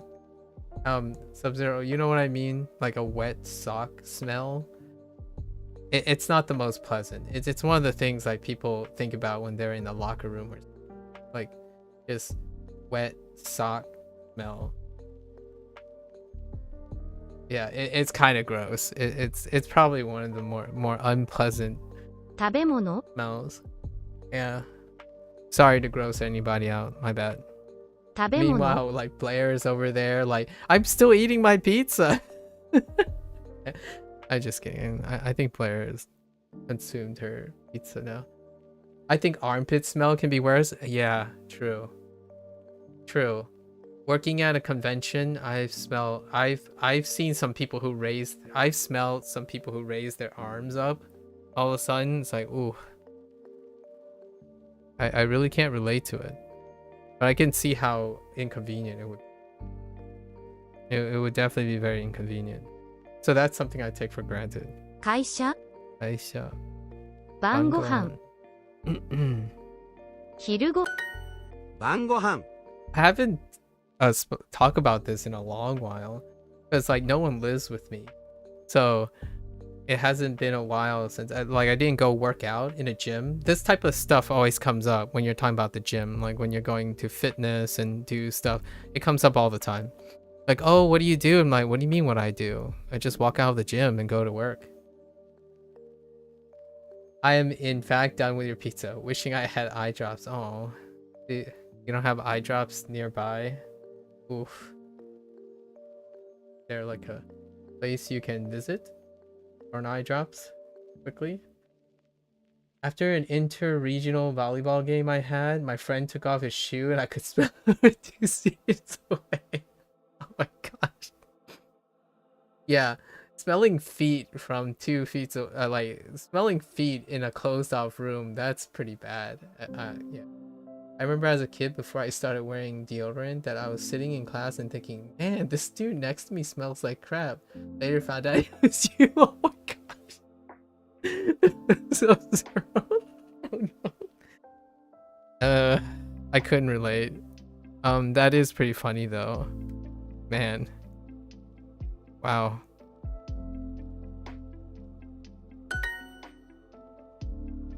Bangohan. Bangohan. Wolf. 勉強 Benkyo. This has been a really funny discussion. Meanwhile, Blair is like over there. Nah, I'm not getting into this. 勉強買い物 Aimono.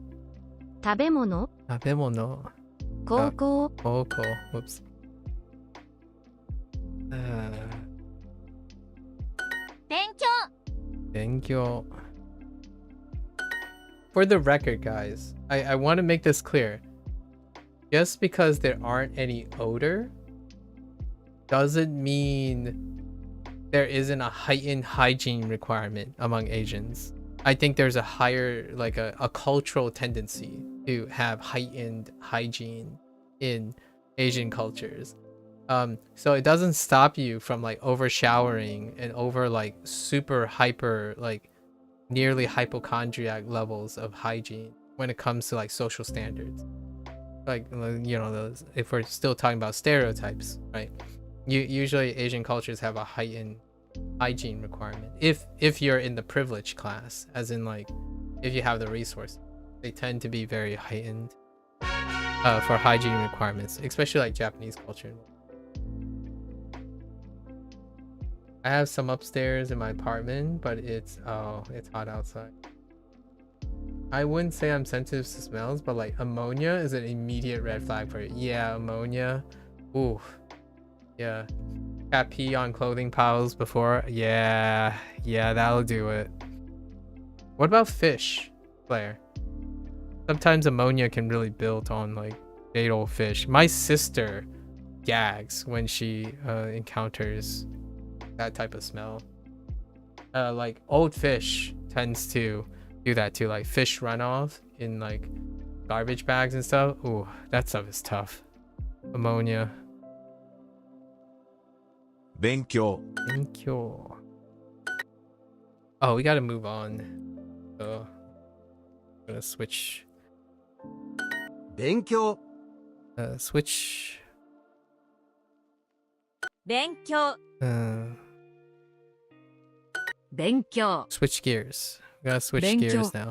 勉強勉強 So let's write the stuff. 勉強 Commit it to memory. 勉強 Call it a day. 勉強勉強勉強勉強 勉 Good 強 talk. Good talk. I forgot about a cat urine. I can relate. I'm in Portugal right now and it's like 86 degrees Fahrenheit most of the time, all the way up to 104. Dang. I've never smelled old fish, I don't think. My fish tank just smells like dirt, thankfully, and any cooked fish is okay. Like if you ever work in a restaurant, the garbage bag sometimes like have liquid in it, and that's usually from like discarded like parts of fish or something, specifically fish. And then when it's left, that's that ammonia. It's like intensified in the old fish smell. So whenever you have like a garbage bag and it accidentally like some of that like trash juice leaks, it's like, for a lot of people it's almost instant gag reflex. And it's like intensely ammonia, like so much ammonia from the fish, and that fishiness is coming from the ammonia too. Like it's related to the ammonia. So if you ever have like that fishiness as it keeps building up, that's where the ammonia is coming. So when you have really old fish or discarded fish parts in like trash cans and stuff, ooh. Oh, and then we have sulfur, right, from the eggs. Yeah, sulfurish smell from eggs, and fun little thing. Did you know, I'm not sure if it's related to the egg smell. However, Sub-Zero, I still remember when this is my biochem class, we made soap, and I think it was something like butyrate, it's like maybe something butyrate. It was a butyrate, and it's that same like smell, like really intensely same like egg kind of like smell, and apparently we made soap with it, and it becomes really like fragrant afterward. So it's kind of weird, but smells are really weird. What else smells like that egg stuff? Like anything with sulfur in it. But I'm thinking of something. Oh, there was a regular laboratory. Oh, DDT. A regular or it might be SDS. One of them, a regular laboratory reagent that I use for like visualization stuff, smells like eggs. Oh, it was a solidifying agent. It was a polymerizer. I forgot what it is though. I think it might be DDT. It helps polymerize gels, and it's basically a concentrated bottle of that egg smell. Whenever you like pull up the water drop, some people like hold their breath. I don't mind it. I'm okay. I'm pretty tolerant to smells, but I can imagine being turned off by it. Old food can trigger you sometime. It just depends on. I've walked into some of our worker rooms and they've left food out and gagged. DIY egg smell into fragrant soup tutorial when. Yeah, my back in high school, I'm pretty sure it was biochem class. We made soap, and we used like fragrance chips and stuff, and we learned that a lot of the reagents that create the soap, or at least one way to create the soap, actually produces those really terrible odors. But when you like combine them with like acid-base chemistry and stuff, and create like surfactants, they no longer smell like that. So chemicals are really weird when it comes to smell. Your fish tank chemicals have sulfur, which gets stronger over time. Yeah. OMG, I used to hate the smell of bacteria during lab, like the E. coli or wherever I can. Yeah, it's E. coli. It could be also not bacteria. It could be yeast, but yeast, you probably know what it smells like. It's kind of like a little bit soury bread smelling hops thing. It's probably E. coli. You've nailed it. It's probably the E. coli that you can't stand the smell of. For sure. Oh my gosh, this science talk is bringing some fond memories. Okay. I'm gonna have to remember this stuff. So let's see if I remember. Oh, this is just rote memory because these aren't connected. Oh, it's talk about your schedule. Okay. All right. So Benkyo is pretty. Benkyo is pretty okay. Although I should stop making it so big.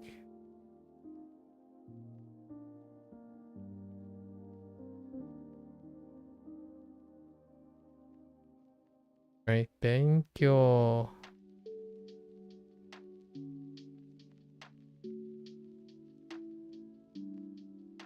Right, Benkyo is okay. I don't know about Shigoto.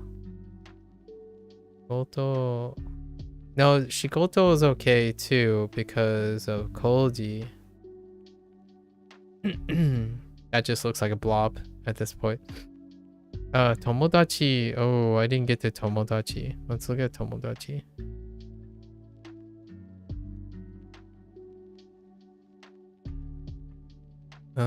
Oh, it's the 3 striker. Okay. It's only 3 radicals. Not that big a deal. Okay, Tomodachi. Okay. Oh, and they use yo. The yo, 朋友.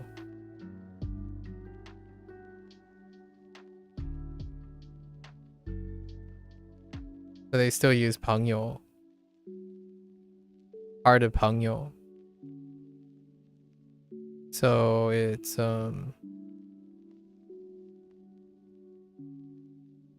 this radical and then this radical. And then we put it on snail back. And then I can remember Isogashi.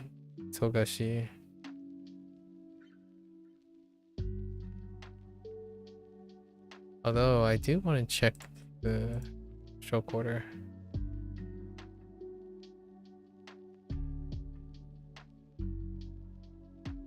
Oh, you don't like yeast? This is okay. Maybe it was yeast. I don't know.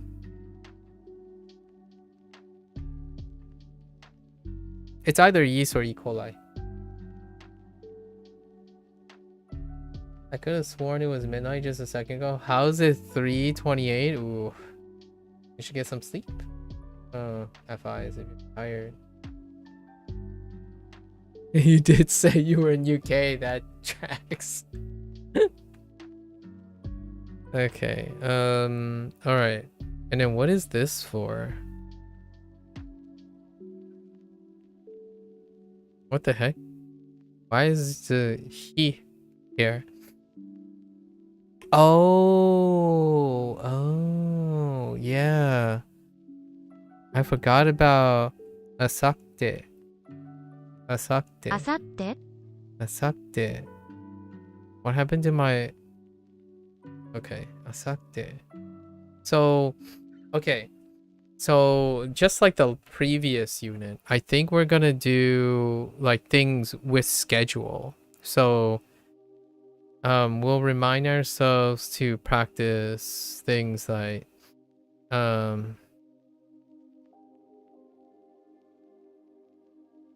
oops. Like, kino, right? Kino.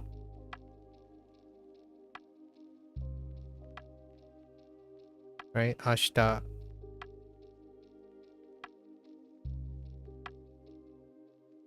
Whoops. Kyo. Kyo. And then now we have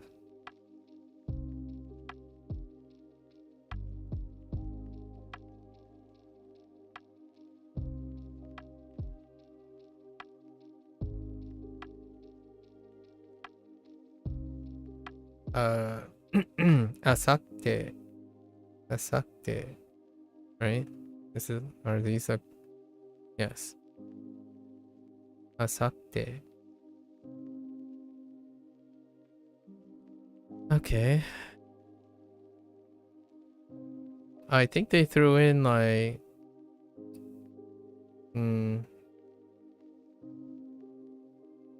Shiumatsu.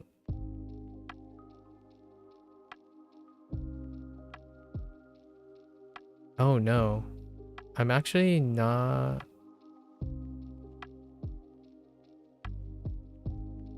sure if that's correct.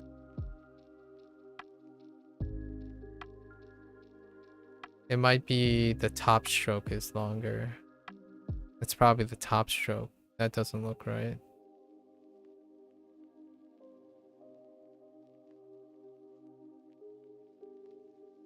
And it's not the curve thing. Yeah, Shiumatsu. And then maybe like Honshu. Honshumatsu.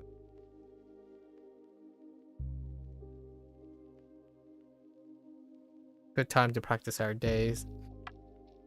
You're not tired at all somehow? 14 katakana? Up and away. Konshumatsu. What other type of phrases do I have for time in terms of schedule? Not the like the oh, I guess they have kara and made. So kara made.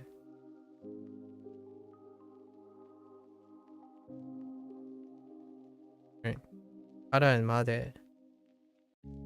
They went over days of the week. I guess we can practice days of the week as well.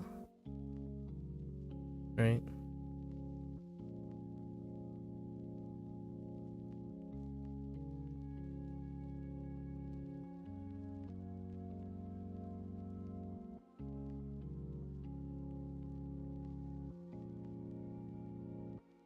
Oops.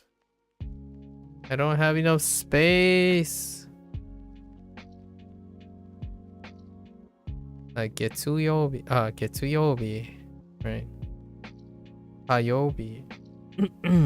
Kayobi. Suiyobi. Mokuyobi.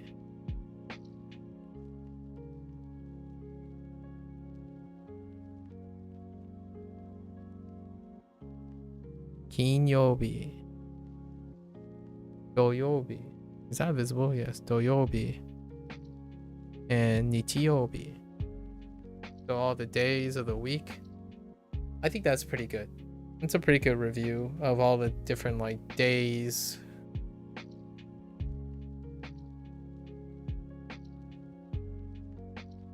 We can do like, shoshite,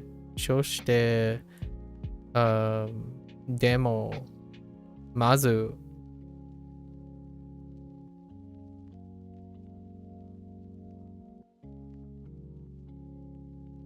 But this is fun. Although those are not kanji, so maybe we're gonna stay away from non-kanji things yet for the time being.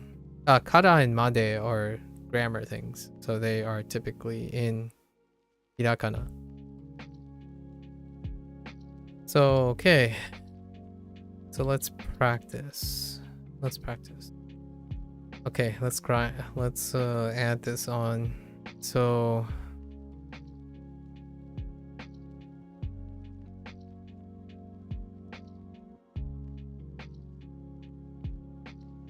we have Shikoto. I need to think about Oti.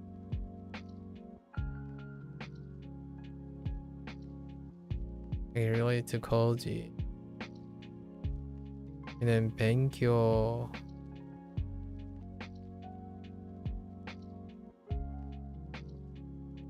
Oh, wait. Just kidding. Sorry, drawing bango on. Writing bango on.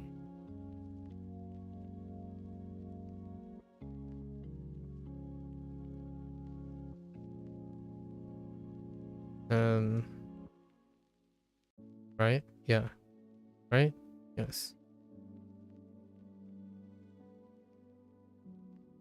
And then net. Net. Net. Net. Right? Yeah, net. Oh, no. No extra stroke at the top. It's screwed up. Wait. Is there no extra stroke there? No, there isn't. Okay.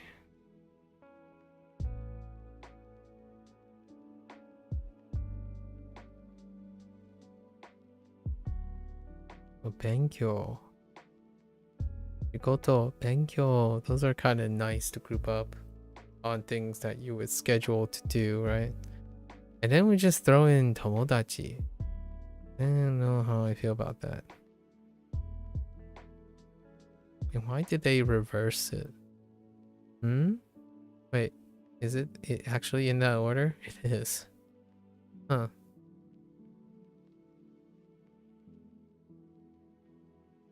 Tomodachi is this radical followed by this radical on snailback. So tomodachi and isogashi. Do I know anything else dealing with No. No. Whoops, I didn't mean to lift there. I think this is okay. I will try my best to remember. I think the chances are I will probably forget tomodachi. The right hand radical tomodachi. The dachi. Everything else I have already a related memory to. Benkyo is used to death. And I can relate, yes, I can relate shikoto to koji.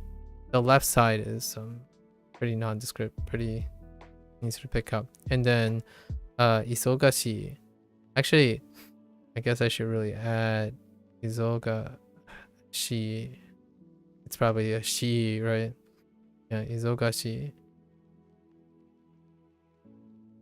This is because of Chinese, so no problems there. Alright folks, that's a wrap for Japanese. Our discussion was fantastic. We're going a little over. Chinese is getting really cut short, but we'll see how long the Chinese section is. Alright, what's the take-home message? Have fun while learning language, right? Sometimes you just need a break. Cut short? No. I want to stay before midnight, okay? I want to stay before midnight. You're going to the gym soon anyways. Don't give me that face, Sub-Zero. Alright. There's always time for digression. Wow, we yapped 3 times in a row today. I've yapped 3 times with 3 separate groups. Lots of yap. Alright. Yap makes you loose, in my opinion. When you're relaxed and studying, it's also kind of nice. I don't know if you guys ever feel like tense or relaxed.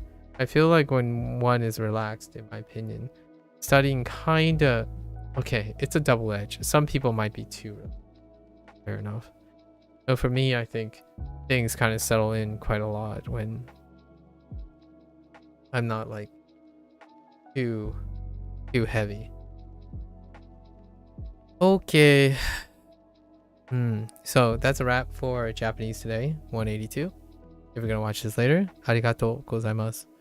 And for all those other people, thanks for listening. Mata ne. Maybe oyasumi nasai. And I'm gonna go switch gears let's pop on over. And I'm gonna get up and stretch for a little bit. I'll be right back. Thank you much.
Alright folks, welcome back. It is day 78. Duolingo Chinese. 欢迎大家好. Welcome, welcome. Let's see. Alright. We concluded unit 20 yesterday. Let's do the same. We're retiring unit 19 for a bit. So let's start with unit 19. Unit 19 had that long storyboard thing. However, we're gonna try to think of all the phrases that incorporate as many of the characters that occurred in unit 19 as opposed to relying on the storyboard. Although I'm gonna kind of sort it out in my head in the storyboard. So, oh yeah. So the storyboard was about location. So we have some position words. 乡下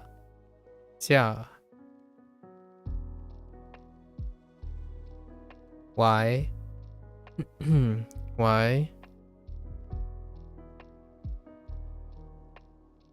里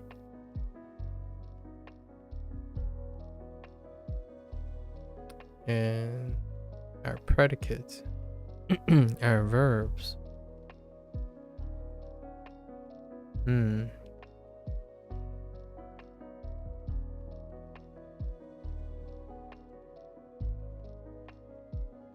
脚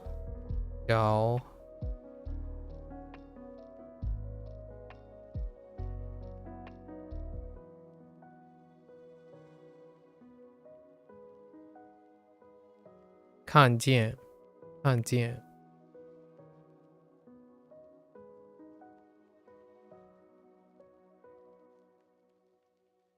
It's good enough. Locations, maybe some objects to be around.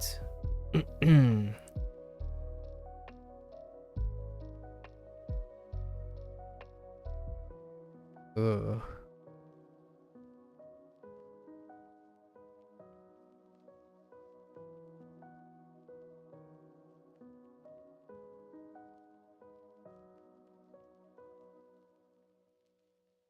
Bing xiang.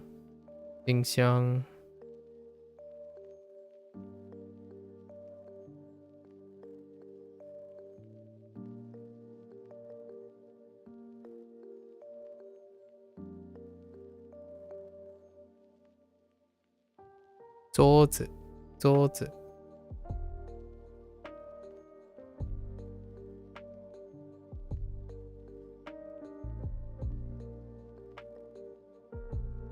一子，一子。Oh, we do have another predicate.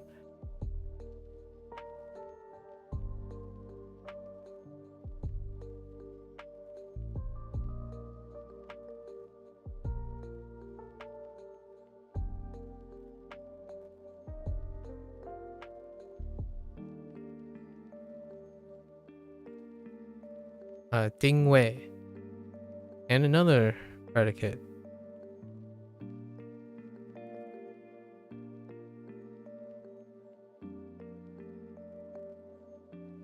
Just gotta flow.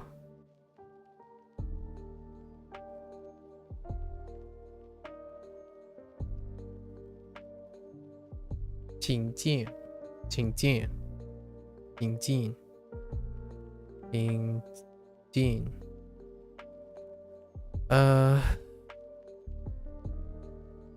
Let's throw in some now peeps. Let's categorize the place, right? So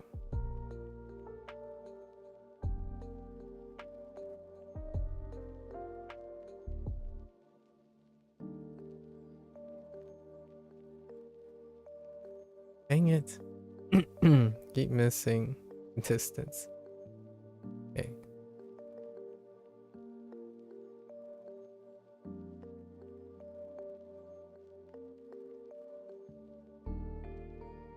Fu Yuan. Fu Yuan. Oh, we got more adjectives. We got more verbs. So many verbiage. Let's go with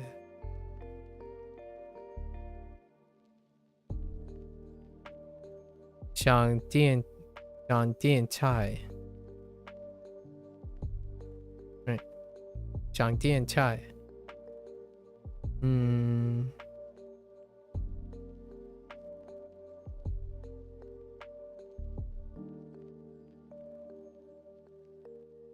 Maybe.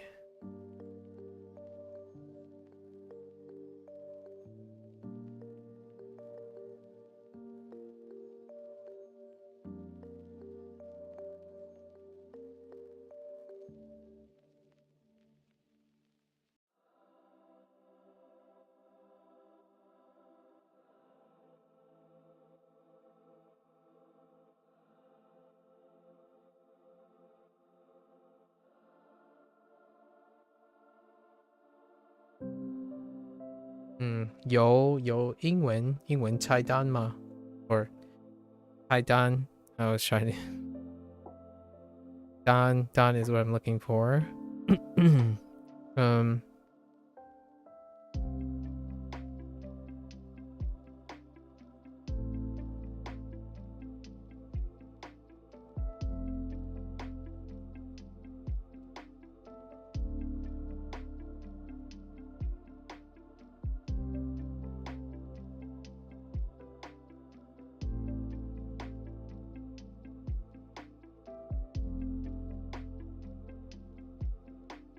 在这里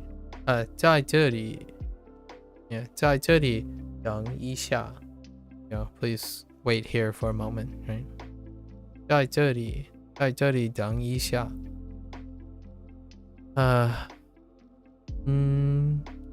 cover, what else can we cover here?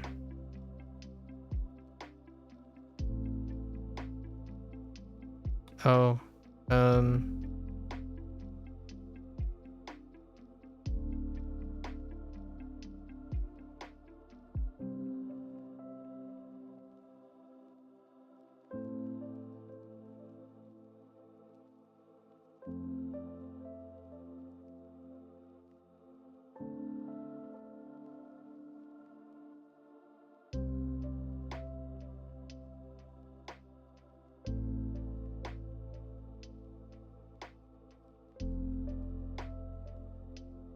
probably one of my favorite phrases to say when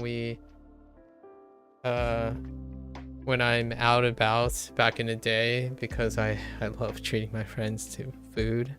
Great. 这次我买单. So this time it's on me, right? Trying to use like 这 and also 埋单. Let's see if we covered all the words, all the characters, all the new characters. I'm not too concerned about using all the older characters per se. So we have Y, 进 微 病 脚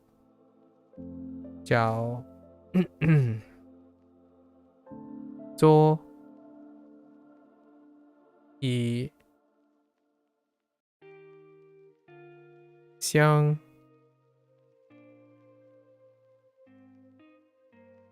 done,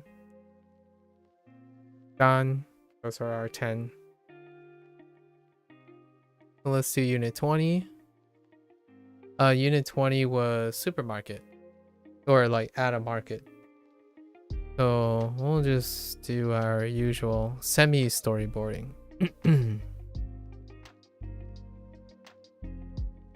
Yeah. 一天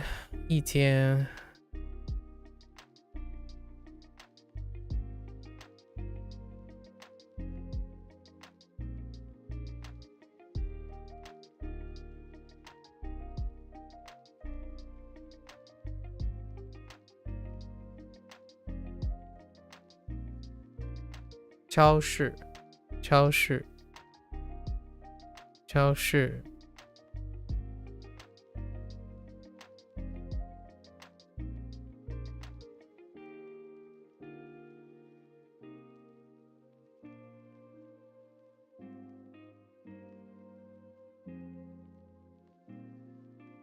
Oops.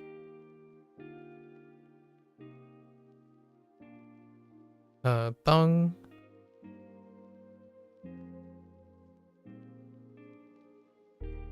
Let's make it into a phrase.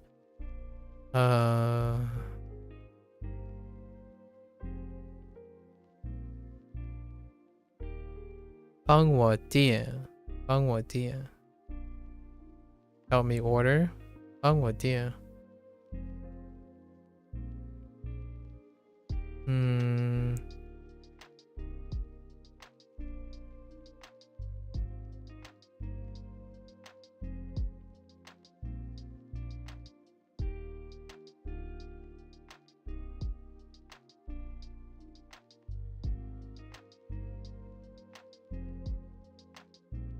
想要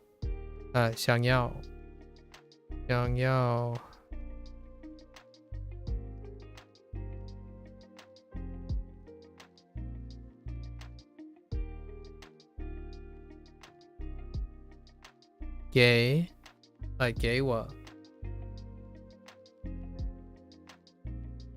Okay. All right. Things at a market. Let's go. And now I gotta correct guo, because I totally messed up guo for like maybe 2 days. I didn't even realize I started doing that. Oh.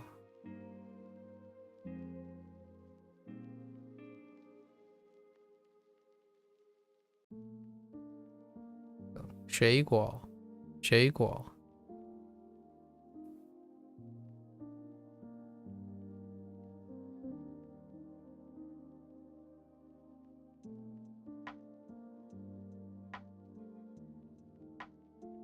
苹果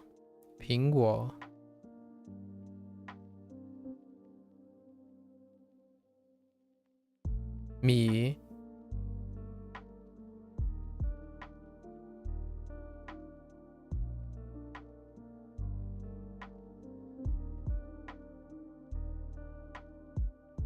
西瓜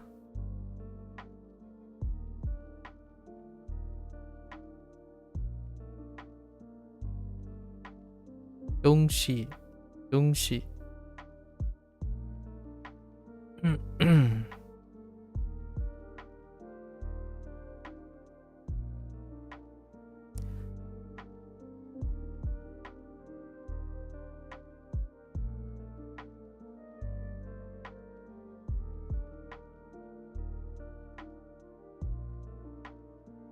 Shu Chai. In a few years, I'm going to have to pick up Thai to be able to speak to your girlfriend's family. Oh, that's adorable. But hey, that's another language up your arsenal. Up my arsenal. I feel like that's kind of like up my bum joke. In your arsenal? I'm just kidding, sorry. Up my arsenal, or up your arsenal or something. It sounds like a Ratchet and Clank subtitle. Like Ratchet and Clank, the people at Insomniac always makes like fun little puns of that. Oh, up your arsenal is intentional? Oh, okay. Yeah, it reminds me of Ratchet and Clank, like Insomniac games when they name their subtitles for Ratchet and Clank games. They're very like lewd jokes, lewd weapon jokes, like up your arsenal. Let's see. Shu Tai. So we're on the same page. We're on the same page.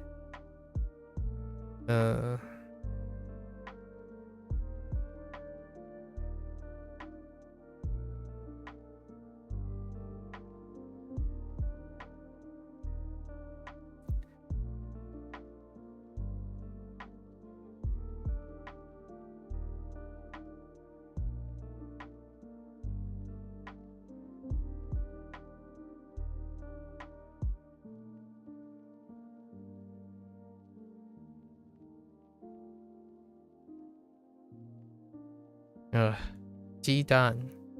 Jidan looks disgusting. Let's try again. Thanks to the radical under Don, Jidan coincidentally showing up multiple times today. It's actually pretty okay to remember now. Jidan. Jidan. Whoops. Stroke order. That's fine. It's kind of ugly, but that's okay. Mianbao. Those are our items. Okay. We have counters.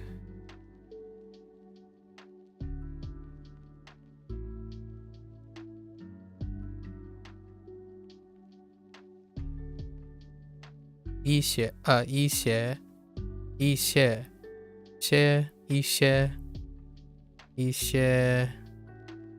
That took a little bit of priming. 一些这些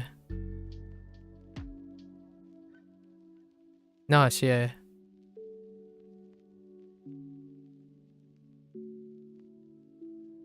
包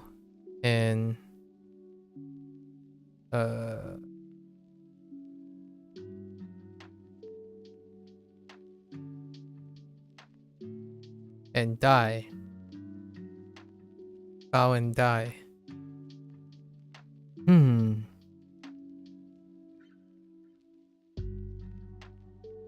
Also, butai.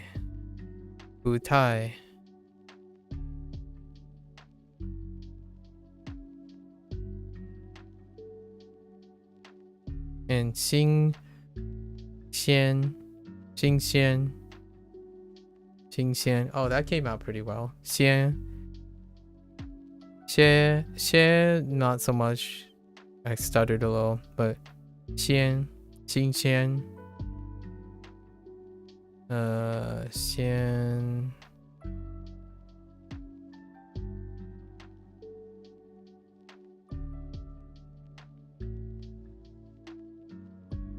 Oops.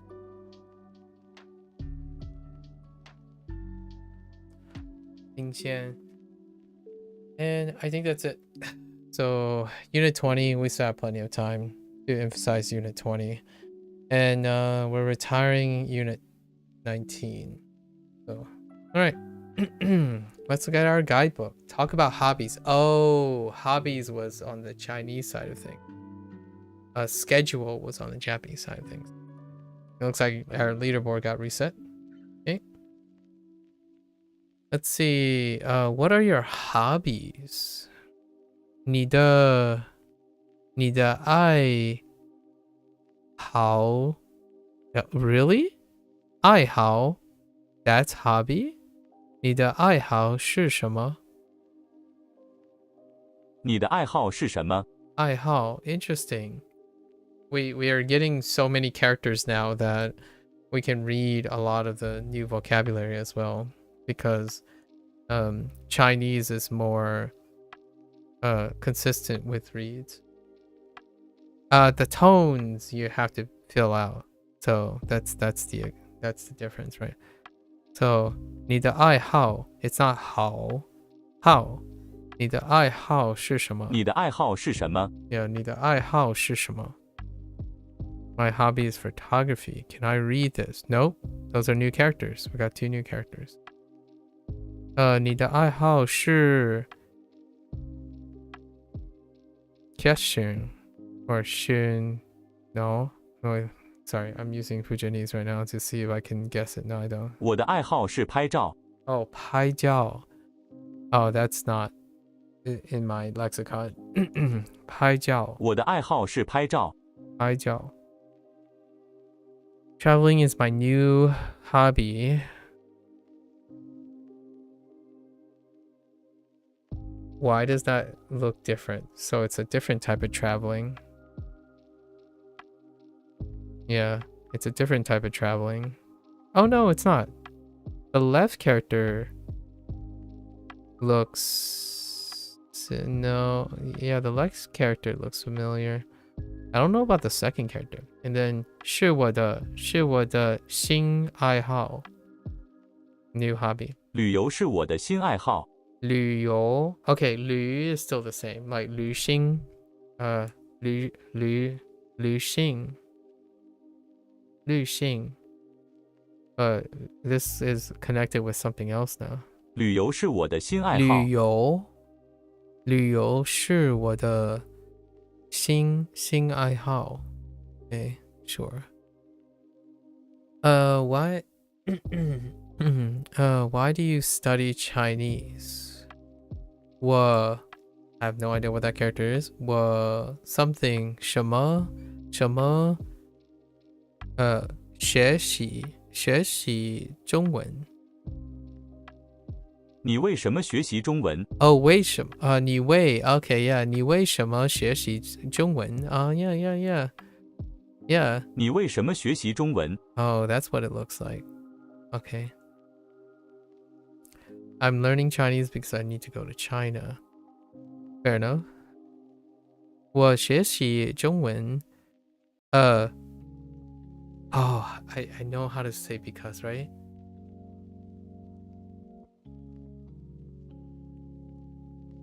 Oh no, maybe not. 位 No, it's not 课 right? Something. And then this is 为我要去中国 Okay. 我学习中文，因为我要去中国。因为 That's right. 因为 Yeah, 因为我要去中文 Right.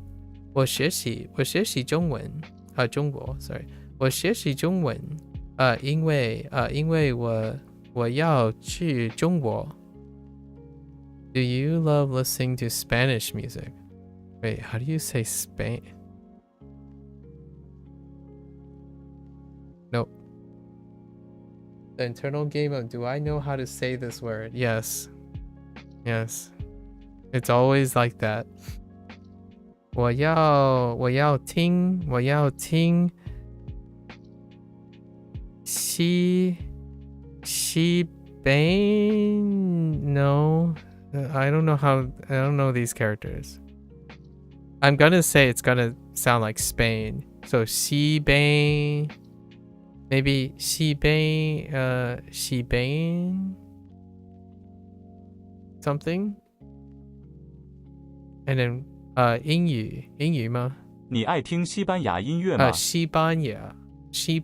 你爱听西班牙音乐吗？ Yeah, 西班牙. Oh, so they went with ya instead. 西班牙音乐吗？音乐音乐吗？西班牙。你爱听西班牙音乐吗？ Okay, fair enough. All right. Let's go. Oh, there's only 4 lessons, so this is gonna be short. With a lot of characters. Kind of feels like there's a lot of characters. I hope we get a lot more characters. I think we're over 500 now. I think we might be getting close to 500 soon. Really exciting. I love being able to read with like a glossary of 500 characters. And just feels right. Feels right. All is well in the world. Wait. Okay, way.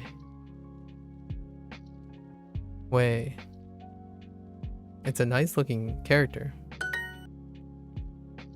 Not to be confused with way. We just got way, but a different way.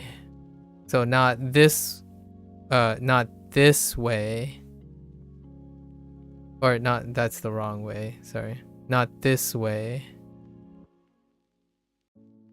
Not this way. But this way. Haha, haha, that's a haha joke. Everyone laugh right now. I'm just kidding. It's not this way, it's that way. You know? No? Okay, fine. Wait. Fine. 4 lessons feels like a lot of vocabulary. It does. It especially in Chinese. Ying Wei. 2020 joke. Yes, Ying Wei. Oh no, now we're like, it's not this way, it's Ying Wei. No, I'm just kidding. Okay. Sorry. We're getting too carried away. Ying. Ha ha ha ha, getting too carried away. I'm sorry, that was unintentional. I did not. It just registered to me at the very end. Sorry.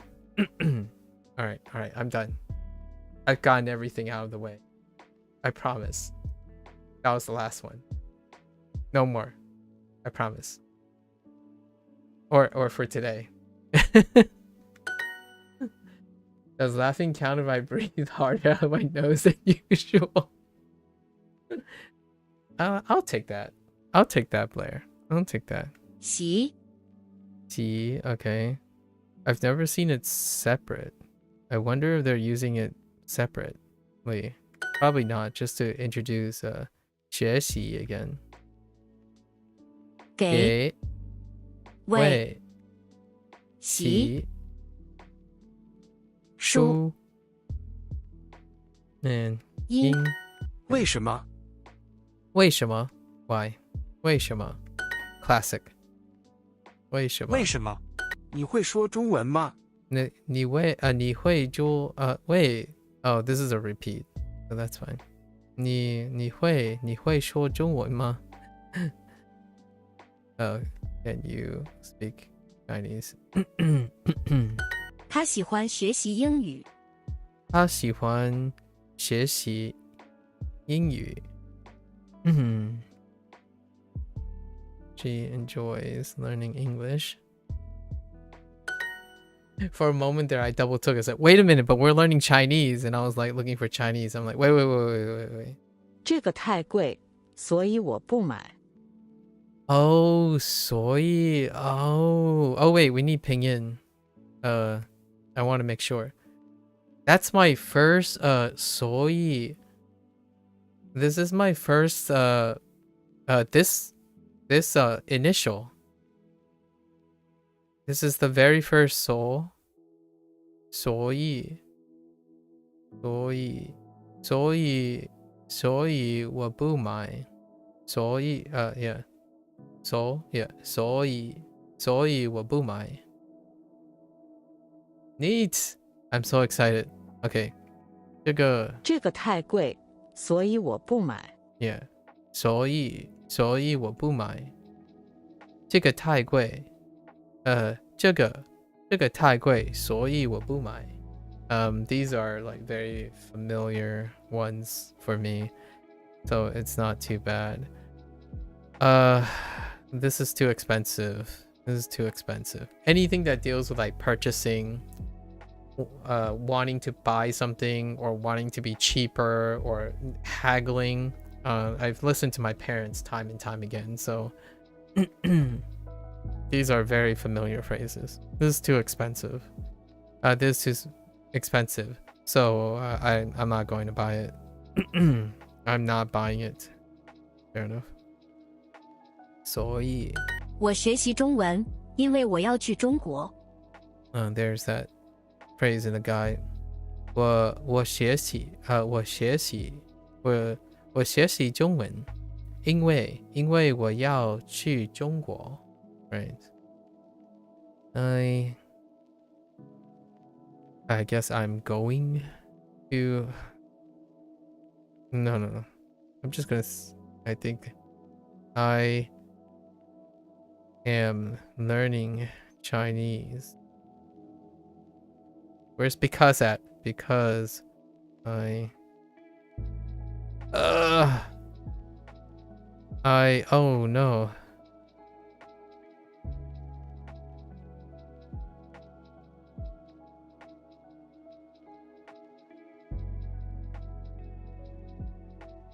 I need to go. Need? Okay. I mean, that's kind of strong. Because I need to go to China? That's coming off a little strong for Yao. I guess. Yao is like expressing a definitive desire, like you're going to do it, like you're actually going to do it. Xiang is like you like the idea of it, but you haven't considered how to literally do it yet. And then Xiang Yao is in between, like, oh, that's a good idea and I'm planning on doing it. And then Yao is a need to go to China. I guess.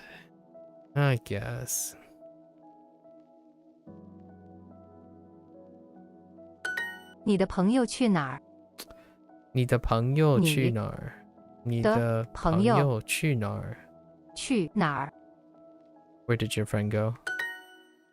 Or where are your friends going? Where? Oh, that wasn't in the past tense. My bad. 因为你们想不想去纽约？你们想不想去纽约？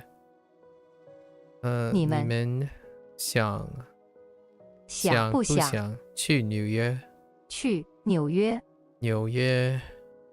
Do you guys want to go to New York? Okay, now the reverse. It's super late. Good night. Good night, FIs. Oyasumi nasai. Oyasumi nasai. Let's see.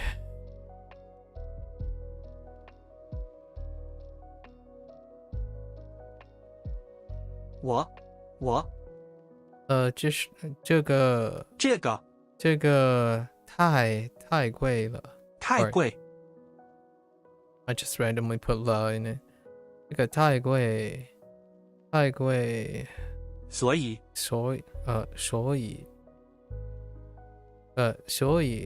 我不买。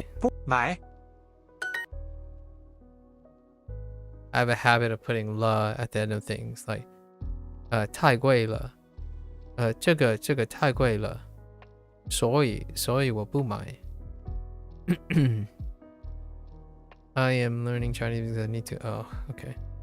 我学习中文。中文。因为我要去中国。中国。Okay. All right.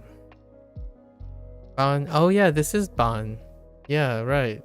We already have this character, Ban. But for work. Ban for work. Ban. Xi. For like 西瓜. 西瓜. Oh no, 西瓜, sorry. 西瓜 and 东西. 西. Ban. 旅 or like 旅行 which they're gonna use for something else. 旅牙 or traveling as well. I wonder what the difference is between the two. 音 yin 牙 ya 旅牙 牙 ya. Oh, it might be that alternative, the regional thing that someone, I think Hideyoshi mentioned. 牙 Ya 旅 旅 西 xi 习 xi. Oh, it's kind of nice to have two next to each other. 班 Okay. Oh my gosh. Oh, Shibanya. Ah, Shibanya. Oh, no, wait. That's not for traveling. It's something else. That makes so much sense now. Shibanya. And Shibanya yu. 西班牙 Shibanya. Shibanya yu. 西班牙语 Shibanya yu. Oh, yeah, it's at the end. Yeah, sure. Shibanya yu. 我不会说西班牙语。西班牙语，我不会说西班牙语。西班牙语，西班牙语，西班牙语，西班牙语。我不会说西班牙语。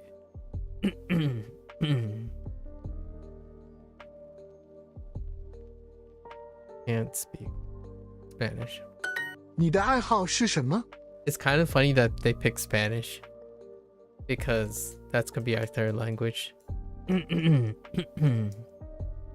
你的爱好是什么？你的爱好是什么？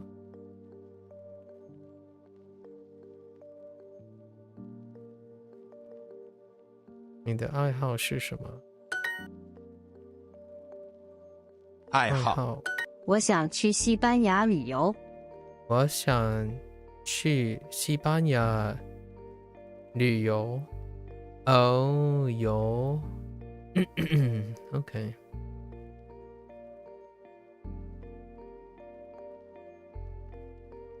That's kind of funny because hanging out, asobu,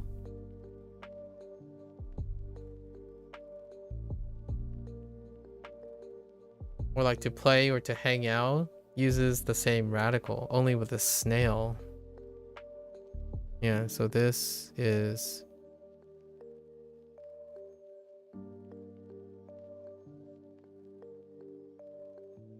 right. And if you take this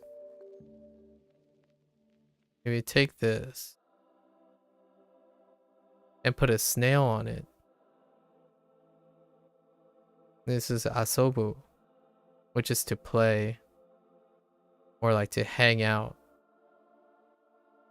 And this kind of has that kind of element of hanging out, like traveling, like to be around places. I don't know, that's the connection that I'm making anyway. 我想去西班牙旅游。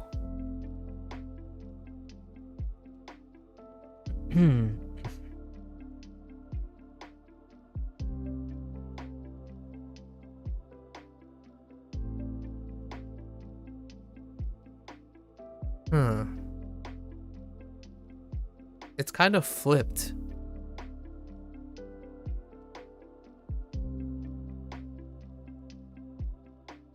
I think.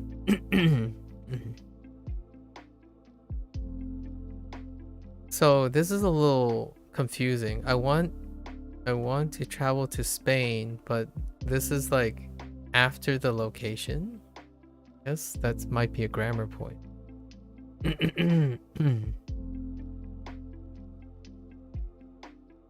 because that's a location you're traveling to. Maybe that's why this is different. 我买了一个新手机。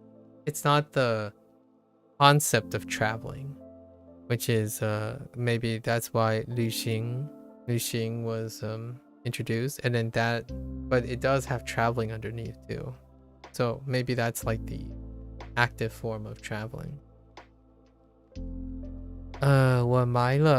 我买了一个新手机。Okay. I bought a new phone. 旅游是我的新爱好。旅游是我的新 what? 我的新爱好。Oh, okay, never mind. It also qualifies as the concept of traveling. 旅游是 yeah, so this is the noun now. Traveling is my new hobby. 旅游是我的新爱好。Never mind. Just kidding. 旅 This one was hard to, like, I had trouble remembering this one. So maybe having multiple words is gonna help with this character. Are they gonna make me use the other one? No. 旅游是我的爱好，我的新爱好。我的新爱好。我想去。Oh, wait a minute. 我想去西班牙旅游。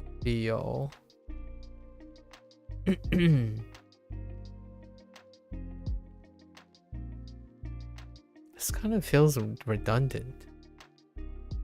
A little bit.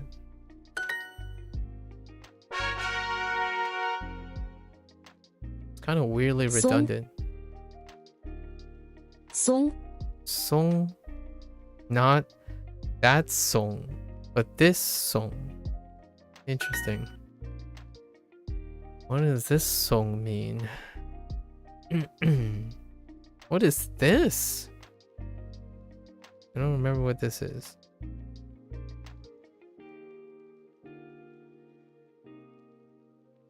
Oh, all of these are different. A lot of these are different. Hi. Oh my gosh. 照 Song. We just got song. Yin. That's new too. 清 Wow. Yin. Okay. Yin. Okay. Okay. Qing.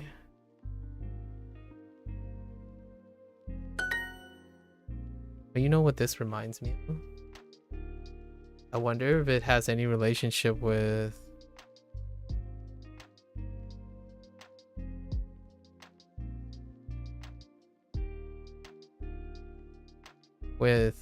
this. Oh no, it doesn't. Never mind. Just kidding. Wrong radicals. It's fine.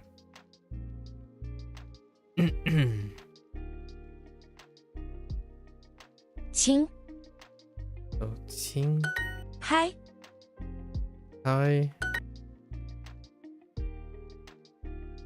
Yin. Oh my gosh. Yin. Song. I don't know what this is. Hi. 照 清 我们上午9点上班。我们上午9点上班。Okay, sure.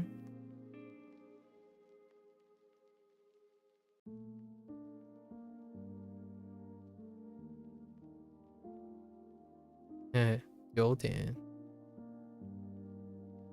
下午。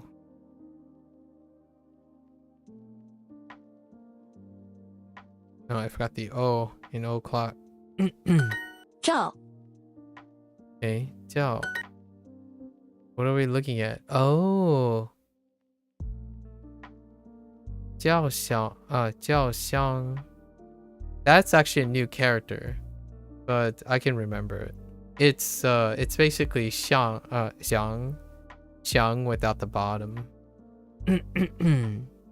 So instead of this 香, you just erase the bottom 香. But that is a new character. That is a new character, but it's related to xiang.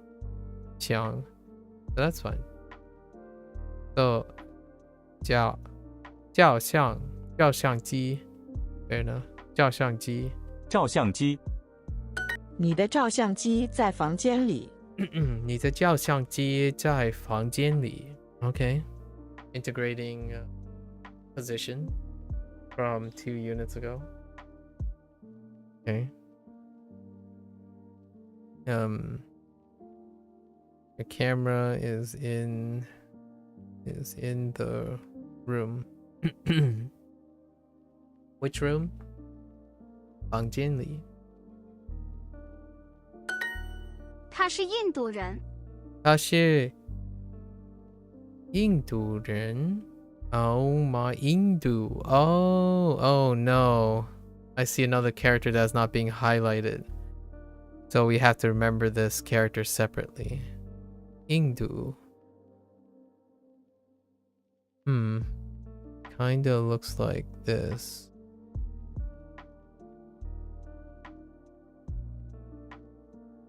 Yeah, we're gonna have to remember it separately.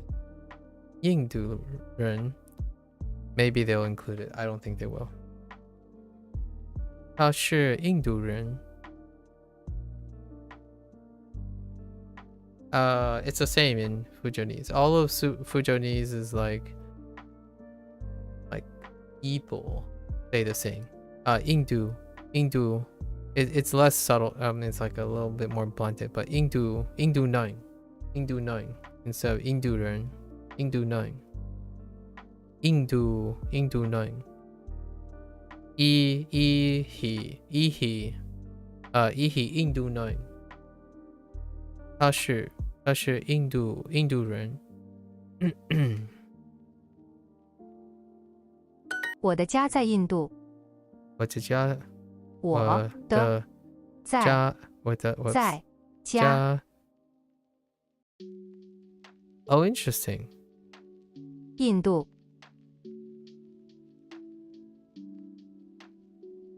我的家在印度。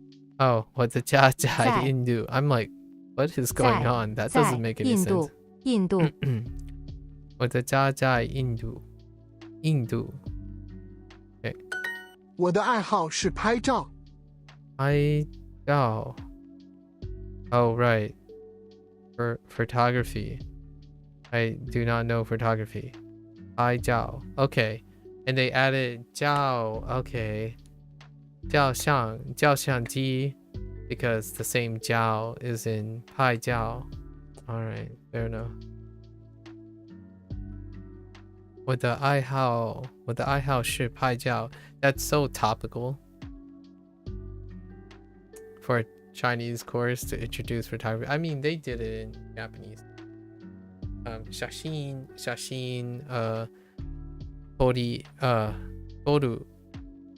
toru, 写真や no.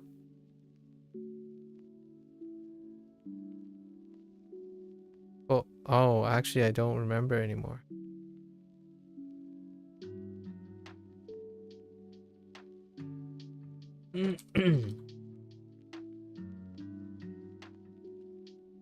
It was like converting.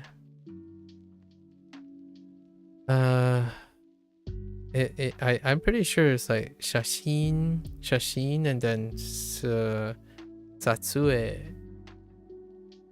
Yeah, shashin, satsue, which Shashingo kind of introduced to. What was the other phrase?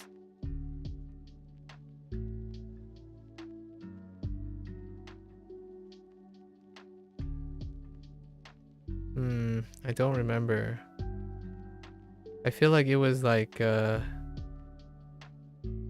I don't remember. That's so long ago. My memory is deteriorating. 我的爱好是爱教. I'm gonna sneeze.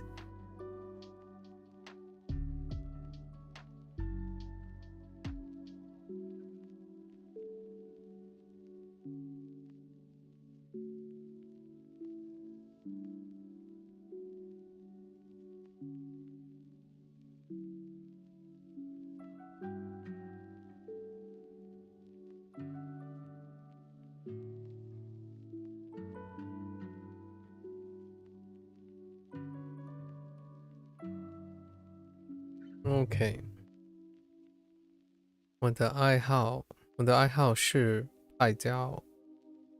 我最喜欢用手机拍照。我最喜欢手机用手机拍照。我最喜欢用手机拍照。Okay. Interesting. I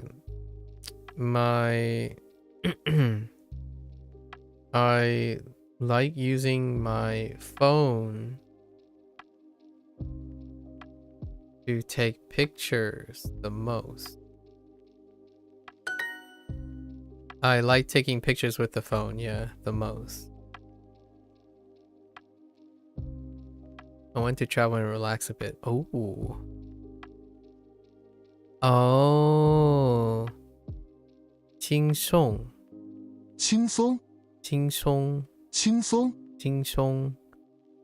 That's the new word for me. That's not in my lexicon. 轻松. What kind of... Sorry, I was gonna make like a generalization. How is this in a Chinese vocabulary? To relax a bit? What is this? What is this nonsense? I'm kidding. 我想去 Wait, 我想去旅游 Wait. Relax a bit. 旅游轻松一下 Okay, this is combining some stuff. So 一下 we know is like momentary or a bit. So this would make sense to have 一下 in 轻松. So 轻松一下. So 我想去 because you want to actively do something and it combines with 旅游. So 我想去旅游轻松一下. Right? Yeah, fine. He is relaxed. What the? Is that 轻松 too? Okay. So 他不忙. 他今天不忙. 他很轻松 maybe 他今天不忙 Oh hey, 忙 is exactly the same. It's fine. So we didn't learn this character, how to write this character, because it's not cataloged in Chinese, but we just got it in Japanese. So now we'll know this character even if we haven't. It means the same thing. Isogashi is the same exact character. 他今天不忙. 他 is relaxed. 很轻松. Nothing else really makes sense. 他很轻松. 他今天不忙. 他很轻松. Okay. That's a lot of vocabulary for one lesson, I'm just saying. 照相机. 我最喜欢用手机拍照.我最喜欢用手机拍照。Man, I feel like that's not even vocabulary anymore. More like a grammar thing. I like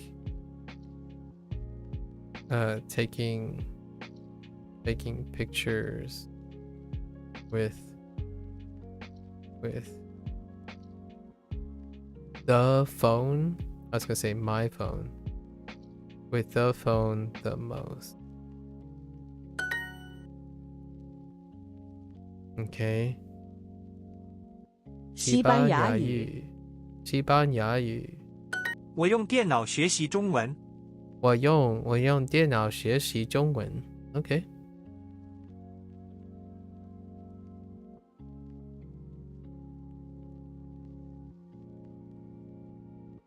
Okay, that's not quite the phrasing I was gonna go with, but that's fine.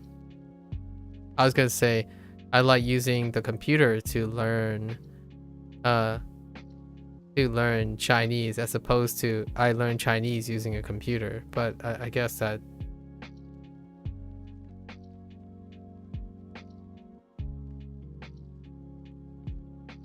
that's fine too.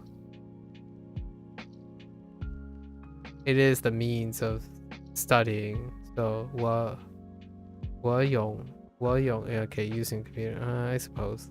So they're interpreting it as that phrase 用电脑 as a means. So 我学习中文 so I learn Chinese. I study Chinese. 我学习中文 by means of 用电脑 I suppose. Or it could be, say, I use the computer to learn or to study Chinese. I don't know about that.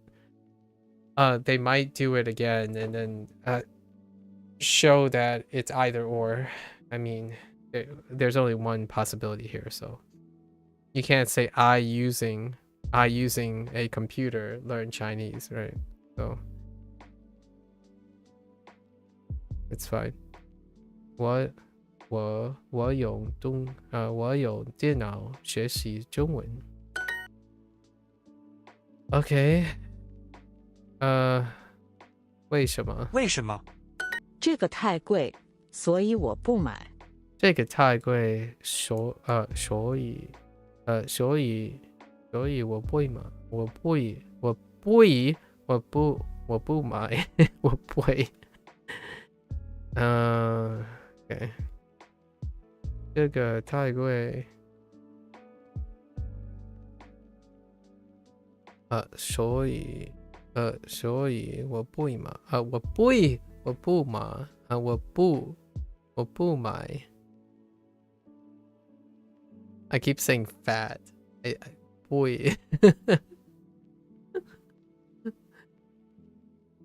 So I'm not buying it. 所以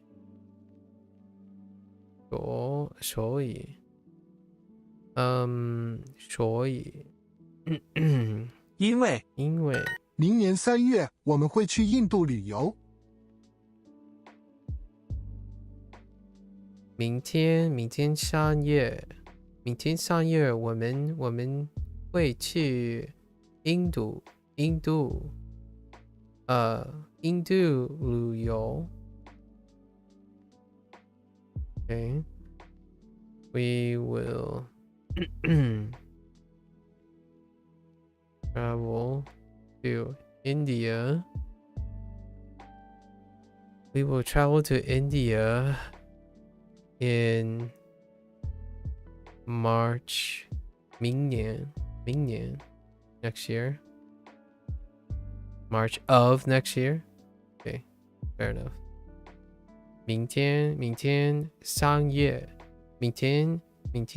月我们会去印度旅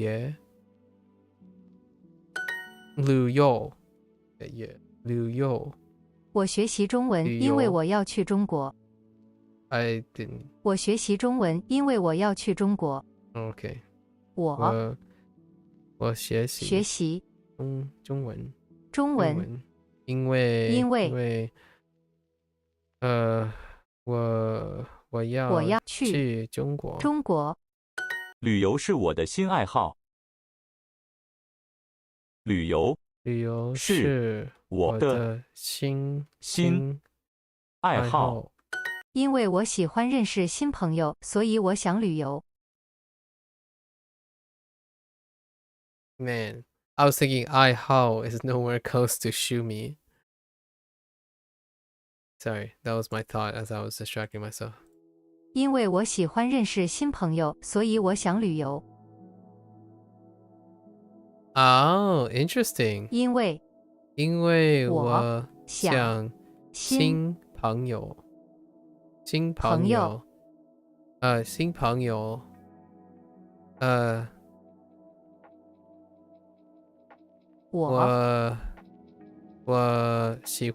欢旅游。喜欢我旅游，所以我喜欢旅游。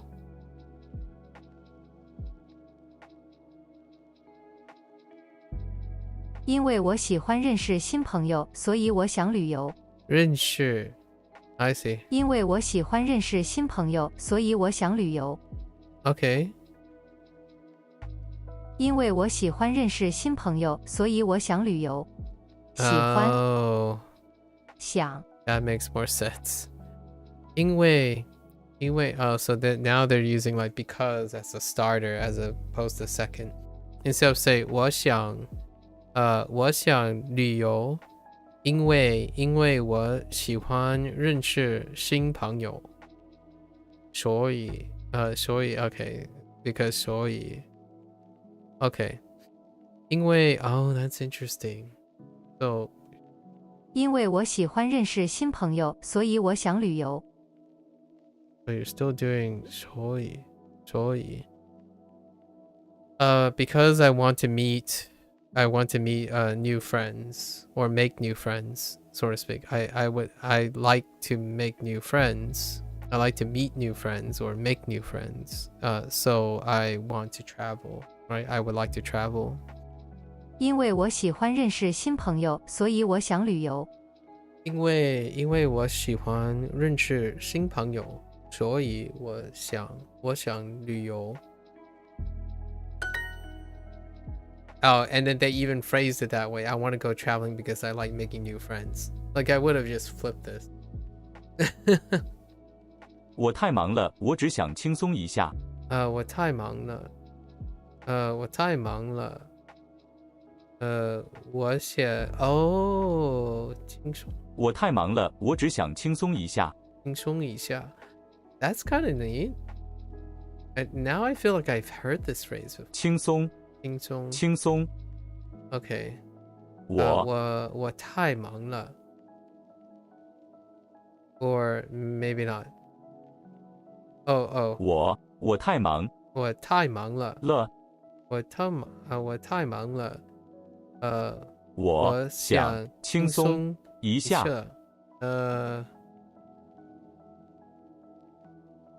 Wait, I'm missing something. 我太忙了，我只想轻松一下。Oh, okay, fair enough. That's an accent for that. That's 想轻松一下。No offense, but why are you using Duolingo to learn Mandarin? In my opinion, it's not that good. Okay. No offense taken. Why am I using Duolingo? No offense. Why not? I mean, if it's not good, sorry to hear that it's not good. It's good enough for me, I suppose. 我太忙了，我只想轻松一下。我太忙了，我只想轻松一下。Neat. Very neat. Very curious. This time they went with the I guess that's because it's past tense.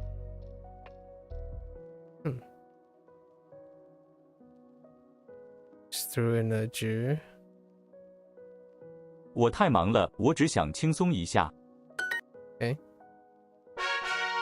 All right. So now we get 15 minutes of Hanzi. So 10 new characters.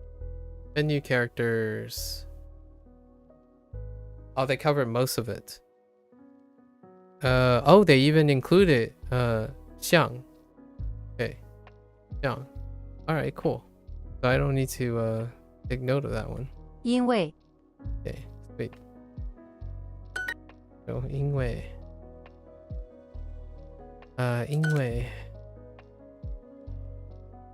为什么？为什么？因为为什么？为什么？因为为什么？因为为什么？ The better question is, Bob, did you just decide to come to a person who's randomly 因为 using Duolingo to say that? 为什么？为什么？ That's interesting. 为什么？ Or did YouTube somehow brought you 为什 here? 么？ Does that mean that you're learning Mandarin or something? Get more with Super. Get more with soup. 因为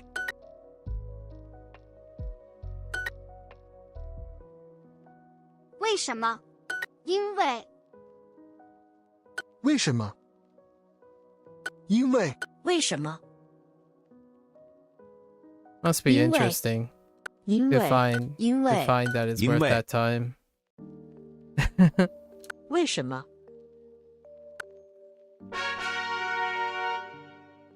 Okay. 因为因为因为因为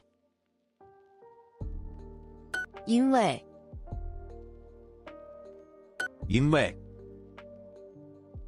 因为因为 Or you just 因为因为 wanted to make that comment and then leave and 因为 not say 因为 anything else. That's perfectly fine too. 因为因为 因为 Definitely haven't definitely encountered that more often than not. Okay. 为什么？为什么？因为因为为什么？因为因为为什么？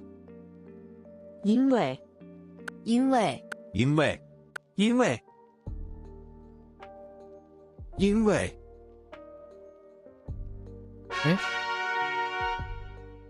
所以所以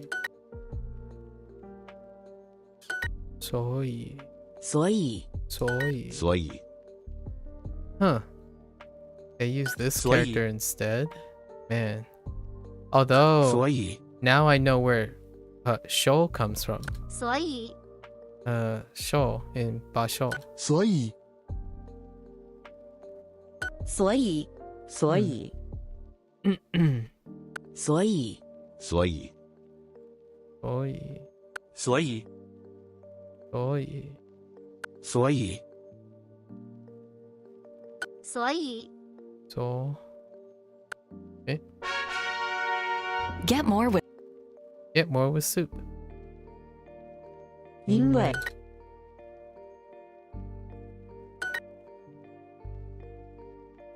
因为因为 It's amazing. 因为因为因为因为因为因为因为 The attention span of a squirrel. All right. 所以所以所以所以所以 Huh. Oh, wait. 所以 No, maybe 所以 not. No, maybe. Oh, no, maybe not. 所以所以 because it's 所以 slightly different. Yeah, it is 所 different. 以 Sort of. Is that what's supposed to look 所 like? 以 Now I'm gonna have to compare the two. Huh. The stroke order seems a little different too. 为什么？为什么？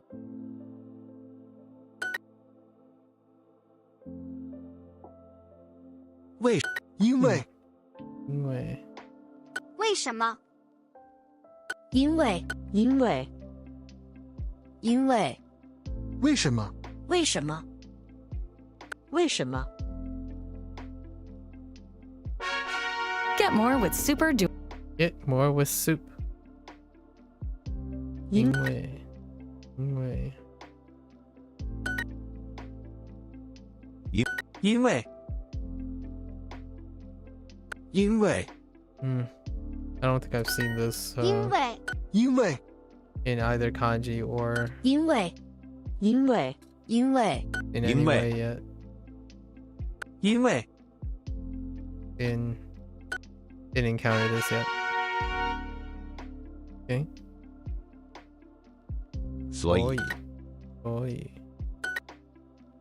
所以所以 maybe 所以 I have 所以所以 yeah, there's a subtle difference between 所以 the 所以 radical I'm 所以 thinking of and this one. 所以所以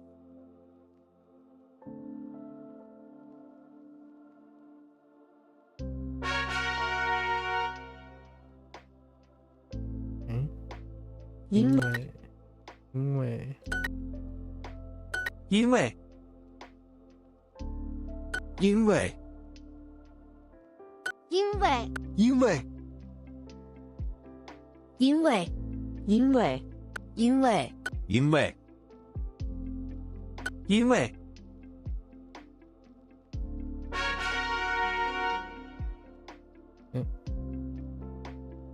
为什么？因为为什么？因为为什么？为什么？因为为什么？为什么？为什么？因为因为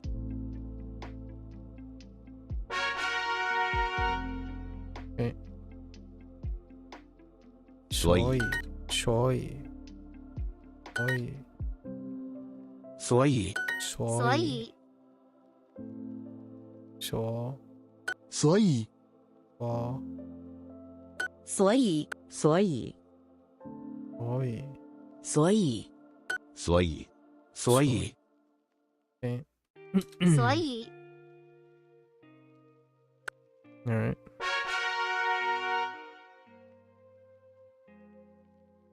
因为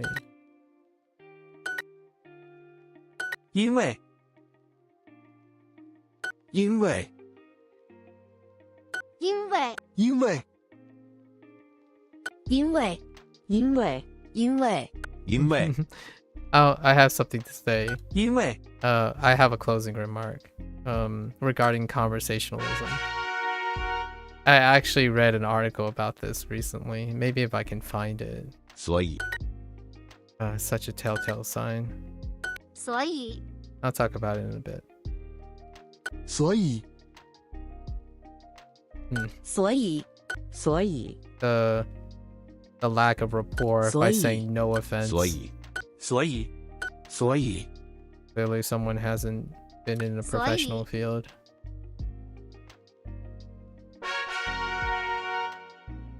Good old no offense. 中文因为 where are you? 因为中文中文因为中文因为中中午午 dang it.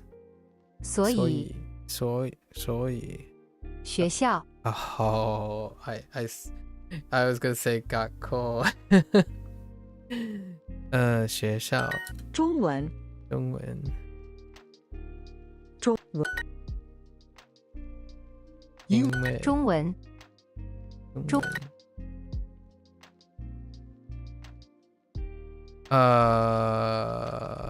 凯文。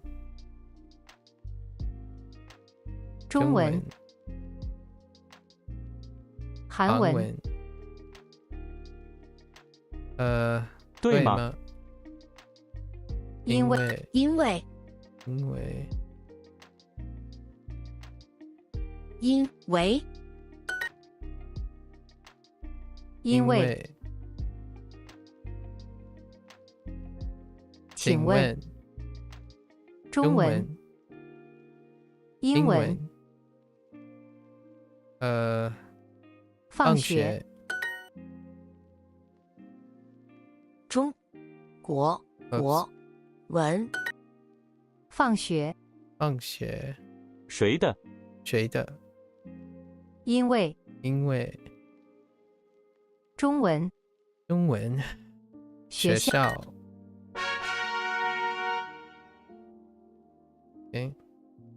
中文。中午。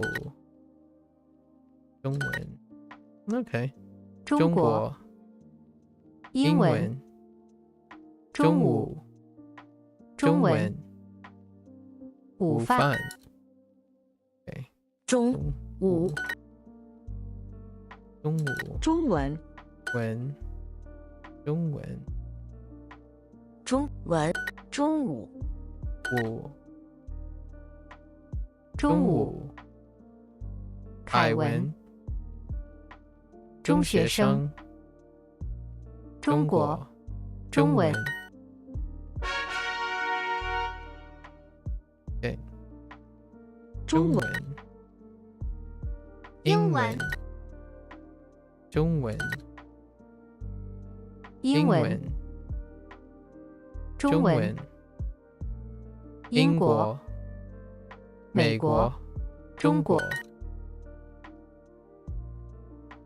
英文。中文。中文。文。中文。英文。英 OK。中国。英文。中文。你呢？英国人。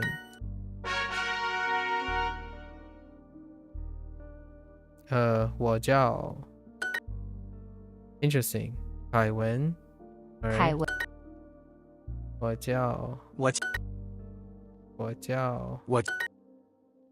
凯文。Oh, I didn't get 凯文 the character at all. Interesting. 我叫米饭。凯文。中文。豆腐。我叫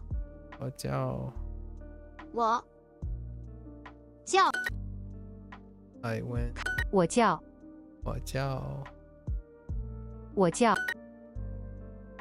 中文。英文。我叫凯文。超市。凯文。凯文。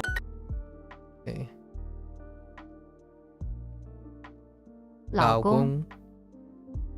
上网。凯文。中文。我叫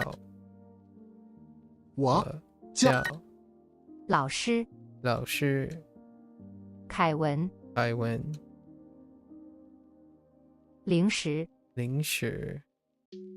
我叫中文。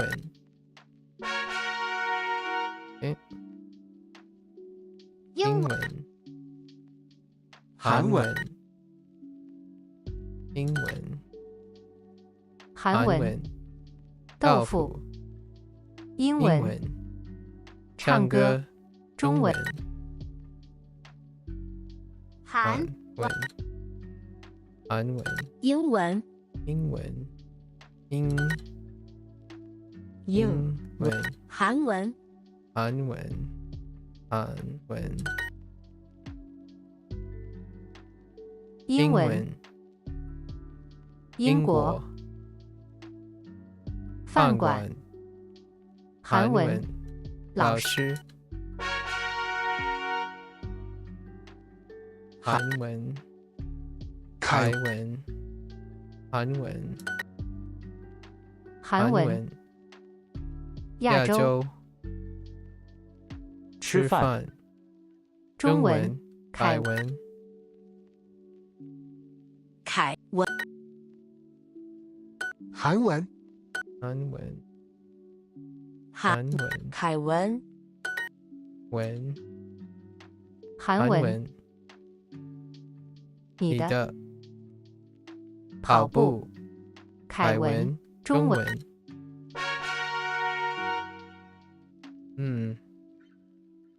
I think that's good enough for 15. We'll do one more. 中文 I think that was 15 minutes. 凯文凯文中文老婆豆腐中文凯文老公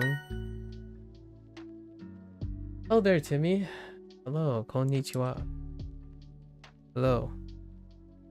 久しぶりです。久しぶりです。Let's see.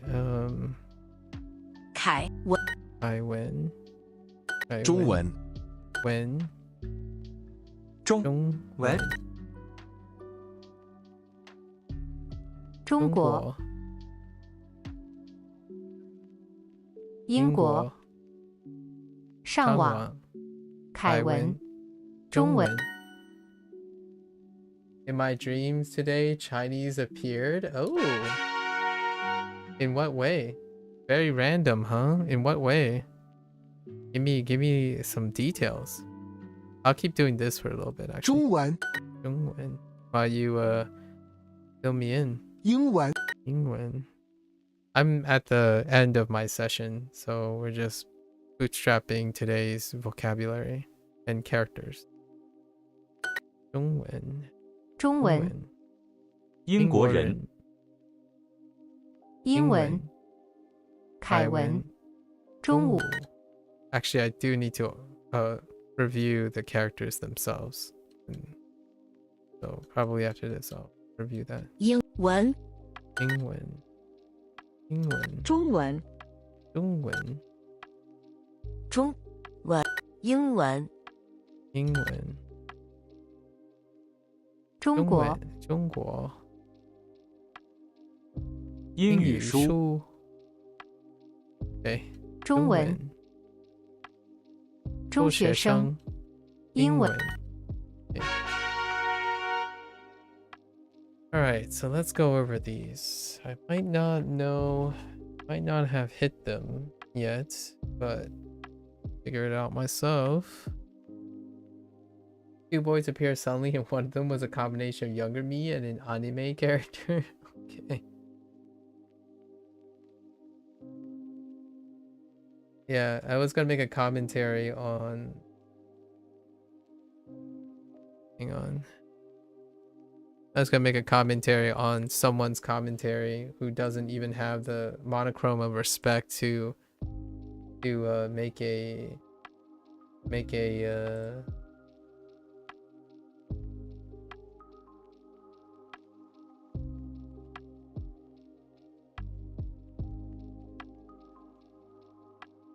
Yep.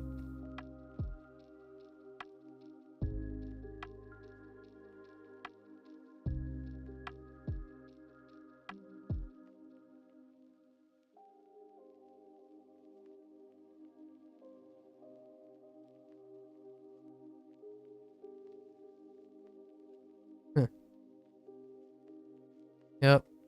Someone who doesn't even bother having any monochrome or respect of talking about language learning, just make an opinion and leave. And they kept repeating this phrase together until they memorized it. Oh, so you and your different personas are coming together. to helping you remember phrases. It's kind of a powerful trick. Honestly, it's telling you, one of us. Actually, what are you learning right now? Are you doing I'm actually not quite clear. Are you doing Mandarin or are you doing Japanese? You're doing Mandarin, right? And you already know Japanese. Is that how that works? I don't remember. Too much to talk about. Just not long ago, maybe like 15 minutes before you arrived, someone made a commentary and they started, still just Japanese mainly? Okay. Somebody started the commentary with no offense, but that is like the most, that is a person that doesn't understand communication, in my opinion. I was about to make a commentary on 2 or 3 articles about communication skills, especially in English. And the first comment anyone makes, one of the top 10, easily one of the top 10 phrases when you're trying to establish like some sort of professional criticism or you want someone to take yourself seriously. You start, the 3 red flags are no offense, but, why are you, as in you're instigating, or even if you're not intending, and then IMO, and then it comes with a negative comment. This person has this comment was classically triggered like 5 of the 10 red flags, and it's basically their entire comment. And then follow up with that, they don't even stay enough to actually answer my questions in response. So they probably didn't even stay long enough, in my opinion. If they're still here, that'd be pretty impressive, actually. They didn't even bother responding to my question about their opinions.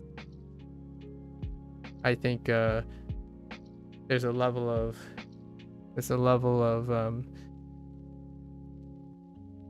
it's impressive. I think it's pretty impressive how you can say one sentence that reflects so poorly on your ability to communicate.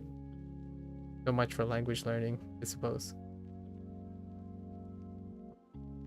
Literally all the red flags.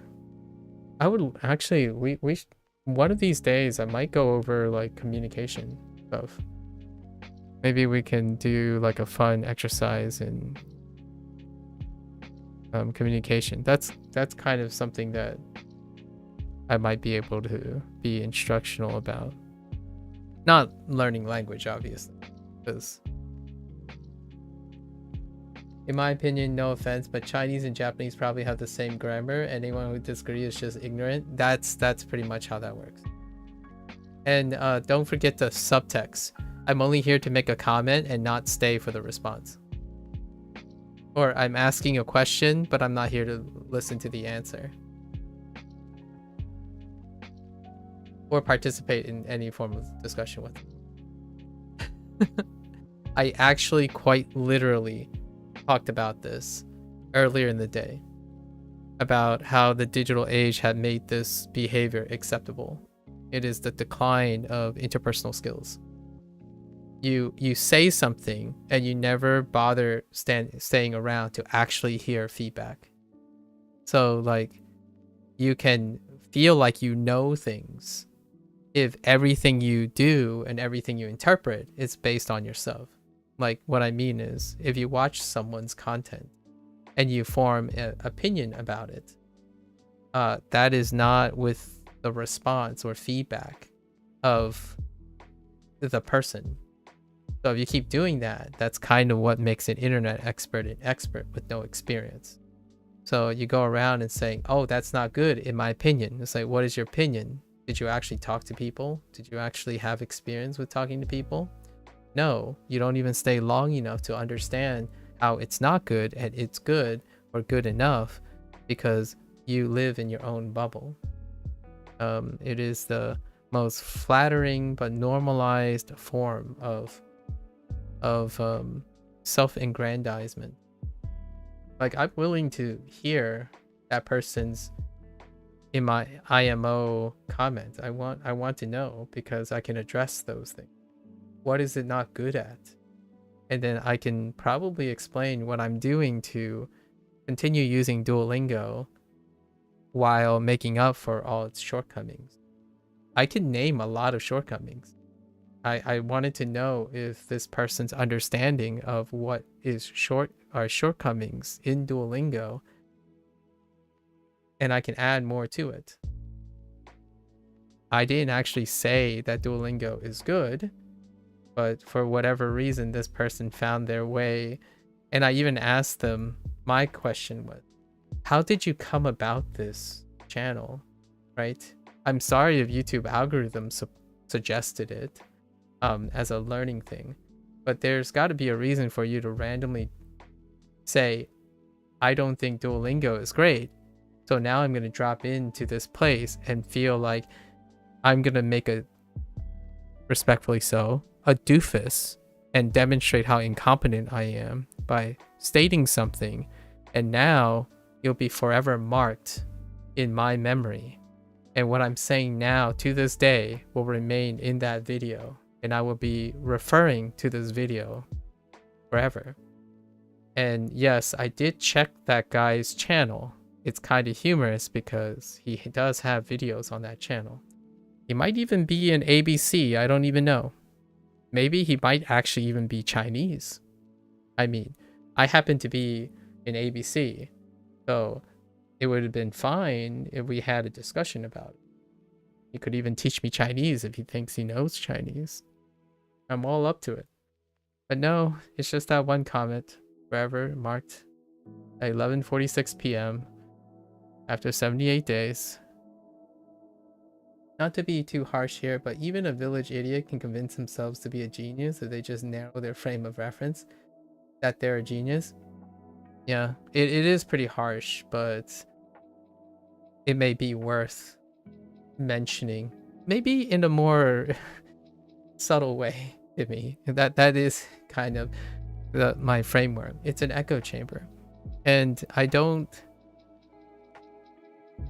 actually really wanted to know how does the person think it's not good, because then I can work with that.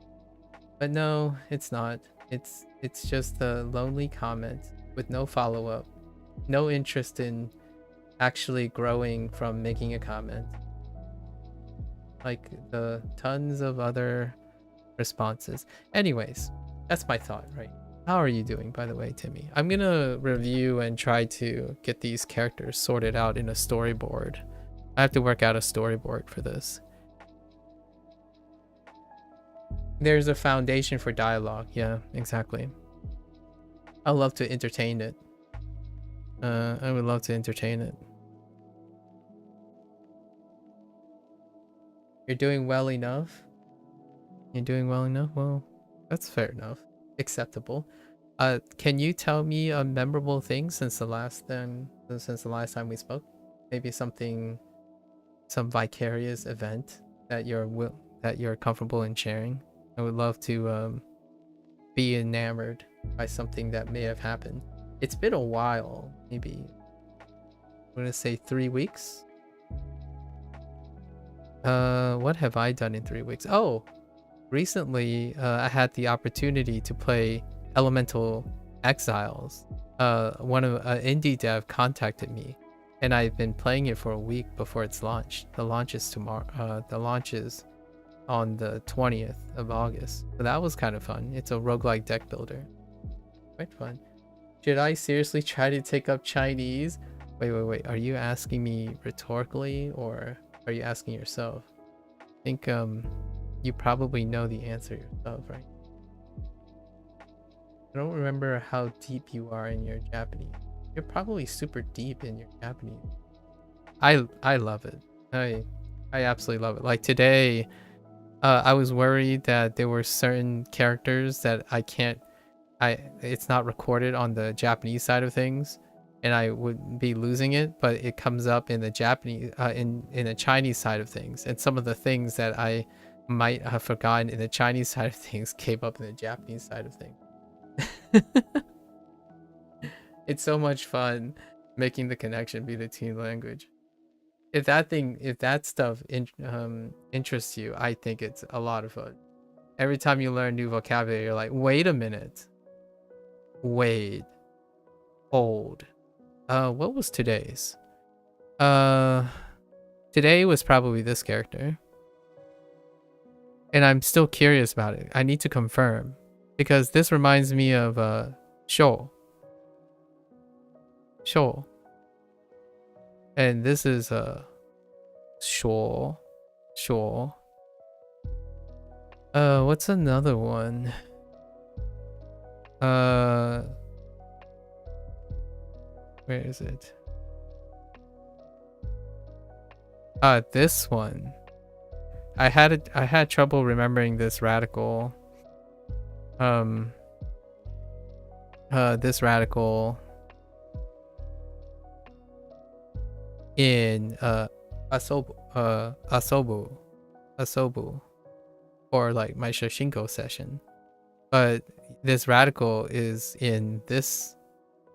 This radical is in this phrase. Yo. Oh, why is this old? I don't remember having yo. Interesting. Yeah. Or how I how is nothing like Shumi. Shumi.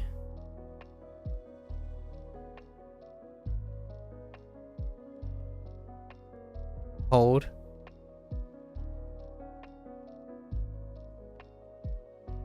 Uh-oh. Oh, Shumi.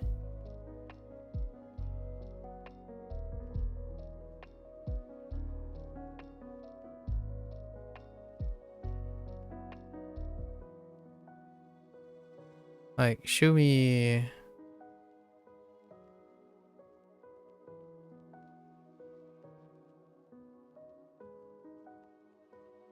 Yeah. Like, Shumi. But they went with how.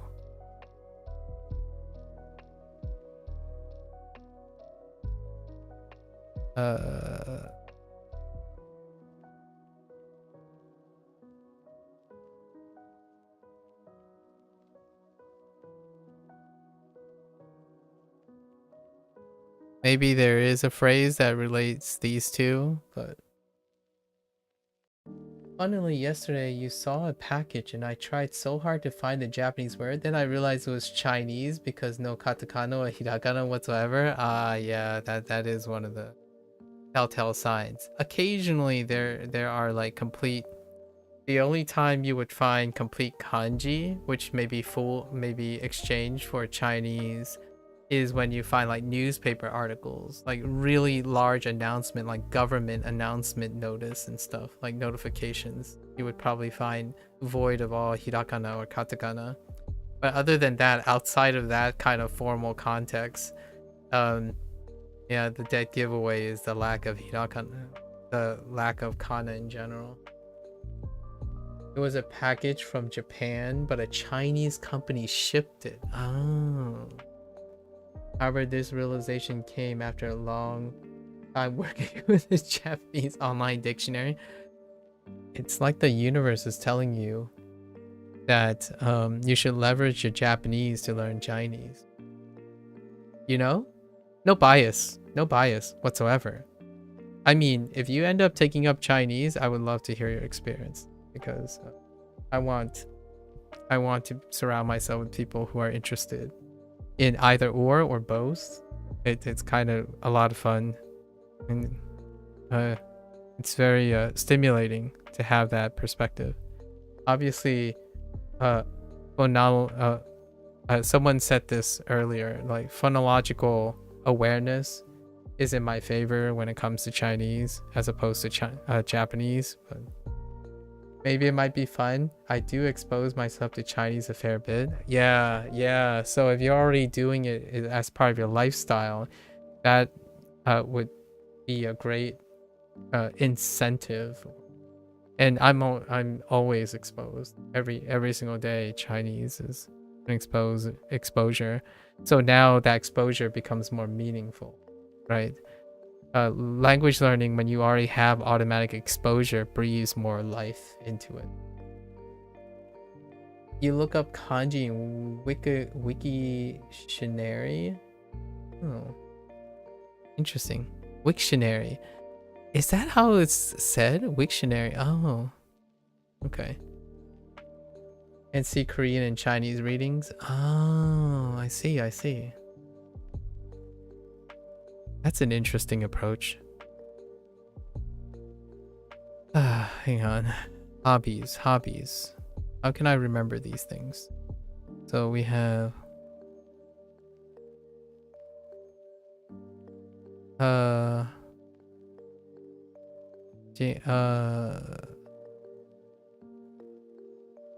Yingwei. So we can start with 为什么, right? Let me know what you decide to do. No pressure though. I need to create my web right now, my diagram, to remember these characters. 为什么? So 为什么? Then we go to the left and say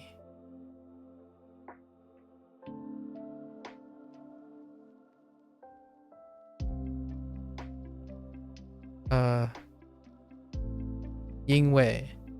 So 因为, actually we might want to diagram vertically. Maybe vertically on top.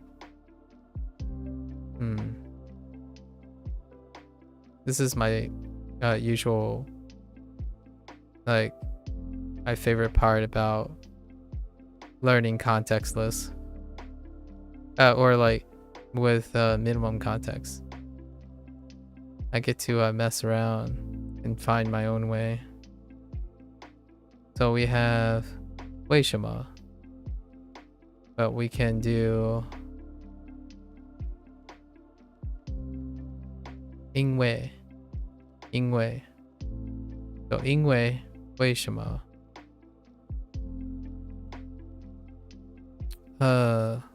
所以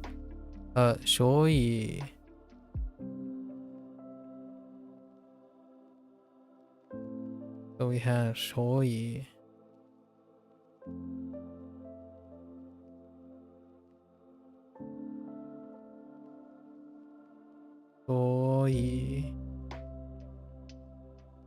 Which is related to 可以.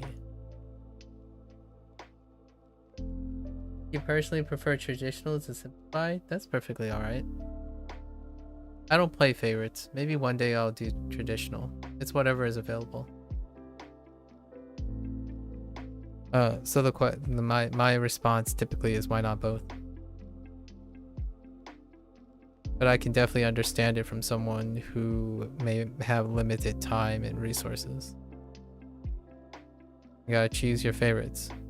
It's kind of like the same person that said, like, well, in my opinion, it's not good.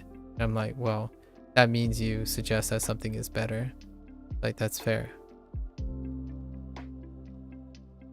My question is usually, why not both? Or all of the above? Otherwise, I wouldn't value people's opinion as much as I do. Let's see. So, 所以. Okay. Actually, I might need to. Okay. So let's wait. 为什么? Go. 为什么? 为什么? Then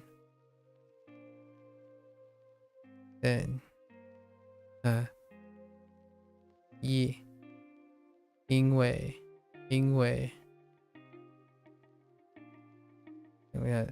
所以. For me personally, Japanese is my frame of reference, so Japanese is closer to traditional. It's a mix, but here's my thing. If you already know that Japanese is closer to traditional, then you know what's not traditional. So if you learn simplified, you know every traditional version of the simplified version. That means you're learning two things at once.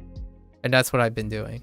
And it's a lot of fun figuring out which are simplified characters as opposed to reading a book telling you which one are simplified characters.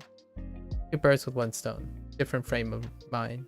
And I still use Japanese as my point of reference. As an alternative to your perspective.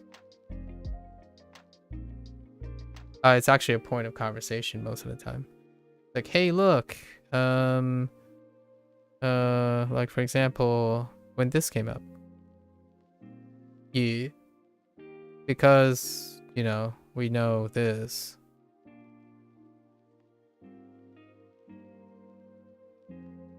And then you know the deeper understanding of why it's simplified and why. So,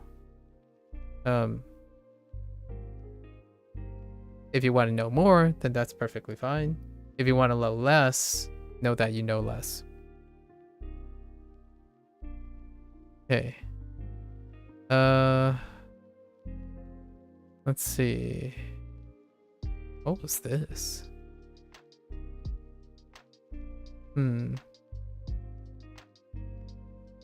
Oh boy. Oh, right. That's why it's so hard. Shibanya. Yeah, Shibanya. Okay. So how am I gonna weave this in? Shibanya. Shibanya. Where is it?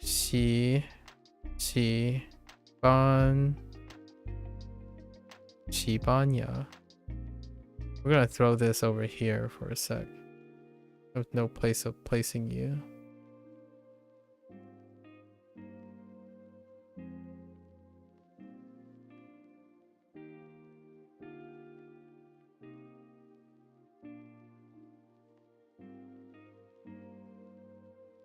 What a way to introduce a new syllable or a new sound.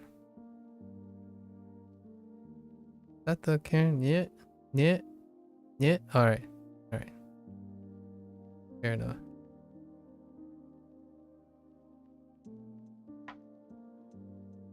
Okay. Shibanya.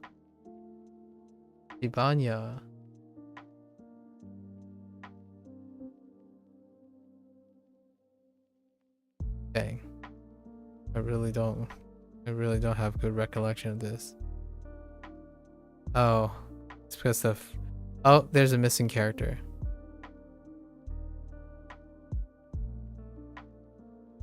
Yeah. Jingshong.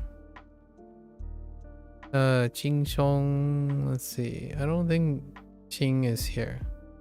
I don't know that character actually. Jingshong. Nope. Doesn't seem like it. So where is this gonna fit? Relax? I guess we're just gonna place it up here. And what it looked like was Jingshong looked like this character. Right? No. It's okay. So it's okay.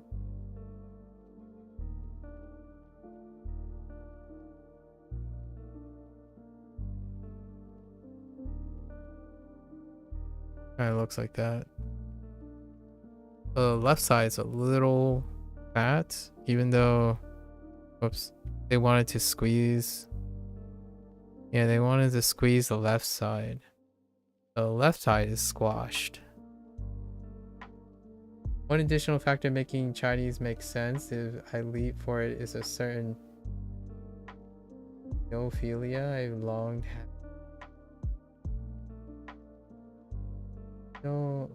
Neophilia? A long-standing interest in the country? Oh, okay. Interesting. I haven't seen that term before.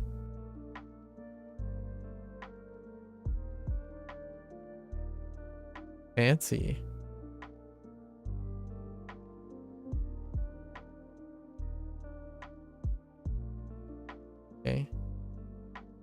And then I'm guessing this is the mit. And then with your gong. So that's where the ong comes from. Yeah, this is where the ong come from, and that's where the song comes from. Wait. Oh no, they went with tree. They went with okay.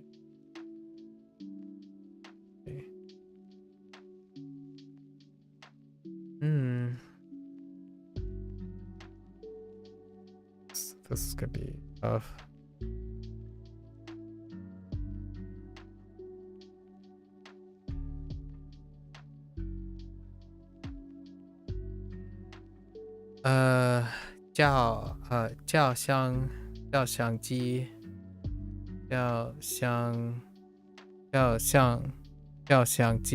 Where's G at?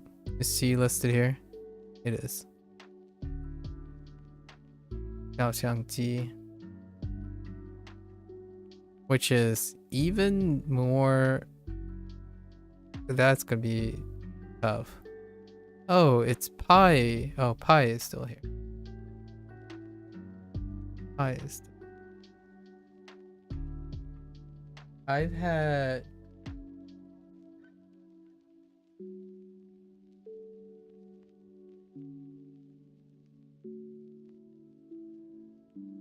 Oh.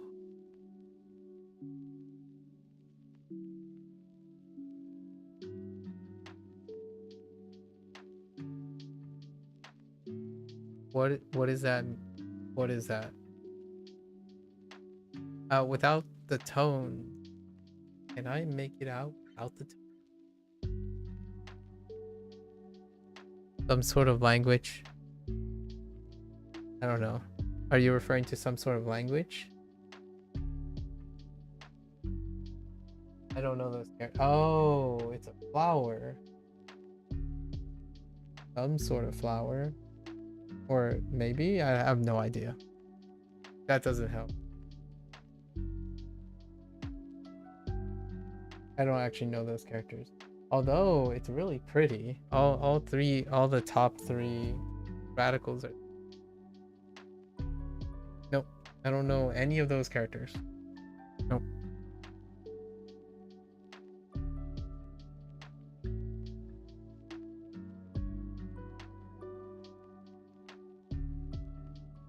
I'm like saying it in different ways.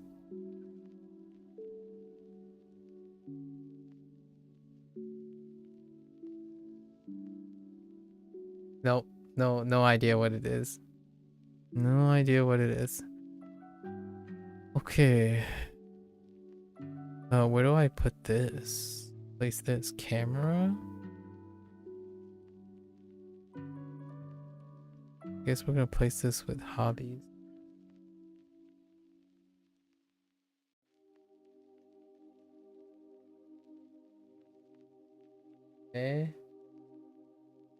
Yeah.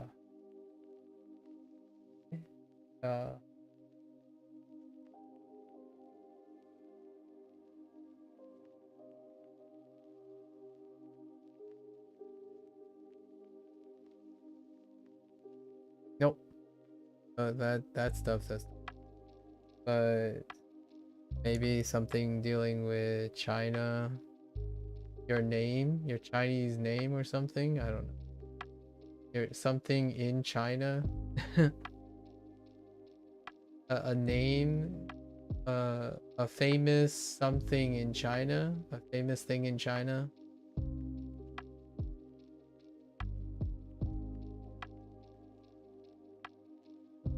And I'm not actually using, I guess that's Japanese because of the famous Chinese folk song. Okay. And yeah, I didn't actually know any of that other than all the things that. So the only characters I know, and I don't know what mecha is, but I know that namae, one of the characters are namae, or like in mae, and then there's Zhongguo, which I guess it's Chugaku. And then the last thing, I guess that's folk song. I wouldn't know what folk song is. And that's famous. Oh, it's the same thing actually. Famous Chinese folk song. Oh, actually, Yo Ming is the same. So you're saying Yumei. Yumei. Oh, okay. Yumei is the same as Yo Ming. Oh, and it's read in Onyomi as well. I should have picked that up. Yeah, that's how I figured out it was famous or something famous in the, because Yo Ming is the same. Yeah, this is the same. Actually, did I mess this up? Yeah, messed up the radical. Oh, there's a stroke there. Yeah, this is Yo Ming. Interesting that you picked the characters that I read more like Chinese, and then I fit in the particles. I don't know what mecha, a very famous. What does mecha mean? Like really famous? No, that doesn't make sense. I know various versions of famous. I don't know what that. Okie dokie. Famous. Mecha is Japanese slang very. Oh, yeah. No. Oh, that's considered slang? Yeah, mecha. Mecha. I know. A mecha. I recognize from a clip. Like a clip from a lot of people who they do like different degrees. Starting at mecha. And then they like go down to like not so much. Oh, the Kansai dialect? Okay. I see. Fair enough. And you use this because you want to? Interesting. Instead of saying totemo, you just wanted to use it, huh? Interesting. Makes me start to wonder the situation. Let's see. So,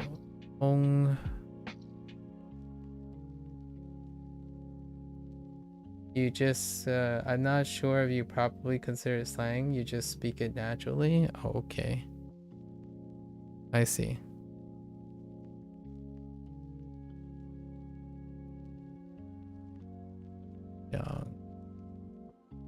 Young.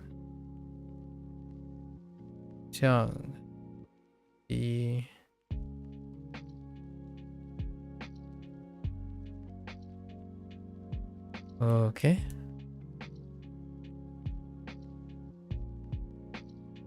So where do we throw this in?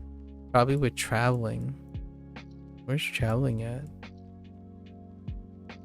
Yeah. Li. Oh no, sorry. Li.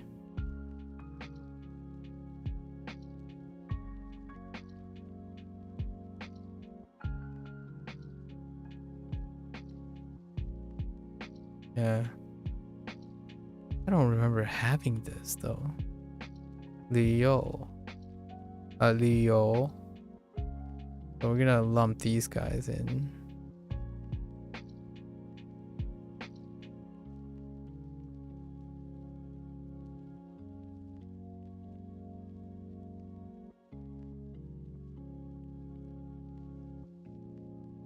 Leo.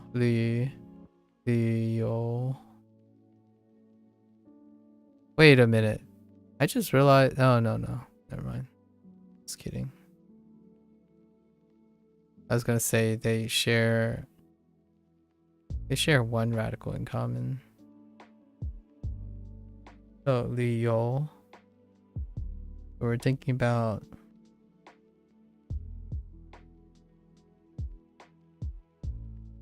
Okay.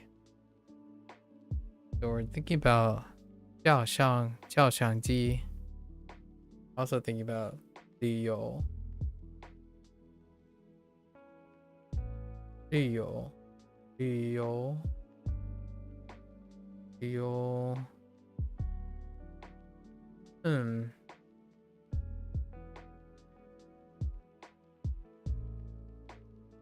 There's photography somewhere. Photography. Probably this, isn't it? Oh no, it's Hindu. Oh, do we not have Hindu? Where's Ing? Oh, Ing is not categorized either. Okay. So let me look that up. Hindu.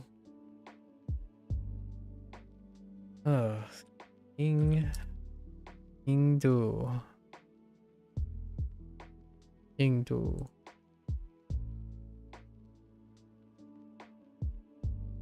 Okay. All right.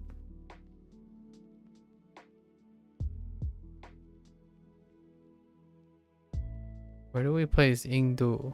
We're placing it with yeah, Shibanya. Shibanya. Shibanya. Yeah, Shibanya. Shibanya. And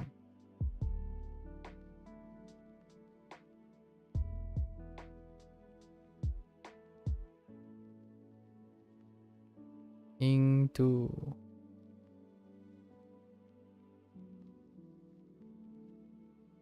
What does that even? So it's like cross, down, down, cross. Sure. Makes sense.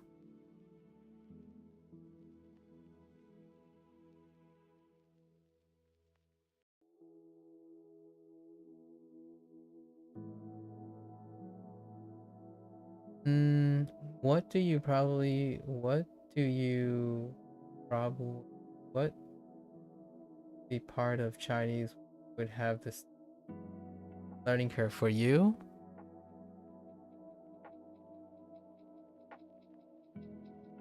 You mean someone with many years of Japanese? I don't see a learning curve for anyone really. Steepest learning curve?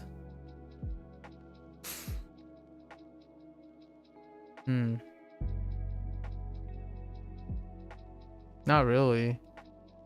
Because if you're already used to seeing like over thousands of Hanzi, I mean thousands of kanji, you might actually find it even more relaxing that most of the Hanzi reads. I guess the steepest learning curve is getting used to filling out the tonal reads on all the things.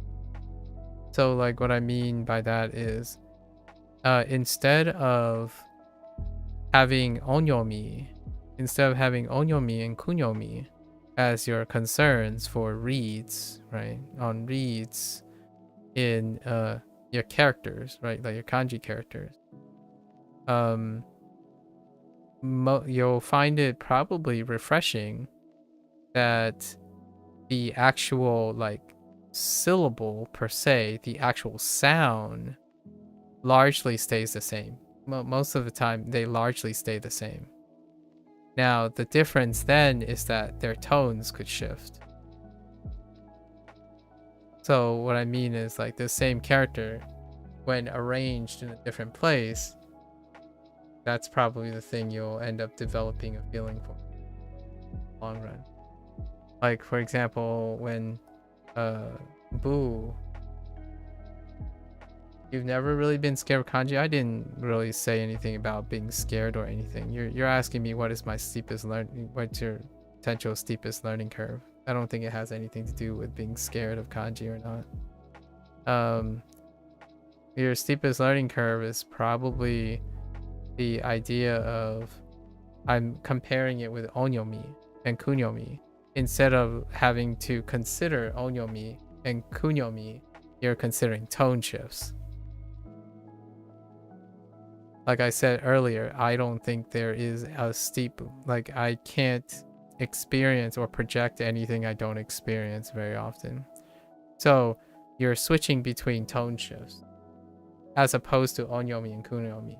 So you're not like concerned about, oh wait, is this a onyomi or kunyomi read on this one kanji? You're more figuring out what is the tone of this character. Because this character might look like this character. And then the question is, if this character is placed next to, so if this character is placed next to this character, is it xiang, or is it shang, or is it shang, or is it shang? Or you need to pronounce this part though, jiao xiang.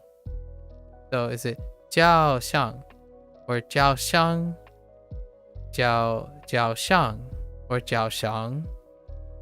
So that's probably the thing. Outside of that, you're probably just gonna get all the characters anyways. So you'll get the immediately.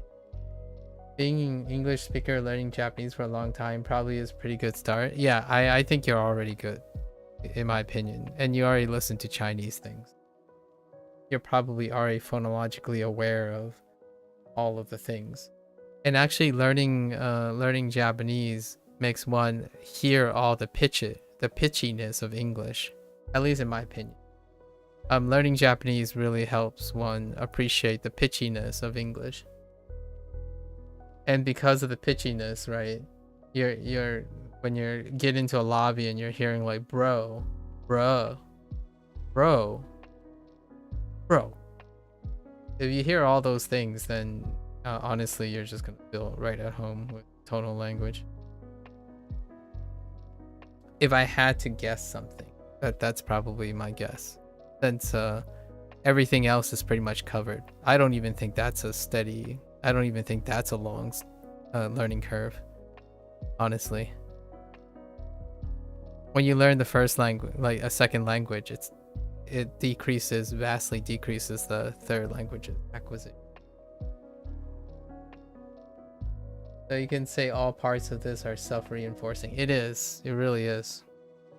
It's one of those things like if you ask someone how long would it take to acquire a third language, the answer is probably shorter than when you acquired the second language. And it's probably shorter than your first language. You might be thinking, wait, that doesn't make sense. Acquiring a second language takes way longer than the first language. Well, how long have you been using your first language?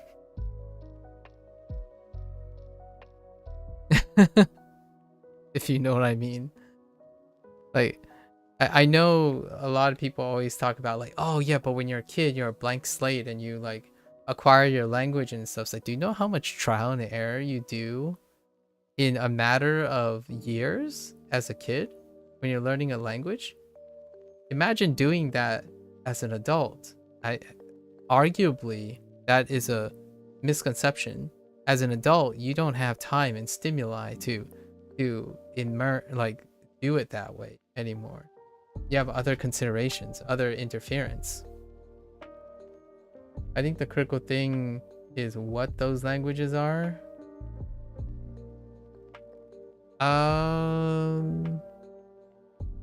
To some extent, I would say, to some extent.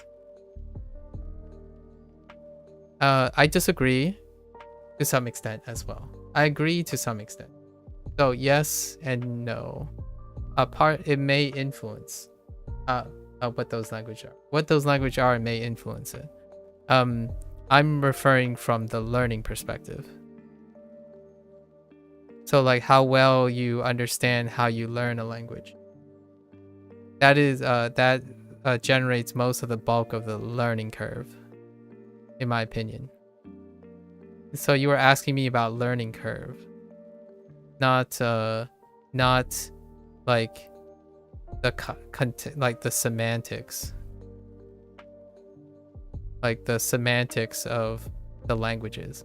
So like if you took two very unrelated languages,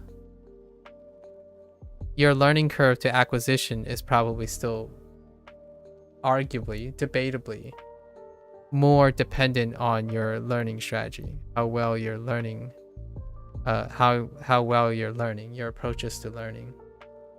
I disagree that it is solely, like, it is strongly driven by how similar languages are or how different languages are. Because it may affect your thing, but not as much as your ability to learn something. English, Malay policy is less smooth than English. Yes, I agree. That to me is something to consider.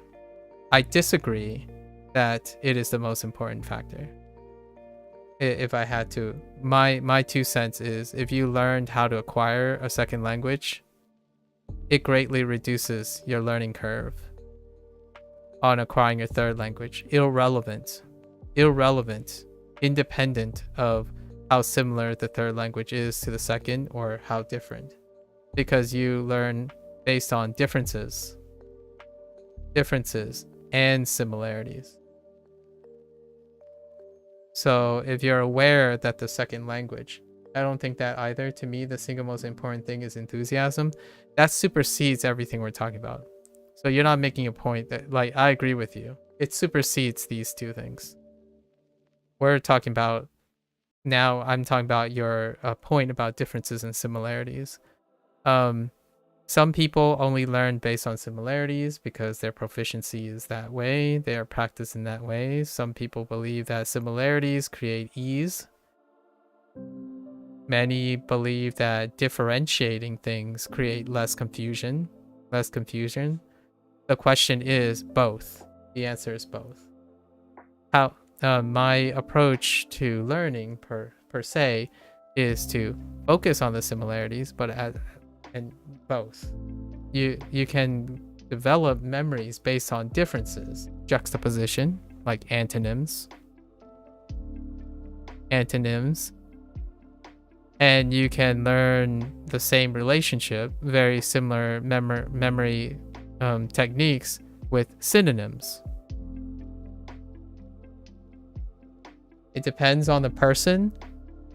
Yes, but that's a very lazy excuse for saying individual variability. I just said it's based on their proficiency.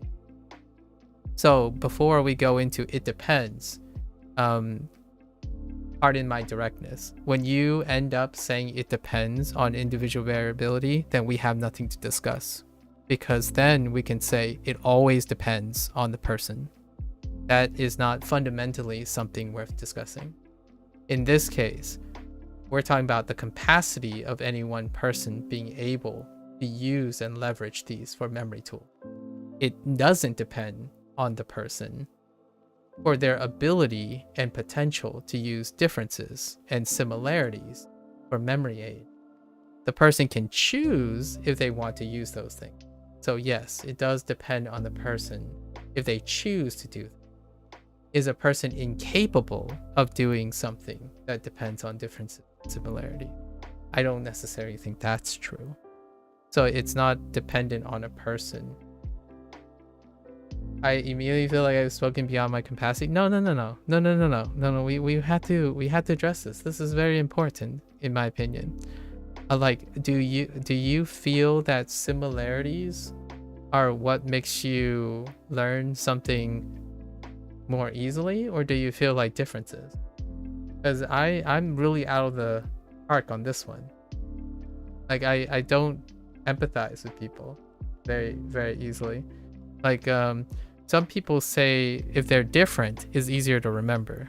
If they're similar, they can be confused. And then on the flip side, some people say if it's similar, then it's easy to remember because they reinforce each other.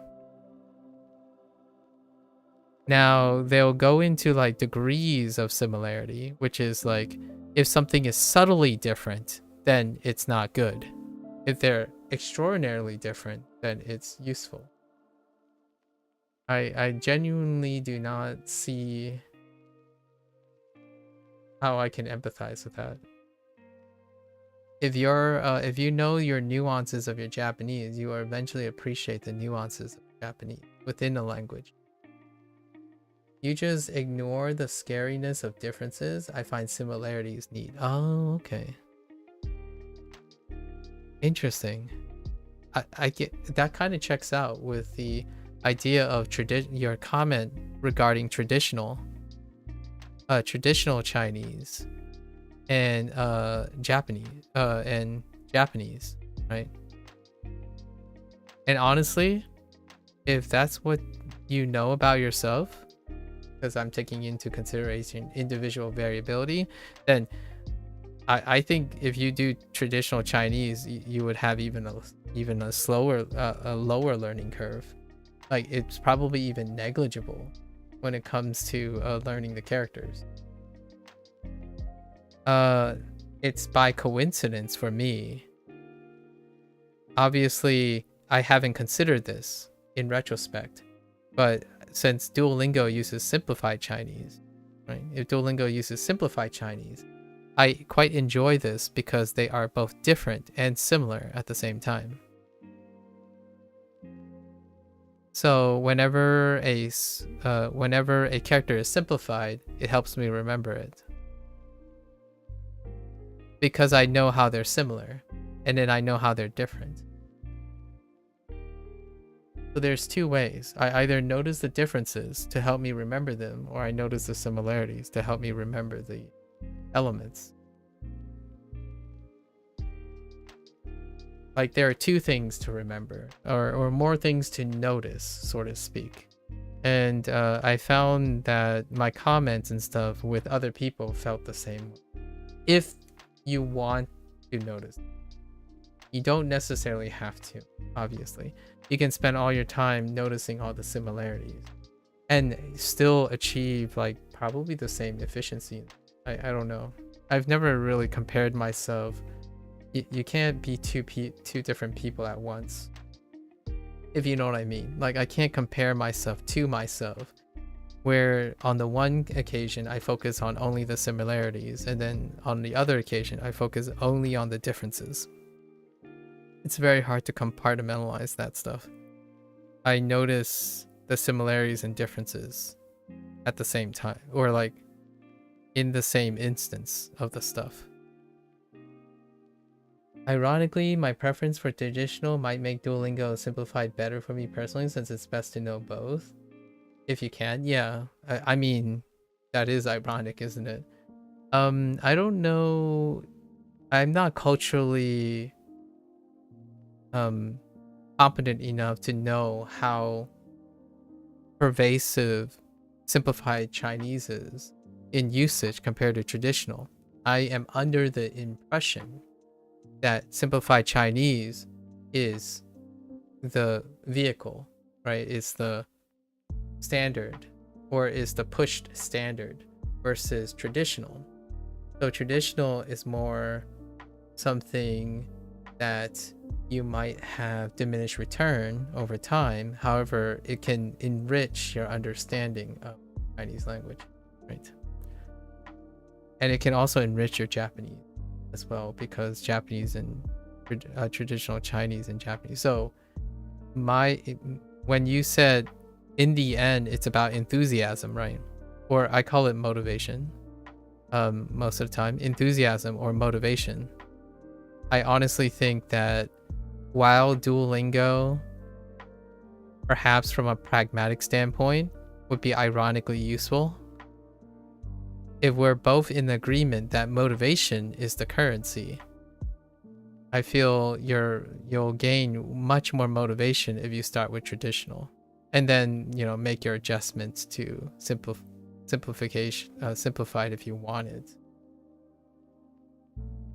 In my mind, simplified equals PRC, traditional equals most other places. Oh, yeah, that's fair enough. Yeah, like outside. That's a great point. Yes, that's a very great point. And then when we take into consideration your motivations, well, you're Japanese centric. And I totally agree that Japanese centric would provide more motivation for traditional. Right, for traditional. So, in the end of the day, though, I don't think you're going to have a learning curve. Whether somehow I still would make an argument that if it was an entirely different language, you still wouldn't have a learning curve. Not a noticeable one. Because you have so many strategies in learning or already acquiring another language. Like you made the transition from English to Japanese, right? So clearly you have worked up working strategies and routines for negotiating desperate languages. So you already have those applicable approaches. Genuinely, I'm a little biased. This is gonna be a biased take. I think the bulk of learning curves come from how the impact on learning curve across multiple semantics and whatnot is predicated predominantly on the person's ability to learn, like the processes that they have. Because if they don't have an applicable learning strategy, no amount of competence, in my opinion, in a specific context will allow you to acquire something that's abstractly not related or related in general. You don't have the observational skills or the practice skills of observing similarities or differences. So like, for example, a person could remember and memorize a musical piece verbatim and have no ability to learn a different instrument, no matter how similar it is, because they have memorized the context and not understand the learning process. And that's kind of what I was leaning toward. I do admit that, though, if you have those learning strategies, having a similar language may actually facilitate and enrich. It's additive. It might even be synergistic. But ultimately, I think you're a competent learner already. So I have no reservations that you can just repeat it with any language, regardless of its differences, similarities. You are already competent in learning a language. At least that's my opinion. I have met a lot of individuals who learn something without actually learning how to learn. So like, there are many people who intuit things, right? And they are still slow to learn every single time. You've seen this before. I'm sure in video games, when a person goes to play a FromSoft game, right? They play Dark Souls 1, and then suddenly they play Dark Souls 2, the same routine happens again, and the learning curve doesn't increase at all. There's no like legacy transfer, right? You have no legacy. And then you have individuals who take that and their learning curve decreases because of legacy. So you have the full range. Osmosis learners, yeah, maybe. Sometimes osmosis learners go along. The idea is they didn't learn about learning. So if you memorize a series of numbers in a particular sequence and you go and do it again, and you notice that you also still take the same amount of time, then largely you haven't learned how to make it more efficient.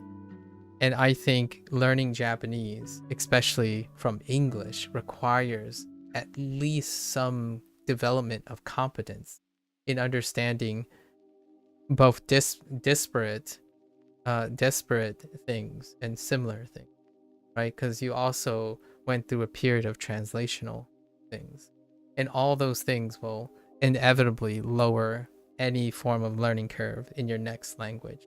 Your next language, you will be like, where should I start? Well, I know what to do. You hit the ground running. Like, where's my Anki deck at? Where's my you know, whatever tools I am, nailed it.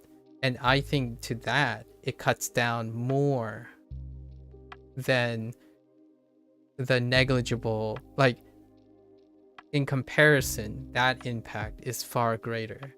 And it's not a competition because you kind of want both. So if you're going to pick, if your idea is to be the most efficient in acquiring another language, then I probably lean towards similarities for sure, on top of your learning strategy. And I want to encourage that. I love talking about learning strategy, right?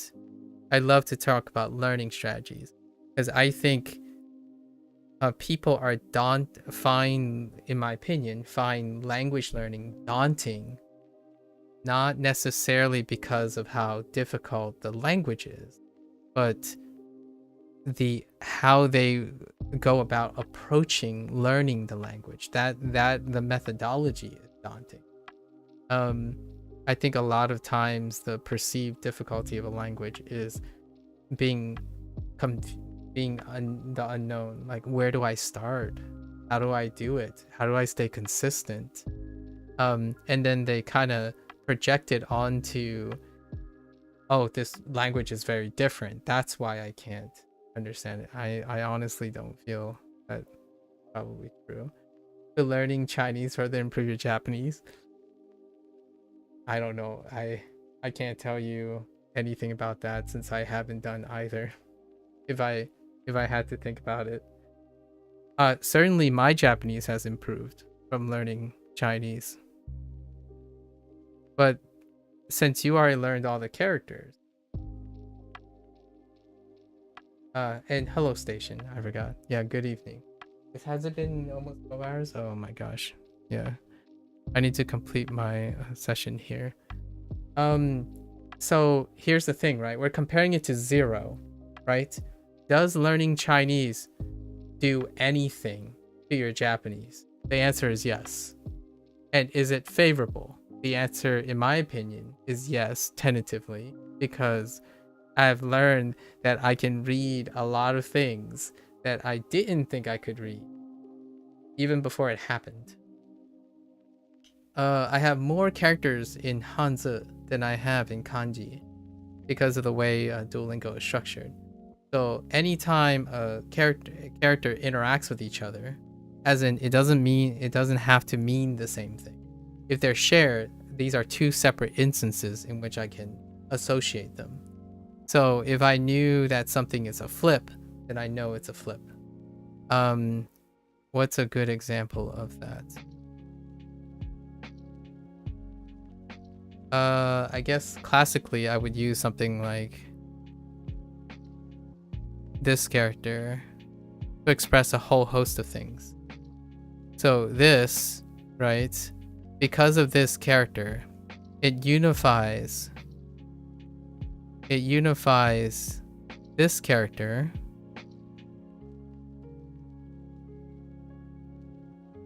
I'll let you figure out what I'm trying to do, I suppose. I'm sure you already find this self-explanatory.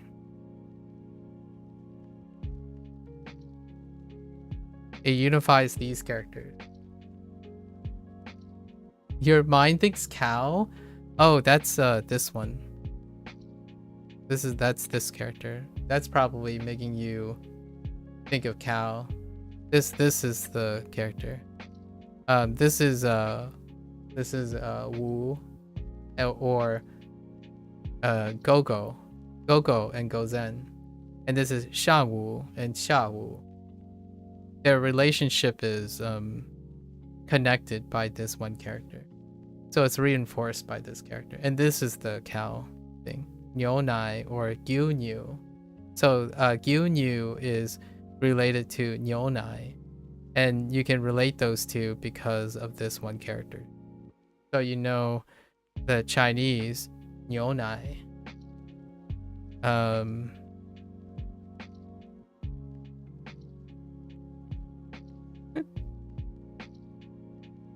What was it? I think the Japanese one is like they use this.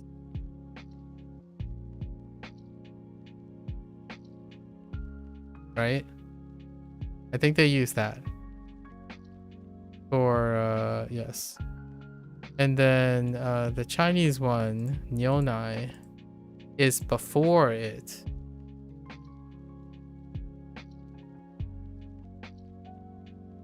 Which is they use the feminine marker. And that? Oh, sorry. It's the ma. It's like a modified ma. This. Yeah. So, nyonai. So, nyonai and gyunyu. Yeah. Right. Different grammar coming into play? No different grammar. Same one. It's in the same order. Although it is funny that they swap orders every once. So they just decide to do different things. I don't actually know about etymology and all that stuff. But if you know this character, you know both. Or at least me. So what I mean is this is the same component, right? So often I was talking about how same helps, but then because you know same, you know different. However, if you know these two separate characters, you know this character unifies them. At least that's how I go about it. So like when I think of Gozen, if I think of Gozen, I think of Gogo, because Gogo and Gozen are opposites, but they're not actually similar, but they are similar in their one word here. And then because I know this, it's easy to also pick up Xiangwu and Xiawu, which is morning and afternoon, which is related to Gogo and Gozen. I use this quite a lot because it's really fun. And it's in this order. So Shangwu goes first. Shang is before. So I've always imagined it on the left side and then on the right side, because it's Go Zen and Go Go, as opposed to Shangwu and Sha Wu. It works with days, it works with... So those are the things that you can probably notice a difference.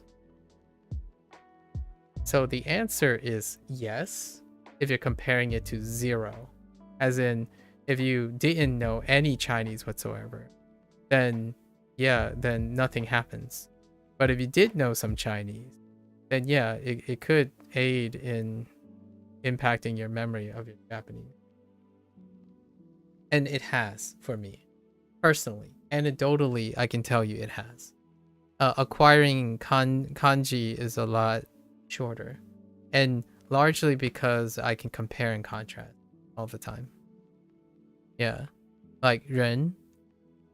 Ren will always be there, right? Ren stays the same. When you know, I already gave this example.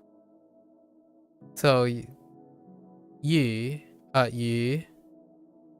right? You is go.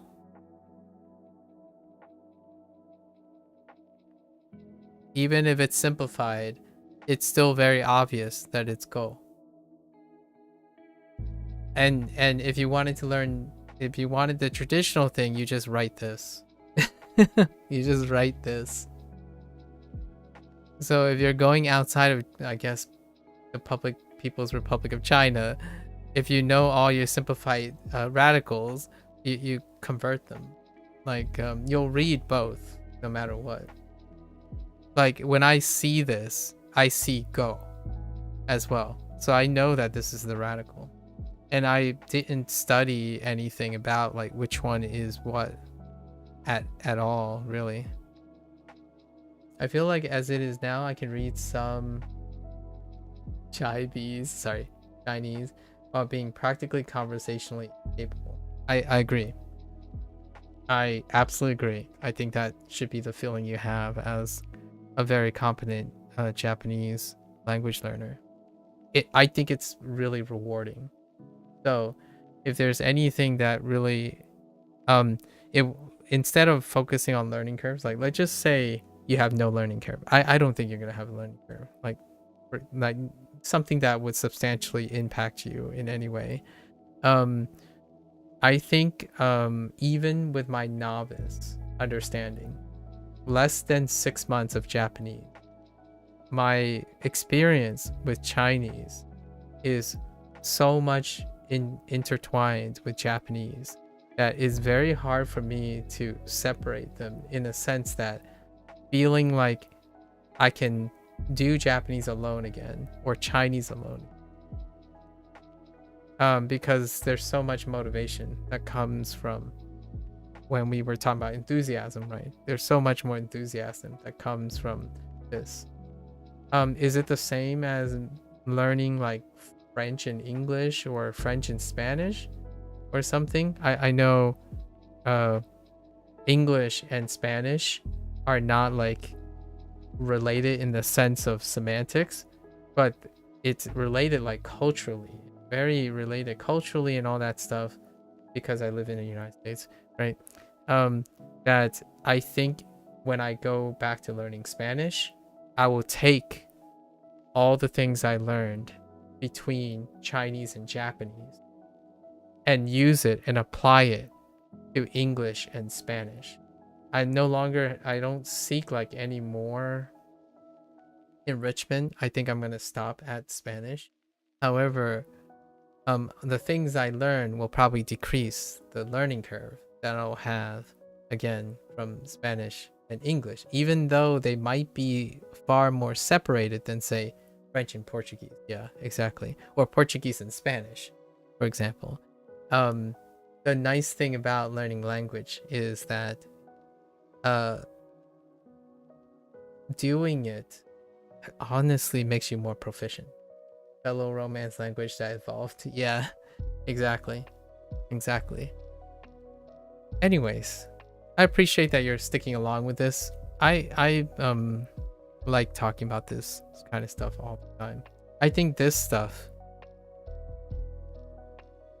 fills the core of language learning. We can constantly say, oh, it's in the details, but not all of us will know the same detail, right? Not all of us are gonna. You mentioned that it depends on the individual, right? And I agree, it does. Since we know that it depends on the individual, it's fun to talk about the potentials, as in what the individual can choose. So as opposed to saying, oh, this individual is exclusive of something or exclusive of another, coming together and adding all of it, like throwing all the tools into the pool, makes for a wonderful, like, if you can take all those tools, like, give me all your tools and I'll give you my tools or my perspective and all that stuff, and you throw them all in the pool, then you can just choose, right? So in the end of the day, we won't have to say it depends on the individual. The individual will come and just pick whatever the ideas that work for them. And to me, that could be overwhelming for an inexperienced person. However, I don't think it is overwhelming for an experienced person, someone who has already learned a second language, or even a third or a fourth. In fact, I think the motivation comes from, in my opinion, my favorite part of language learning is acquiring new strategy. Because in the end of the day, I'm going to learn the language regardless. It's an enthusiasm. My enthusiasm's off the charts. How do I keep my enthusiasm up? Well, I'm half debating about using bad tools, quote unquote, bad tools, like tools worse than Duolingo, to see how well I do, or something. And it wouldn't even be about learning the language. It would just be about trying harder, right? Like, honestly, in the long run, here's my 2 cents, and it might sound ironic and hard to believe, but I honestly think because Duolingo does a lot of things that I don't do very well, I found it more engaging. Like Duolingo makes things harder. Like I honestly think I agree with most people where they're saying like, oh yeah, this isn't the fastest way to learn things. This isn't the best way to learn. In fact, it goes back to that guy that said it was not good, right? I agree with you. It takes me a longer time. I work harder. I need to come up with new strategies, more strategies, because it's archaic.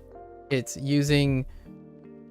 for kids. Like what I mean is it's treating language learning like a model used for time-tested thing, you know, when kids learn language, as opposed to targeting adults, as in like much later stage adults with lots of their predilections and stuff, right? Anki is fully customizable because it's just a platform. It's a framework that you use as an adult because an adult has experience to know how to go about doing their thing. I don't want to do that. So I didn't. This is an exploration of how well I can learn something not my ideal way. I suspect a lot of people who say their best way are thinking what worked for them works for everyone else. Yes. And they're probably still right about that. Like, for example, if they knew my background enough, they can probably say the best way that works for me, like on paper, is all the things that I've already worked on. So, for example, my study habits, they should stay the same. I should be working to my advantage. And I'm like, I totally agree. That would be the most efficient way to acquire a language.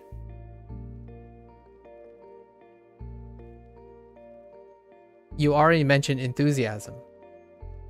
That would not be interesting to me. I mean, the language is quite interesting. I totally get it. But what's even more interesting to me, and this might be like I don't know, some people could call it like, oh, but you're just rationalizing, making it bigger deal. I actually find it really, really fun and challenging to learn things in a way that I would not have preferred to learn it. And I can earnestly tell you, Duolingo is not my preferred way to learn things. Now, the question is, how do I do it though? Well, I'm going to continue using Duolingo the way Duolingo wants to, and I'm adding on top the way I prefer to learn with Duolingo. It is different, in my opinion, from the perspective that people think they want the tool to be ideal for their learning. As in, if they trust the tool, they will learn the ideal way. I haven't ever looked at the tool in that manner. Like, there's no way I'm thinking like, oh yeah, this tool was pandered directly to me, right? It has everything I wanted. And then you think about video games, it's like, oh yeah, that's how people write their reviews too. It's like, dude, this game, it's not the perfect game. It doesn't pander to me. Like, well, I'm not curious about how I want it. At least in my opinion. This is my personal preference. The thing that makes video games interesting, the things that make language learning is interesting, is other people. To me, it's other people.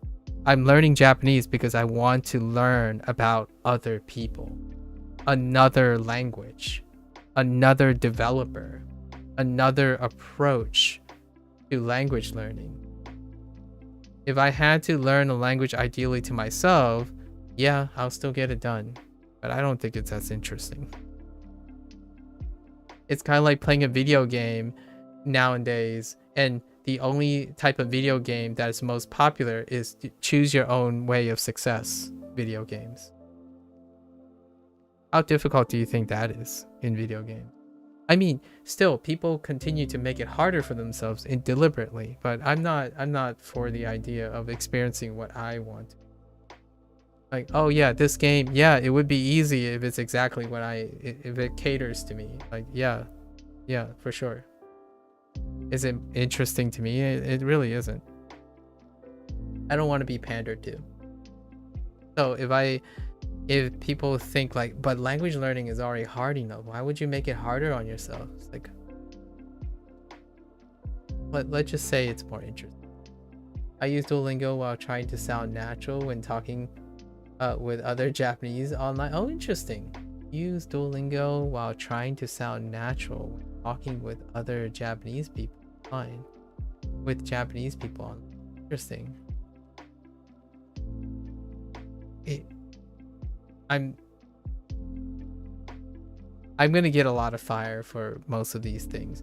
Candidly, I'm looking forward to how people point out all the things that are unnatural in my Japanese. Maybe even allow them to say it's because of Duolingo. I don't, honestly, that doesn't bother me at all. If they can point that out, then I can learn from it.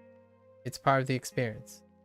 There's no amount of pride that I'm being lost or something because I don't sound natural. I obviously didn't pay attention to natural sounding things. You know what though? I bet I can tell you that I would be able to make a Japanese friend regardless of that. In fact, I might even use it as an icebreaker to make friends with a Japanese person. Like, hey, you know what? I've been told that Duolingo is very unnatural. So can I share some of the Japanese I learned in Duolingo with you? Is it possible? And it can be a topic. And then my answer is that how about you?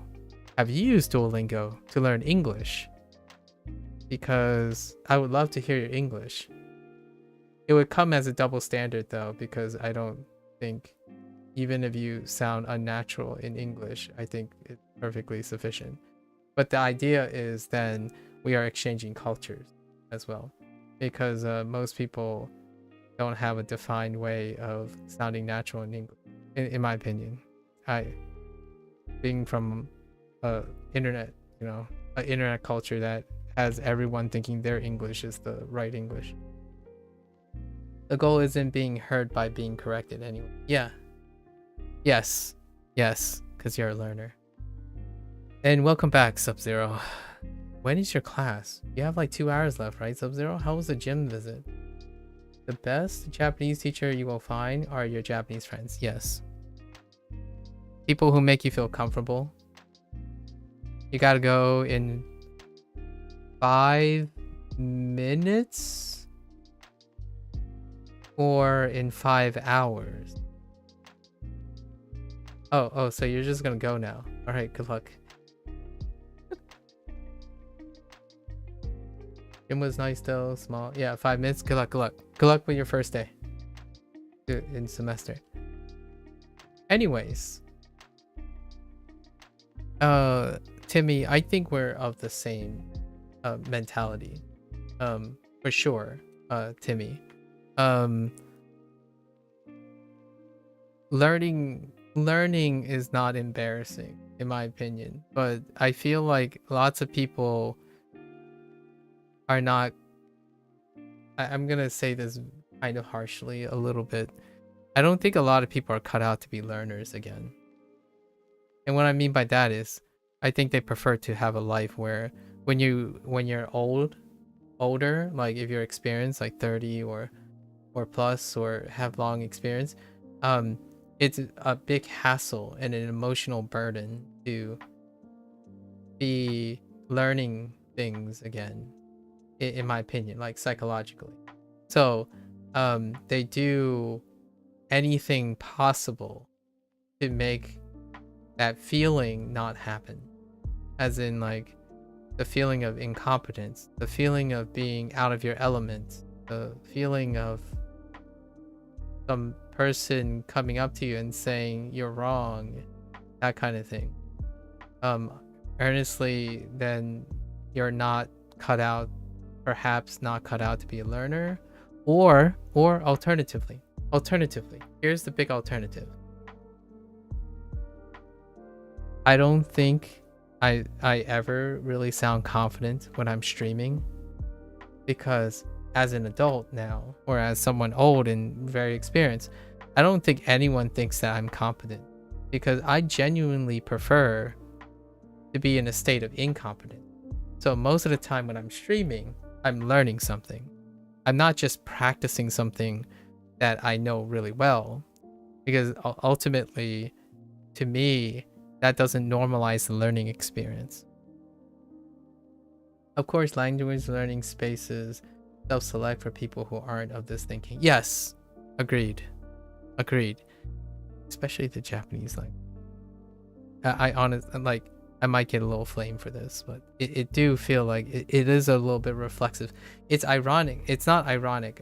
It's maybe it might be coincidental, but I don't think it's coincidental that it's kind of reflective of the face culture that Japanese language inspires. If you know, like, the Japanese culture inspires a face culture, right? Maybe even Chinese to some extent. However, a lot of the Chinese communities don't end up on Twitch or like in this type of space. They end up in their own space. But in Japanese, there's a lot of exposure, right? And the Japanese culture is a face culture.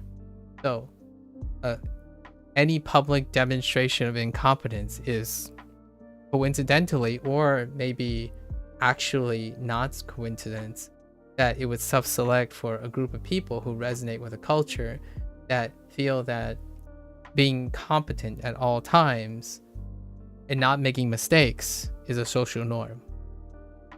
Which I'm gonna be very, very careful here. Growing up under a Chinese household, that is the case. Even when I grew up in the United States, you do not make mistakes openly. You do not do subpar, inefficient ways of learning. You do not choose your own way of learning. You learn the best way, the way recommended by the government. And that government thing at the end is a joke. Like, I'm well, it's slightly a joke, but not really. Like, I grew up in the United States, but I can earnestly say that it's probably slightly true from a foreigner's perspective, that if you're going to learn Chinese when you're in China, it's a prescribed method of learning. So here we are on the internet arguing a lot of times, or debating on what is the best way to learn language. Meanwhile, most of the time, the languages you are learning operate in a prescribed path. The government or your parents, right? That's it. And I think that's really funny and wonderful that we can argue about how to learn a language, honestly. There was a lot of questions, like when people ask, like, why now? Why learn Japanese and Chinese now? Honestly, I haven't even considered this, but now it's part of my answer. It's because it's so accessible now. Think about, like, maybe hear me out here. Try to think about my position when it came to someone telling me I'm Chinese, so why don't you know Mandarin? Or ask me, okay, so if you're Chinese, why are you learning Chinese? Now think about it in the sense that I'm born and raised in the United States. How accessible do you think learning Chinese was when I was growing up? While also learning English, which is the most accessible thing. So I know I don't want to sound like a boomer, but I lived in a time when Google Translate didn't exist.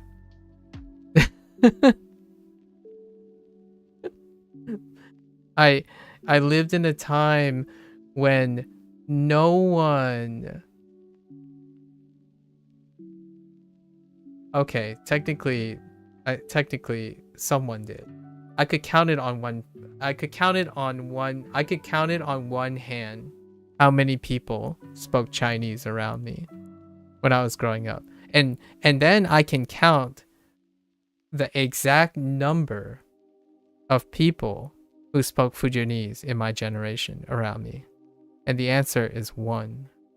And that person had a regional accent to them that made it almost unintelligible to me. So the thing is, I grew up in a time where there isn't internet or smartphones. Maybe in-laws? No, we are distant. So my immediate family moved away. So we are geographically separated in a sense for most of my life. So my only source of Fujianese is technically my parents, right? But you're gonna be wondering, well, then didn't your parents teach you something? They worked 13 hours a day every single day for the first 18 years. My interaction with them deals with they left food and I went to school. But then you ask, well, okay, well, what do you do during the summer? I worked. Admittedly, I could have learned more from my parents in the restaurant because we stayed in a restaurant, worked in a restaurant. But that's the closest thing I have. So it's wonderful. I have to say, it's absolutely a wonderful time to learn another language. I think that's one of the things that I could be incredibly grateful. So yeah, I'm incredibly grateful that Duolingo exists. I think the people who don't grow up with diaspora and grow up surrounded by multiple languages all the time and feeling constantly incompetent but also normal about it, is they have a different perspective. It comes from a very privileged perspective, maybe sometimes even an ignorant perspective that makes them feel very comfortable. But in no way do I ever feel like I'm embarrassed not knowing what I'm saying, because if you grew up as an ABC, you'll know that is quite legitimately the social norm. It's the most comfortable position. Like you learn, that's very common. And being multilingual in any way, shape, or form involves that kind of feeling all the time. Most ABC probably have Chinese speaking families that are distant enough for them to not really determine the environment around them. Yeah, most of them. ABC. Note how in Fresh Off the Boat they speak English. Yeah, Fresh Off the Boat.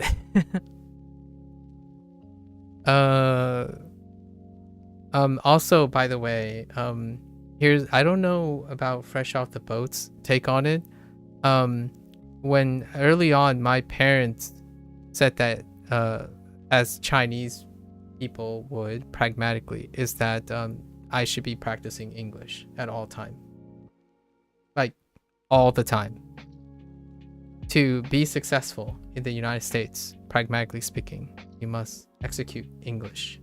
So ironically, the people that are telling me how to learn the language, my parents literally told me that stop wasting time learning a language you're not going to use in the country you're growing up in.